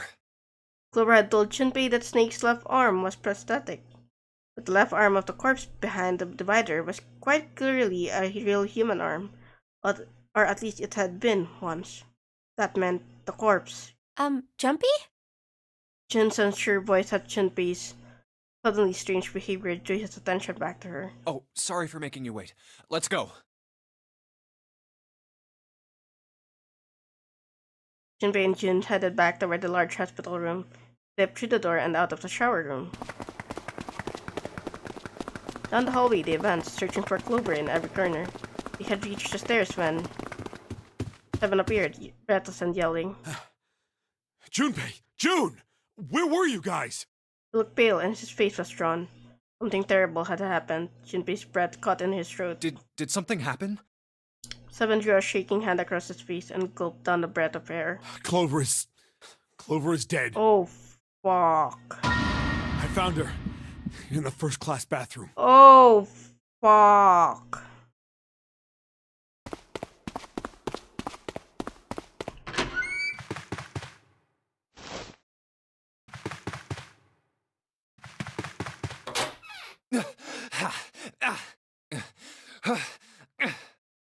Oh, sound ceased for Junpei. No!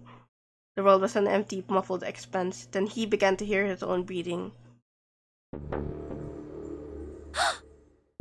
Jun's mouth moved, but he heard nothing. She tried once more, and then her energy was gone, and she collapsed against the wall. Will develop her, but he hadn't, and now she was dead. So he stood there, frozen in place. Clover. Clover. Why? Why did this happen? He forced his body to move. Each step felt like another nail pounded into his heart. Finally, he was in front of her. He knelt and placed 3 fingers against Clover's neck. No pulse, no breath. She was still warm, and her eyes were closed peacefully. It would have been easy to think she was asleep. Easy, that is, were it not for the slowly expanding puddle of blood beneath her. Traced its source to her back, a gashed chest beneath her shoulder blade. The weapon a knife, perhaps. If it was a knife, then the killer had taken it when they left. When he closed his eyes, he saw Clover smile. Clover! Her innocent smile. Her energy. We'll never see her smile again. No way. He could have done something. He could have helped her. His stomach twisted itself into a sickening knot. Let's get out of here, June. Junpei lifted the limp Jin from the floor and carried her from the bathroom.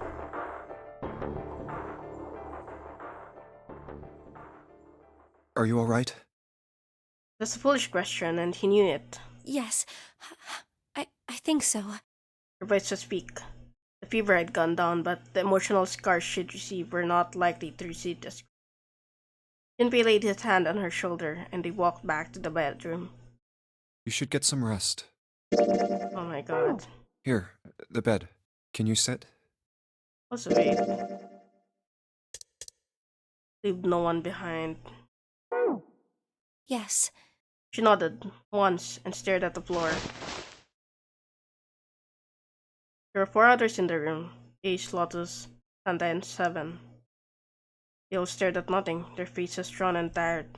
After a while, they drifted into the bathroom to see Clover's corpse themselves. Once everyone was back in the bedroom, Junpei was walked slowly to the center of it. Look around as the slumped figures gathered there. Who was the first to find the body? Me. Seven spoke from behind Junpei. Turned around. Seven's hand was up. Why did you come to this room? To look for Clover, why else? I found her body in the bathroom. As soon as I did, I ran outside. I got to the top of the stairs by the casino and yelled as loud as I could. Hey, guys! I found her, but it's bad! She's in the bathroom in the first-class cabin! Come quick! Or something like that. Then I went back to the bathroom. Ace, Santa, and Lotus showed up real soon after that. But I guess you two hadn't heard me or something because you didn't show. So I took off down the stairs to look for you. After that, I mean, you know the rest, right? Shinpei nodded and closed his eyes. There's one more thing he needed to ask. 7. There's one more thing I'm worried about. What? You stuck one of those plates in between the door and the frame, right? Why did you do that? Come on, didn't I already tell you that? I did it so that the door wouldn't lock, so we could come back to this room? Oh, you think I did it? Well, I don't know. That kind of depends on what you say, doesn't it? For crying out loud. Seven sighed and shook his head. Follow me. There were two doors standing next to one another. He opened the one on the right. A closet? Wait, it's the safe! Yeah. Seven stepped inside. He stood in front of one of the shelves that filled it and gestured toward a small box. The box was a small metal cube. Look at Shinpei. This is the reason. This safe. We couldn't open it when we were getting through this room. Oh my god, I mentioned! I figured there might be something pretty important in it. I couldn't stop thinking about it. I figured eventually we might figure out what the numbers are for the safe.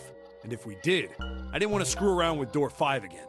So I put the plate in the exit door so we could get back in that way. You get it now? Yeah. Shinpei nodded and looked at the safe. He grabbed the handle and shook it. Figured it wouldn't open. It was as locked as it had been when Seven found it. Huh? There was one change, however. This is... Underneath the safe was a pile of fine reddish-brown powder. Rust. Shinpei stared at it, considering. If there's rust here, that means... Has someone opened the safe? Shinpei left the closet. Seven followed him back to the bedroom. Huh? It was cold and quiet. No one spoke. He sat, frozen in place by shock and grief and fatigue. The room felt tiny and oppressive, and a thick metallic smell of blood filled the room. Shinpei turned and headed for the living room. Anything to get out of there. Maybe there's another clue. Anything that might lead us to discover who stabbed Clover. Quickly as they could, they searched around and under the beds and in the corners. His eyes caught on the door. Door that led to the passage of door number 5. Behind this door. Wait! No! The 9th man's body is behind there. Maybe I should have another look at it, just in case. Let me guess. He's gonna open the door, and then the 9th man's body is not gonna be there. Quietly, he pushed open the door. Ugh. The smell hit him like a blow to the face. Oh, the hell? This smell is... His lungs contracted, unwilling to inhale such fetid air. Acid boiled up from the base of his stomach, churning what little food he was there into a violent froth. Oh. It was too much for him, and he vomited. A thin stream of yellow water and bile splattered onto the floor. Ew. He wiped his mouth quickly. He stared at the bed of Daddy. It's still here. Chunks of torn flesh lay in an arc around the body. What remained of its intestines slid out onto the floor. Full of blood that framed it was half dry, but so thick that it had taken on a texture not unlike that of an egg yolk. Prepared sunny side up. On the floor next to the broken mass of the man's head lay his glasses, cracked spider rings across the lenses. The bloodstains near them had already dried like scabs on the floor. Wait. That was when he noticed. It's gone. His bracelet. It's gone.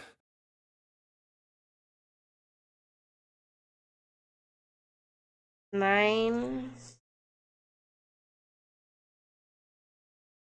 Clover is 4. 9, 1, 2, 3, 4. 13?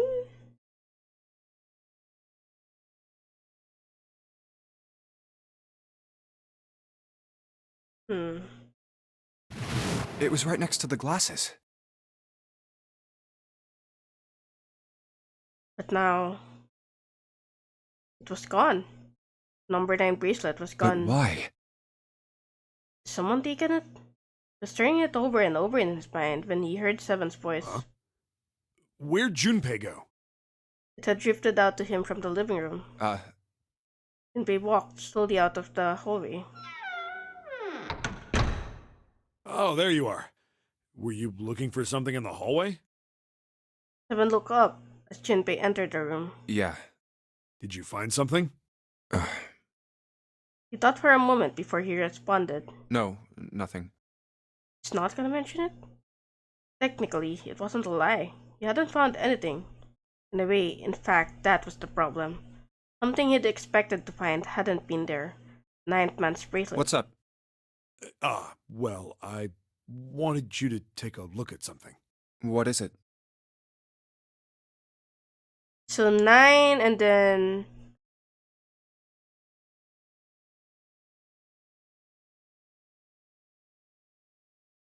Clover. Clover's corpse came into view. Felt his heart flip and then fall to the bottom of his stomach. Something between a sigh and a groan escaped his lips. What was it you wanted to show me? His voice was hollow and empty. I searched Clover's body again. A real shame. She was stabbed once in the back, probably by a knife or something. And I found this. He spoke. He moved around Clover's head, then knelt down and flipped open her right hand. What? She was holding a piece of paper. I haven't actually looked at it yet. Didn't want to disturb the crime scene, you know? Basic stuff. Well, I did borrow one thing. What? Wasn't sure what that meant, but it likely didn't matter.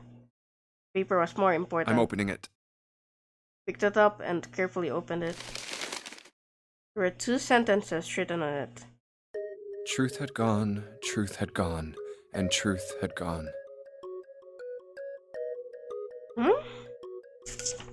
Let me write that down. It has gone. Wait, let me just take a picture of it.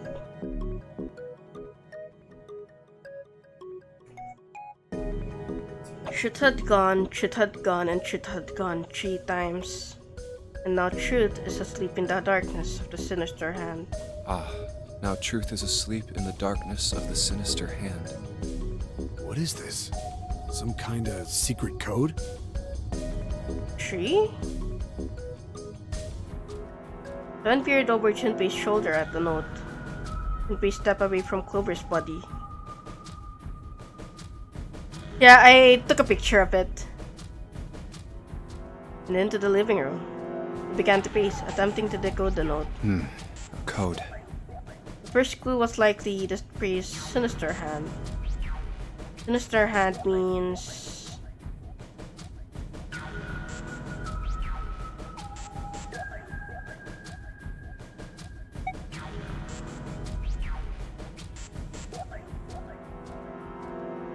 I'm thinking it might be left hand. Because... Sinister was a term used in heraldry that meant to the left of the bearer of a coat of arms. The left hand. The left hand. What does the left hand mean? Junpei looked at his own left arm. The bracelet on his wrist. Does the darkness of the sinister hand have something to do with the bracelet? Examine the bracelet closely. There's 2 things sticking out on either side of the face. The left and right sides of the face. Left and right side of the face. Left and right. Left and right. Right and left. Truth is gone. Truth gone. Truth gone. Maybe those 2 words.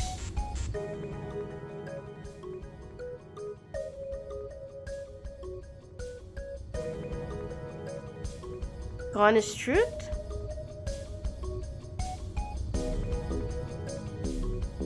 Gone had truth. Gone had truth.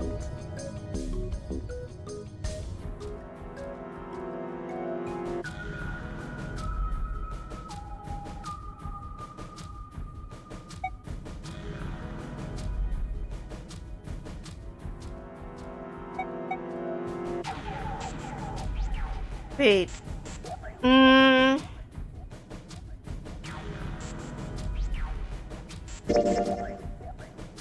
Let me like save here.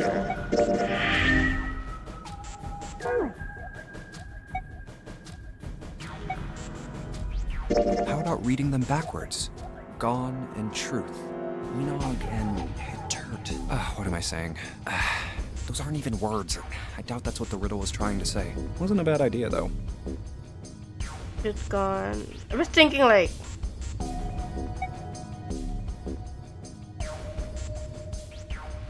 How about switching the sentence around? Gone had truth. Well, that makes even less sense. Clearly, switching the words isn't going to help. Where else could... What else could gone and truth mean? Truth, of course, means something that is correct, something that's fact. In other words, something that is right. Right? You could then safely assume that gone means left. After all, after someone left, they were gone. But in this case, they clearly refer to their directional homonyms. Then truth equals right, and gone equals left. Truth, left, truth, left.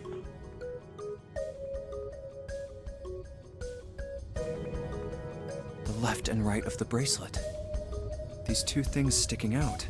So if I... press them in the following order. So... wait. If... should be... truth had gone, so...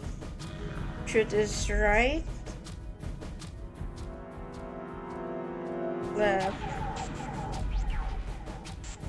Right. Left. Right. Left. Right. So right, left.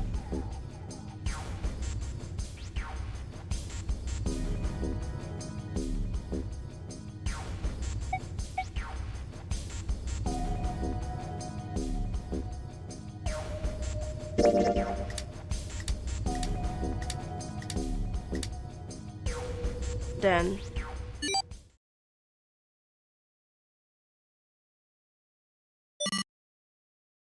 one after another, then off of the face of Junpei's breast. Did it just... You check one more time to be sure. 1, 4, 3, 8. 1, 4, 3, 8, 1, 3, 4, 4, 3, 2, 8. 1. 1, 4, 3, 8, 3, 4, 2, 1. Huh? Hey, what are those numbers? Junpei didn't answer. Couldn't answer. He had no idea what they were either. Besides, he was sure he would forget the numbers, and the order they came in if he said anything. 1, 4, 3, 8, 3, 4, 2, 1. Muttering the numbers to himself over and over, Junpei headed toward the bedroom. 1, 4, 3, 8, 3, 4, 2, 1. 1, 4, 3, 8, 3, 4, Me 2, when I'm memorizing a number. 1, 4, 3, 8, 3, 4, 2, 1. 1, 4, 3, 8, 3, 4, 2, 1. Before long, he found himself in front of the safe again. Its lock was the only device he could think of that required a sequence of numbers such as the ones he'd just discovered. Besides, someone had opened the safe at least once already. Had Clover come to the bedroom to open it? Junpei slowly dialed in the numbers the bracelet had given him. 1 to the right, 4 to the left. And... Oh, Finished. bingo. I knew it was for this. Small telltale sound of a lock opening. Grabbed the handle, took a deep breath, and put it up. Oh, is this some sort of note? Inside was a piece of paper. It was roughly the same size as the one Clover had been holding. Let's see. Junpei picked it up. This is what it said. Fact 1. The Nonary game was played once before, 9 years ago. Fact 2. Person with the number 2 bracelet attended the game 9 years ago. So Snake attended the game 9 years ago. Fact 3. Was planned by the following 4 people. Keido Pharmaceuticals CEO, Kentaro Hongo, Keido Pharmaceuticals Chief of Staff, Nagisa Nijisaki, Keido Pharmaceuticals R&D Supervisor, Hiroaki Kubota, majority shareholder in the Keido Pharmaceuticals. And take a picture of this. Kagachika Musashido must punish them for the innocent lives they sacrifice. This is the only warning they will receive, that innocent souls might be saved. I now state the truth. 0. Junpei left the closet. There are 5 people waiting for him in the bedroom. Ace, Lotus, Santa, 7, and June. He looked at each one of them in turn, and slowly placed his hands in the pockets of his vest. Sorry, but do you think you could all come with me? Come with you? I want all of you to go to the big hospital room. Why? There's something I want to be sure of. What do you want to be sure of? I want to know if the person I suspect is really the culprit. Wait, then you're saying...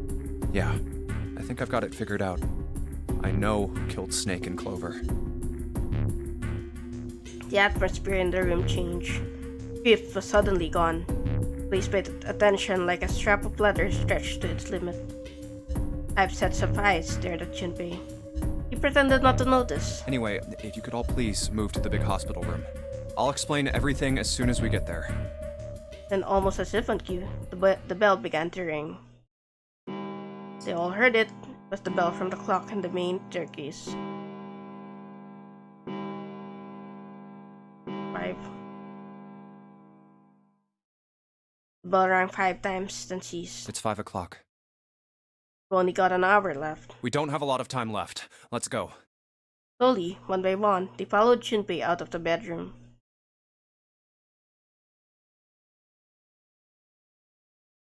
Actually, before we get started, I was hoping you could do something for me. Oh my god, yes, we're in this truth. Junpei stopped in front of door 3 and turned around. Ace, 7, and Lotus, could you please place your palms on the red? Ace, 7, and Lotus. Huh?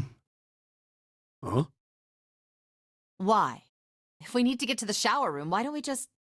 No, we're not going inside. Once you've authenticated, step away from the door. Why? Please, just do it. Or perhaps you don't want to know who killed Snake and Clover. Junpei's implication was clear, and 7 understood perfectly. Fine. What about you, Ace? Lotus? Very well. Sure.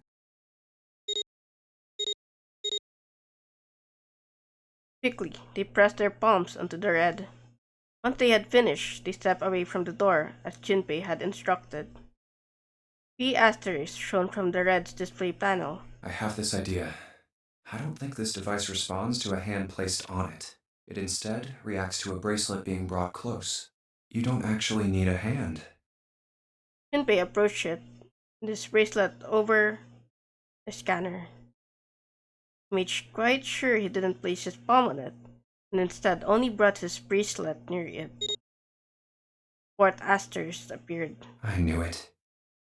Just as Junpei had expected. It was possible to authenticate without placing one's palm on the red, so long as the bracelet was brought near it. Junpei pulled the lever down.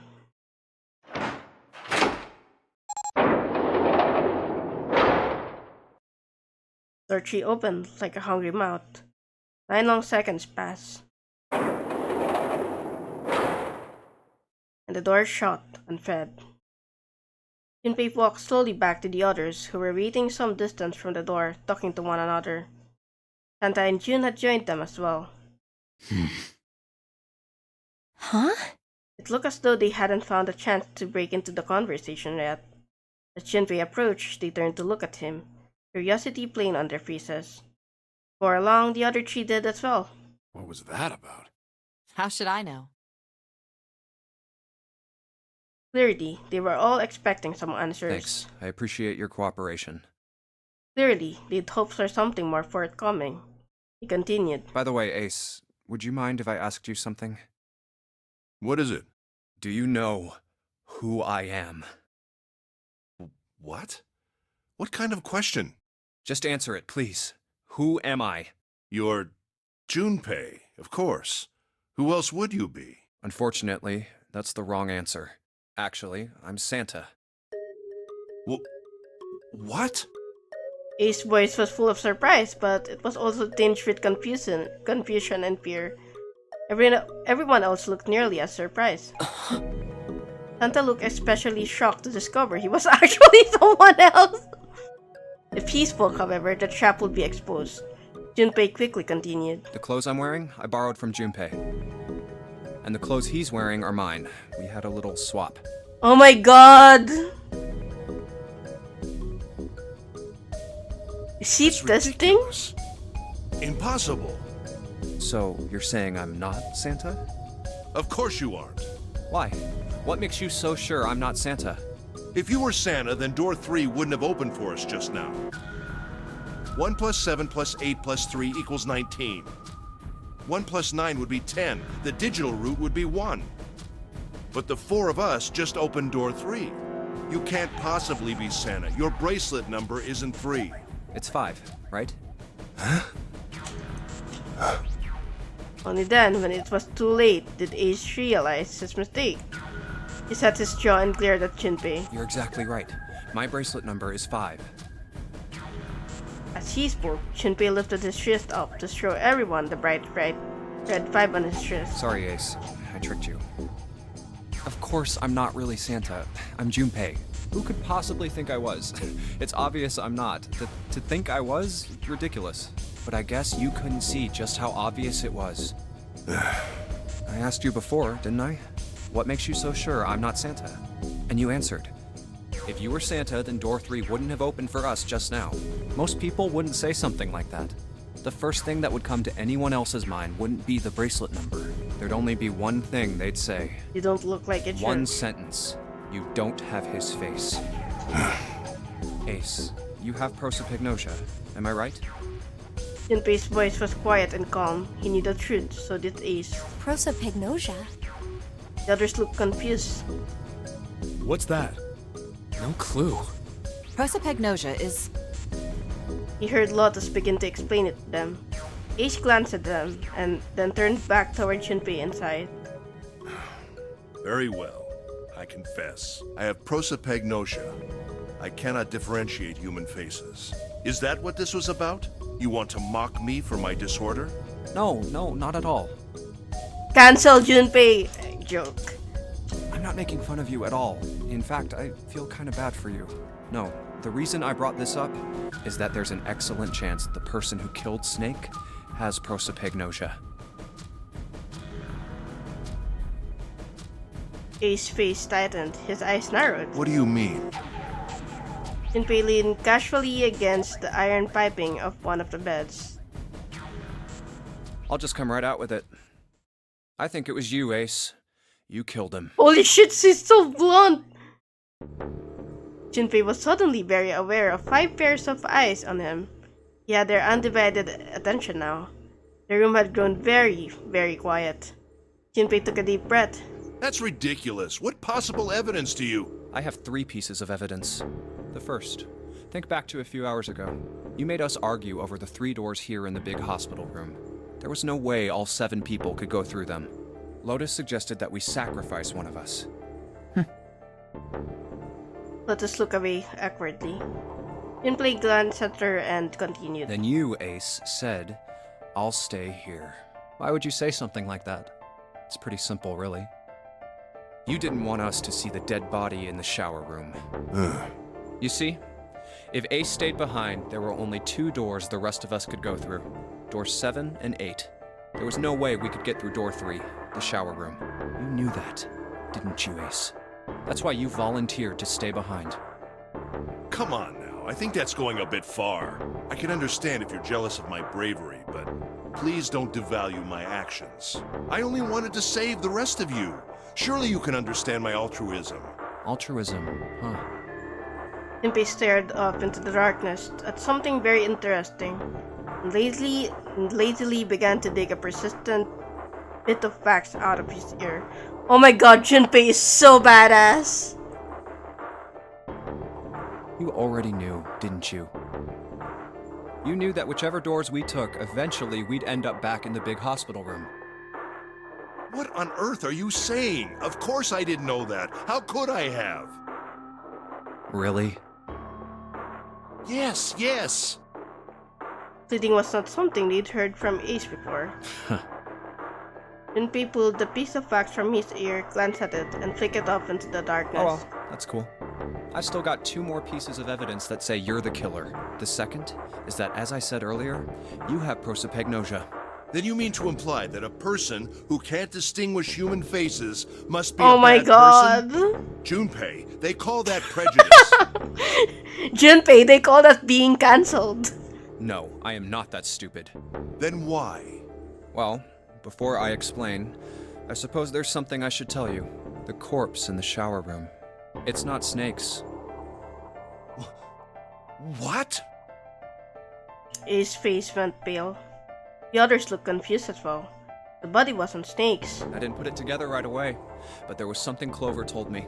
She said that Snake's left arm was prosthetic. He'd lost his real arm in an accident. But the body we saw in the shower room, let's call him Guy X. Guy X's left arm was definitely flesh and blood.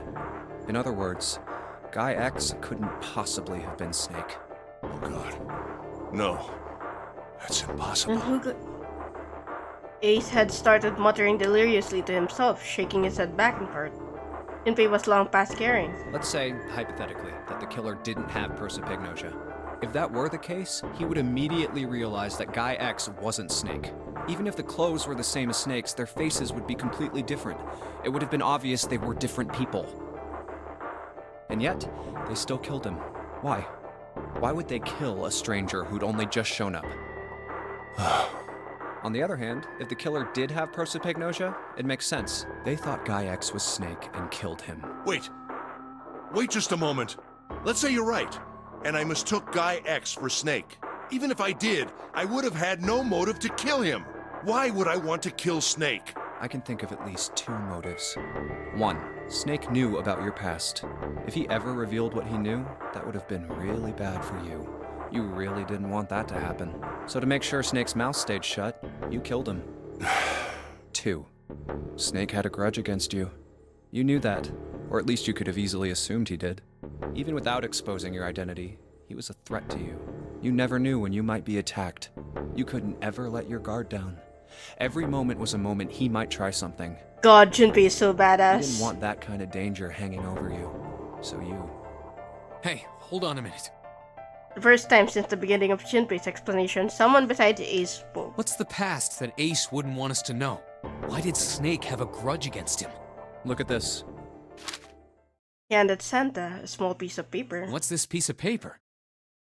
Santa squinted at the paper and began to read. The nonary game was played once before 9 years ago. The person with the number 2 bracelet attended the game 9 years ago. It was planned by the following 4 people. Cradle Pharmaceuticals CEO Gentaro Hongo. What is this? Slowly, Santa looked up from the paper. His eyes met Junpei's. It's the message from Zero. It was in the safe in the first class cabin. And suddenly, Give me a break! he's losing it! His face was red and shaking, and his voice was full of fury, tinged with this That desperation. paper is a lie! Someone is trying to frame me! Me. You said me, right? Junpei's eyes narrowed, and the trap began to close. Ace inhaled sharply. His eyes flicked off of Junpei to something, anything else. Wouldn't that mean you're admitting you're Hongo, the CEO of Cradle Pharmaceuticals? Oh my god. Or am I mistaken? It was as though a switch had been flipped. The color drained from Ace's face, and as he realized what he'd done, his eyes went wide. Very well. I admit that much. I am certainly the CEO of Cradle Pharmaceutical, Gentaro Hongo. Oh my god. Oh my fucking god. Oh my So what if I fucking am? god. I don't know anything about this nonary game that supposedly took place 9 years ago. It's like 6 a.m. and I gotta know how this ends. Everything on that scrap of paper is bullshit. Someone is trying to set me up, you see? First of all, He's losing it. Ace stammered as he tried desperately to work himself to a more tenable position. Junpei, you're claiming I did this all by myself. Think that over, all right? How could I have killed Snake all by myself? Not Snake. It was Guy X. I don't care who it was. You said the killer put this other man into door 3, right? Yeah, maybe. Then I couldn't have possibly done that alone. I couldn't have opened door 3 with only myself and Guy X. Nope. You could have. Huh? What? Ace's face was tight and his teeth were clenched. Junpei fixed him with a level stare. The trap was about to close. Actually, Ace, when you were unconscious, I took something from you. Remember when you were injected with that anesthetic and fell asleep in the big hospital room? Yeah, back then, I took this. Junpei put his hand into his pocket. No! You couldn't have! Ace's right hand moved. Junpei smiled. I got you, Ace. Your right hand there tells me all I needed to know. You want to tell me what you were so worried about? What's in your pocket? It's the number 9 bracelet, isn't it? Oh my god. Oh my fucking god. It's all coming together. Ace, Guy X, and the 9th man's bracelet. That was all you needed to open door 3. 1 plus 2 plus 9 plus 12. That's how you killed Guy X all by Holy yourself, Ace. shit! Hey, Munchkin! I am losing my shit over this game. Oh, come on! Nonary game is a very good game. Junpei is definitely cooking him. All you needed was the number 9 bracelet in your chest pocket. Oh my god. Ace lowered his hand from where it had stopped, halfway to his pocket. He looked down at the floor, his face hidden from Junpei.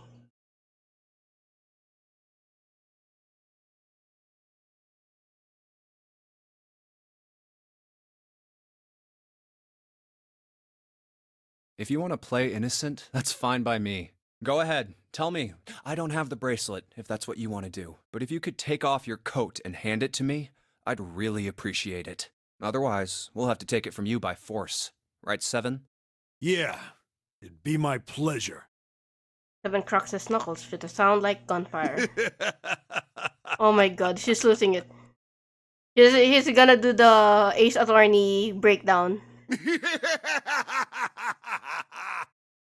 Ace roared with laughter. He threw his arms wide and his head back and laughed, filling the room with a sound that scarcely belonged there.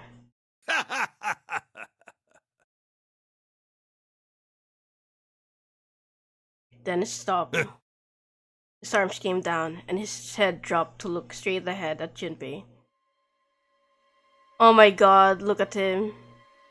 Look at that face. His face was flat and cold, devoid of any emotion. Well done, Junpei. As you so correctly deduced, I have the number 9 bracelet. I retrieved it while we were searching for the missing hardware for the Red. I left the room I was supposed to search and headed to the first-class cabin on B deck. His voice showed no emotion, no sense of remorse or interest. It was almost bored, as though he were reciting an especially dull corporate letter. My purpose was to obtain the number 9 bracelet. 9 is a potent ally in the nonary. Adding 9 to any set of numbers won't alter the digital root. 1 plus 9 equals 10. 1 plus 0 is 1. 2 plus 9 equals 11. Plus 1, 2. Yeah. As you can see, 9 is a very useful number here. With it, one can go anywhere, with anyone. It is, I suppose you could say, a game changer. So I made for the first-class cabin to obtain it. In mere moments, I successfully acquired the number 9 bracelet. There was also an unexpected bonus. The knife the 9th man had used. Fuck! I knew that knife was gonna come back. I pocketed both of them and left. I made my way back to where Wait, I then was expected to be. the one who killed us. The one who killed us in the submarine ending and the knife ending is Ace. That's when I ran into Snake. Well, this guy X, actually. I spotted him ahead of me. He was heading for the large hospital room and hadn't noticed me. The man wearing Snake's clothes arrived at door 3. When he stopped, I walked up behind him and called out. Who is Guy X then? Snake. He turned around. Wait, who is this? He said nothing. His mouth simply hung half open. He seemed dazed somehow, almost like a man half asleep. Who is this? Perhaps he had been drugged. It wasn't important. Who is this? I tend to gloss over little things like that. Wait. So... give me a sec. There are 4 people that Zero wanted to punish. Ace, Nagisa Nijisaki, Teruaki Kobata, Kagechika Busashido. I'm thinking Guy X must be one of the other 3. I was certain that man was Snake. I knew Snake had taken part in the nonary game 9 years ago. Being blind, it made sense that he didn't recognize me immediately upon our first meeting. But why then hadn't Snake said anything to me later? Surely he hadn't forgotten what had happened to him in the nonary game. But not once did he attempt to confront me. Did his lack of sight prevent him from fully recognizing who I was? Or perhaps Snake had conspired with Zero to deceive me? Regardless, he was a threat. And it was better to deal with him sooner rather than later. So Junpei was right. I had to get rid of him before he took action. With quick thinking, my plan went into motion immediately. I held the number 9 bracelet over the Red. This game is very cool. I waved my own bracelet in front of the Red, and then grabbed Snake's arm and shoved his hand against the scanner panel. The door opened. I threw the man through it. 9 seconds later, the door shut. 81 seconds passed. He's dead. Man inside the door passed away. After that, Oh my I God. returned to my post Okay, as though but nothing had happened. Ace kinda... Anyway, you know. After conducting my own search, I returned to the I'm not gonna large say hospital anything. room when the 1 a.m. bell rang. He definitely exploded. His eyes were cold, and his cheeks were hollow and pallid. When he spoke, only his lips and tongue moved. The rest of his face was eerily still. Junpei glared at Ace, took a deep breath, and thought about the next question he had to ask. Didn't want to, knew what the answer would be. Just didn't want to hear it. And they swallowed, then spoke. Ace, did you kill Clover? Yes. Why? Why did you kill her? She was Snake's sister. It was possible he had told her something dangerous. Additionally, she had gone through door 1. It seemed likely she might have found it. Door Found 1? what? Why don't you go through door 1 yourself? Perhaps it's hidden somewhere. Seven and Lotus interrupted. Yeah, but Lotus and I went through door 1 too. We didn't see anything suspicious. Yes. I thought as much after I heard your report at the central stairs. I doubt the two of you could find it. Hmm? Huh? But perhaps Clover was different. Perhaps she had found it. I was, therefore, desperate to find her. And at last I did, in the first-class cabin. I spoke very calmly. Did you see it? See what? Don't act as if you don't understand. You were in the captain's quarters, weren't you? Uh-huh. What are you talking about? God, I definitely have to do the door. The other route tomorrow. Very well. By the way, what are you doing here, Clover? What? Nothing. There's blood on your shoes. It looks fresh. Also, why am I awake at 7 a.m.? Because I need to know how this ends. Did you go take a look at the ninth man's corpse? I see. Your silence suggests that you noticed. You saw something, didn't you? You saw that his bracelet was gone. Tomorrow, well, later, I'll probably stream at like 9 p.m. again. So, 9 p.m. PHD, Philippine times. No! Clover ran. She made for the exit, but Ace stood in her way. You aren't going anywhere. This motherfucker got her by the collar as she passed and threw her to the floor hard. You're You're staying staying here. here. No! She leaped back up and darted past him into the hallway. Ace followed with her on. Don't you run, little girl. Oh my god, this is creepy. Never mind about what I said about him. Just faster. God, poor Clover. Oh no!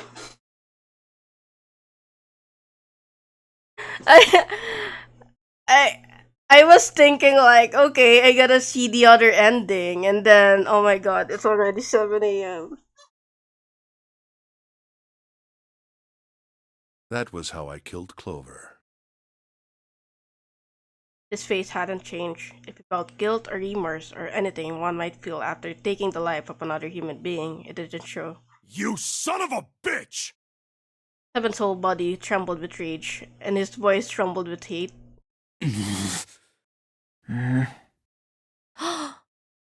Panda's eyes were bloodthirsty, and Lotus and Jun's faces were distorted by anger and hatred. Ace looked at them and smiled. It was a cold, cruel thing, with no humor in it. He shook his head and sighed. I admit it. I've lost. I have lost. Completely and utterly. Oh my god. Don't misunderstand, Junpei. I didn't lose to you. I lost to Zero. No. I'm rather disgusted with myself for falling into such a simple trap. I God, look a fool. if only he wasn't such a creep. And it was a trap. Make no mistake. I was trapped and manipulated by Zero. The man I killed in the shower room, if he wasn't Snake, then I have no idea who he was. But he was wearing Snake's clothes, and that was no coincidence. He had also been injected with something that reduced his cognition and prevented him from identifying himself or resisting me. And we can't forget the components that were removed from the red before. Oh we come arrived. on! I mean, it's natural. I'm at that age. I have no doubt that Zero planned all of this. Zero made sure I would kill that man. It follows, of course, that Zero knew everything I would do. That I would try to take the number 9 bracelet. That I would try to kill Snake. Everything. Suddenly, Junpei remembered the paper he'd found in the safe. He remembered the last words Zero had written on it. I must punish them for the innocent lives they sacrificed. This is the only warning they will receive, that innocent souls might be saved. I now stated the word Zero. He remembered other words he'd heard from Clover. I think Zero is one of us. Huh? One by one, Junpei looked at the 5 people standing in front of him. Ace, Santa, June, 7, Lotus. Zero is one of us? No. Wait. There's one more person. Snake. The man who died in the shower room isn't Snake. That means he's almost certainly still alive. Maybe Snake is Zero. Maybe he made Guy X wear his clothes so that we'd all think he was dead. Where's Snake now? Maybe he's off somewhere laughing at us. If he is Zero, he must have been lying to us about everything else. Is he watching us?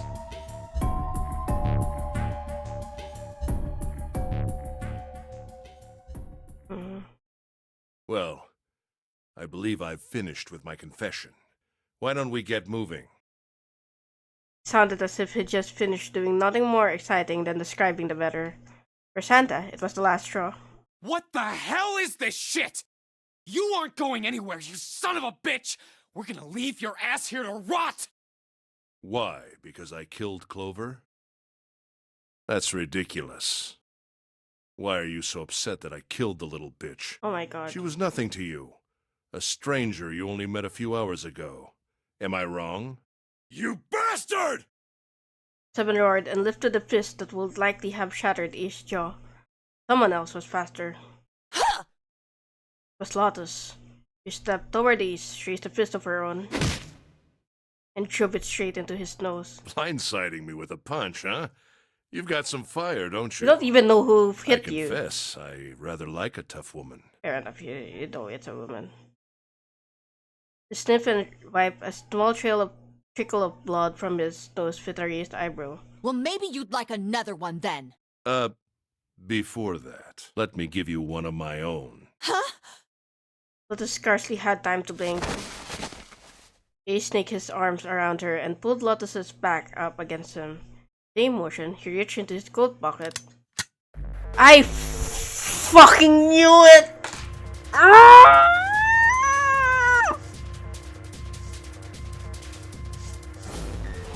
No, I'm already 30, girl. What's a gun? A revolver. Almost lazily, he tilted it to point at Lotus's head. If any of you so much as blink, I won't hesitate to pull this trigger. I've already killed 3 people. Don't think Exactly. I'm ready to make it 4. 3 people? What do you mean? Very well. Let me take this opportunity to illuminate you. The person who killed the 9th man was me. Although I suppose to be more accurate, I encouraged him to get himself killed. While we were examining the main staircase, he came to me and told me his name. I recognized it at once, so I gave him a little push. Just a little white lie. What the fuck is his name? It seems the settings for the dead were altered. Now it only requires a single person to deactivate the detonator in the bracelet. Investigate what's beyond door 5. We'll meet again later. And with that... Okay. Have a good one, guys. I'm going off ahead now. Well then. Why is it stopping? God damn it! You lied! Open the door, please! I'm begging you! Help me! Please get me out of here! Get me out of here! Oh my god! There's no time left! Listen! I was lied to! He lied to me! He put me in here! It was him! He killed me! It was him! You could have said the name, bro. I mean, I guess he was panicking.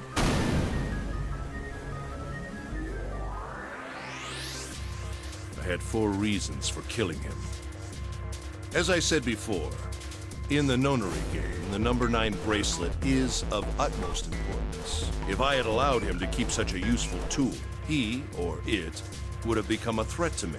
As such, I decided that he should be eliminated early on. No, paranoia is a big part of, like, you know, dementia and stuff.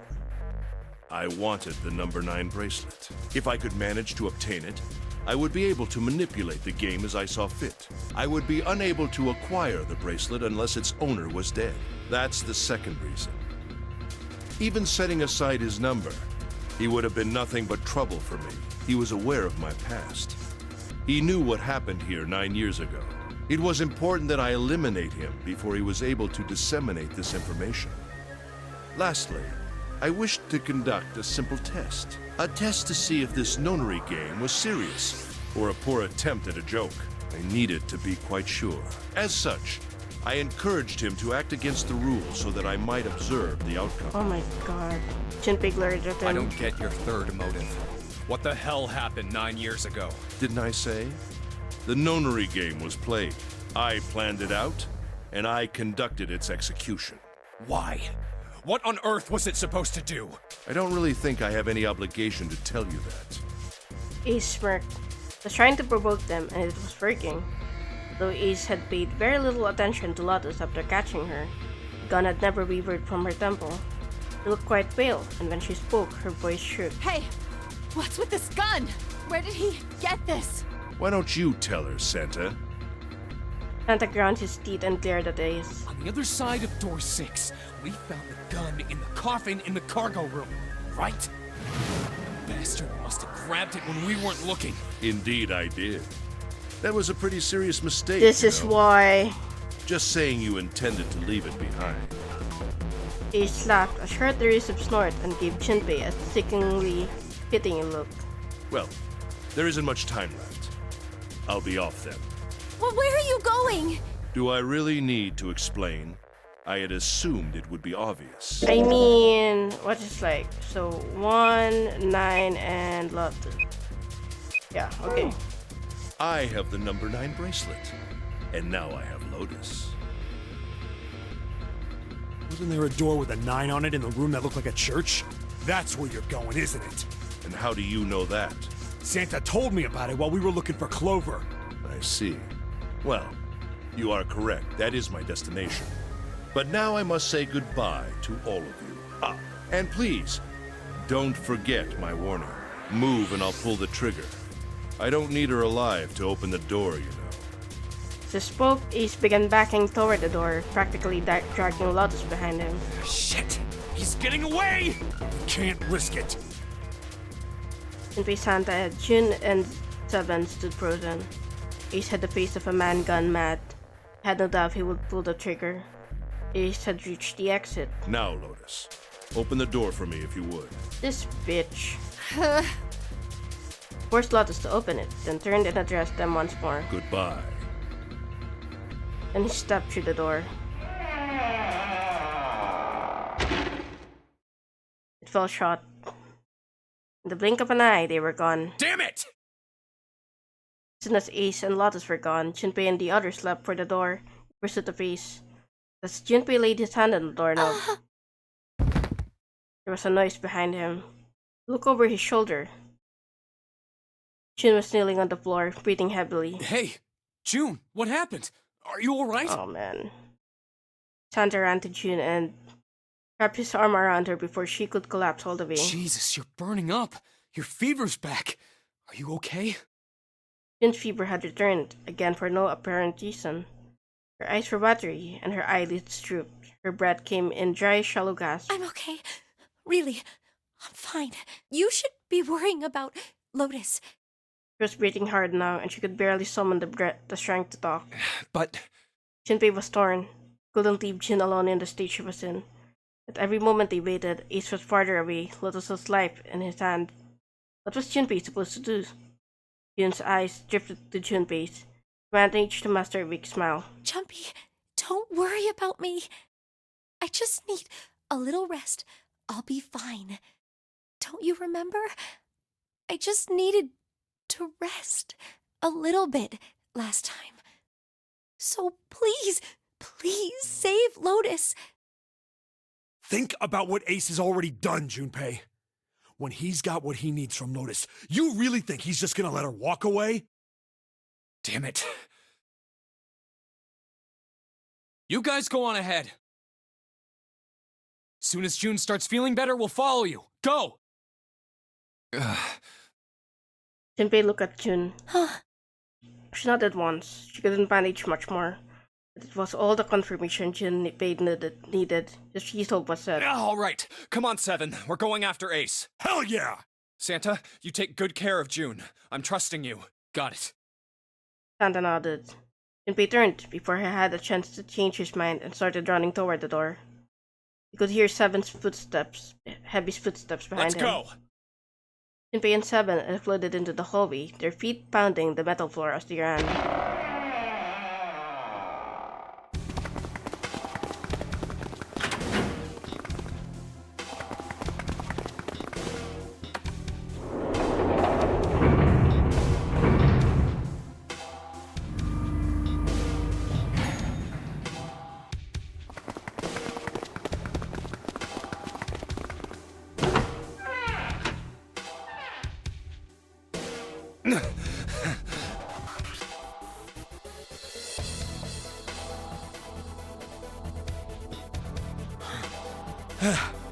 Junpei and Seven had finally arrived at the church, exhausted and out of breath. Their lungs struggled to catch their breath. Their eyes frantically scanned the room. Where are they? Where are they? I don't see them. You think they already went through? Probably. Maybe. Even as we spoke, Junpei was already on his way to the larger of the number 9 doors. Let's check the red. The panel read vacant. He spun around and headed toward the smaller door. The shred will tell him if Ace and Lotus had moved to another room. Engaged. It's occupied. It's this one. That means Ace and Lotus went through here. Yeah, it seems like it. 7.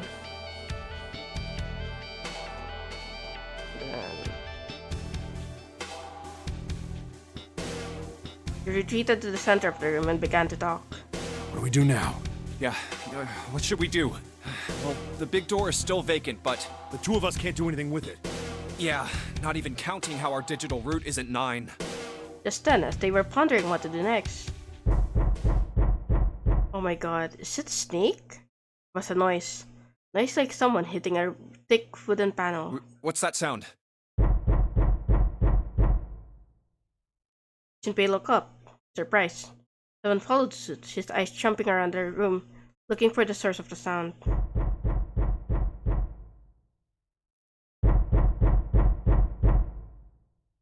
It's coming from over there. It wasn't long before they found the altar. More precisely, what was on it. The coffin. Yeah. Let's open it. How? By force! I don't think that's gonna happen. Well, you never know till you try, right? The only necessity for success is the willingness to suffer 1,000 failures. Who said that? I forget. Anyway, we've got to try. Junpei and Seven leaped at the coffin. They grabbed hold of what purchase they could find and pulled. Damn it! See? Didn't I tell you? If you could just pull it open, why would it have something like that? Seven pointed at a keypad on the side of the coffin. Right. So unless I put in the right passcode, it's not gonna open. The noise hadn't stopped. In fact, as it continued, it had only gotten louder and more forceful. What were they supposed to do, Junpei wondered. Is there some sort of clue somewhere?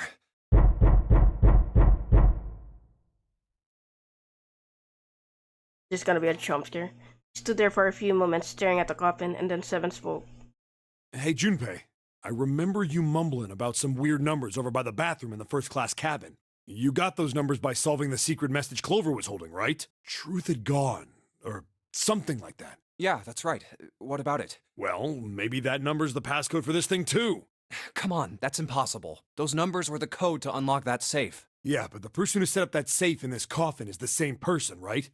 Zero set up both of these. Yeah, probably. Well, then they might have set the same passcode for both of them.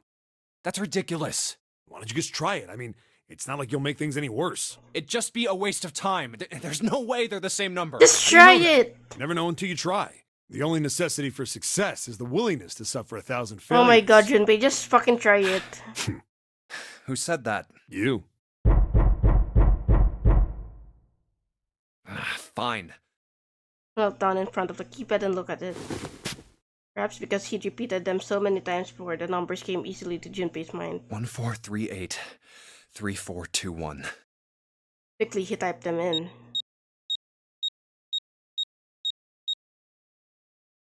Checked that he'd entered the right numbers, took a deep breath, and pressed the E button. It only took a moment. What? You gotta be kidding me. It was a click. And with a heavy clunk, the lid of the coffin slid off onto the floor. Someone shouted up from inside. Snake! You? Why? Ah, those voices. Junpei and Seven, unless I'm mistaken. Where are the others? Are they elsewhere? Of course, there was no reason Snake would have known anything about where anyone else would be. Junpei and Seven looked at one another. There was a great deal he needed to know, but they had to tell him something, however, so they began to talk.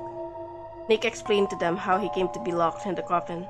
Apparently, he'd been hit with some sort of knockout gas, and Junpei and Seven explained what had happened to the rest of them. I see. I believe I got the gist of everything. Have I been sufficiently caught up? No, there was one thing they kept from him. There was one thing, however, that neither Seven nor Junpei could bring themselves to say. That Ace had killed Culver. They feared that if Snake knew, he might well go insane. Yeah.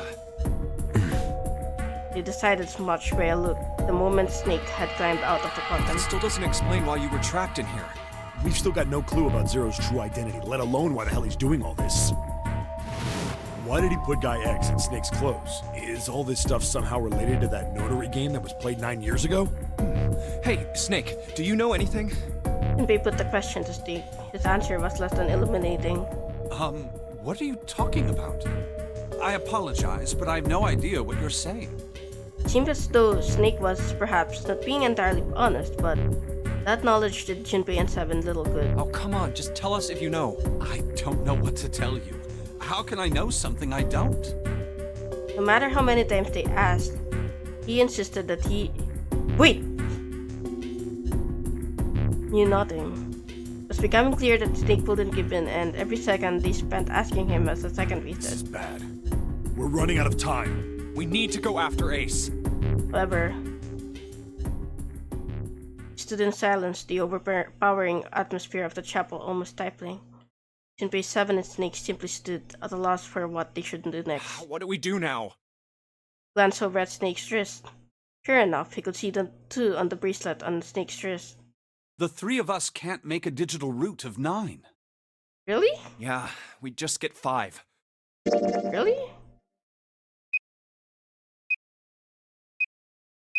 Oh.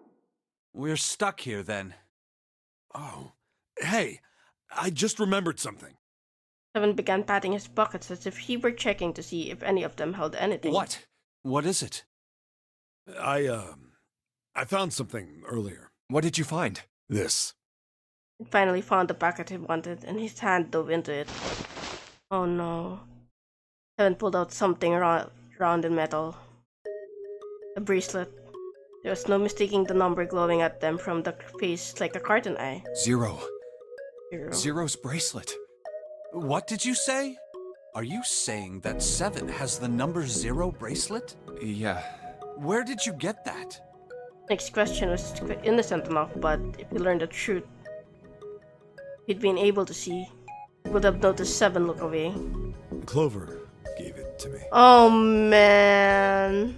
She did? Yeah. How did she come by it? Well, she found it. See, on the other side of door 1, A deck, the captain's quarters. She asked me to hold on to it because it was too big and bulky for her to be lugging around. Man. Junpei could tell right away that 7 wasn't telling the truth. He even told us earlier. haven't actually looked at it yet. Didn't want to disturb the crime scene, you know? Basic stuff. Well, I did borrow one thing. He probably said that so Snake doesn't find out about Clover. All right, Junpei. Been nice knowing you. Wait, what? 7 plus 2 plus 0 equals 9. Come on, man. I'm just kidding. Still, just in case, I want to make sure the Zero bracelet gets picked up by the Red. Snake, give me a hand, all right? Without waiting for a response, he started walking toward the door. Junpei and Snake followed him quietly. Before long, they found themselves in front of the larger of the two doors. 7 and Snake put their palms on the Red. As they done that, 7 put the number 0 bracelet on the scanner panel as well. The third asterisk appeared on the screen. 7 plus 2 plus 0 equals 9. Now they just needed to pull the lever and the door would open. Huh? Why isn't it opening? Well, the third asterisk lit up, so it must have registered the Zero bracelet. Maybe it isn't actually 0. Huh? What? That bracelet may not actually produce the number 0 when scanned. That is what I'm saying. Oh no. Why don't we try a few different combinations? Perhaps we can determine what number that bracelet actually contains. Oh, got it! Decided to use the following combination. I mean, it's definitely... It might be 10? So like... 10 plus 2 plus 7... 5? Wait. Oh my god. 10, 7, 2, 5. Oh.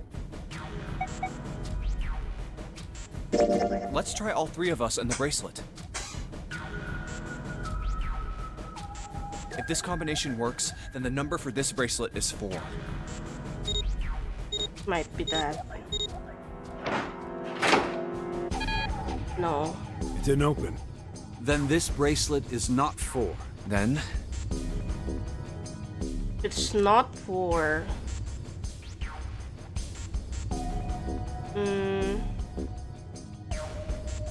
Let's try Snake, me, and the bracelet. If this combination works, then the number for this bracelet is 2.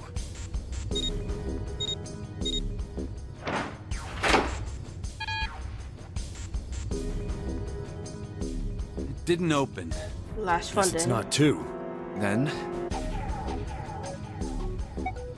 Let's try me, 7, and the bracelet. If this combination works, then the number for this bracelet is 6.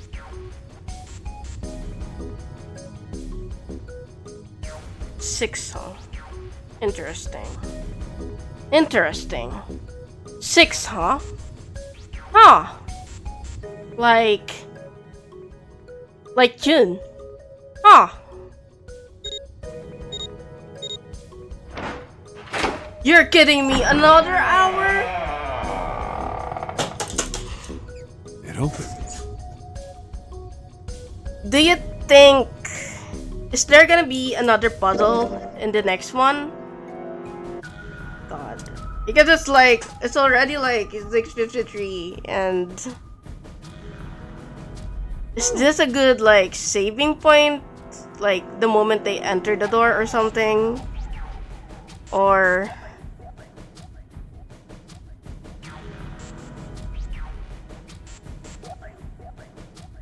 Yes, so it would seem. 7 clearly hadn't thought their experimentation would produce anything useful and looked rather confused. Nick was as usual calm and smug.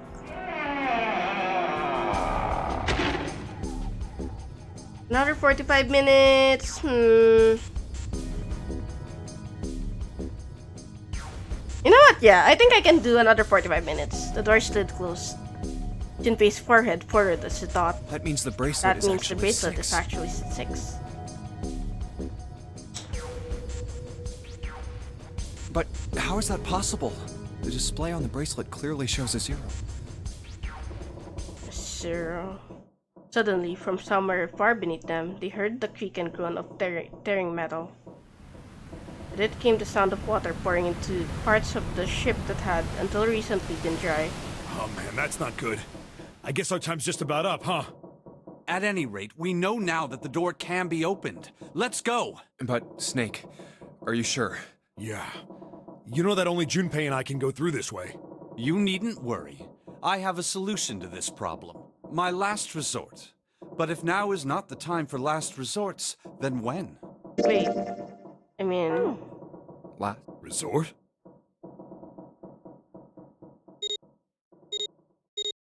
Time to go in to the final door.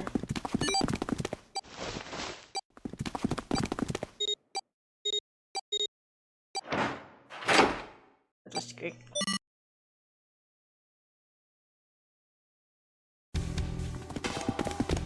Oh my god! Nah, it's fine. I'll finish this. Junpei 7 and Snake ran full tilt down a long, straight hallway. They were headed for the stern of the ship and had no time for distractions. They ran, 7 spoke. Gotta admit, you really surprised me there, kid. I couldn't figure out how the hell you were gonna get out of that one. How come you didn't do that right off the bat? As I told you, it was a last resort. Had I used it at the beginning of the game, I would have come under a great deal of suspicion. I imagine that most people would have taken it to mean that I was Zero. True. Once they'd convinced themselves of that, I wasn't optimistic about my chances of making it out of here alive, let alone unscathed. I felt it best to play my cards close to the chest, as it were. That way, if I were in a situation where there was nothing else I could do, I'd have a little trick up my sleeve. I'd just take my bracelet off.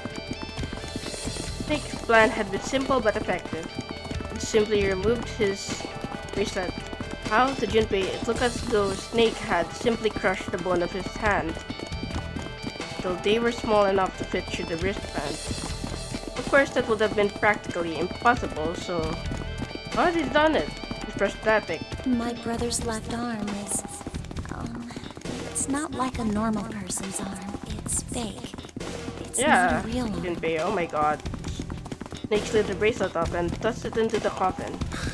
I know this is kind of a weird thing to say, but I'm glad that's a fake arm. You don't have to be afraid of the door if you don't got a bracelet. You are correct. He'd walked through the door easily without authenticating, stepped out the other side unscathed, and began running down the hall alongside 7 and Junpei. He kept running for a while longer and eventually came upon a set of stairs leading downward on the right side of the hallway. He stopped and peered down the staircase. I think these stairs connect to the bottom deck. Doesn't look like it's underwater. They nodded quickly to one another and jogged down the stairs. It took only a few minutes to make their way to the bottom deck. There was a single hallway in front of them, the end of which was a single door. Let's go through that door. Junpei threw it open. Inside was a massive iron gate. The plate was affixed to the top of it. It read, Incinerator. Incinerator? Oh my. That doesn't sound very pleasant. Do you see a lever near the gate, perhaps? Yeah, right over here. How did you know that? Well, I'd be happy to regale you with the story. I imagine it should only take half a day or so. Junpei grumbled, gave Snake a dirty look, and jogged over to the lever. If you pull it, the door ought to open. Got it. He pulled the lever down. It didn't open. Oh, it opened. The rumble of an ancient motor. The door opened. There was no need to hold back and no time to hesitate. Pushed their way inside. Standing in front of them were Ace and Lotus. Ace still held a revolver in his hand, but still pressed hard against Lotus' temple. A small dark bruise had begun to form near the tip. Even from several yards away, Junpei could see that Lotus was shaking. He was terrified. Perhaps more interesting was what Junpei saw behind them. 9. Another number 9 door. What? Why? Why is there another one? The door stopped Junpei in his tracks. Simply shouldn't have been there. His brain finally began to consider why. The whine of a warning klaxon filled the air, drowning out any thought. Warning. Warning. Emergency incineration command has been acknowledged. Automatic incineration will take place in 9 minutes. Please evacuate the incinerator immediately. Oh my, how exciting. You've run quite a show here, Zero. Terrifying smile twisted Ace's face. What's the matter? Too frightened to understand? Here, let me explain.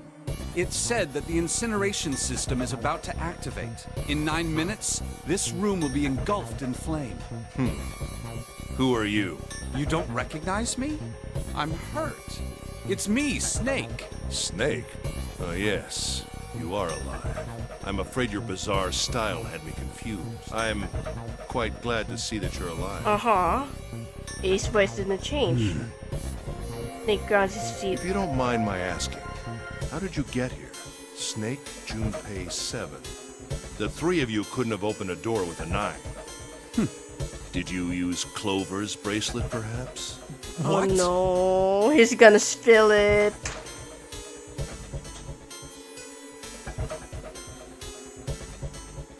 Ah, well, your reaction suggests that you did not. Hold on. Why did you think we'd have Clover's bracelet? Junpei felt his chest tighten. Oh, they haven't told you? Told me what? Clearly not. Normally I would take some time and enjoy the moment. But I'm afraid my time is at a premium just now. I'll have to make this quick. Clover. Don't do it, Ace! Keep your goddamn mouth shut! Clover. I said stop it! Don't listen to him, Snake! Junpei could feel his voice going hoarse, but Snake didn't listen to him. What happened to Clover? She's dead. Ace looked at him. The corner of his mouth curled into the hook of a cruel smile. Clover died. The color left Snake's face. He shook his head weakly. No, that's not true. That's so That's impossible. up. It's a lie. It has to be a lie. Oh, it's quite true. I can assure you of that. I killed her myself, you see. What? I'm sorry, did I stutter? I killed her. Snake's face twisted into a mass of rage, mottled red rising to dot his pale skin. The entire body shook. He looked to Junpei, disturbingly like a demon. I would have rather she died with less suffering. A bullet in her brain, perhaps, would have been ideal. Unfortunately, that would have made quite a bit of noise. Circumstances being what they were, I was forced to settle for the knife. The one the ninth man had, you remember. I believe I caught her just below the shoulder blade. I was rather lucky, in fact. My first thrust went right between her ribs. Her flesh was so soft. My knife slid in so easily. There was no resistance. Oh my god, you fucking creep. That feeling was... I confess, I feel rather Oh my excited. god, you fucking It creep. is a powerful memory. Someday, perhaps, I hope I can feel it again. What the fuck? Incineration will begin in 7 minutes. I'm going to kill you. Snake's words were guttural, grew barely audible. What was that? I'll kill you. I'll kill you. Ah, so you're going to kill me. Please do. Come now. I'm waiting. Don't do it! Don't listen to him, Snake! Stop it, kid. He's screwing with your head. Is there a problem? What are you waiting for, boy? Don't you want me to send you to join your sister? Don't! The Snake! Don't do it! But Snake could no longer hear them. Snake could no longer hear anything.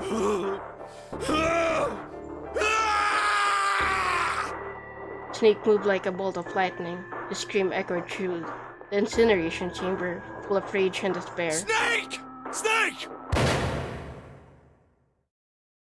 Oh no. Fuck! Did the siblings die? Another scream filled the room. Bro! She ran across the room toward Junpei, her eyes wide with terror. Lotus! Lotus! Hurry! This way! Snake so fleeted Dak had loosened Ace's grip on her, and she'd made a run for it. She reached Heaven and Junpei and ducked behind them. Incineration will begin in 5 minutes. Give me the woman. He raised the gun. I need her. Without her bracelet, I will be unable to open this door. Fuck you. 1 plus 8 plus 9 equals 18 plus equals 1 plus 8 equals 9. Quickly now! I don't have time for your shenanigans. In the center of the room, Snake's body lay eerily still. Looked like a human larva, prone and vulnerable on the floor. I see. Then it would seem I Kill have no yourself! choice. The rest of you must die as well. Fortunately, I have 5 bullets left. 1 for Junpei, another for Lotus, and the last 3 for that lump of idiotic man you call Seven. I will take Lotus's body with me and leave this room. Incineration will begin in 4 minutes. Well, it looks as though our time together is at an end. I rather enjoyed playing with you. Damn it! Junpei could see Ace's finger tighten. He could see it begin to squeeze down on the trigger. His body tensed, preparing for the catastrophic impact of hot lead against human flesh. Goodbye. Then it happened. Kill you! Snake stood up.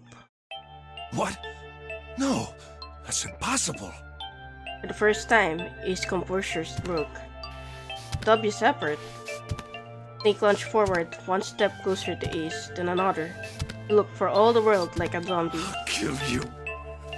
I'll kill you. Poor Ace. Poor Snake, man. Voice was the mournful wailing of the undead. Stay away from me. Get back. Stop. If you come any closer, I'll... Get away from me. Little by little, Ace was retreating. Snake didn't stop. He continued his stiff, inexorable approach. His eyes twin pools of pure fury. Listen to me. I said, don't come any closer. Shit! You bastard! Ace's revolver leaped 5 times. 5 times the air in the incinerator was split by the crack of a bullet. Snake's body twitched as 5 clouds of blood and torn flesh leaped into the air across his body. Fine pink mist drifted from his body and disappeared. Junpei didn't have to ponder what that meant before. Wait! Pink mist? And then his strength was gone. His legs crumpled and his broken and battered body slid to the floor. Incineration will begin in 3 minutes. Finally, you're... But Snake wasn't done. I'll kill you. Even as the pool of blood beneath him grew, he began to move. He half crawled, half slid toward Ace. One bloody arm wrapped itself around Ace's leg. You won't get away. And the other gripped his thigh with strength that should have been long gone. You son of a bitch! You're a monster! Get off me! Let me go, damn you! He kicked at Snake with his free leg, driving his foot into Snake's face, his arm, his shoulder. Made no difference. Snake refused to release him. Once a snake has ensnared its prey, rarely does it release it. This is it, Ace. We're going to burn to death together. What? Incineration will begin in 2 minutes. Damn it! Damn you! Get off! Let me go, you monster! Okay, look. Think about it this way. My company owns a wonderful hospital. It has excellent doctors. You're not wounded too seriously. I'm sure they can fix you up easily. Ace, I don't think he gives a shit about himself. He's gonna kill you, brother. You don't have to die. You could be saved. Just let me go. His sister is dead. Pathetic. Begging for your life. And Seven and Lotus began to speak. Junpei could hear tears in their voices, and their words were strained. Snake, that's enough. You can stop now. Yes! He's right, Snake. You've done enough! Come on, Snake, let's go. Let's get out of here. You have to come with us. We have to leave together. Snake turned toward them. He coughed, and blood spluttered across the floor. And he smiled a sad sort of smile. I apologize, but I'm afraid I can't. No, this is so fucking You sad. best forget about me. You need to leave soon.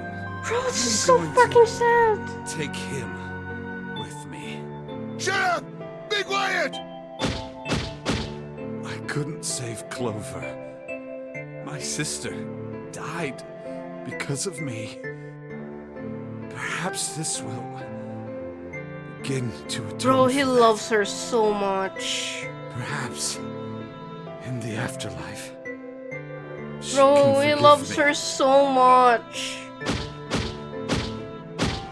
This go. is actually making me so now. sad, bro. You have to go. And the soundtrack is actually fucking sad. 1 minute. God damn it! Shit! We're out of time! We gotta go! Seven ran toward the exit. Lotus followed him, but Junpei couldn't move. There were white lines down Snake's cheeks where his tears had washed the blood away. He was broken, body and soul, and Junpei felt as though half of his own heart had been torn out. His eyes stung, and he tried desperately to swallow, to clear the lump in his throat. Junpei, what are you doing? You have to get out of here now! Junpei's chest tightened, pulled taut by anger, misery, and a cold feeling of emptiness. Pure emotion surged through his heart alongside the torrent of blood. He could feel it building, a tremendous wave growing taller and taller and taller. Then it broke, crashing down with a thunderous force onto his shaken, unprepared mind. Snake! Snake! Junpei's rational mind was gone. He was driven by instinct now, and he launched himself across the floor at Snake and Ace, or he tried to. Wait! Don't be an idiot, Junpei! But a hand grabbed him from behind. It was Seven. Before he had time to react, the larger man had pinned Junpei's arms to his sides and was holding him bodily back toward the door. No! No! I have to help Snake! Snake! Snake! Get off of me! Let me go! Incineration will begin in 10 seconds. 7, 6. Damn it, I don't get a choice, kid! Don't blame me for this, alright? 5, Or 4, 3, 2, 1, 0.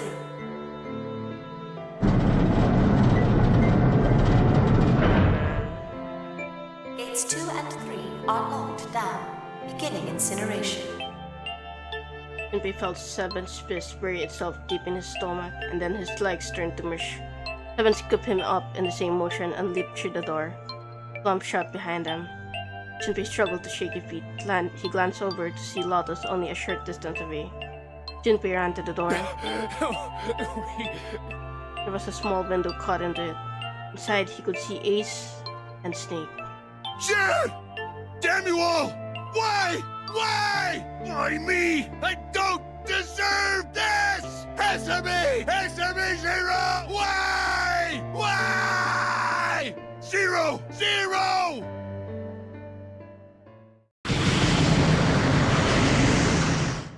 Wait, this is the... Zero! That was the... It looked like the star symbol thing.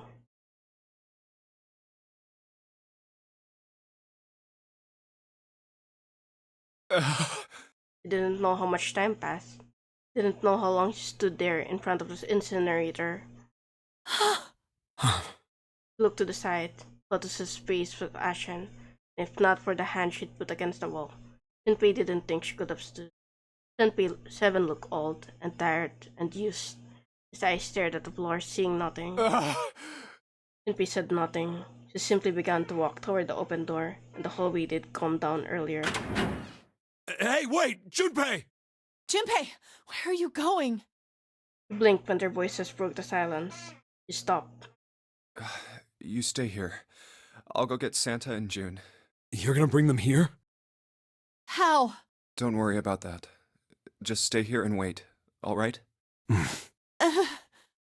Began to walk again. He looked over his shoulder and watched Seven and Lotus grow smaller and smaller. They stared back, not moving. Wasn't sure if they could. Turned around again. Knew where he was going.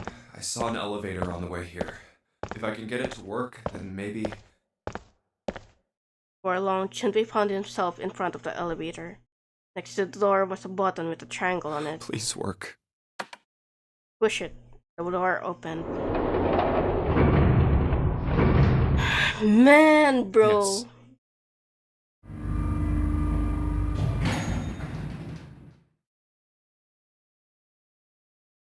Junpei was in the large hospital room.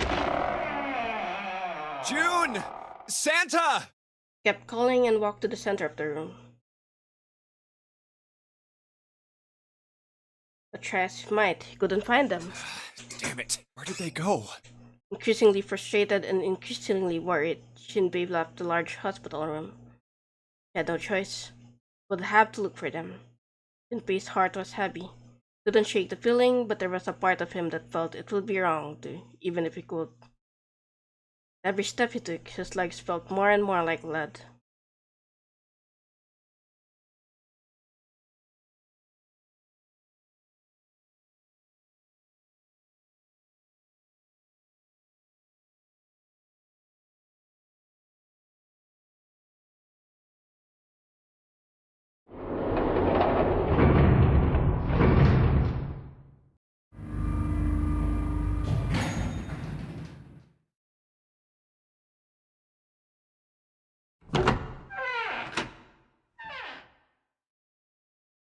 Sometime later, Junpei found himself at the chapel.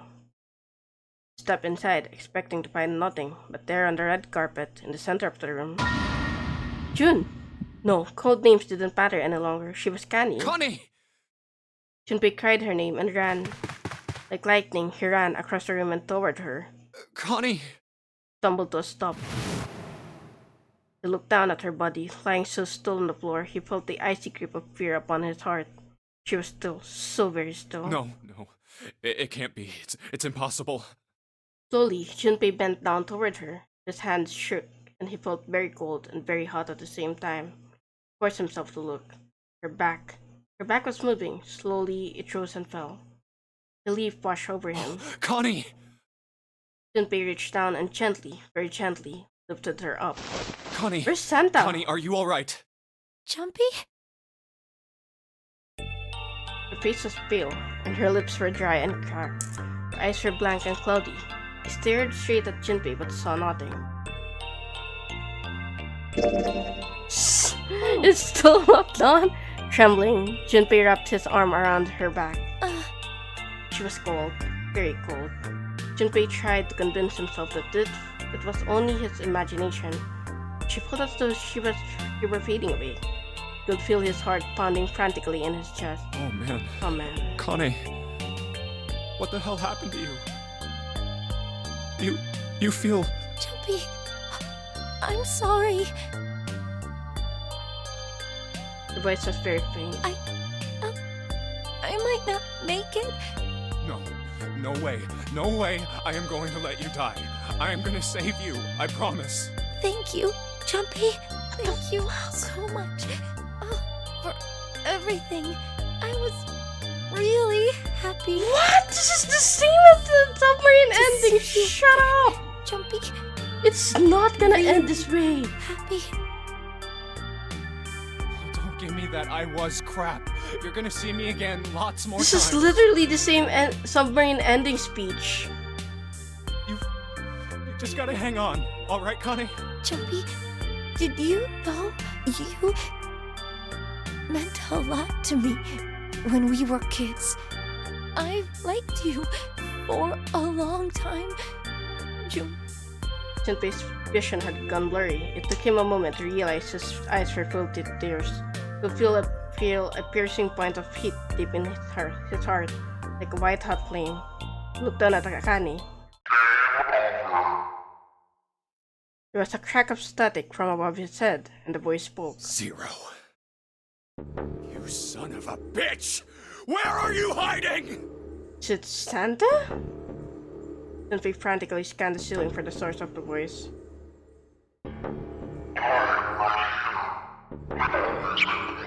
It's fucking Santa, isn't it? What the hell are you talking about?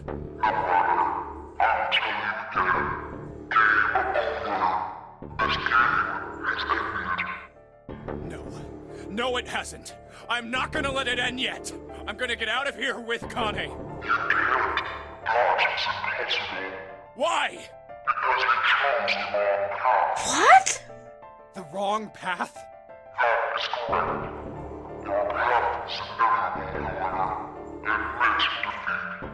This isn't the good ending?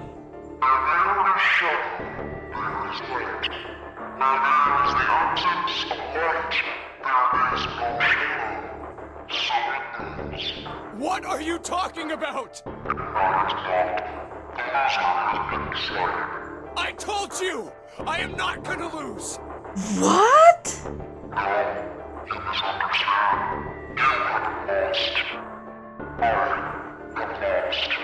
What? Junpei didn't have time to ponder what that meant before. Heard the door slam shut behind him. Spun around. There was no one there. Was it Zero? Connie, wait here. I'll be right back, I promise. She might manage just a single knot. Junpei laid her back down gently and leapt for the door. He yanked it open and shot outside. No one. The hole was empty.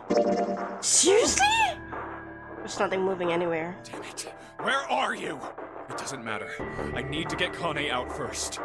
Didn't want to leave Connie alone any longer than he had to. Junpei turned around and headed back to the chapel. Connie! She wasn't there. Wasn't anywhere. She'd been lying there on the floor just moments before, and now she was gone. Oh god. No. No. Where is she? Connie.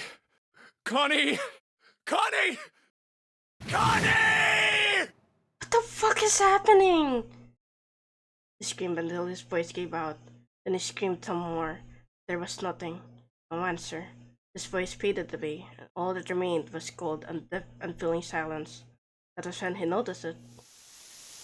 Huh? Strange smell. One he'd smelled before. Wait. This is... Not for real. Something.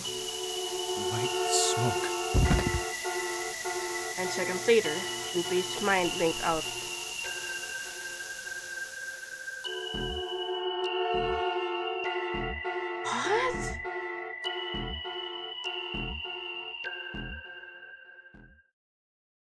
What? What? What?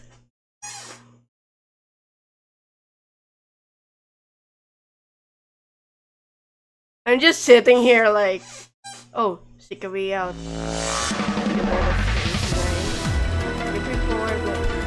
Oh hey, this is the opening.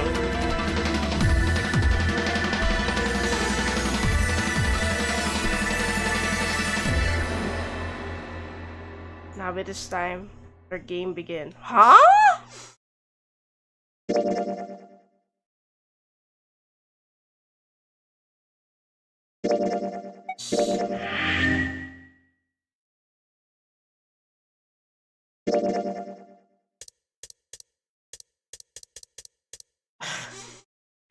Oh my god.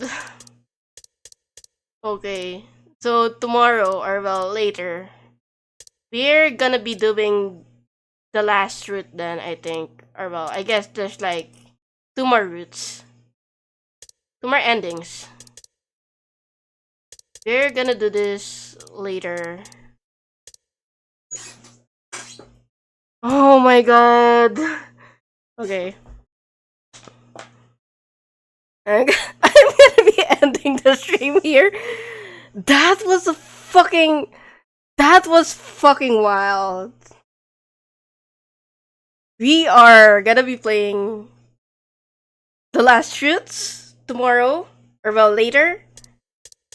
It's like tomorrow we're going to door 1 and find out the last pieces of the entire puzzle. Also, I can't believe I went from right to left. Anyway. Hopefully, if I finish... Oh my god, 8-hour stream tomorrow, I know.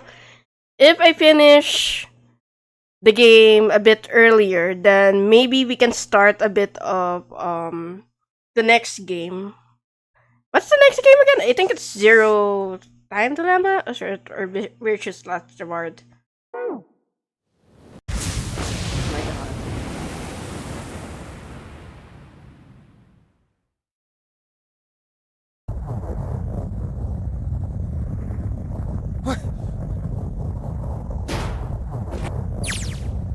Ouch! God damn it! Okay. Ah, what the hell? Okay.